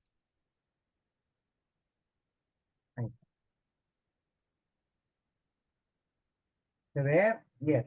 Bueno, perfecto. Genial. Bueno, mi tema es la Convención de Singapur, como dijo Antonio. La Convención de Singapur es un modelo, ¿no es cierto?, de convenio para que justamente se reconozca la validez de los acuerdos logrados en mediación. Okay, the Convention of Singapore. Oh, sorry. Go. If you need me, just let me know. Genial. Bueno, la práctica comercial y la globalización, tal como se habló, la creciente complejidad de las relaciones privadas comerciales, en principio, las controversias por los ordenamientos jurídicos, la tendencia global, en general nos lleva al arbitraje. Esta cuestión hoy en día viene suplida justamente por la historia de esta convención, que surge en el año 2014. Esto ustedes lo pueden leer, toda esa génesis, y es recién en el año justamente 2018-2020 que finalmente muchos países firman esta convención, específicamente el 7 de agosto de 2019 y entra en vigor el 12 de septiembre de 2020. Pueden ver acá cuántos países firmaron. Tenemos, por ejemplo, Afganistán, Arabia Saudita, Armenia, Australia, Verarún, Brasil, Chile, Estados Unidos, que fue quien justamente promociona esta convención, Uruguay, Jamaica, Japón, India, Haití, un montón de países. ¿Quiénes faltaron? Los países de Europa. Europa no figuró y no participó, por eso es importante que, como decía Antonio, nosotros intentemos que cada vez más países formen parte de esta convención. Okay. Argentina tampoco. Okay, we miss many countries from European countries, and we need that all being together. Also, Argentina need all these countries from Europe need to be together to reinforce this convention, the ratification. Okay. Pero es importante señalar que está Brasil, recientemente Uruguay ya también aprobó, ratificó esa convención. Colombia, la Corte Suprema habló de la validez de la norma de la convención. ¿Por qué? Okay. Porque el okay. objetivo... Because it's very important too. Before, anterior, por favor, antes, la tarjeta anterior. Eso, es muy importante. It's very important to say that some countries as Brazil, Uruguay, they have made the ratification of this convention. And it's very important, all countries, mainly from South America, Latin America, they all sign these convention. Please, next. Próximo, por favor. Okay. Bueno, como decíamos recién, el objetivo de la convención es impulsar firmemente la promoción de la mediación. Ese marco jurídico armonizado que reconozcan todos los países como un acuerdo resultante de esos mecanismos de resolución de conflictos. Si bien su ámbito de aplicación es concreto, porque se refiere justamente, vamos a ver ahora, a cuestiones que tienen que ver con temas de comercio internacional, vamos a ver que nosotros proponemos que se aplique a otros tipos de conflictos. No sé si querés decir algo. No, say in English. In English, okay. Okay. Bueno, como decíamos, vamos a ver que la característica fundamental, el objetivo, es el acuerdo resultante de la mediación celebrado por escrito, o sea que la escritura es una característica fundamental. Que se trate de una controversia comercial y que sea internacional, es decir, por lo menos dos de las partes tienen que tener establecimiento en distintos países o bien esos sujetos cumplen una parte sustancial del convenio en otro país. ¿Se entiende? Eso.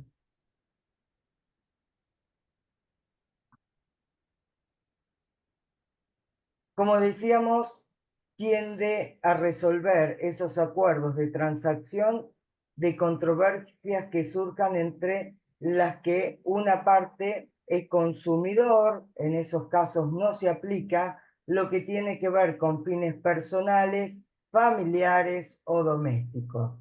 Tampoco se aplica a... I'm sorry. I'm sorry. No, Because it's here. I'm sorry, it's here. Sorry. Bueno, discúlpame porque está aquí escrito. Gracias. Por favor, adelante. Bueno, tampoco se aplica al derecho laboral, a las sucesiones, pero nosotros, como decíamos antes, proponemos que esto se aplique también a esos temas, ya que se aplica el arbitraje, podría aplicarse también en caso de ampliar esos convenios, esas convenciones, esos acuerdos, podría ampliarse o extenderse la aplicación a otras cuestiones no previstas en la convención. Okay, and we'd like to think about also that all these application of the convention should also be applied not only for commercial that was said before, but also to the other situation, family situation, private and rent, and all kinds of situation. It should be. It must be like arbitration, the arbitration model law as was stated here before. Okay. De hecho, sí, esto no surge de las Firminas, pero como anticipó Antonio y como venimos proponiendo con la doctora María Rosa Caetaño es que se utilicen métodos combinados, por ejemplo, mediación seguida de arbitraje, mediación seguida de pericia arbitral, pero con estos parámetros y con la validez del acuerdo.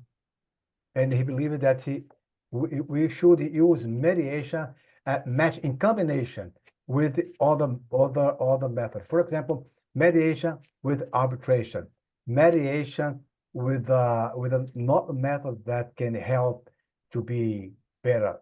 Understand?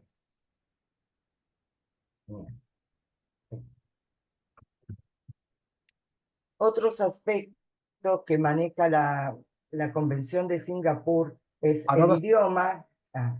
Another aspect that is very important, the Singapore Convention is, okay. El idioma, la libertad de formas, la aplicación de las normas procesales locales y la validez de las firmas.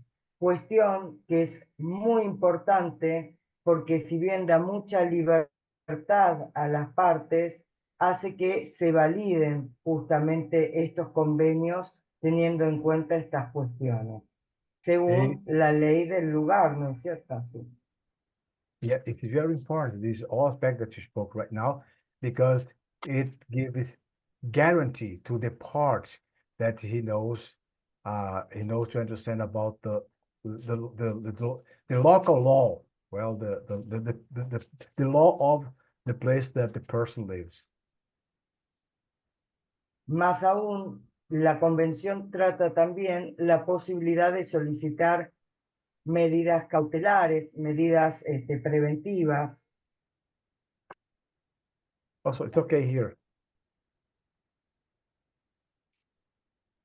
Bueno, acá concluyendo también un poco esto que veníamos diciendo justamente de ampliar, primero invitar a los países a que firmen y ratifiquen esta convención, sobre todo Argentina, donde estamos, ¿no? Empezando por casa, y ampliar justamente los temas de la convención, porque en definitiva son acuerdos que nosotros podemos ir firmando con los países signatarios, y justamente que también participe Europa, ¿no?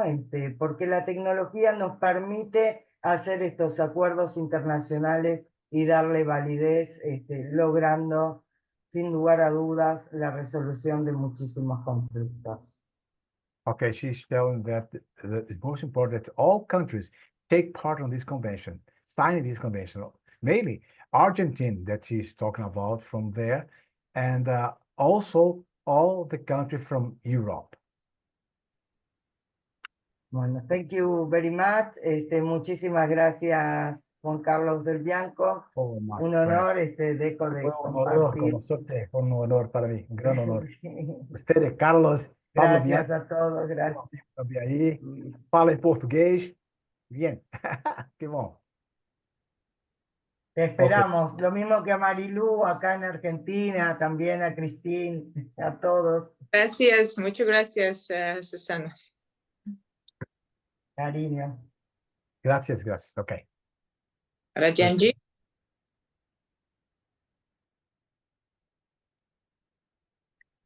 Yes. Thank you for the enlightenment. Everybody heard about the views that were shared by you. We were very honored with that. Now I would like to speak about the international diplomacy related matter, because like we have been doing such things, we have been participating in the international mediation also. Although the era of international mediation for international diplomacy is very, very new to the world. In the recent times it has developed, but there are certain examples also which I would like to speak about. So all of us know that international diplomacy is nothing but protection of economic interest of the countries. So every country, when it is participating in any international diplomacy, it is protecting its economic interest. When any head of the state is visiting to the other head of state, it is only for the purpose of protection of economic interest, for implementing taxation system or related things, because the entire country, entire nation works on the economics. All the warfares, all the other things are secondary to that. The first main priority is economic interest. So we should talk about, or we should focus about the international trade and international diplomacy. So my topic is only that. The topic which I'm discussing is trade and commercial mediation in diplomatic crisis. So whenever the crises are happening, how the trade and commercial mediation can happen. So when we talk about the importance of economic diplomacy, we know that economic diplomacy refers to the use of economic resources, tools, and policies to achieve foreign policy objectives. Because as I say, that every country is working for the protection of their for their economic interest in the international diplomacy.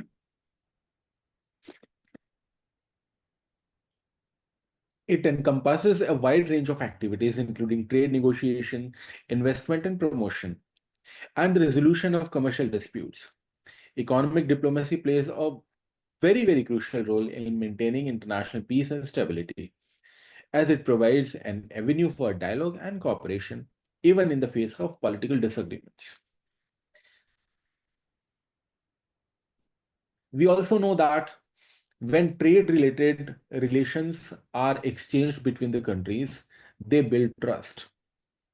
When any country is in the economic ties with another country, it creates trust also, it creates peace also. For example, I would say that India and China are sharing so much commerce, so much their economic interests are integrated. That is the reason they cannot go for a war, even if they have certain boundary disputes, they have certain other disputes. So that is the only reason. The trade and commerce is the only reason due to which India and China are not going for war. Uh, so I would like to elaborate this particular point, that trade is a very powerful tool for building trust between nations. By engaging in trade, countries create interdependencies that encourage peaceful coexistence and cooperation. When nations are economically intertwined, the cost of conflict becomes too high, creating a strong incentive to resolve disputes amicably. So my focus is all the international countries should go for international trade, and that would help the countries to maintain peace because their economic interests would be affected. Trade agreements and economic partnerships can serve as confidence building measures, fostering goodwill, and reducing the likelihood of diplomatic crisis. Further, I would like to explain about the commercial mediation as a conflict resolution tool. When we go for commercial mediation, it is able to resolve the conflict. It is a tool to resolve the conflict. It involves the use of neutral third parties to facilitate negotiations, as we know. In the context of diplomatic crisis, commercial mediation can be very effective tool for de-escalating tension and finding mutually acceptable solutions. If we think about, or if we talk about the case studies on the successful mediation that has ever happened in the world, I would like to speak about the all of you must have heard about the Camp David Accords. One of the most notable examples that I know personally of successful mediation is the Camp David Accords signed in 1978 between Egypt and Israel. The United States, under the leadership of President Jimmy Carter of USA, played a very key role in facilitating negotiation between the two countries. Economic incentives such as substantial US aid packages to both Egypt and Israel was very instrumental in securing the agreement. The accords not only led to a peace treaty, but also paved the way for the increasing trade and economic cooperation between the two nations. Second example, I may say that the Iran nuclear deal. We know that the Joint Comprehensive Plan of Action, commonly known as the Iran nuclear deal, is another example of successful economic diplomacy. Negotiated in 2015 between Iran and P5+1, the 5 permanent members of the United Nations Security Council plus Germany. The deal aimed to curb Iran's nuclear program in exchange for lifting of economic sanctions. So that also worked. Another example we can discuss is of South Korea and North Korea economic cooperation. The Korean Peninsula has long been a hotspot of diplomatic crisis with tension between North and South Korea, but that has also been able to resolve through economic partnerships, economic interest connected. Those are connecting both the countries. North Korean worker, like the workers are employed in each other countries. That is also one such thing that is very much effective, where the economic interest are engaged. When we talk about like how to do it, like what are the strategies of effective mediation in the international diplomatic crisis, or how we can do that, the first point is to engage neutral mediators. So what we are doing, like we are participating in this today's meeting, today's event. The purpose is only that we want to know each other, we want to express our views, and we want to engage with each other, because like we are creating a network of mediators for international diplomacy. So the requirement is mediators should be neutral. So that is the first requirement that all of us know about. The challenges that the next strategy is to identify common interest. So whenever we go for international diplomacy, we will have to find out common economic interest of both the countries, of both the parties. That is very, very important. Sometimes a third participant or the countries which want peace in the area may come up with some kind of economic incentive also. So that also works, as it helped in the Egypt and Israel related matters, where USA came forward with the economic incentives. So that can also help. Thereafter, another strategy is to foster long-term cooperation. So that can be done through participation, through investment in each other's countries where their assets are situated. If one of the big businessmen of one particular country has invested something on the another country, then it creates such a situation where the two countries will not fight, because the economic interests are very, very involved. But there are challenges also. Challenges are, first, the economic diplomacy or international diplomacy related matters are very, very new. So I thank Christina that she has started this particular domain. It has given rebirth, like she has given rebirth to this kind of discussion, because international diplomacy is not existing these days in larger sense. And that is very, very required. It is need of the hour. So the first challenge is that both the countries, both the parties should have political will. Then only they will engage the international mediators like us or other participants. Another point is complexity of issues. So we being mediators will have to understand a lot of things. Their political connection, their geography, their economic interest, the people's viewpoint, what is the viewpoint of their citizens, whether they want any economic cooperation or not, whether they want to go for war or not, how they are affected with each other. So that is also one such thing where we people like mediators, like we people will have to focus on that. So the issues are very complex. Apart from that, there are external influences also. For example, external influences such as the action of other nations or international organization can complicate mediation efforts.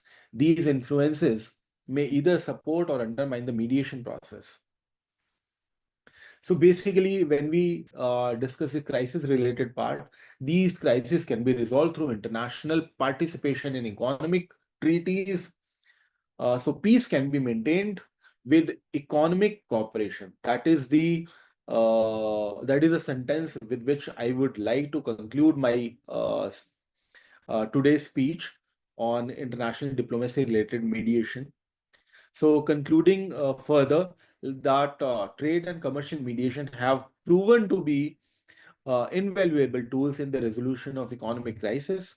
By leveraging economic interest and fostering mutual benefits, nations can find common ground and peacefully resolve their disputes.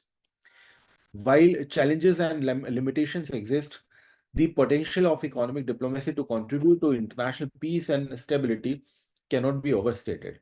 As the world constitutes to navigate an increasingly interconnected and independent global landscape, the importance of trade and commercial mediation in diplomacy will only continue to grow. So, as we are able to see that world is nothing like the international cooperation is nothing but economic participation of one particular party to another party.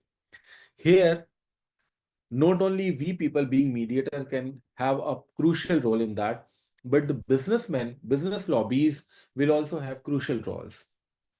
When a country wants peace with another country, business interests are involved. So where big businessmen, big business houses can participate in that and they can present their view. They can influence their government also. And the government may put forward that particular viewpoint with the other country. And that is how the peace can be maintained. And we being mediator will have to understand the things that these things are very, very complicated. But yes, it has a lot of scope also, because when two countries are at peace in the economic participation, then the businesses would like to enter into a contract. They would like to enter into agreement. They would like to exchange the businesses. Trade, international trade will be more. So that is how more business will be created, more things, more opportunities will be created.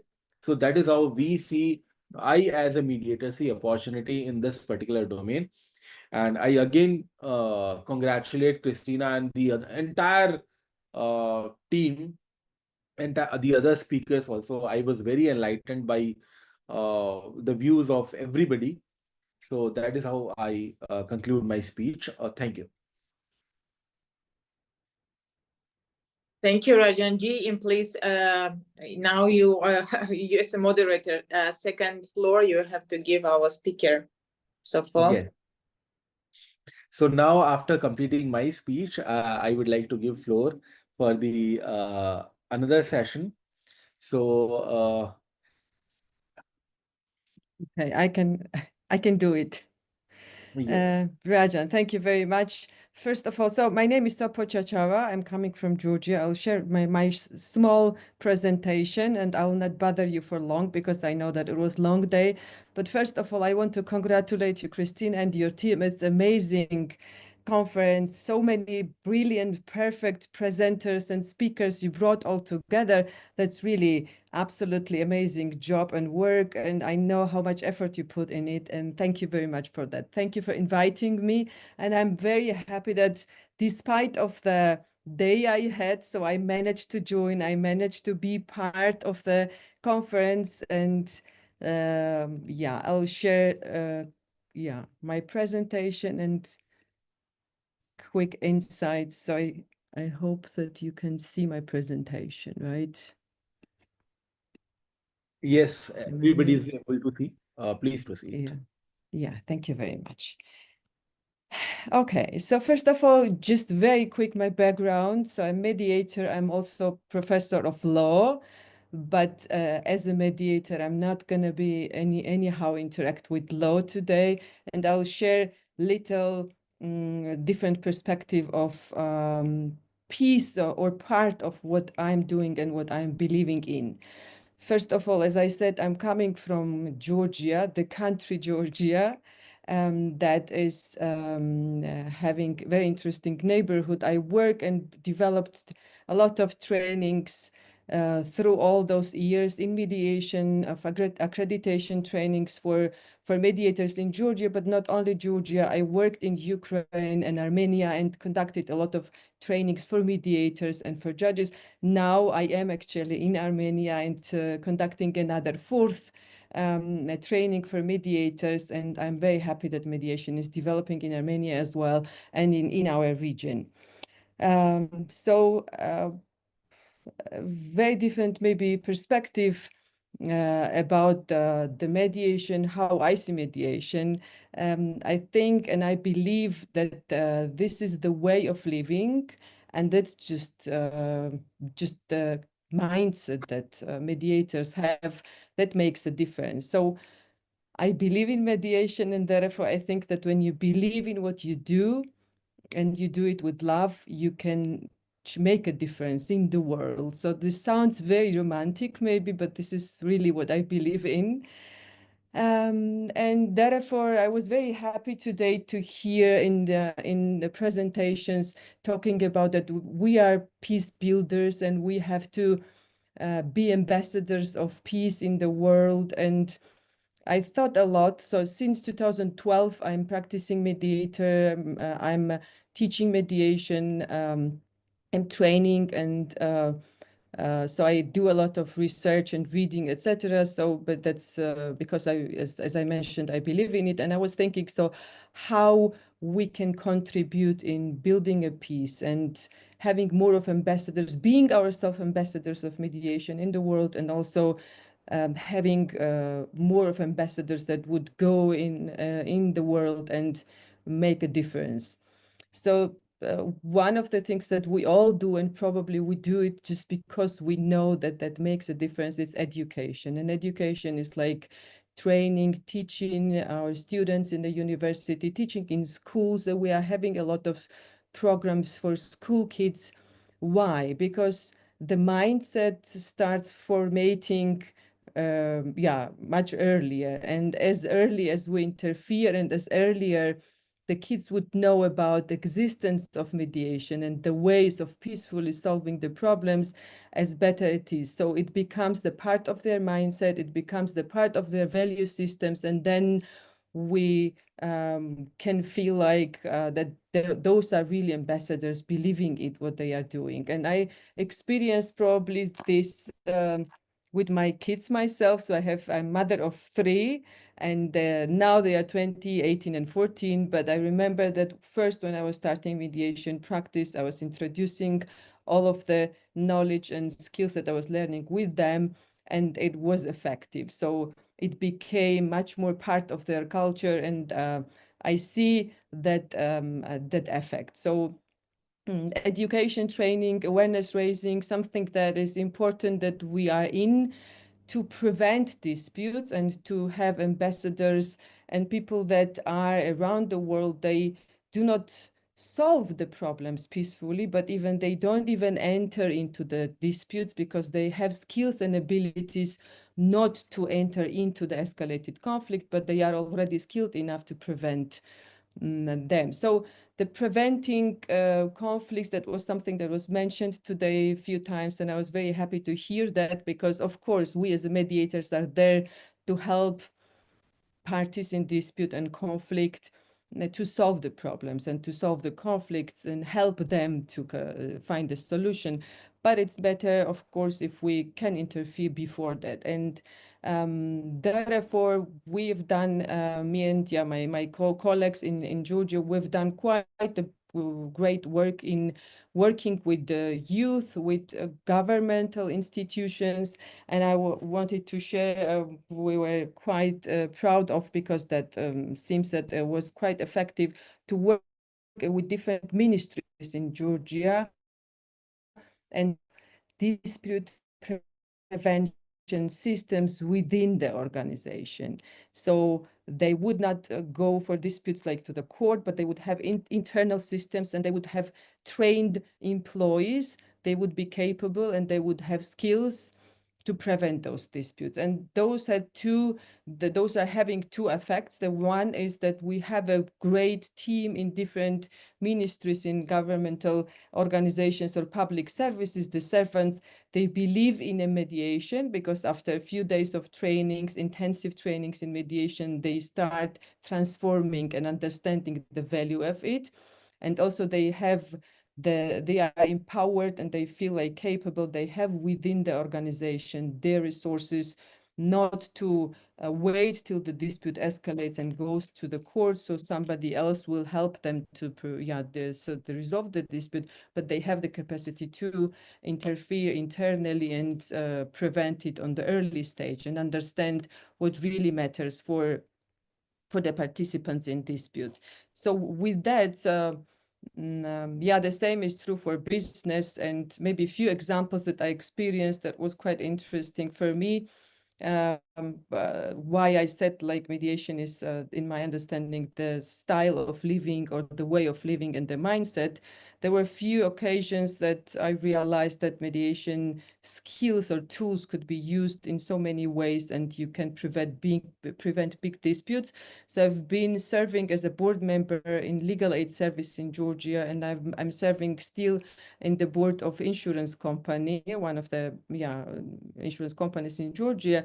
And there were a few situations where the big conflict was escalating, but I realized that just using active listening skills in the board as in the leadership role can make so much difference. And I remember, so some of my colleagues were saying that, oh, I wonder, what did you do? Because somehow the very escalated conflict in the board meeting suddenly became quite peaceful, and they could find all common understanding, and they could understand that it was more of the misunderstanding, and they did not have much to argue about. And I was expressing gratitude to mediation and to the experience that actually sometimes it's not even noticeable when you use those techniques, that it's not noticeable. You do something and people feel like, okay, there is less tension, there's something good happening, but they don't even know why, what that is. What are maybe the barriers we all know? And I'm not going to bother you. I'll go just through the slides just in seconds. Of course, it's mostly in disputes within the organizations, and I worked a lot with the companies and some institutions. It's like the power. That somebody wants to prove I am strong here, and I'm not going to step back, I'm not going to give up. So therefore, preventive mechanisms are much more helpful, because this proving that I'm right and you are wrong is not that escalated. It's still inside, and it's still like not that like that right and wrong. Therefore, focusing on interests while being in the preventive stage, it's much more effective, and it's much more easier for people that want to prove that they are powerful and strong, that they keep this face and they save their face. So most of the time in the preventive stage, it's much more easy to see like things from different perspective, that maybe it's a 9 and 6 both, and maybe if you look at this from the mediator's perspective, you can see both sides. And at the early stage, it's much easier to go and help participants maybe to go through the assumptions ladder and check what was the objective data and what assumptions the participants made and jump into the judgment or actions. But actions are not as escalated as it is in the very developed conflict, of course. And that's the communication issue that's always very interesting. So we do a lot of trainings for organizations and some institutions, as I said, and it's very interesting how often the participants bring up their examples from their workplace, from their community, saying that, so there is actually very high percentage that whatever we say as a message will be perceived in the absolutely different way, and that's the norm, because this is how the reality exists, right? So whatever we say, there are 4 different probabilities the message could be understood. And knowing that and giving that knowledge empowers people to solve their disputes or prevent their disputes at much earlier stage, because they go and they check in what were the assumptions, what could they understood differently, etc. So with that, it's the conflict escalation model, you know, of course, all of you. And main thing probably why we are very much for the preventive mechanisms is that if the conflict is escalated till the end, that's called for by Friedrich Glasl together to hell, which means that if this is the phase, so it's very difficult to step back and come up. And today we're hearing a lot about international conflicts and about what's happening in the world. Most of the time, what we see is the conflicts are escalated so deeply that there is no more chance of the bridges are broken. There is no more it's much more difficult. Like it's together to hell stage, and that's very sad to see and observe. Something that probably helps also people to have better understanding is the quote that I really love is that every criticism, judgment, or expression of anger is a tragic expression of unmet need. So that's something that makes quite a big difference of all the participants or the people that we work with. The moment they can see that, okay, whatever expression is, but behind that, it could be something very vulnerable and there is some need maybe behind. So people start like getting, as Dr. Marie-Louise was saying, that so it's very difficult to apologize, but that's for ourselves. But it's also for the sake of, if you can start understanding that whatever the expression was behind that, there is something that's unmet need of yours. And I understand that sometimes it's very extreme and it's very difficult to think this way, but still very helpful to keep it probably in mind. Actually our speakers spoke a lot about listening, and listening is the hardest thing. I think that there are a lot of barriers that were mentioned today, and I would focus on only one for now.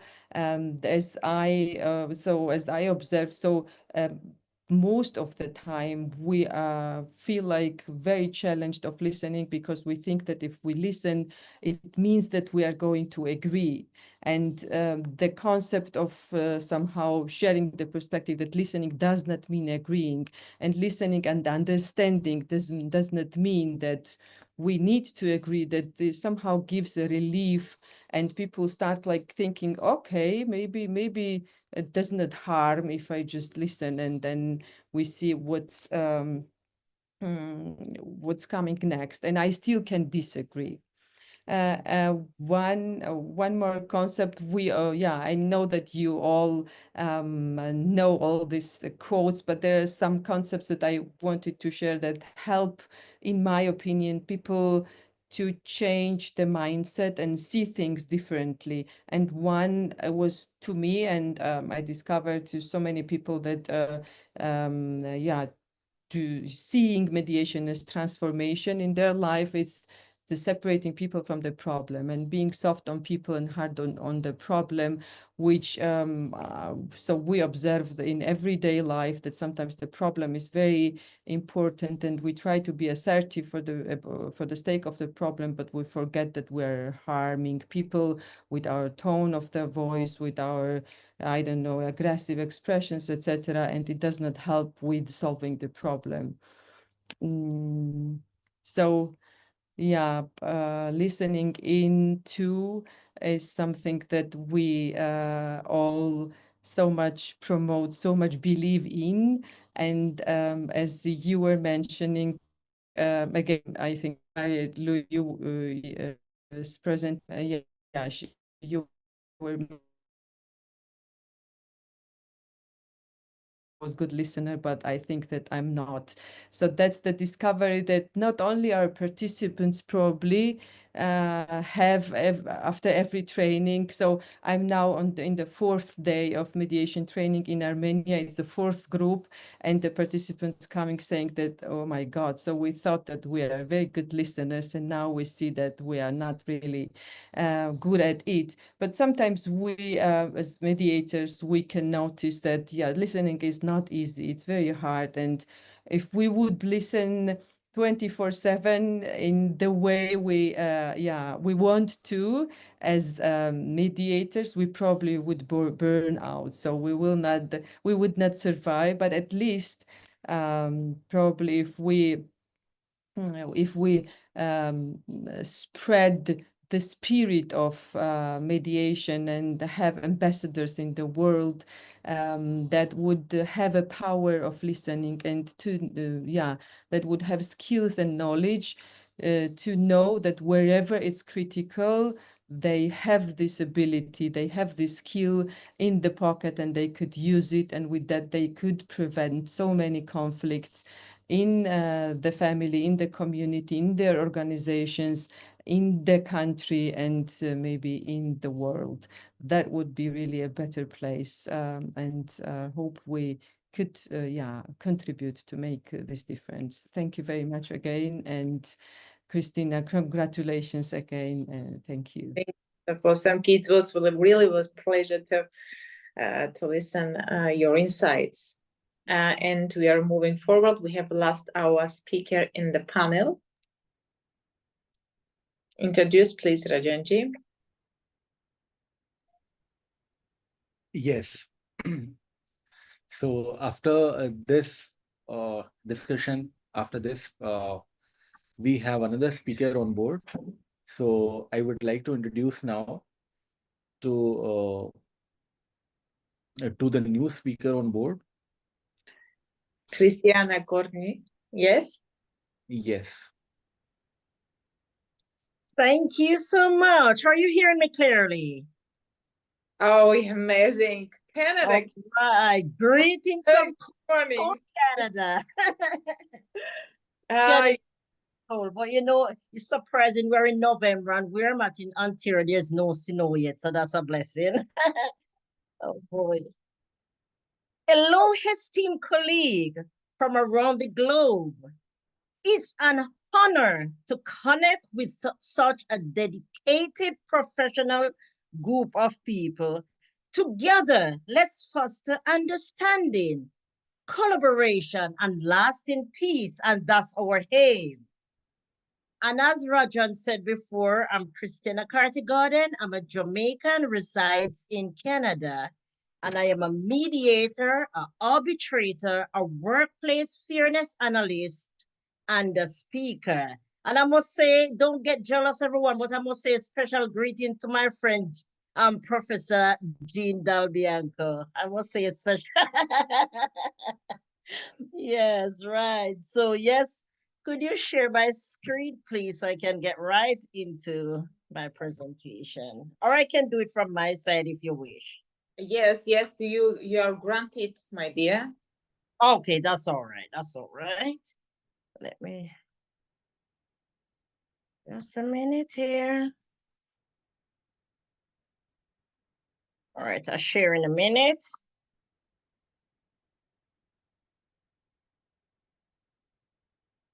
Are you seeing my screen? Oh, share. Not yet. Not yet. Okay. All right.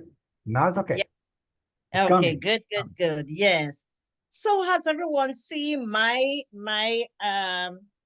topic Okay. is no, sorry, that's not the first one. So mine is on culture awareness in diplomacy and conflict resolution. And that is a very interesting one. I deliberately choose that one. As you know, Canada is we have a massive, huge, diverse culture in Canada. All race, class, and creed are here, so we must be sensitive about that. So that is my reason for choosing this one.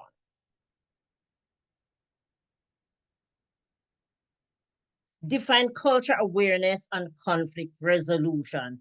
First, I give a little definition. The understanding and appreciation of different cultural perspective. And as I said, it's it's critical to be aware culturally, especially in a country like Canada. So cultural perspective and values, enabling effective communication and fostering mutual respect to have peaceful conflict resolution. It is critical. And I deliberately went in and looked at Christine's information and choose a few countries that I want to present. And I choose the countries for my colleagues that are here so they can challenge me if they would. Yes, so let me look first. And the first one, cultural differences and sensitivity. Very important. Christine, I like the topics that you choose, critical. In Canada, mediators must be culturally aware due to its diversity. As I said before, all races are here. Let's take a little look, especially on the indigenous culture, because those are the persons that the land of Canada belonged to. So they were here before all of us. So the indigenous culture and perspective, you approach it with understanding and respect for their tradition. For instance, in conflict resolution, the indigenous culture, they might want to sit in a circular form where the elders sometimes or most times have to be present. It's important. It's a part of the culture. And I could go on and on and on about this culture in Canada. It's critical. And they take their culture very seriously.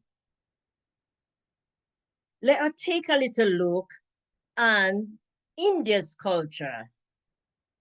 The respect hierarchy and they be sensitive in mediators must be respectful of the hierarchy in the Indian culture and be sensitive to indirect communication. Decision making may involve consulting with a family or a group. So as mediators, we must be very patient. In mediators with their culture, they might have to seek some final decision from maybe a grandmother or a senior person in the family. So hierarchy to this culture means everything. It's extremely important. Let's look again on my friend country here in Brazil. Mediators must build personal connections as relationships are crucial. They respect relationship. Relationship mean everything to them. Must communicate in indirect and gesture matter. Focus on collaborative resolution. That is extremely important. So to take these countries into consideration during conflict resolution. And I can attest to the fact, I think over the years of mediating, I have touched on most culture. So that is critical for me, and I am enjoying it as well. Let's take a look at France. The French value logic, direct communication, and formality. Professionalism and rigorous, respectful debate are appreciated. So I would say before we get into conflict resolution with different culture, it's best to do our research ahead of time and to be knowledgeable and to be aware culturally of each and every culture and country norms. So I said that France, they communicate the direct communication. So we need to take that into consideration. professionalism mean everything to them. And it must be respectful and debates are appreciated. Let me move at the head of time. Let's look on our friend Nigerians. And I know our friends are here from all of these countries. Nigerians value respect. It is important to them. Let me read it first. Nigerians value respect, hierarchy, and community. Mediators should be knowledgeable about titles and seniority and consider the importance of family and group consensus in decision making. So for Nigerians, don't ever leave their title off. We must always remember that they take seriously their values. Hierarchy means a lot to them in case they have to contact in dispute resolution, in case they have to maybe talk to somebody from the village, a senior person, I forget the name, what they call the senior person right now, but that mean a lot to them. And all these cultures are very important. And all of us have something in common. At some point in time, we need some expert advice to help us in mediation or in general in dispute resolution. But these are critical things to take into consideration. Let me look at my country, Jamaica, and if I may say, I could represent the Caribbean because it is somewhat similar in the Caribbean country. Jamaicans value respect. Be warm, handle disagreement openly yet respectfully, and consider a community-centered approach. I can speak for the Caribbean. Simple facial expressions, simple words like, all right, you could say to somebody, okay, please stop talking now. Something, you know, in other culture, that could be the norm. But in the Caribbean, we'd see that as a total disrespect, like, who are you to tell me to shut up? And some may even walk out of the mediation. It is critical.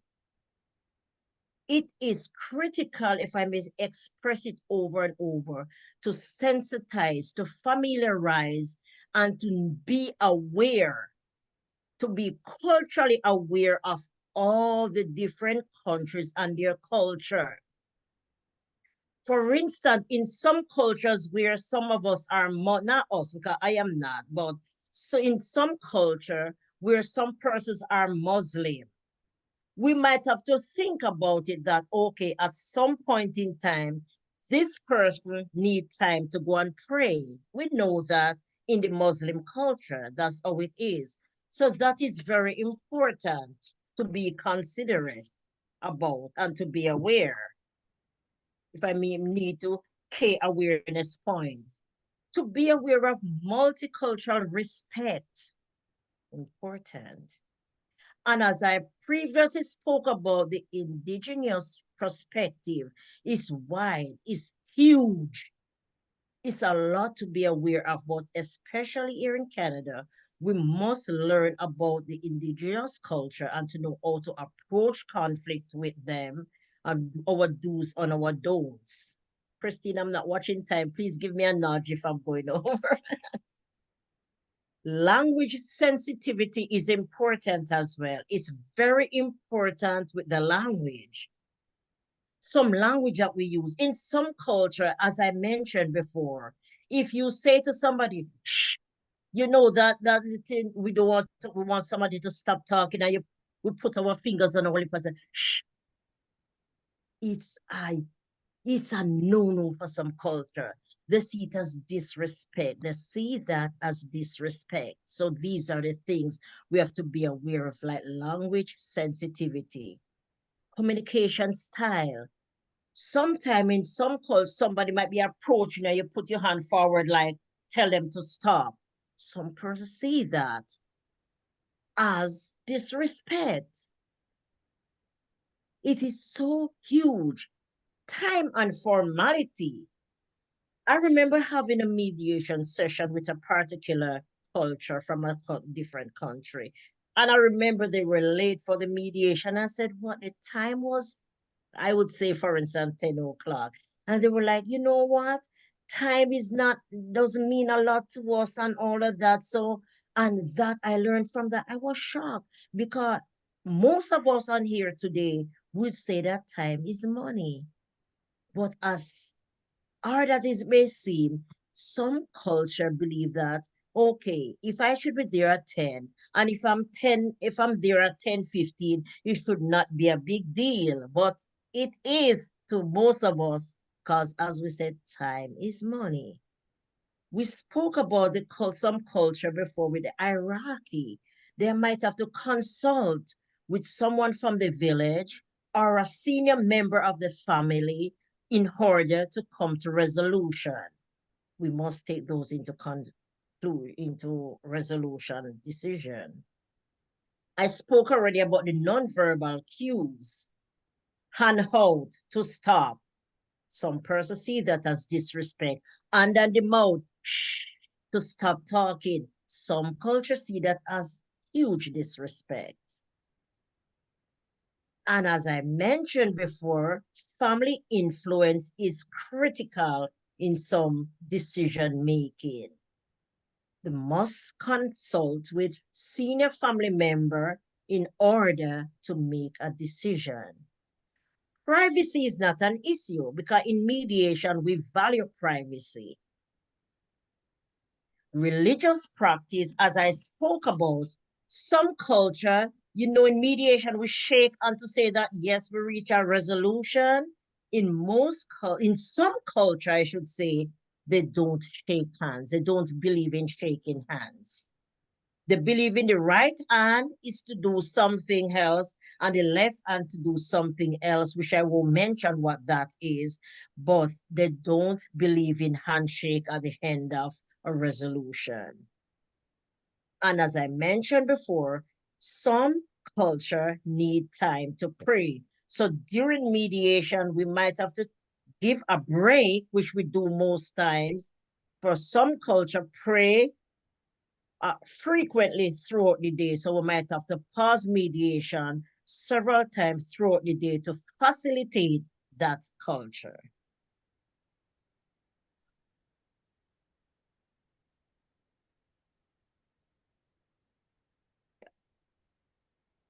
Yes, so as I approach my closing point, setting is also very important.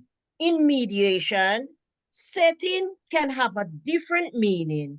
So I encourage us as mediators to do our research on the parties ahead of time and their culture so we know the do's and the don'ts in mediation.